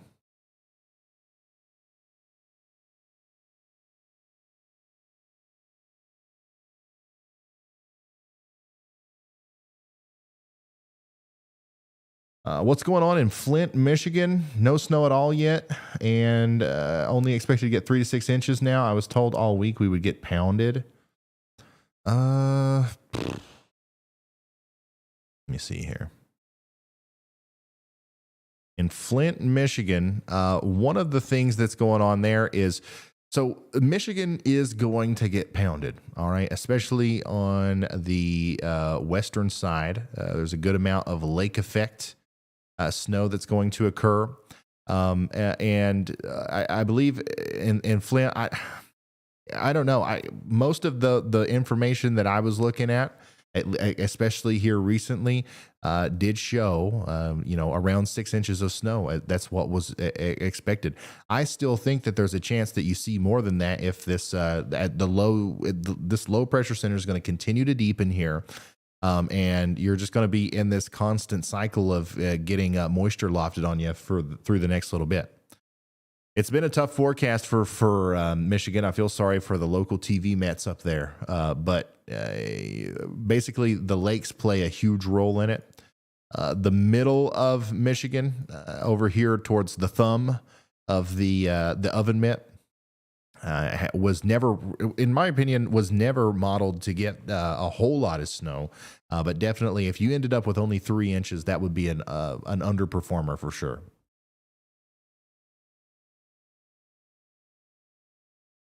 Lake Michigan coast.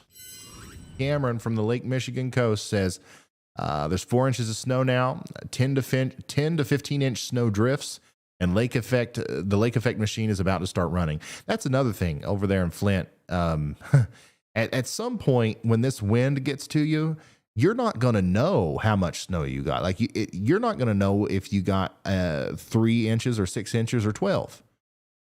Because it's going to be blown all over the place. That's another thing I think a lot of people aren't really thinking about. Nobody's going to know when it's all said and done how much snow fell, especially with the winds ripping at 50 miles an hour throughout most of the night here.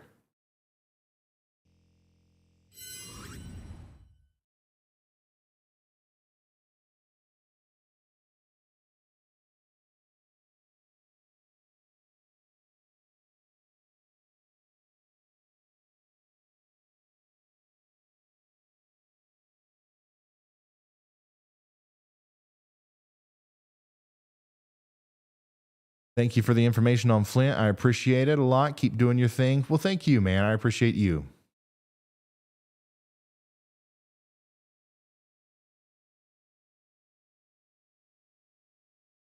Hit the like button, y'all. Yeah, if you guys don't care, please hit the like button, the thumbs up, just like you would on a normal video.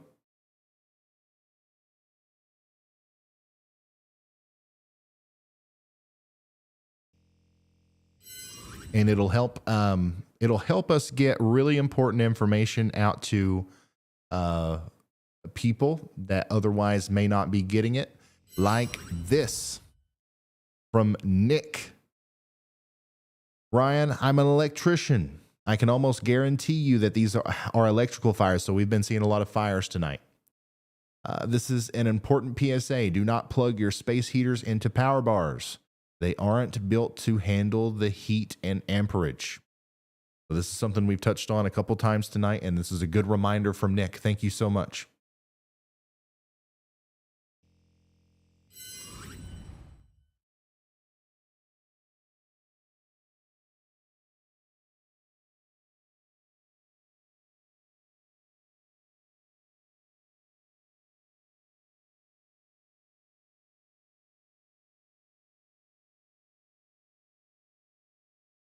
I think Nashville for the most part should be all right now. The snow, it's still snowing in Nashville, but some of the heavier snow is starting to wrap up. Now what's going to happen in Nashville is we're really going to start to see the winds kick up, and we're going to start to see the snow blowing around and stuff like we're seeing in a lot of other areas. Like we started to see in a lot of Illinois through that live camera that we were watching. Just everybody is stuck in Louisville, Kentucky. Like, seriously, it looks like everybody needs help.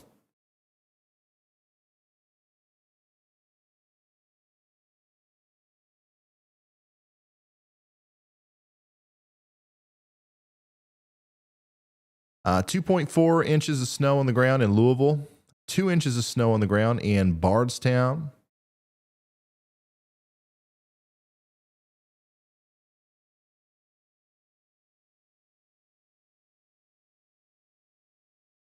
.4 inches of snow just to the west of Nashville. And it looks like that transition from snow from rain to snow is about to happen for Chris Hall in Kentucky. So let me come over here to the radar. Chris is right here just to the west of London.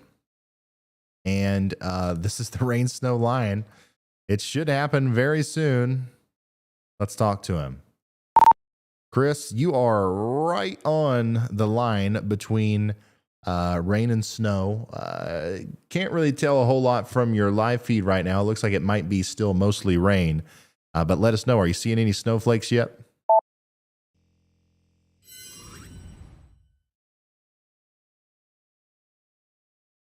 Wow. Corpus Christi, by the way, with that big wildfire that's broken out.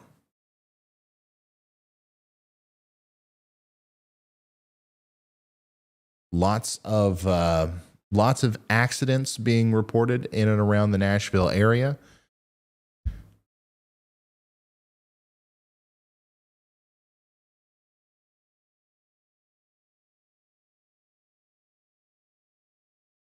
Hey, Ryan, we were just on the west side of London. We actually come back into town. A very heavy rain snow shower right on that rain snow line you were talking about. Very heavy, almost zero visibility rain and snow shower. So it's going to transition, and whenever it transitions over, it's going to go downhill pretty quick here. All right. Thank you, Chris.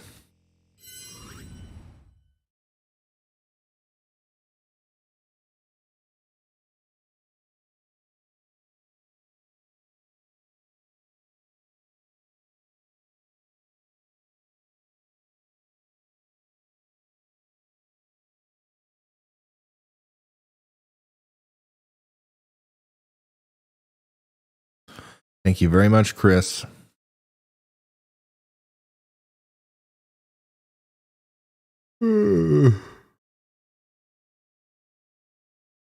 It's happening.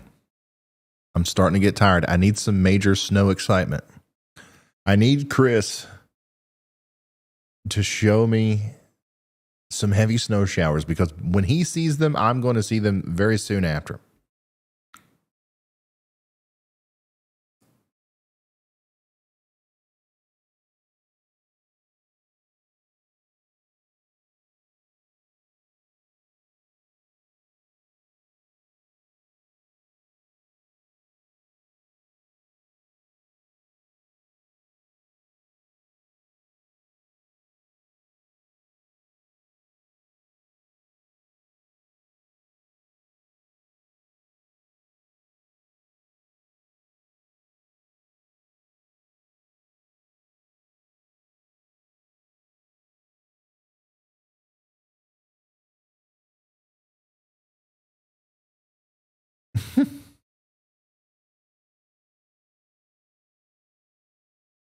Sorry, I got carried away reading Twitter. Still around 100,000 people without power in Texas, 14,000 in Louisiana, 15,000 in Mississippi, 21,000 in Missouri, down to under 10,000 in Tennessee, and just around 2,000 in Kentucky now.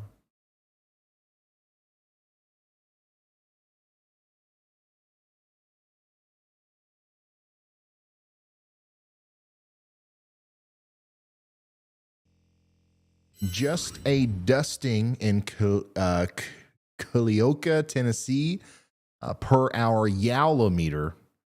We love you, Ryan. Thanks for keeping us updated, Heather.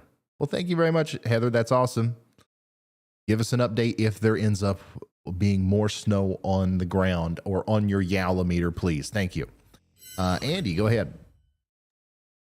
Hi, Ryan. I don't think, in at least my recent memory of our 8-hour stream here, I don't think we've covered this explicitly.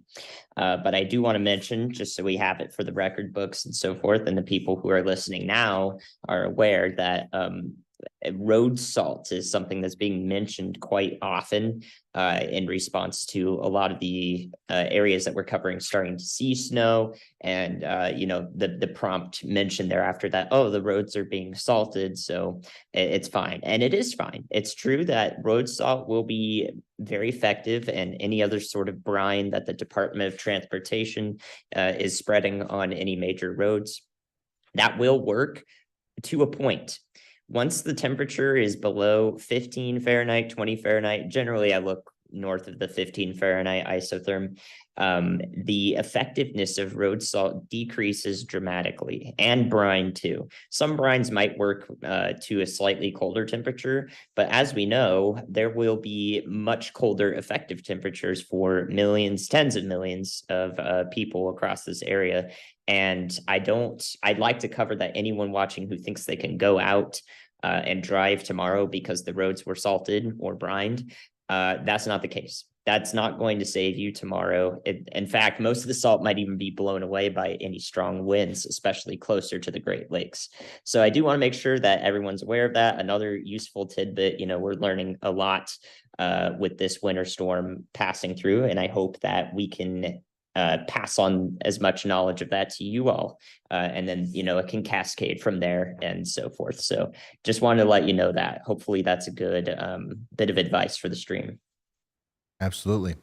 Thank you, meteorologist Andy Hill. Earlier today, Chris Hall came over Zello and was talking about the army of salt trucks that were out there on the road near London, Kentucky. And, just like Andy said just there, that's a good thing, and it is going to work up to a certain point. It's certainly not pointless for them to be out there because it's going to buy some extra time for the people who are making last-minute preparations, but eventually that's not going to work in a situation like this. The temperatures are going to get cold enough to where, those kinds of methods aren't going to be effective enough. So once we get into the overnight period tonight, once we get to where we're down near 0 degrees and with a negative 20 or lower wind chill, it's going to be tough to use any sort of deterrent method for ice. Like if it's could be frozen, it's going to freeze in that kind of situation. All right. So that's what we're looking at there. This is a radar view of Kentucky. Chris Hall is right yonder near London. All right. And this is what his camera looks like. So it's raining and snowing still, but it looks like it's starting to be a little bit more snow than rain. So we're going to track that closely as we go forward. This is Jennifer in Batesville, Indiana, where the roads are absolutely a huge mess. And then, of course, the roads continue to be a huge mess up here where Justin is near Louisville, Kentucky. This is a live view from our storm chasers, which we have a few of them out there tonight, all across the central and eastern U.S., giving us a live look at the ground so that you don't have to go out there and see for yourself. Everybody needs to be home during this, man. Everybody. Here's the redneck Yowlometer. Had to make my own Yowlometer because they were sold out. But maybe if I win the pick contest, I can finally get one. Thank you for your coverage, man. As a fellow Kentuckian, it's really cool what you do. And I appreciate tuning into the streams and the channel for weather news. You've made the weather cool, pun intended, Roscoe. Well, thank you, Roscoe. And I love your redneck Yowlometer. I love it. Add it to the pot, add it to the pool. We'll be picking another $1,000 winner here soon. trying our best to make the snow coverage fun. And what's funner than winning $1,000? Not much for watching the weather.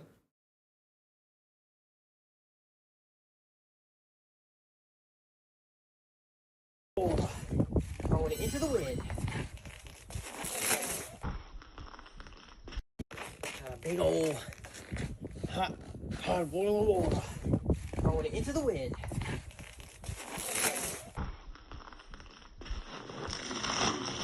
So, John out here doing his science experiment in Ashland, Missouri. Damn, it's cold. Where the temperature is -6 and it is -30. There's a -30-degree wind chill. Tossing some boiling water and checking the freeze. Yep. So if you boil water, it's around 0 degrees. And you go outside and you throw that boiling water into the air, it will instantly freeze, which is a really crazy phenomenon. You can do the same thing with bubbles. If you go outside and you kind of like blow a bubble with kind of like dish soap, or even like, I'm pretty sure the bubble mix that you can get like at a toy store or something, that will also instantly freeze into a little glass looking globe. But yeah, there you go. Be careful when you do this though, because although it does technically instantly freeze, there's a brief period of time where it is still just boiling water, and it could hurt you if you get it on yourself. So be careful.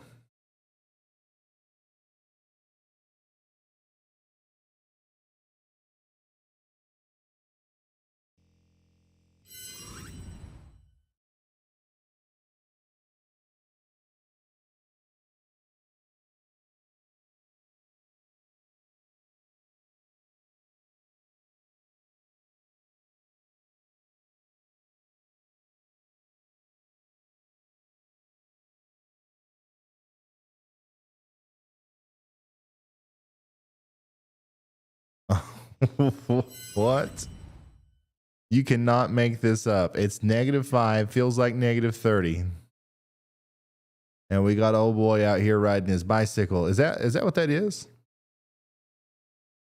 Yeah, I think that's what that is. Man, I honestly feel really bad for that person. You know they're not doing that for fun. Ugh.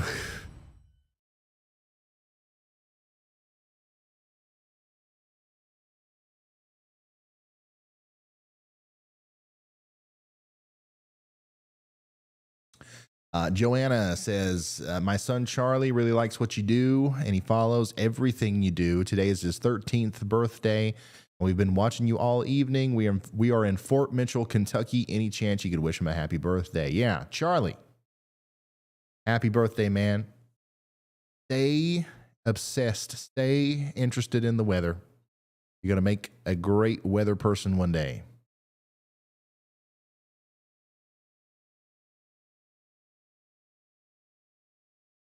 The bike riders went to play slots at the store. A concerned citizen called the fire department on them. Okay. All right. So there's your update on the bike rider. Maybe they were doing it for fun. I don't know.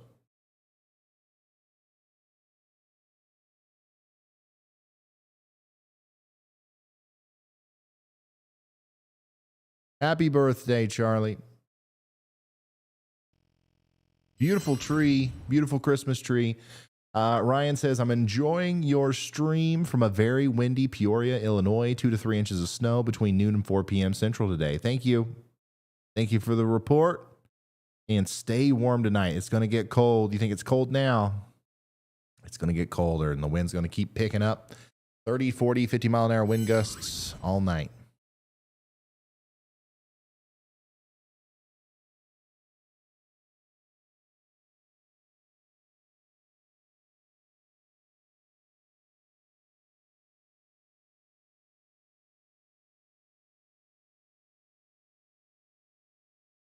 One-wheel drive. Uh-oh, we got the Yolometer out in Corbin, Kentucky. And it's starting to sleet. This is very close to me. I'm getting excited. I'm going to go outside and do a snow dance too whenever it gets here.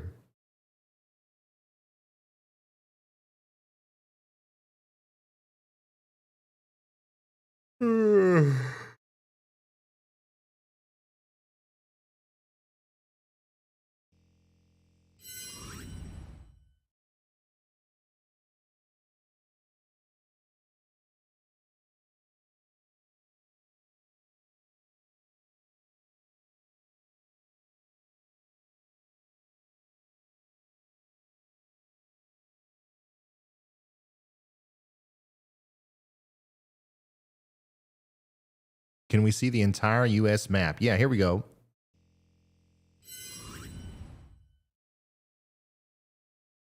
This is the whole U.S. This is the weather story right now.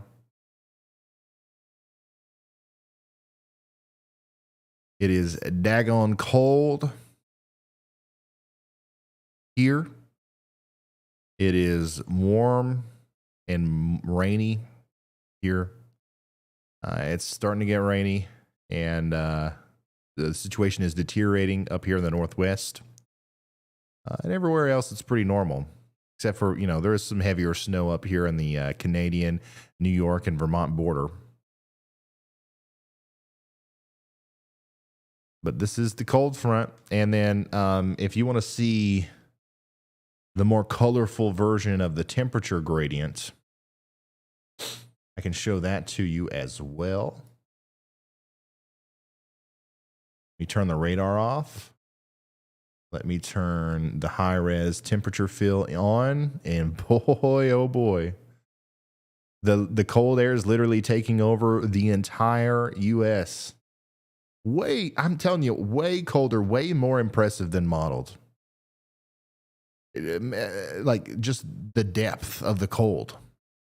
How far it's reaching, how much it's spilling over past the Rocky Mountains over here. This is just crazy. It's now 5 degrees below zero in St. Louis, 13 below zero in Waterloo, Sioux Falls, -14. Look at that, -40 up here near Saskatoon. Some of that air is going to come down towards Montana, and it'll feel like -40 through a lot of the northern plains and Midwest tonight. Hope you guys can't see that. Oops. Oops. There it is. So just pretend that I said all that stuff that I just said again, but now you can see this.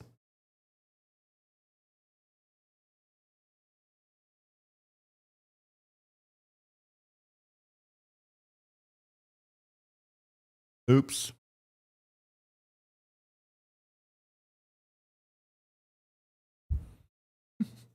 I'm sitting here and being like, as you can see, and like you actually can't. Still a very sharp gradient here as the cold front is now slicing through Mississippi, Alabama, a lot of Tennessee. It's getting ready to get into Birmingham. It's getting ready to come into Corbin and Knoxville. It's coming through Columbus right now, and then it's on its way to Mansfield and Cleveland. It's just about to get through Detroit.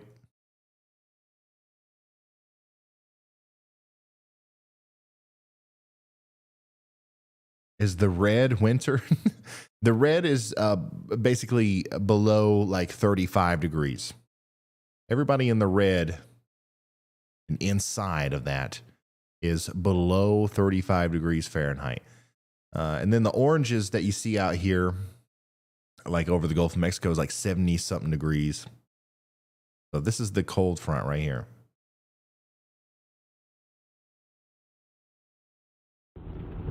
Hey Ryan, just gonna give you a heads up. I'm moseying back towards Hazard, east on 80. This place is about to be a ice rink in the next 30 minutes. I don't think, like you said, salt crews are gonna be able to keep up, but this is about to be an ice rink. Temps are dropping drastically here, so I'm gonna get back in front of it, try to get back towards Hazard and see how it impacts as it moves off to the east.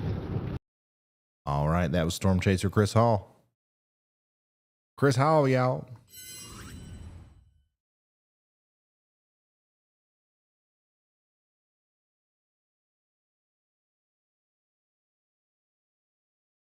E. Myers says, Ryan, it's time to drink your water and stand up. Not yet. The camera hasn't died yet.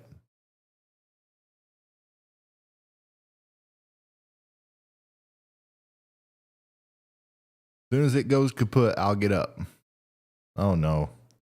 Oh, no, no, no. Here's more fires. This is Olive Branch, Mississippi. Another fire. This looks like a house fire. Once again, likely coming from a space heater. Please, if you're just now tuning in, you haven't heard our constant talk about this today. Please do not plug in your space heaters to power bars, extension, like bricks, whatever you call them, power strips.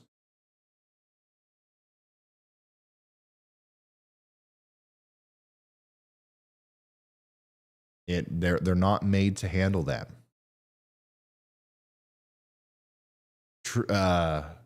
Trista Webb is now showing up to 4 y'alls now on the duometer. And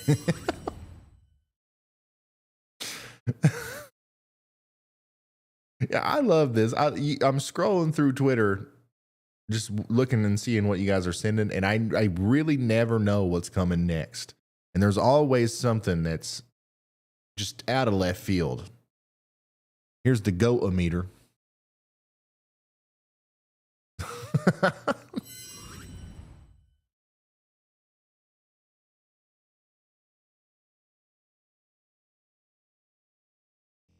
Yo, somebody was listening with a laser. This is it. Look at that. You can see every snowflake passing through the light for like hundreds of feet. That's so cool, man. Honestly, I wish I had a laser right now. That's what I would be doing tonight. I'd just be playing around with it.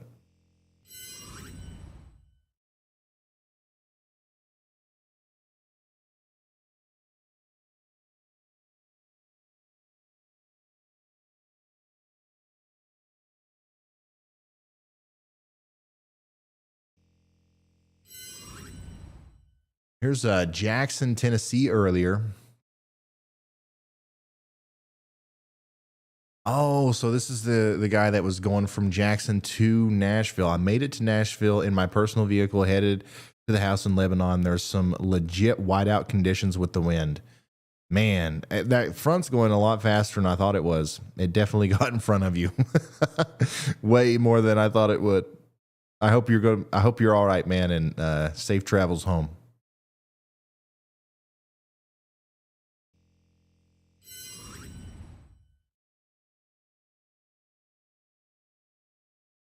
What does it look like outside of your place, Ryan? Are you in the affected area?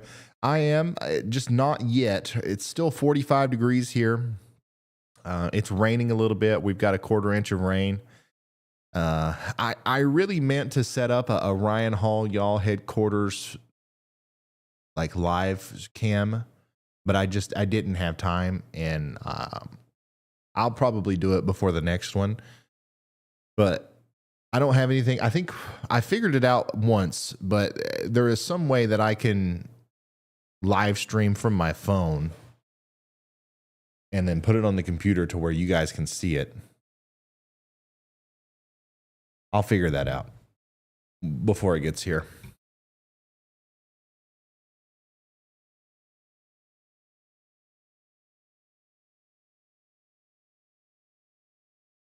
Oh, here we go. There's a good before and after. Cade in Somerset, Kentucky, from disappointment meter to yay a meter. I love it.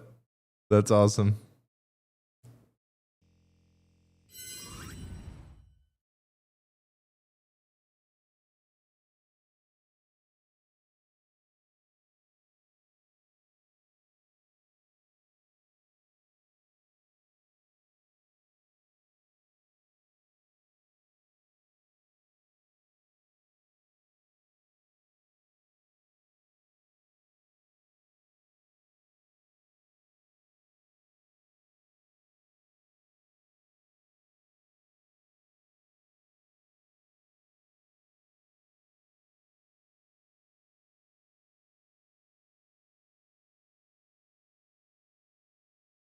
but I can assure you we're gonna have one now. The streets of Ohio are frighteningly covered in snow, with no damn salt trucks in sight. It's gonna be fun as hell.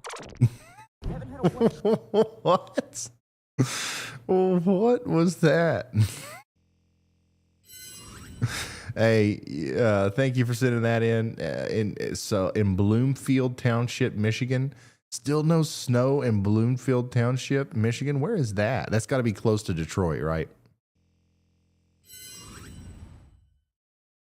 You'll get it. You'll get some snow.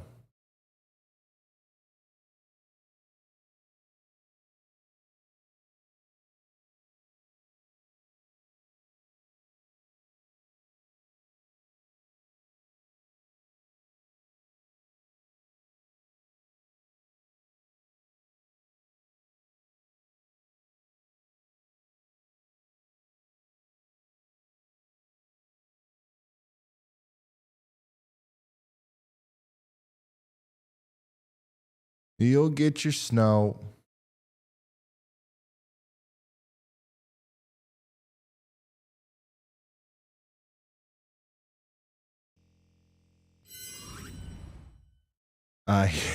Here's the official no snow-o-meter from Fort Bragg, North Carolina.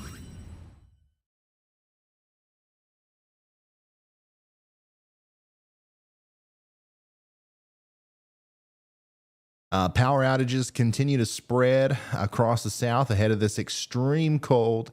Definitely concerning considering the extent of the cold for many across this region. And also another example of how the South is really not capable of dealing with this kind of cold. And it's just going to get colder as we get closer to the morning.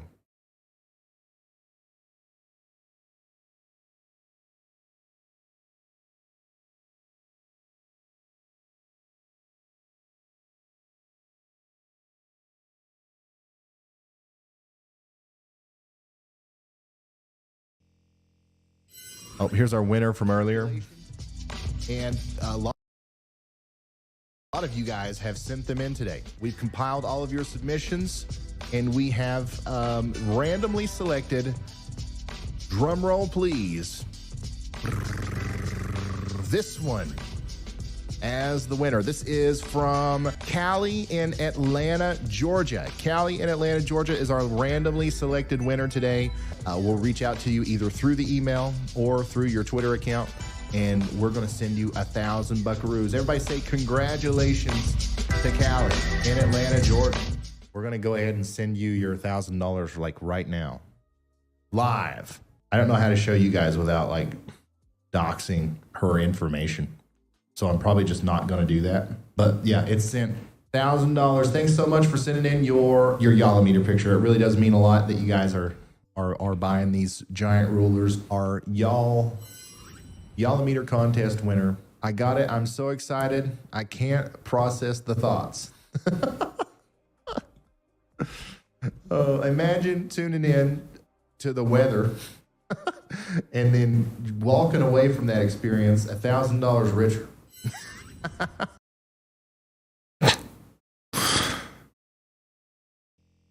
That's funny.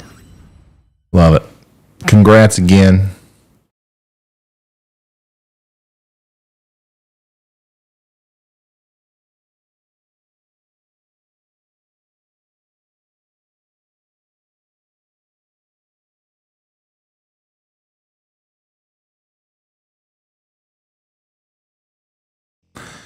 This is in Fairfield, Ohio right now.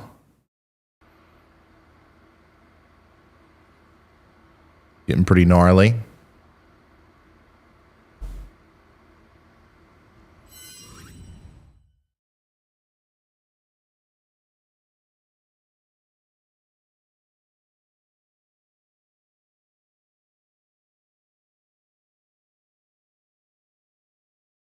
Volume. Something wrong with the volume? No, Ryan, you're good. It's whenever you play a video, your mic seems to automatically adjust to it, which I think is what caused that one start of the stream moment a few streams ago where it just got louder and louder. Something must have been on in the background. Huh. Well, I'm sorry, guys. I don't know. I don't even know what would be causing that.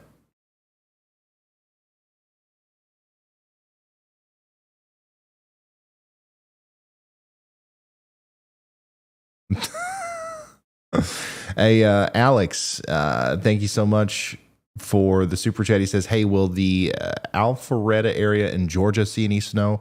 More than likely not, unless you're really close to the Appalachian Mountains up top in the northern side of the state. I don't think there's much of a chance of any significant snow out there.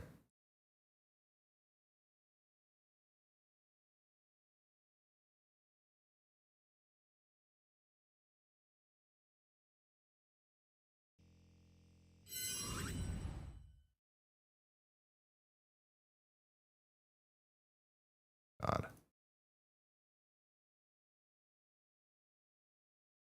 Okay, so Mr. Bama made it home. This FedEx truck driver and his wife, my co-driver, made it.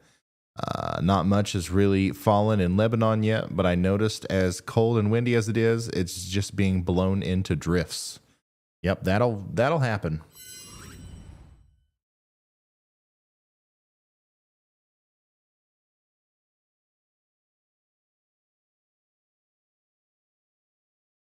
Will Baltimore get any snow? Probably not. I mean, some, but not a lot at all. Here's an update from the Northwest on the SPC freezing rain update. This is starting tonight. I said earlier tomorrow, but in a 1 minute, it is officially tomorrow. And we're starting to see freezing rain increase, and it's going to continue to do so into Friday morning. And we've got the highest freezing rain accretion potential in the hatched area here in the Washington and Oregon area, as per the latest SPC mesoscale convective discussion.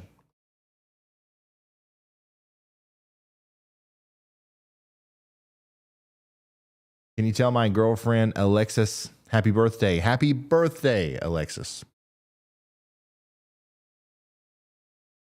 Uh-oh.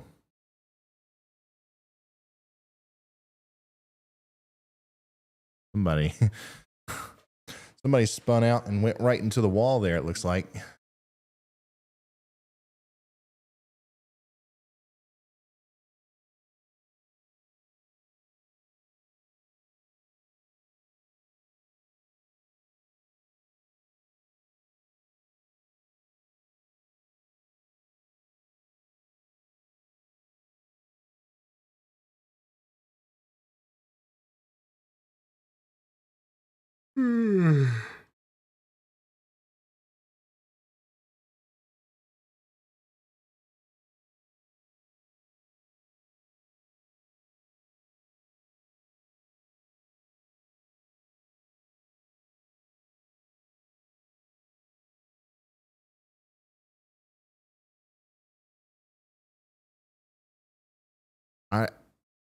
The date should automatically change.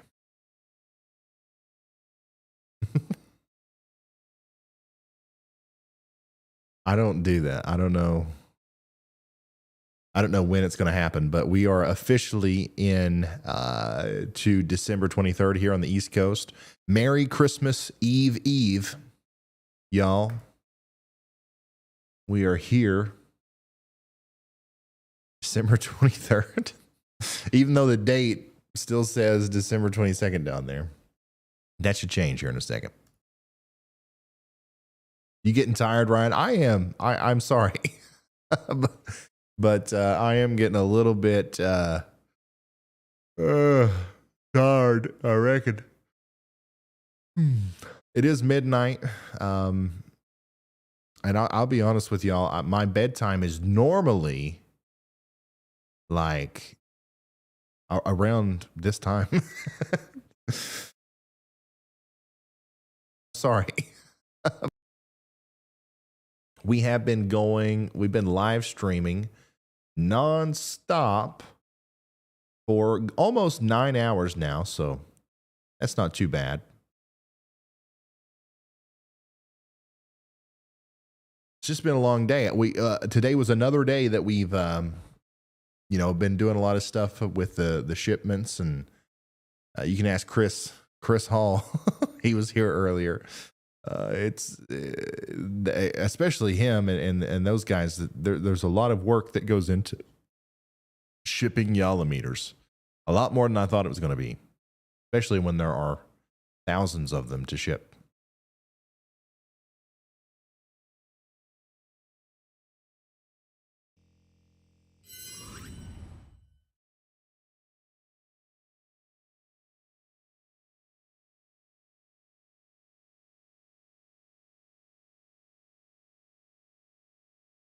Here's a video from Dayton, Ohio. It's got some strong winds up there.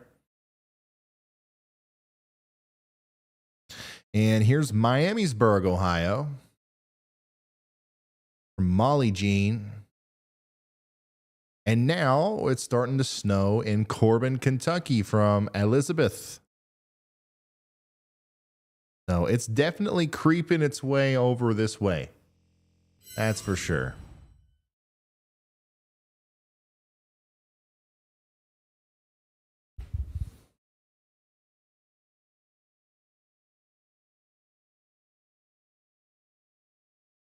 Oh, there we go. It's flipped now. It changed to December 23rd.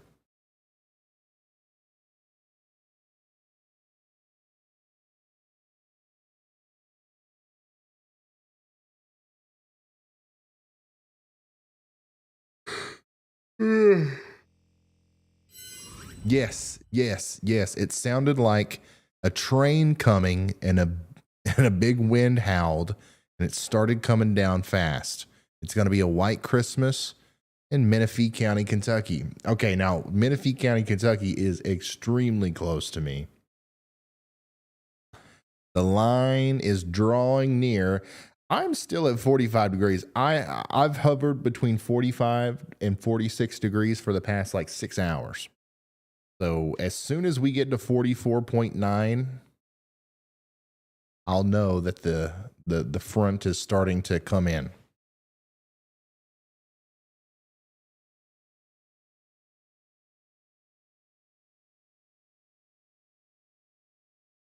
But that's likely going to happen really quickly, as the front is still very sharp.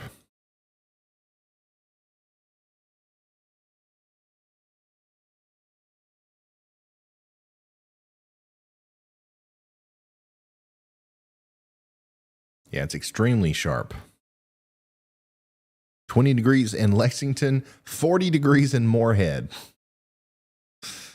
Dang.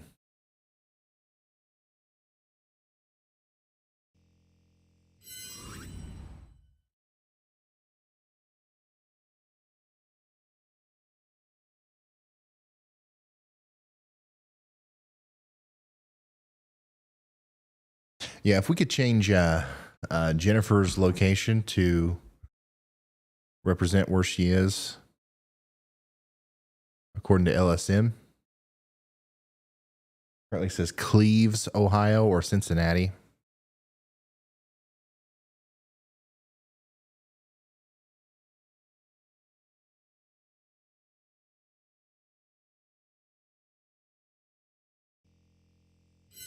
Frost is forming on the inside of my porch window.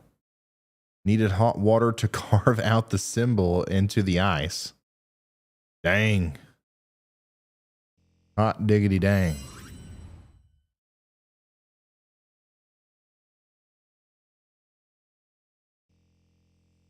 From their Facebook page, St. Lawrence County Sheriff's Office has issued a no unnecessary travel advisory for all of St. Lawrence County effective immediately. This advisory will remain in effect for the duration of both warnings issued by the National Weather Service Motorists should adjust travel plans accordingly. St. Lawrence County, New York.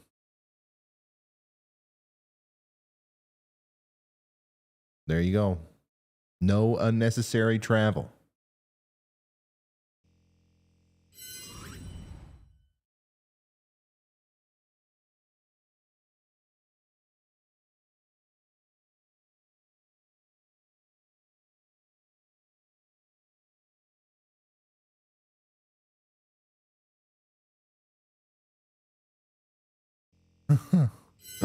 Here's one from Portland, Oregon. It's the freezing rain-o-meter out there. Sleet going into freezing rain. Thank you, Kirsten, for sending this in, or Kirsten.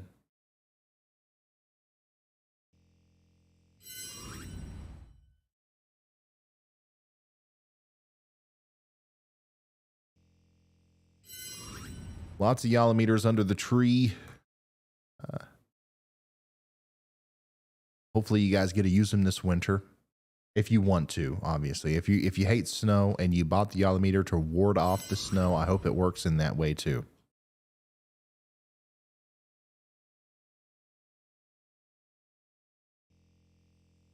Midnight update from Carissa in Southwest Michigan. Still waiting on the blizzard conditions.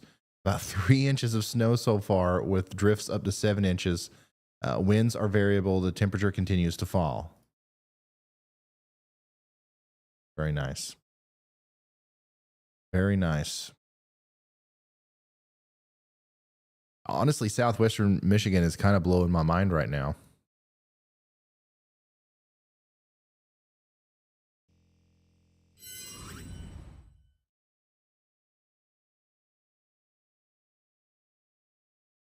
Do we not have Riley? Okay, all right. Frank, Riley usually keeps up with their locations through LSM. I don't know exactly what site he uses. I don't think you can use the one I'm on because I have the back end login.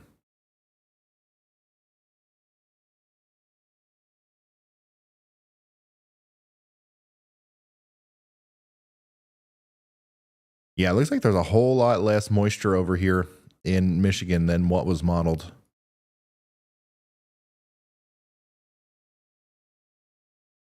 And now we've got all of this lake effect action starting to really crank up here between Muskegon down towards Holland, South Haven, and into Grand Rapids. It'll be interesting to see what happens from here and if the snow is going to continue to kind of not expand through Michigan, or if we're going to see some back building.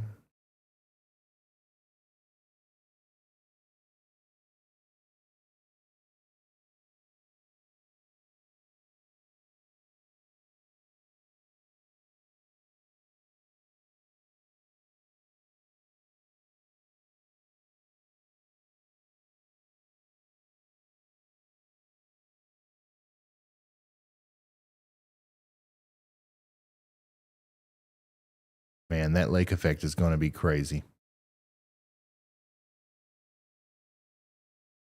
It is going to be nuts.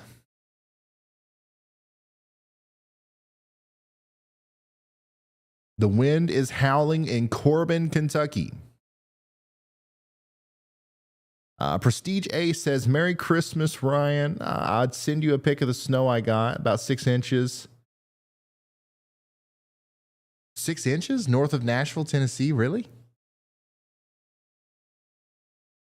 But I have the flu, so I don't think it's smart to go out in single-digit temperatures. Stay safe, everyone, and we're almost at 1 million subs. I know, we're so close. We're so close. Thank you, Prestige. I appreciate you. We are very close to 1 million. We're not quite there yet. I think we have gained like 20,000 subscribers during this live stream, though, and I appreciate you guys so much. Even if we don't get another subscriber, this has been awesome. So thank you. This is closer than I ever thought I'd ever be to 1 million. So If you are watching though and you haven't subscribed yet, please consider hitting that button. It's free. Just tap it for me and help me get to my goal of getting to 1 million subscribers before Christmas. It was a lofty goal. It was a goal that I set honestly thinking that it would be impossible, but here we are. It's kind of within reach, but it's okay. Even if we don't get there, I'm super happy with the way that everything's going and just all the support that we're getting. So thank you all so much. And even just 930,000 subscribers, just even that is the perfect Christmas gift, I reckon.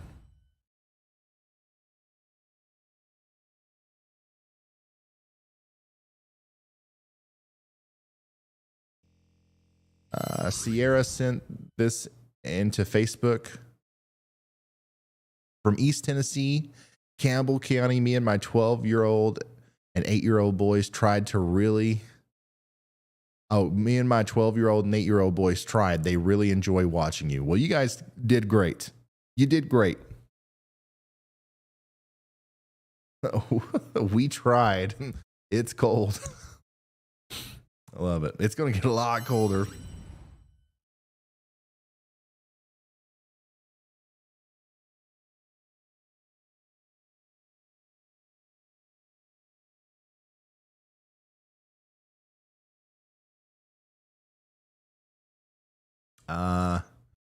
Trucks fan says London, Kentucky here. There's lots of wind. My kid has the flu, and me and him watched your coverage until he fell asleep. Thank you, Ryan. No problem. Francis, thank you for the very generous $10 super chat. Y'all have been just off the wall supportive today. Amy Davis earlier with another 10 gifted memberships. Thank you so much, Amy. And 670 HP with the very generous $100 super chat says, it's a wee bit chilly out there. I'll have to fact check you on that one, but I appreciate the super chat.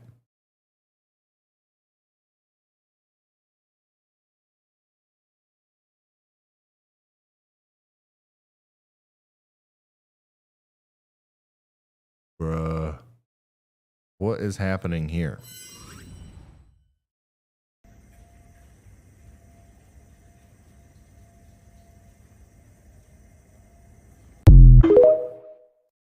Oof, that was loud. Sorry.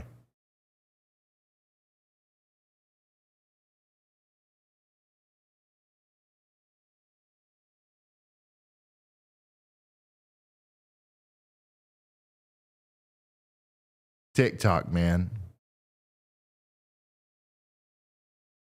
That's pretty cool, though. I don't know where this is coming from or if this was taken today or what, but that's pretty nuts.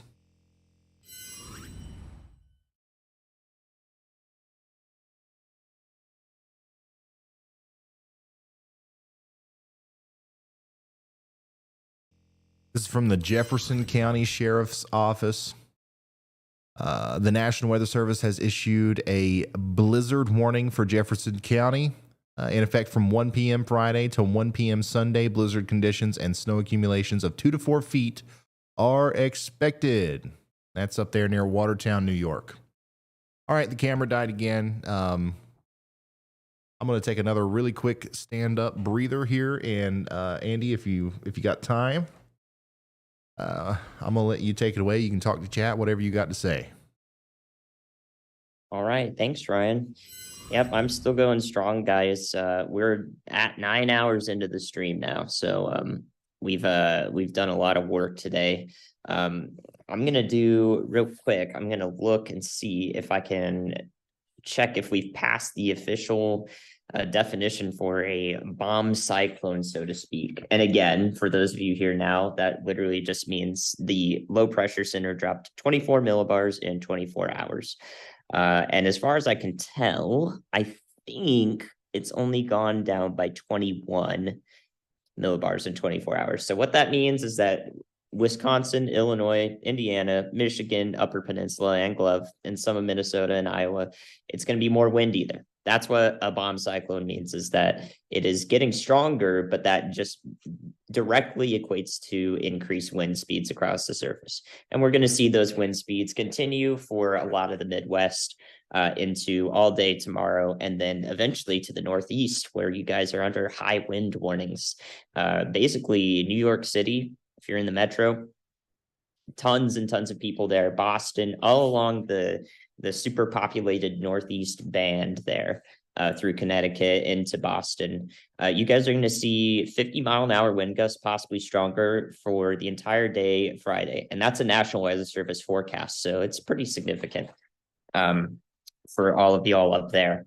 Boston might even see 60-mile-an-hour winds. So the wind is something that we should think about, even if it's not going to do more than blow your garbage cans over. It's better to think about having your pets inside and so forth. It's take a day off if you can, if you're able to, because the wind, you're going to feel it. You're going to wonder why it wasn't emphasized more. But I'm here to tell you that, hey, it's going to be windy. You might hear it outside. So, if you've made it this long, make sure that you give yourself some hot chocolate or something to treat yourself for being here for the night. We appreciate you. Ryan's pretty tired, but I'm going to see if we can keep him going. How much longer can we keep him going so that we can pick another Yalameter winner as well? At this point, if you don't know me, I'm meteorologist Andy Hill. I work with Ryan for like 9 months now, and it's the best job in the world. Really is. And we're just getting started. I'm on vacation right now. I'm still doing it. So that should tell you how much I like this. It's great to get to talk to all of you. I see you in the chat. So I hope you're all doing well today, as best you can be. Hopefully you keep power. If not, have some backup plans to keep yourself warm, and make sure you stay safe, and think about those who may not know what's coming. Even if you don't get the coldest wind chills, it's still going to be really windy anywhere from the Great Lakes and to the east of it, along a constant line of latitude. So think about that. A lot of people in North Carolina. I'm in Asheville, North Carolina right now, waiting for the front in a few hours from now, a couple hours. And a lot of people are wondering if they're going to get any snow. It's models do a pretty poor job sometimes at showing when you're going to get those really light flurries, anything that doesn't accumulate. It's hard for us to tell you that, oh, that's actually going to happen here. And it's possible it could.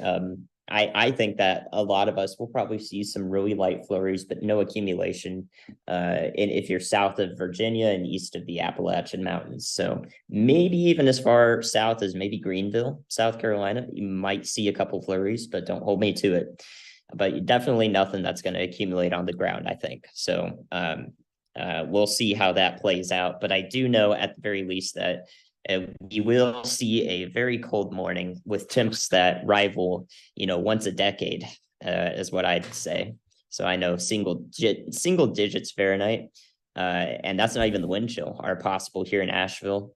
And the wind chill could reach below zero in Charlotte, North Carolina, Raleigh, easily tomorrow morning. So keep a close eye, and also on Christmas Eve morning too. So we've got a couple days of cold. It's not just going to pass through and then warm right back up, unless you're in Orlando, I guess, in Florida. All right. So that's what's coming up. You got to expect the cold to last for a while. The air mass will be in place for a while, but the impacts will probably be felt on a longer scale as a result of that. So keep your faucets dripping if you're in a vulnerable area, infrastructure wise, and otherwise, make sure you don't get frostbite if you're in a wind chill warning put out by the National Weather Service. That's about all I got, though, besides the ice storm that's going to impact the Northwest, Pacific Northwest. So right back to you, Ryan.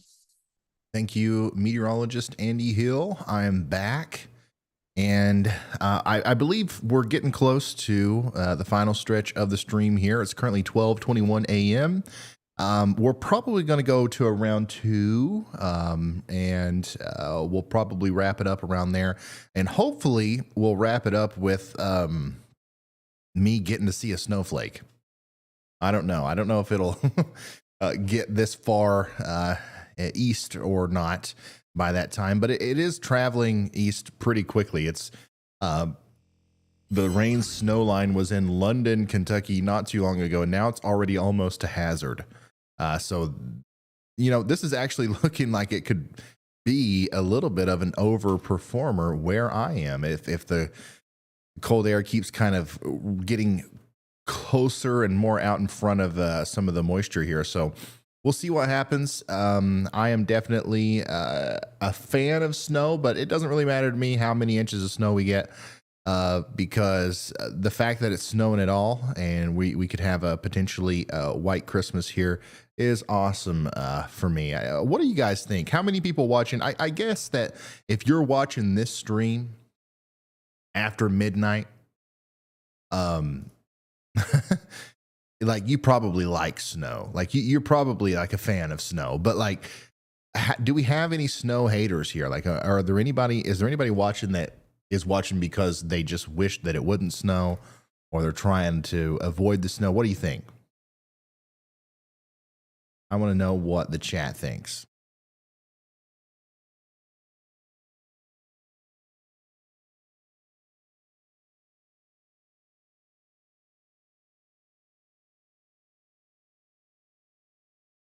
Hate snow? I saw somebody say that they hate snow.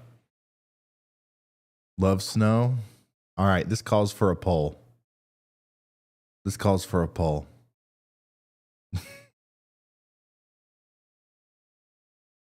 How do you feel about snow? I almost submitted that with just, how do you feel about snow? Yes or no? I'm just going to put, I love it. I hate it. There's no in between. You either love it or you hate it. The poll is now live.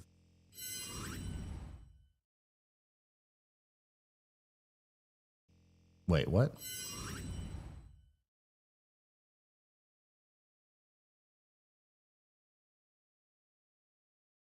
Oh, hold on. No, it's not. Now it is. So there's a poll in the chat if you want to vote on it.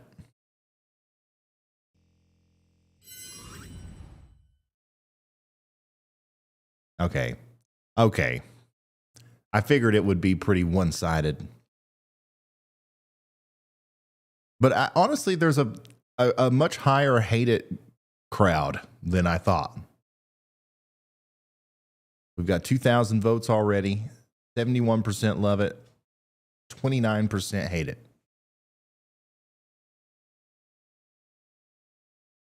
70-30 now.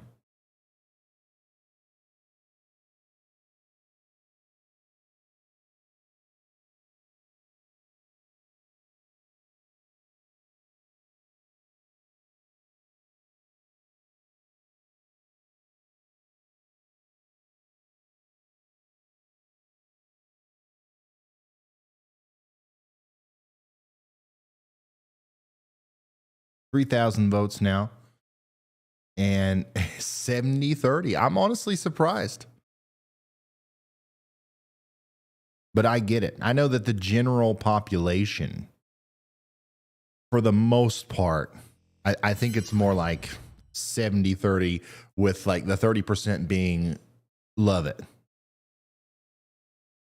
So we're definitely a little biased here. I appreciate y'all's input on that, though. Paige says, best Christmas presents. I agree. You got the Yalameter Mini and the Christmas tree, the Twister Tree coffee mug, limited edition. Well, that was only available for a couple of days. Very, very nice. Very cool that you got that.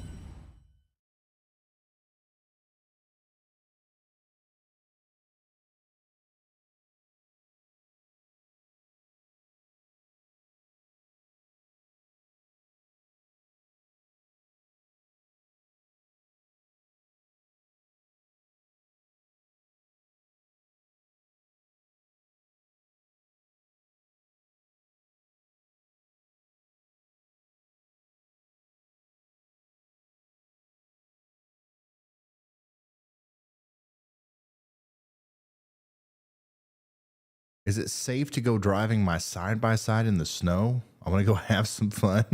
I wouldn't say so. I mean, if there's ice, it doesn't really matter what you've got. It's not going to handle it well. Snowing now in Manchester, Kentucky, where we just hit 32 degrees.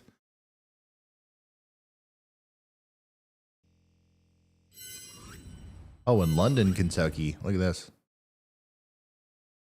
Man, I can't wait for that. I hope it hits here like a wall of snow like it's hitting you guys. It's going to be fun.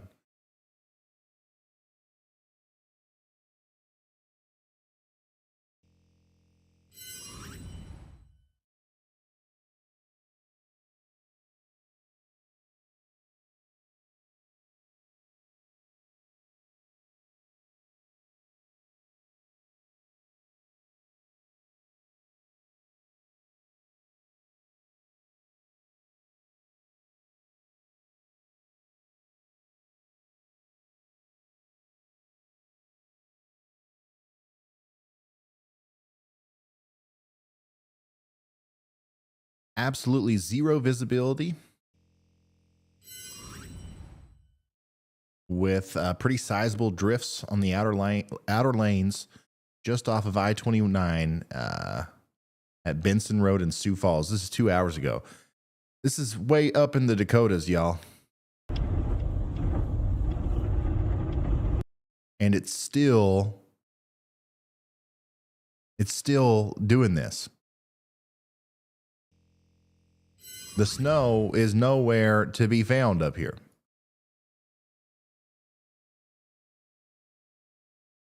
I don't know what's I don't know what's going on with my mic.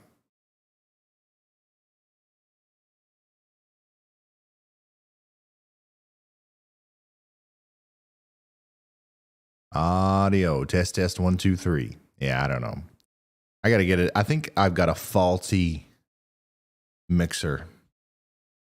That's the only thing I can think of.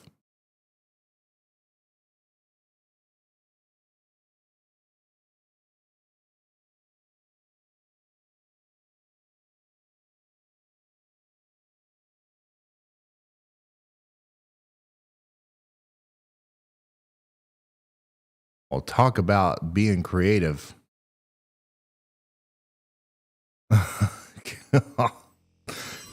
John says, my wife just spent an hour making this for the contest.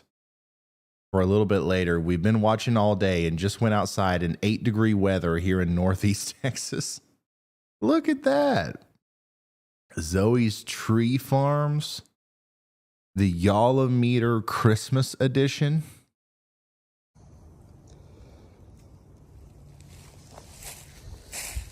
Huh.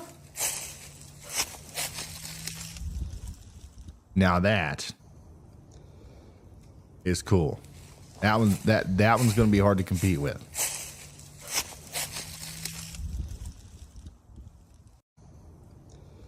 Thank you. Thank you for sending that in. I appreciate it.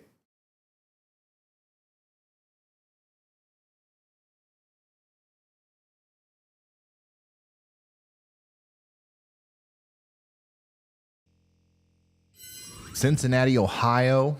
Jerry Williams sending this in from Cincinnati, Ohio. You can see that the roads are completely snow covered. And we've also got a live storm chaser out there in Cincinnati. Honestly, this is just visually, these are some of the worst road conditions I've seen.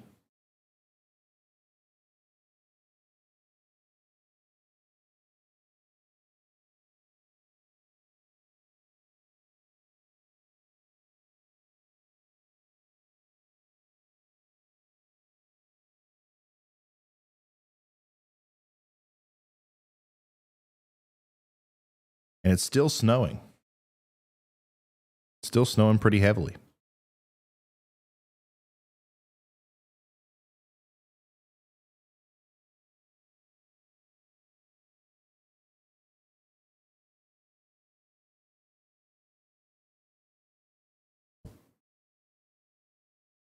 Ryan, what's the word on Northeast Ohio? The word on Northeast Ohio is that this cold front's going to be very progressive. It's going to be moving through very quick. You're going to have a very brief hit of snow, and you could definitely see 2 to 5 inches of snow all the way through Northeast Ohio. That's been the forecast, and that is still the forecast. Now, unfortunately for a lot of people, it does look like we could be on the lower side of that if this front doesn't slow down at all. But there's already been some places that have surprised me and overperformed a little bit near Nashville.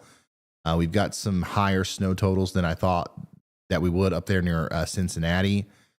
That's probably going to continue to be the trend in portions of Ohio. I don't know if it'll continue up into Northeast Ohio, but 2 to 5 inches is what we can expect.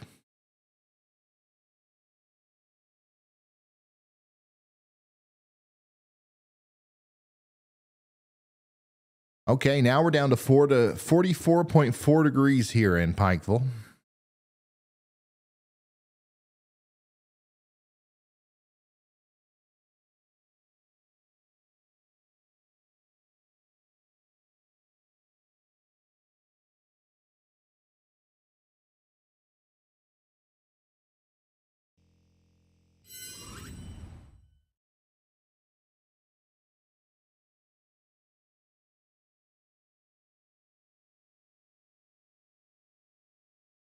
What about Florida?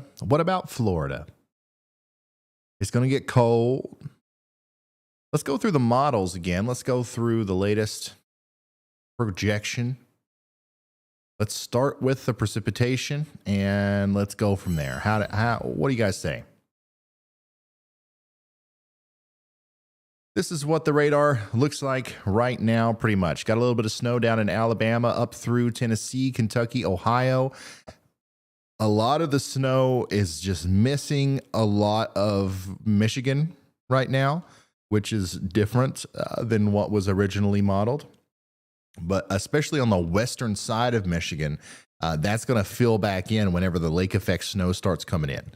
We've got heavy rain at times on the eastern side of this front from Detroit all the way down into eastern Tennessee, down towards Atlanta, and some really heavy rain up in the northeast. Okay, Philadelphia, New York, Providence, Boston, intermittent flooding problems. That's going to continue to be a problem as this moves up into Maine, where there's a slight risk of flooding as we go forward, or excessive rainfall. Let's push this into the future a little bit. How about you at 2 a.m.? This is around the time when we will stop the stream, right around 2 a.m., maybe just a tiny bit before that. But this is when we're going to start to see that snow break into Cleveland. It's going to break into Huntington and Charleston, eastern Kentucky, and then all of eastern Tennessee as well. And it still looks like there's going to be some really heavy snow in eastern Michigan, but vast majority of the element is moistureless. Watch, though, what happens here as the low deepens. All right, we're going to see that cold front lift off to the north and east. We're going to see a little bit of snow in Pittsburgh, not much at all. And then we're going to really start to see that lake effect snow kick into overdrive on the western side of Michigan and in the UP. All right, and then we're going to start to see some of that really heavy snow up here in Canada as well. Lots of rain in the northeast during this time period, but let's skedaddle up to 12 p.m. There's your warm bubble still producing a lot of rain up here in the northeast and just a ton of lake effect snow along the lakes. This is also when some of the strongest winds will be going on around noon tomorrow. Okay, we could see 40 to 80 mile per hour winds along these lakes, which could cause 15 to 20 foot waves, coastal flooding. The water level in Toledo, Ohio could drop 10 feet and it could raise 10 feet in Buffalo. Add a 15-foot wave on top of that, you've got a disaster in places like Buffalo. All the lakes will be having similar problems as this low pressure center just plummets in pressure and the winds get stronger and stronger. That lake effect snow is going to continue to be a problem all the way through Christmas Eve and even into Christmas Day. Here we are, 7 p.m. Christmas Eve. It's still lake effect snowing in Buffalo.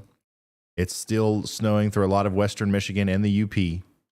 And we are left with a ton of snow on the ground. Once again, well over 3 or 4 feet in Buffalo. And then a lot of western Michigan. We're talking about over a foot, close to 2 foot. Up near Traverse City, close to 2 feet. And then, of course, in the UP of Michigan as well. Everybody in the blue to the purple, we're talking about 2 to 4 to 3 to 6 inches. And then north of the Great Lakes, you see yourself closer to the pinks or the greens. We're talking about well over 6 inches to over a foot.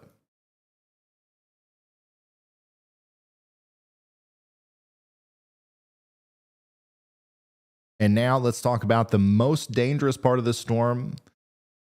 The reason we covered this storm so intensely from the beginning was never because of the snow. We never thought it was going to be a huge snowstorm for everybody. We only ever knew that we were going to have a lot of problems with this, the wind chills. In the central U.S., tonight into the morning, it's going to get just dangerously cold across Nebraska, South Dakota, into Illinois, Iowa, Missouri, Kansas, Minnesota, Wisconsin, Indiana, and then, of course, into Wyoming, Montana, and Colorado. Also, very unseasonably cold for a lot of Texas, Louisiana, Arkansas, Mississippi. How about a negative 37-degree wind chill at 7 a.m. in the morning here for Lexington? The entire state of Ohio being around 40 degrees below with the wind. Single digits working their way into northern Florida. And then early in the morning on the 24th, 8 a.m. Christmas Eve, also still below zero. 24 to 34 degrees below zero throughout the vast majority of the Ohio Valley and the Northeast. Just absolutely brutal and quite literally dangerous cold through Christmas Eve. It'll try to resonate and be a little bit less cold on Christmas Day, but it's still going to be downright daggone cold for the vast majority of us. On top of that,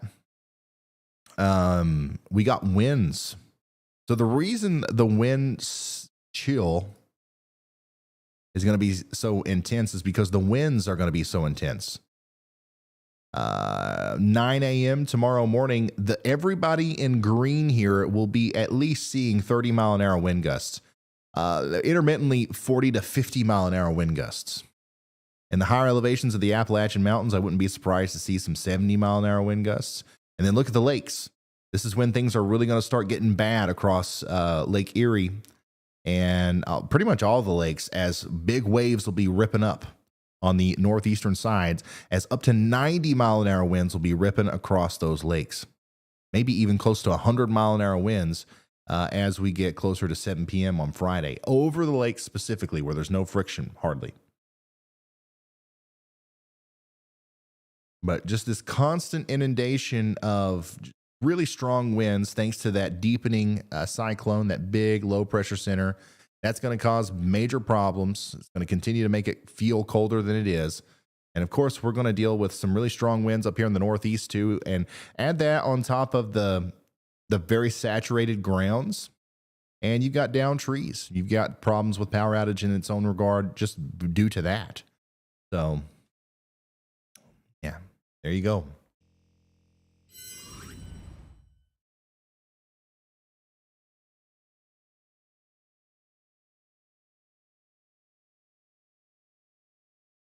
Any predictions for the wind speed in West Michigan?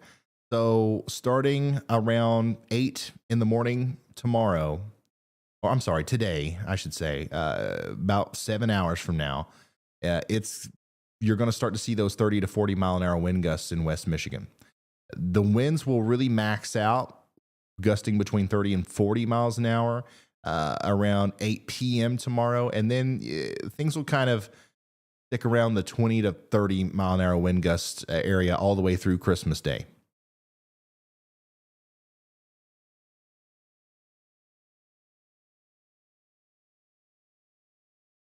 What is the orange in Maine? So the orange in Maine was wind gusts in excess of 50 miles per hour.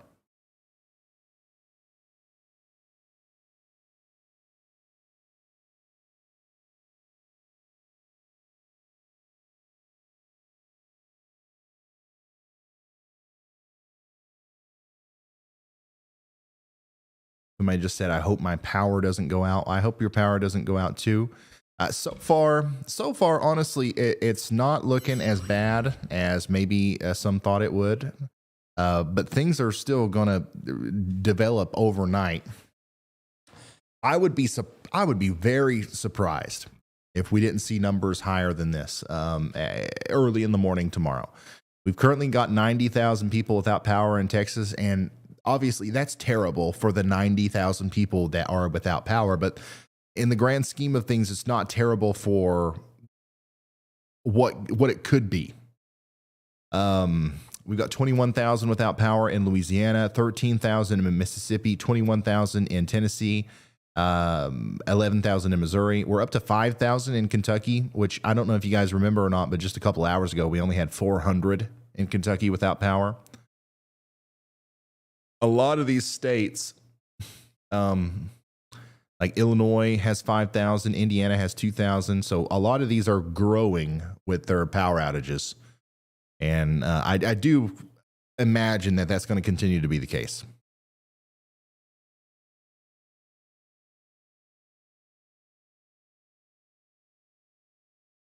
Rona, thank you so much for the very generous super chat. Jack Ryan, you too. Charles Gray says, I'm trying to watch the storm come in from my front porch in Lawrence County, Kentucky. Thanks for the coverage. No problem.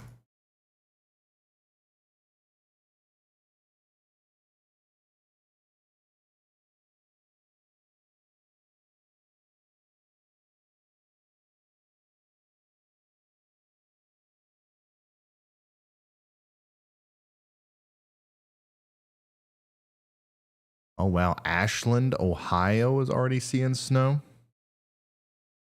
Dude, I'm back up to 45 degrees here. I don't know what's going on. We were at 46 for several hours. We got down to 45. Stayed there for several hours. Then we got down to 44.4. Actually, we got down to 43.9. And now we're back up to 45.1. But to be fair, my wind direction is still coming out of the southeast. So I'm still drawing warm air into the low pressure system where I am.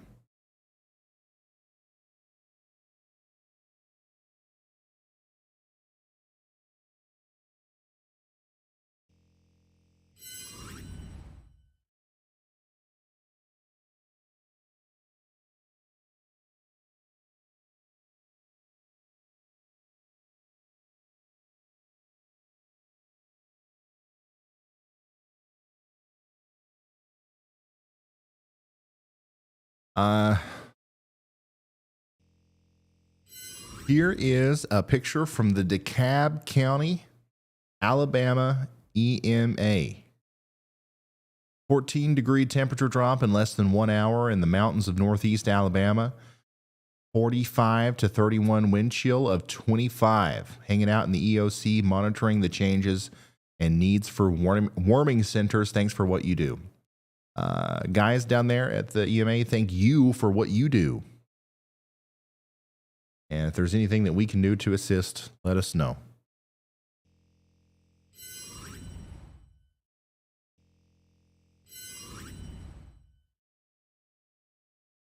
WCT 400 without power in Chattanooga, Tennessee currently. I work with the electric company here. Thank you for the coverage. No problem. Thank you for what you do. Scary Larry. Thanks for the very generous super chat. He says, keep up the great work and stay warm. That's the goal. That's the goal. Can we use Instagram to send Yalameter pics? You can, but it won't be considered as an entry to the $1,000 competition. You have to use either Twitter or send an email to pics, PICS, at ryanhallyall.com.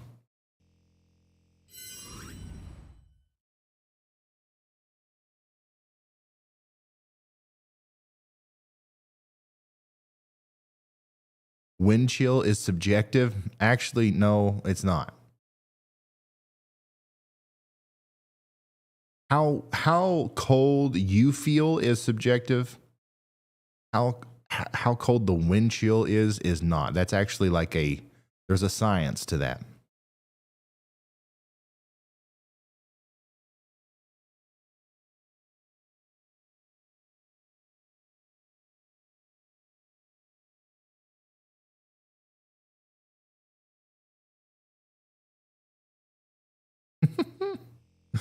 The great cold front of 2022. Solid 3/4 of an inch of snow so far here in Mount Gilead, Ohio. Thanks, Brianna. Isn't it crazy? Isn't it crazy? We're all here right now watching the great cold front of 2022.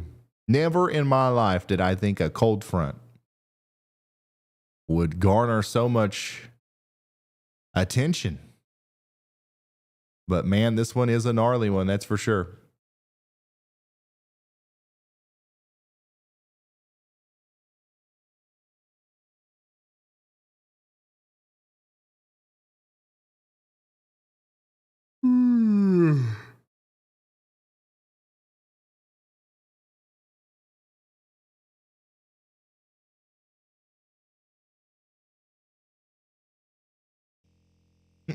The Eulameter. I like that one. I like that one a lot. No snow in South Georgia, but we got the Eulameter ready just in case.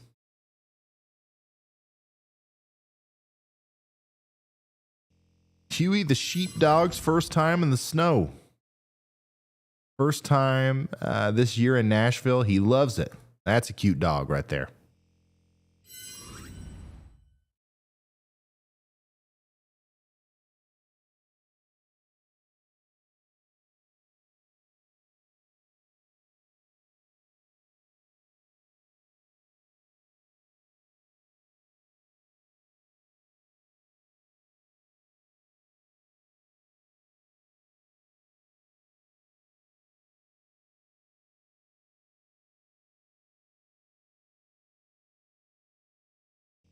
Holy smokes.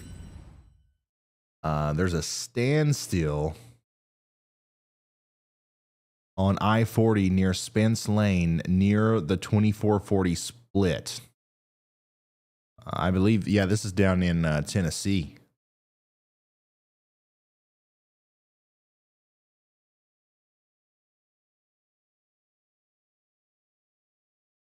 Tennessee's a mess right now.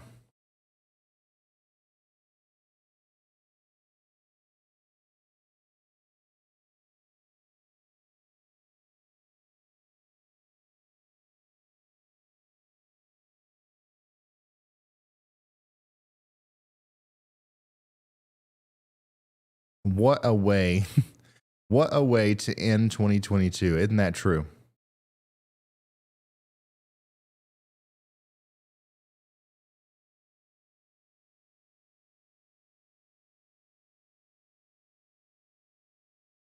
That's Nashville. Yeah, that's Nashville.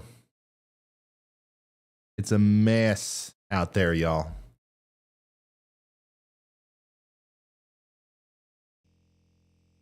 Look here, all the way down in Lincoln County, Tennessee, really close to Alabama, we're seeing snow.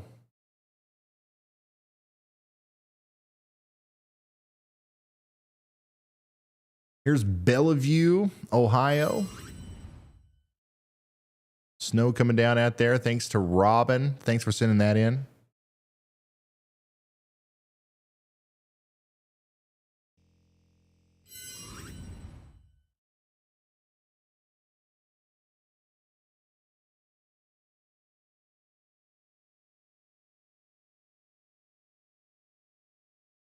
Oof.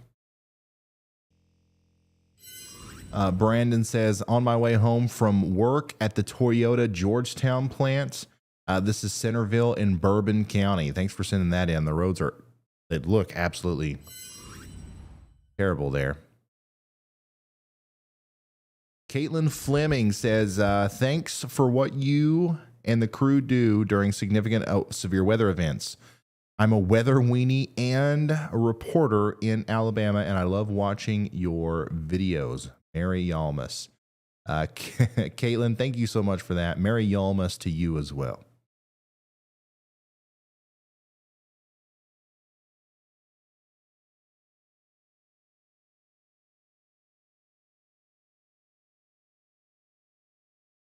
We did have a New Year's storm last year, didn't we? Or very close.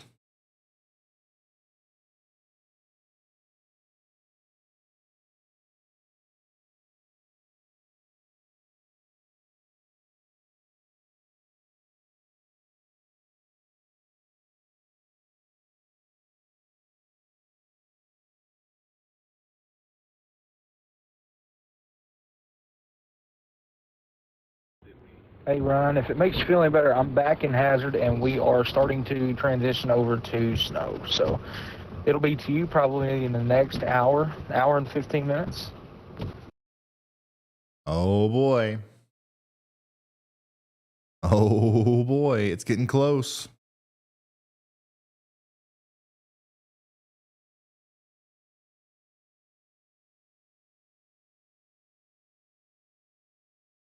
I don't like this new thing on Twitter where it shows you how many views tweets get. Are other people seeing that? Like, it's throwing me off so much. I don't know what it is about it.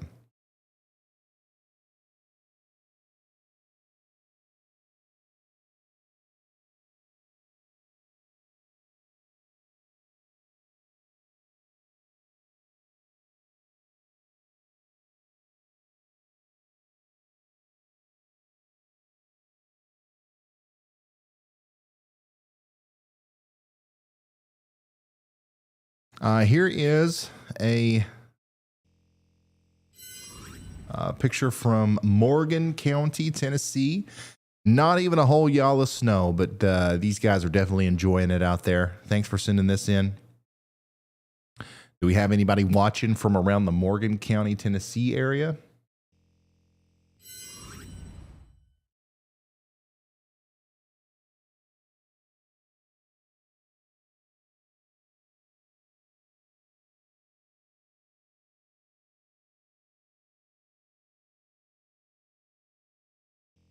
Oh, here we go. We're starting to get pictures like this in from Indianapolis now.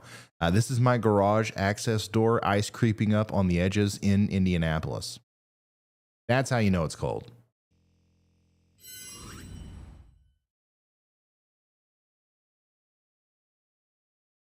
We've got one of our first official Yalameter measurements from Corbin, Kentucky now.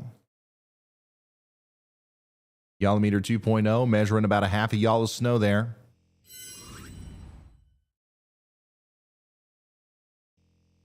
Still snowing up there in northeast Indianapolis. Jonathan Lee. Couldn't feel my fingers after about 2 minutes. Yeah, I'd say so. It's only going to get colder. Imagine how cold it is right now. And multiply that by almost 2, and that's basically how bad it's going to get.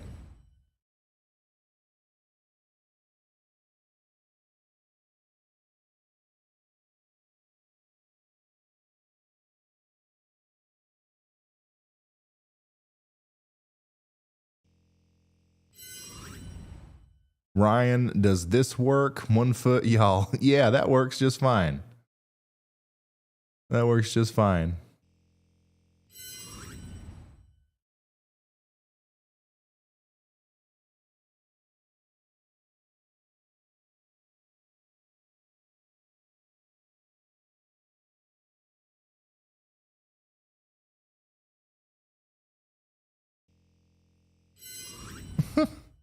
from Pickerington, Ohio. Keep up the good work. Hope all the first responders are staying safe out there. Y'all, 39 and a half foot pole meter, Whoville, Ohio. That's a good one. That's awesome. Add it to the creative pot. That's for sure. Circleville, Ohio's getting really crazy with the snow there. Thanks, HGH, for sending this in. You can see the snow is really starting to pick up there. It's also starting to pick up way down in Tennessee where Storm Chaser Brad Arnold is.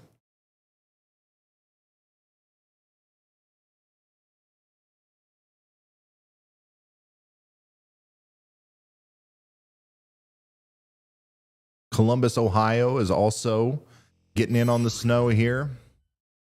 Foxy sending this in. It looks pretty intense in Columbus. Snow is stacking up on the ledge of the screen door in my house here in Bethel, Ohio.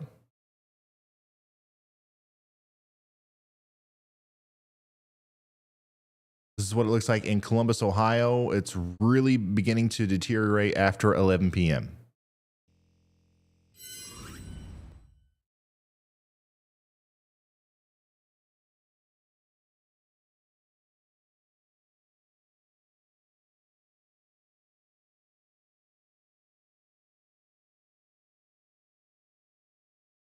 Kim Town says, thanks for what you do. I watched through Hurricane Ian from Fort Myers and now through the great winter freeze in Northeast Ohio. You provide valuable information with entertainment. Happy holidays. Kim, thank you. And I'm so happy I could help you through two of those very intense events. Hurricane Ian was nuts. And this is also nuts, but in different ways. Fonzarel says this is what's going on right now in Rockcastle County. Boy, I'm excited. I'm just going to be honest with you. It's almost to me. I don't think it's going to get to me before we have to end the stream. I don't know. I think that if I wait too long, we might accidentally go over our limit. Let's see. What are we currently at?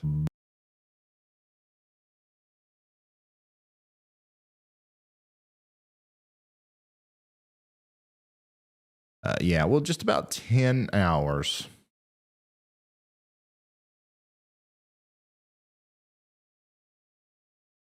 Yeah, so I'm still going to have to call it at around 2 a.m. I don't think it'll be snowing here yet.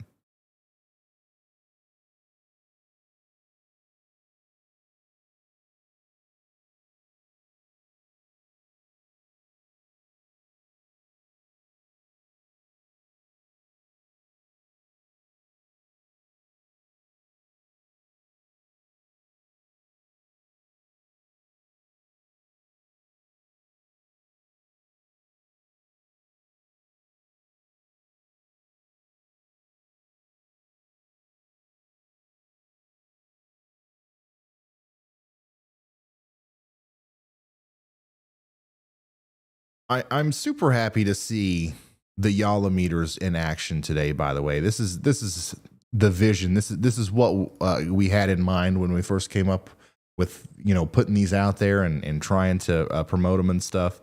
I am excited for the future though, in more traditional snowstorms. Where they will be a little bit more useful, like where the winds aren't blowing the snow around as much, and there's actually some significant accumulation over a much larger area. I think that's going to be a really interesting use case for Yala meters going forward.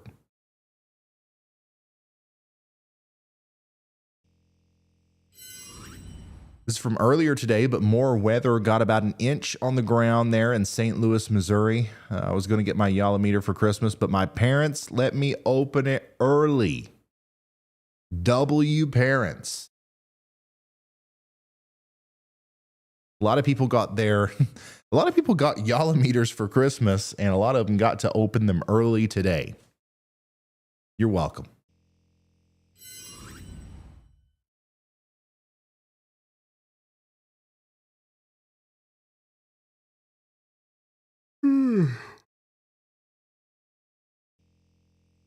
It's snowless still in Grosse Pointe Woods, Michigan. It's still raining and 37 degrees.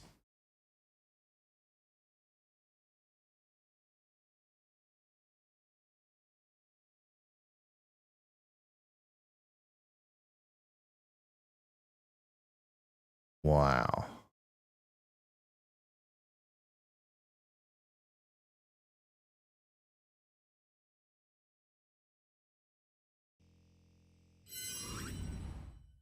So in Flint, Michigan, it's 23 degrees. In downtown Detroit, it's 36 still. 37 over here towards the Macomb Township.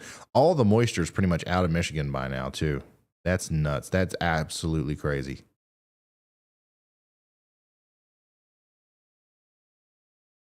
It'll definitely snow. But this is a little bit different than what was modeled. Still a lot of snow going on up here in northern Michigan. And we're going to see that lake effect snow really starting to ramp up early in the morning tomorrow into later in the day. It'll be an all-day event tomorrow, how the lakes kind of expand snow coverage over this part of Michigan here. And then that'll also be happening over here towards Buffalo and pretty much anywhere east of these lakes.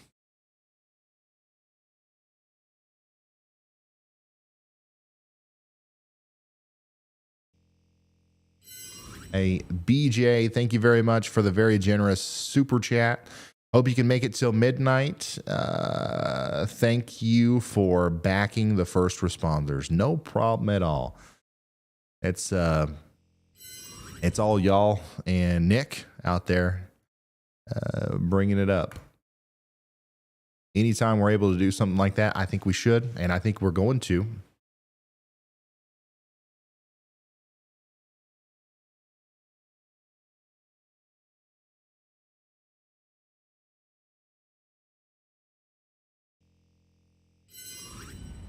This is like a very short drive away from me.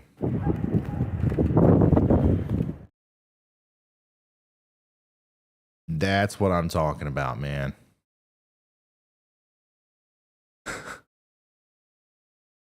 Yeah, when this thing first starts to transition everything over, like, it's nuts. Big gusts of winds, blowing snow. By the way, this is in West Liberty, Kentucky. It just started here about 15 minutes ago.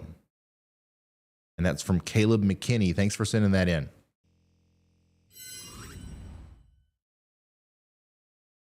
That's what it's like to chew 5 gum. 100%, yeah.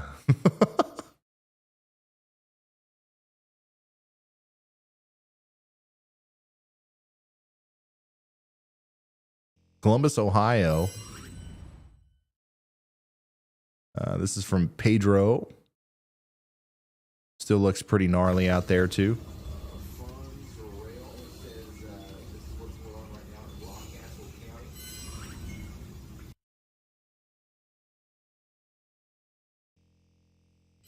Taylor County, Kentucky, and Campbellsville. It's coming down from Chris.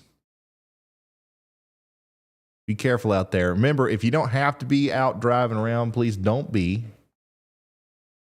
Because I'm telling you, it looks pretty bad right now, but just wait. It's only going to get worse as the cold air continues to settle in.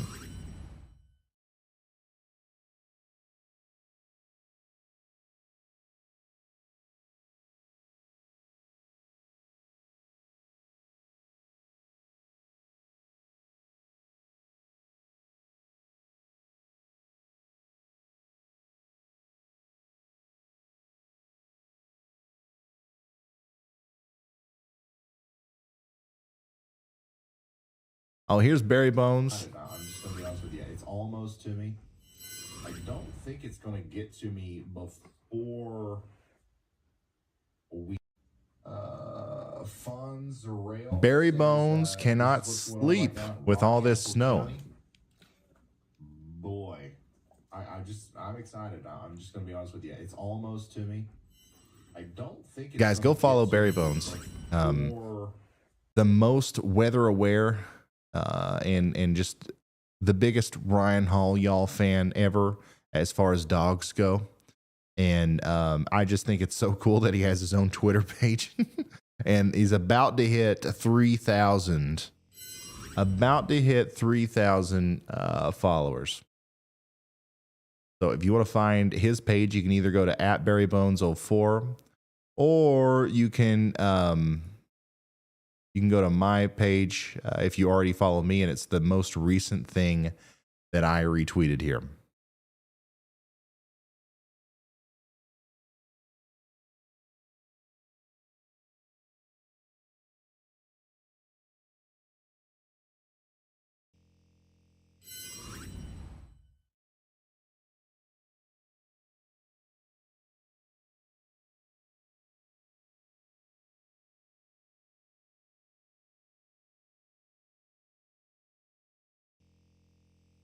Here's a look from the Appleton, Wisconsin airport from Colonel Korn.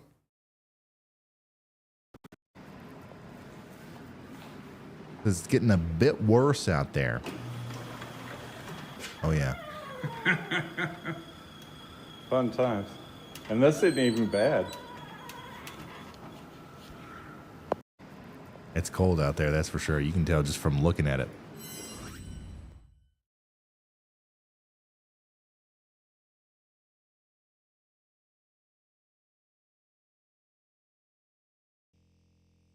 Here's a look at Cookeville, Tennessee from Shelby. We got a lot of people watching from around Cookeville.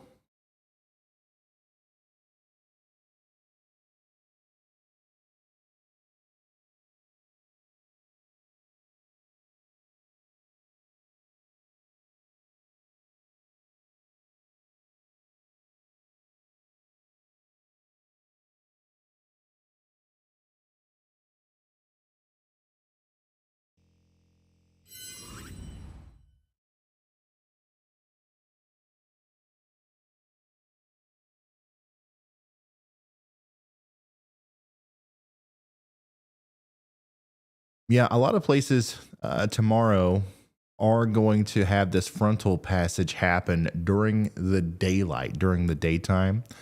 And it's important to remember that Arctic fronts don't care about, they don't care as much about the like daytime solar heating. So when that boundary pushes over you, it doesn't really matter the time of day. The temperatures are going to fall like a crazily fast, just like they are right now, pretty much.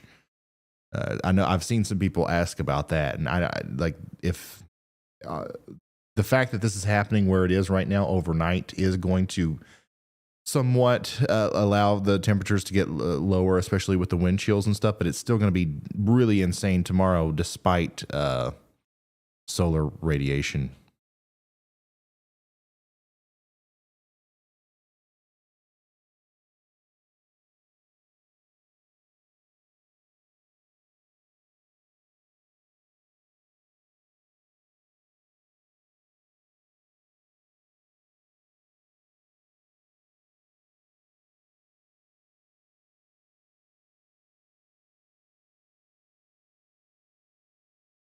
Oh, wow.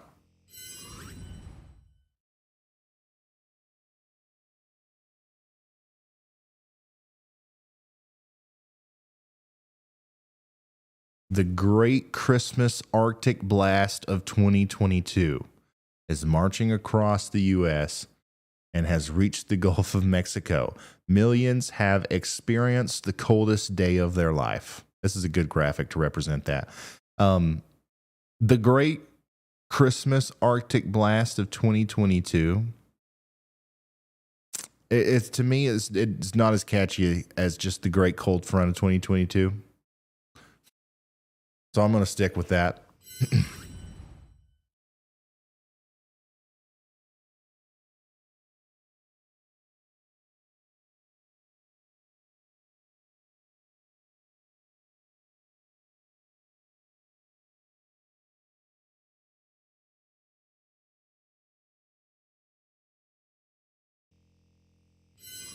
West Jefferson, Ohio is getting some good snow and a lot of wind from Julie Wright. Thank you so much for sending that in. Looks like areas just right around Cincinnati up through Columbus are kind of getting all the snow right now in Ohio.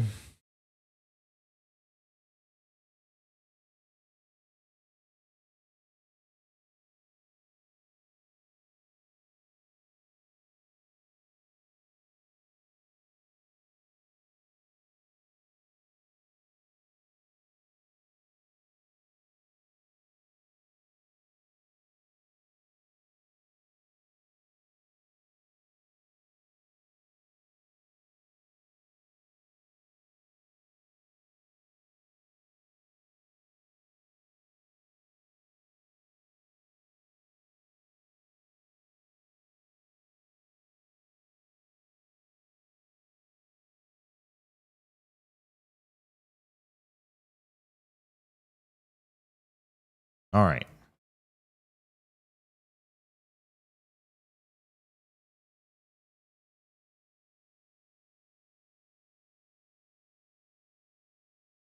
All right. It is currently 1:15 a.m. on the East Coast. Sean Old says San Diego says, "What's up, dude? Be safe." And what we're going to do now is we are going to go ahead and get started with the second and final $1,000 giveaway right here in a second.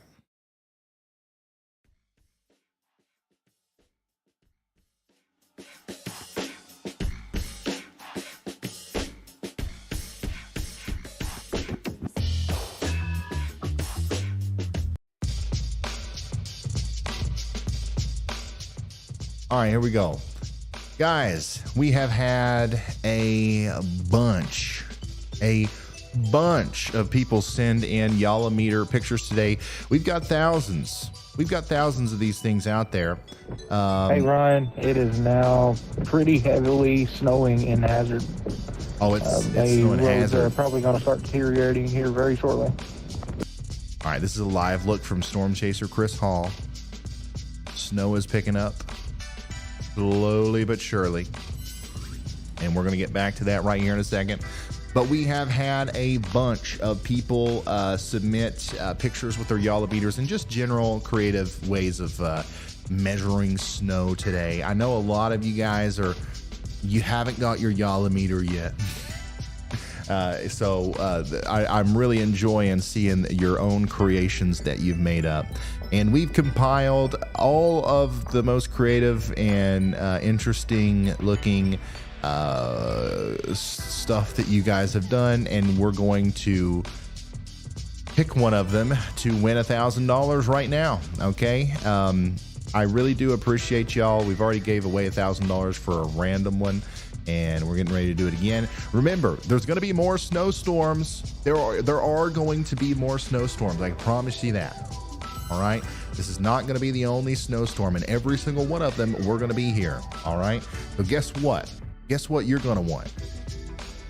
Don't put it off, because the next one comes around, you're going to be like, man, I wish I would have got one of those daggone Yalameters so I could enter this daggone competition. Go ahead and get you one. ShopRyanHall.com. High quality. Look at that. No blizzard is going to break this bad boy. Okay. It's made out of core plastic. You can there's a lot of different ways you can set it up in your yard. I personally recommend just using it as a ruler and measuring snow in multiple different locations. $2 flat shipping, ShopRyanHall.com. Go ahead and get you one if you don't have one already to get ready for the next snowstorm. It's also going to help us compile a big database of information, snow reports and stuff. We're putting together a big map And it's just cool. It helps us do what we're trying to do, and it's fun, and you could win $1,000. I mean, really, that's the coolest part, right? So what we're going to do now is we're going to go ahead and we are going to pick the winner, and my team has already done that, so I know who it is. You guys don't.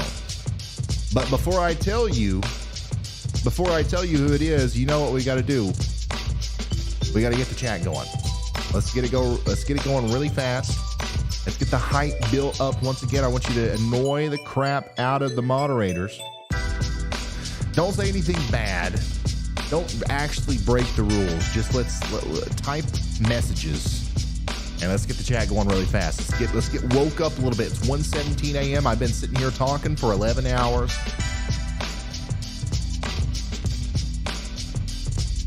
We got to get in the mood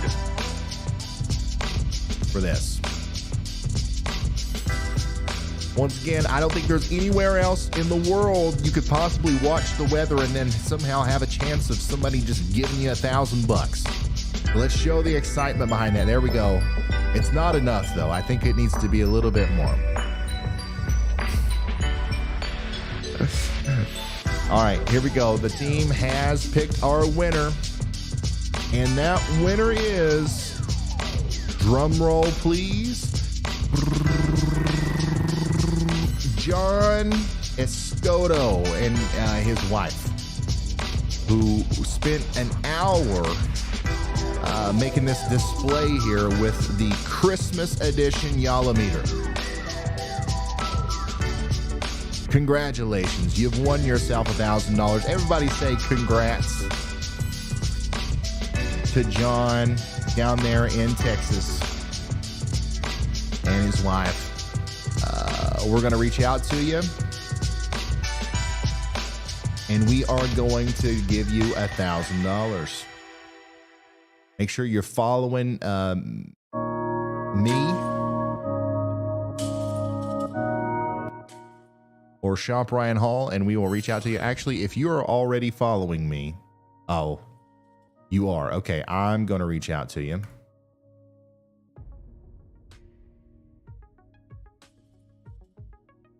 Hey, you won. What's your PayPal or Cash App? Nice. Nice.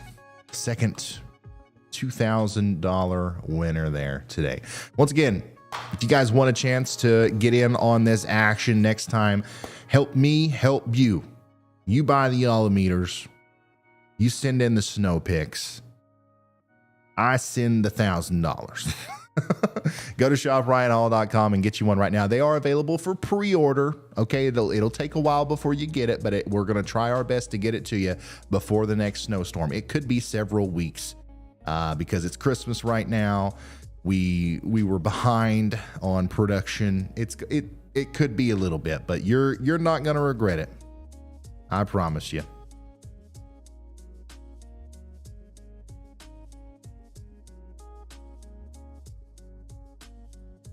Very fun.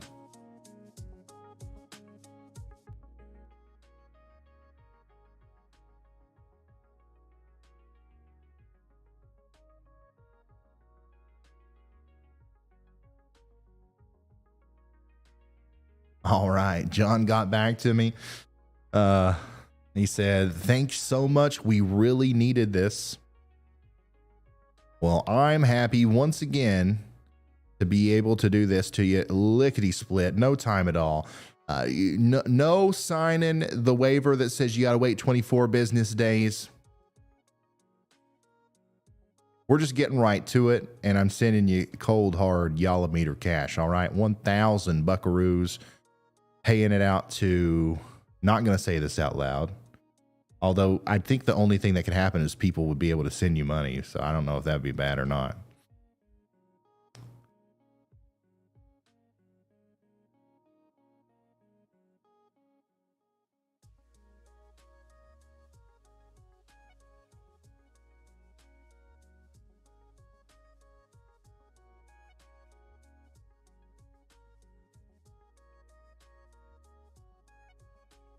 All right, here we go. $1,000. $1,000 going to John Escoto's wife. 3, 2, 1, and sent. Oh, daggone it. Hold on. It's making me verify my my crap. I'm giving way too much money today.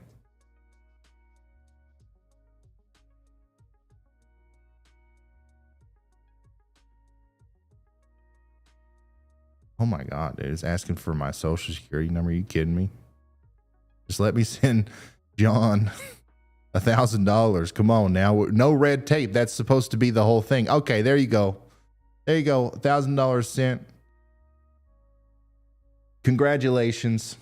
Thank you so much for getting super creative and going out there in the cold and putting all that together. That was fun. That was cool. And we enjoyed it.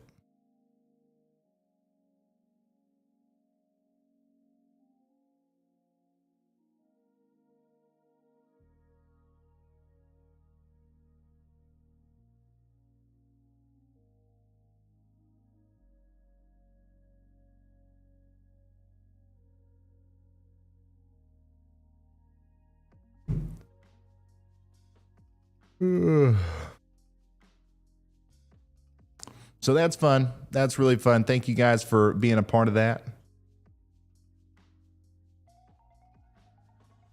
And looky here, Chris Hall in Hazard, Kentucky. It is snowing heavily now. And it looks like it just keeps getting heavier. It's it's getting very close to me.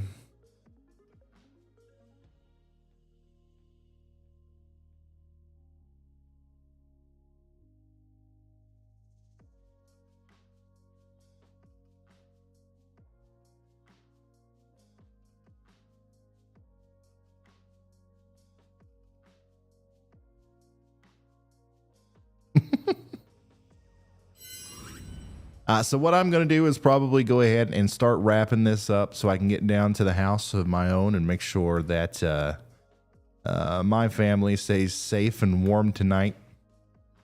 Got to turn on the supplemental power, supplemental heating sources.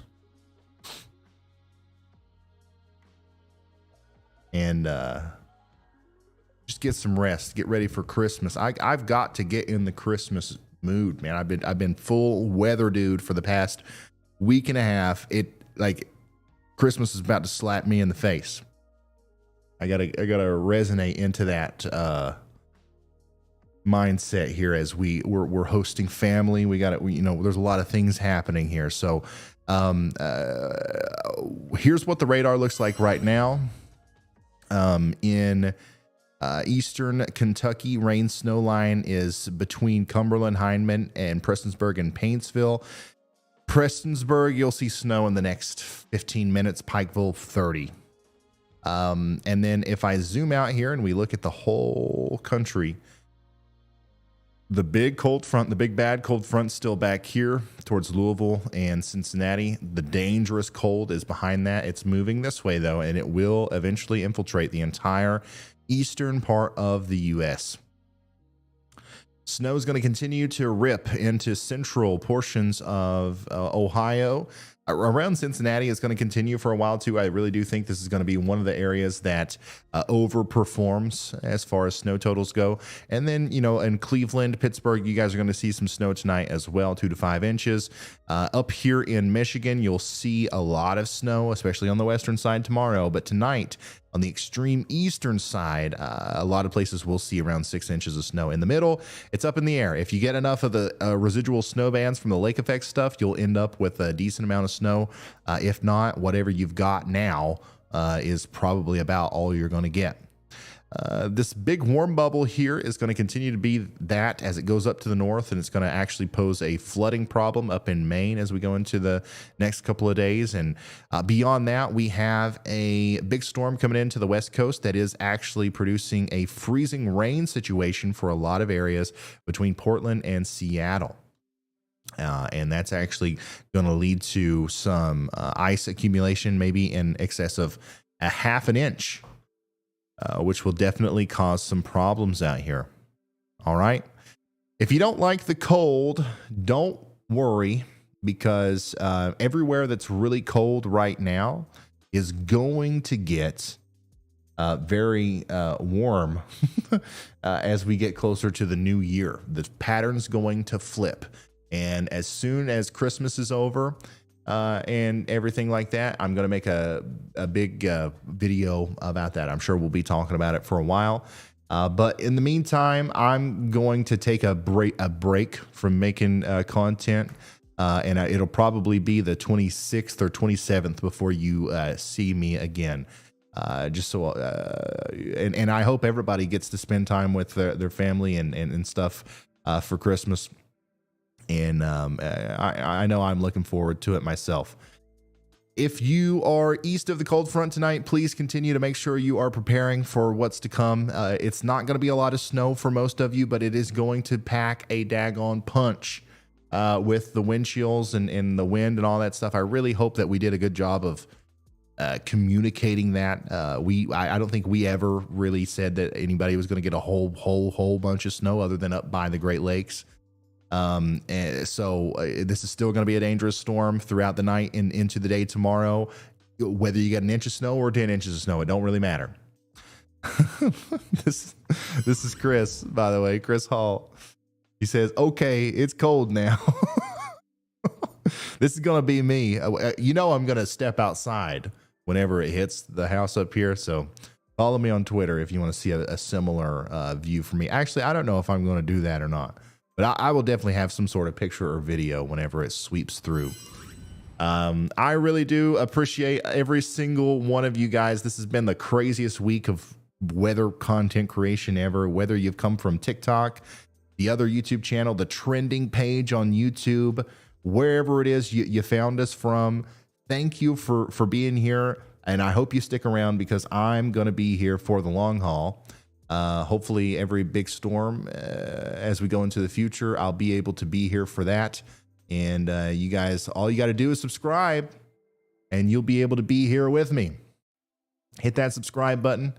We didn't hit 1 million subscribers today, but we got daggone close. And I really don't think we could have done any better than what we have here, as we are almost to 930,000 subscribers. We started off the stream at 910.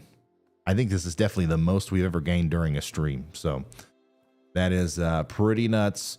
Continue to send me your pictures and videos on Twitter. I will continue to interact with you and watch the content come in as the night goes on. And our team will as well. Congratulations to all the winners from our Yalla meter contest, and super huge thank you to everybody who went to shopryanhall.com and bought a Yalla meter for next time. This is what it looks like right now in Cincinnati, Ohio, and this is actually what it's going to look like for a while. And you know, once again, this is one of the places where it looks like snow totals might overperform a little bit. Columbus is another one of those places. We'll see what happens up there towards Cleveland if that continues to be the case as the front gets a little bit faster as it moves off to the north and east here. And this is what it looks like in Perry County, Kentucky, and it's about what it's going to look like right here where I am in the next little bit. Also, huge shout out to everybody on the team, all the storm chasers, the moderators, and the social media team. There's so many people involved in this. And obviously, Andy as well, meteorologist Andy Hill. Andy, is there any closing statements you have here before we sign off? Yeah, Ryan, thank you. I'm still here, guys. We did over 10 hours today. It was great hanging out with all of you, reaching over 51,000 concurrent viewers again, second day in a row for this winter weather. So that's amazing that we can connect and communicate with all of you, and that goes exponentially beyond us as you tell other people what we tell you as well. So that's really cool to me. That'll always be the coolest part of the job. I like the social meteorology evolution. I'm happy to be a part of the paradigm shift here. But in terms of impacts, I think that something we should also keep an open mind about is that, you know, the front may be passing through, but the cold air is going to stay in place for a while. And if you're in a spot where infrastructure kind of, you know, suffers at the hands of the cold or, you know, extreme cold, then the lasting impacts of the cold air is actually going to be the most disruptive to your area, I think. So any winds and cold that stay around for the next couple days before we warm up again, I know we showed that earlier, that whole above average in the East Coast and in the center of the US is coming. So just got to bear out this cold first, and then we're all gonna warm up, you know, relative to the dead of winter, but it's still going to be at least a little more seasonable, I'd say. So thank you, Ryan, again, for having me today while I'm on vacation. Happy to be here. And it was great. Awesome. Thank you, meteorologist Andy Hill. We've all enjoyed having you here as well. And last but not least, thanks to everybody in the chat, every new subscriber, everybody who liked this stream, and of course, all of the amazing super chatters and stuff. Y'all are awesome. Can't wait for after Christmas and next year. We've got big plans. We've got awesome stuff we're going to do. This is just super awesome. Every time we do a live stream, every time we make a video, I just get overwhelmed with how awesome this is. And it's my goal to continue to try to double down and make what we're doing better every single time. So I'm going to go ahead and shut up now, and I'm going to get out of here, and I will see you all very soon. Please stay safe and please stay warm. And thank you for watching. I'll see you in the next one.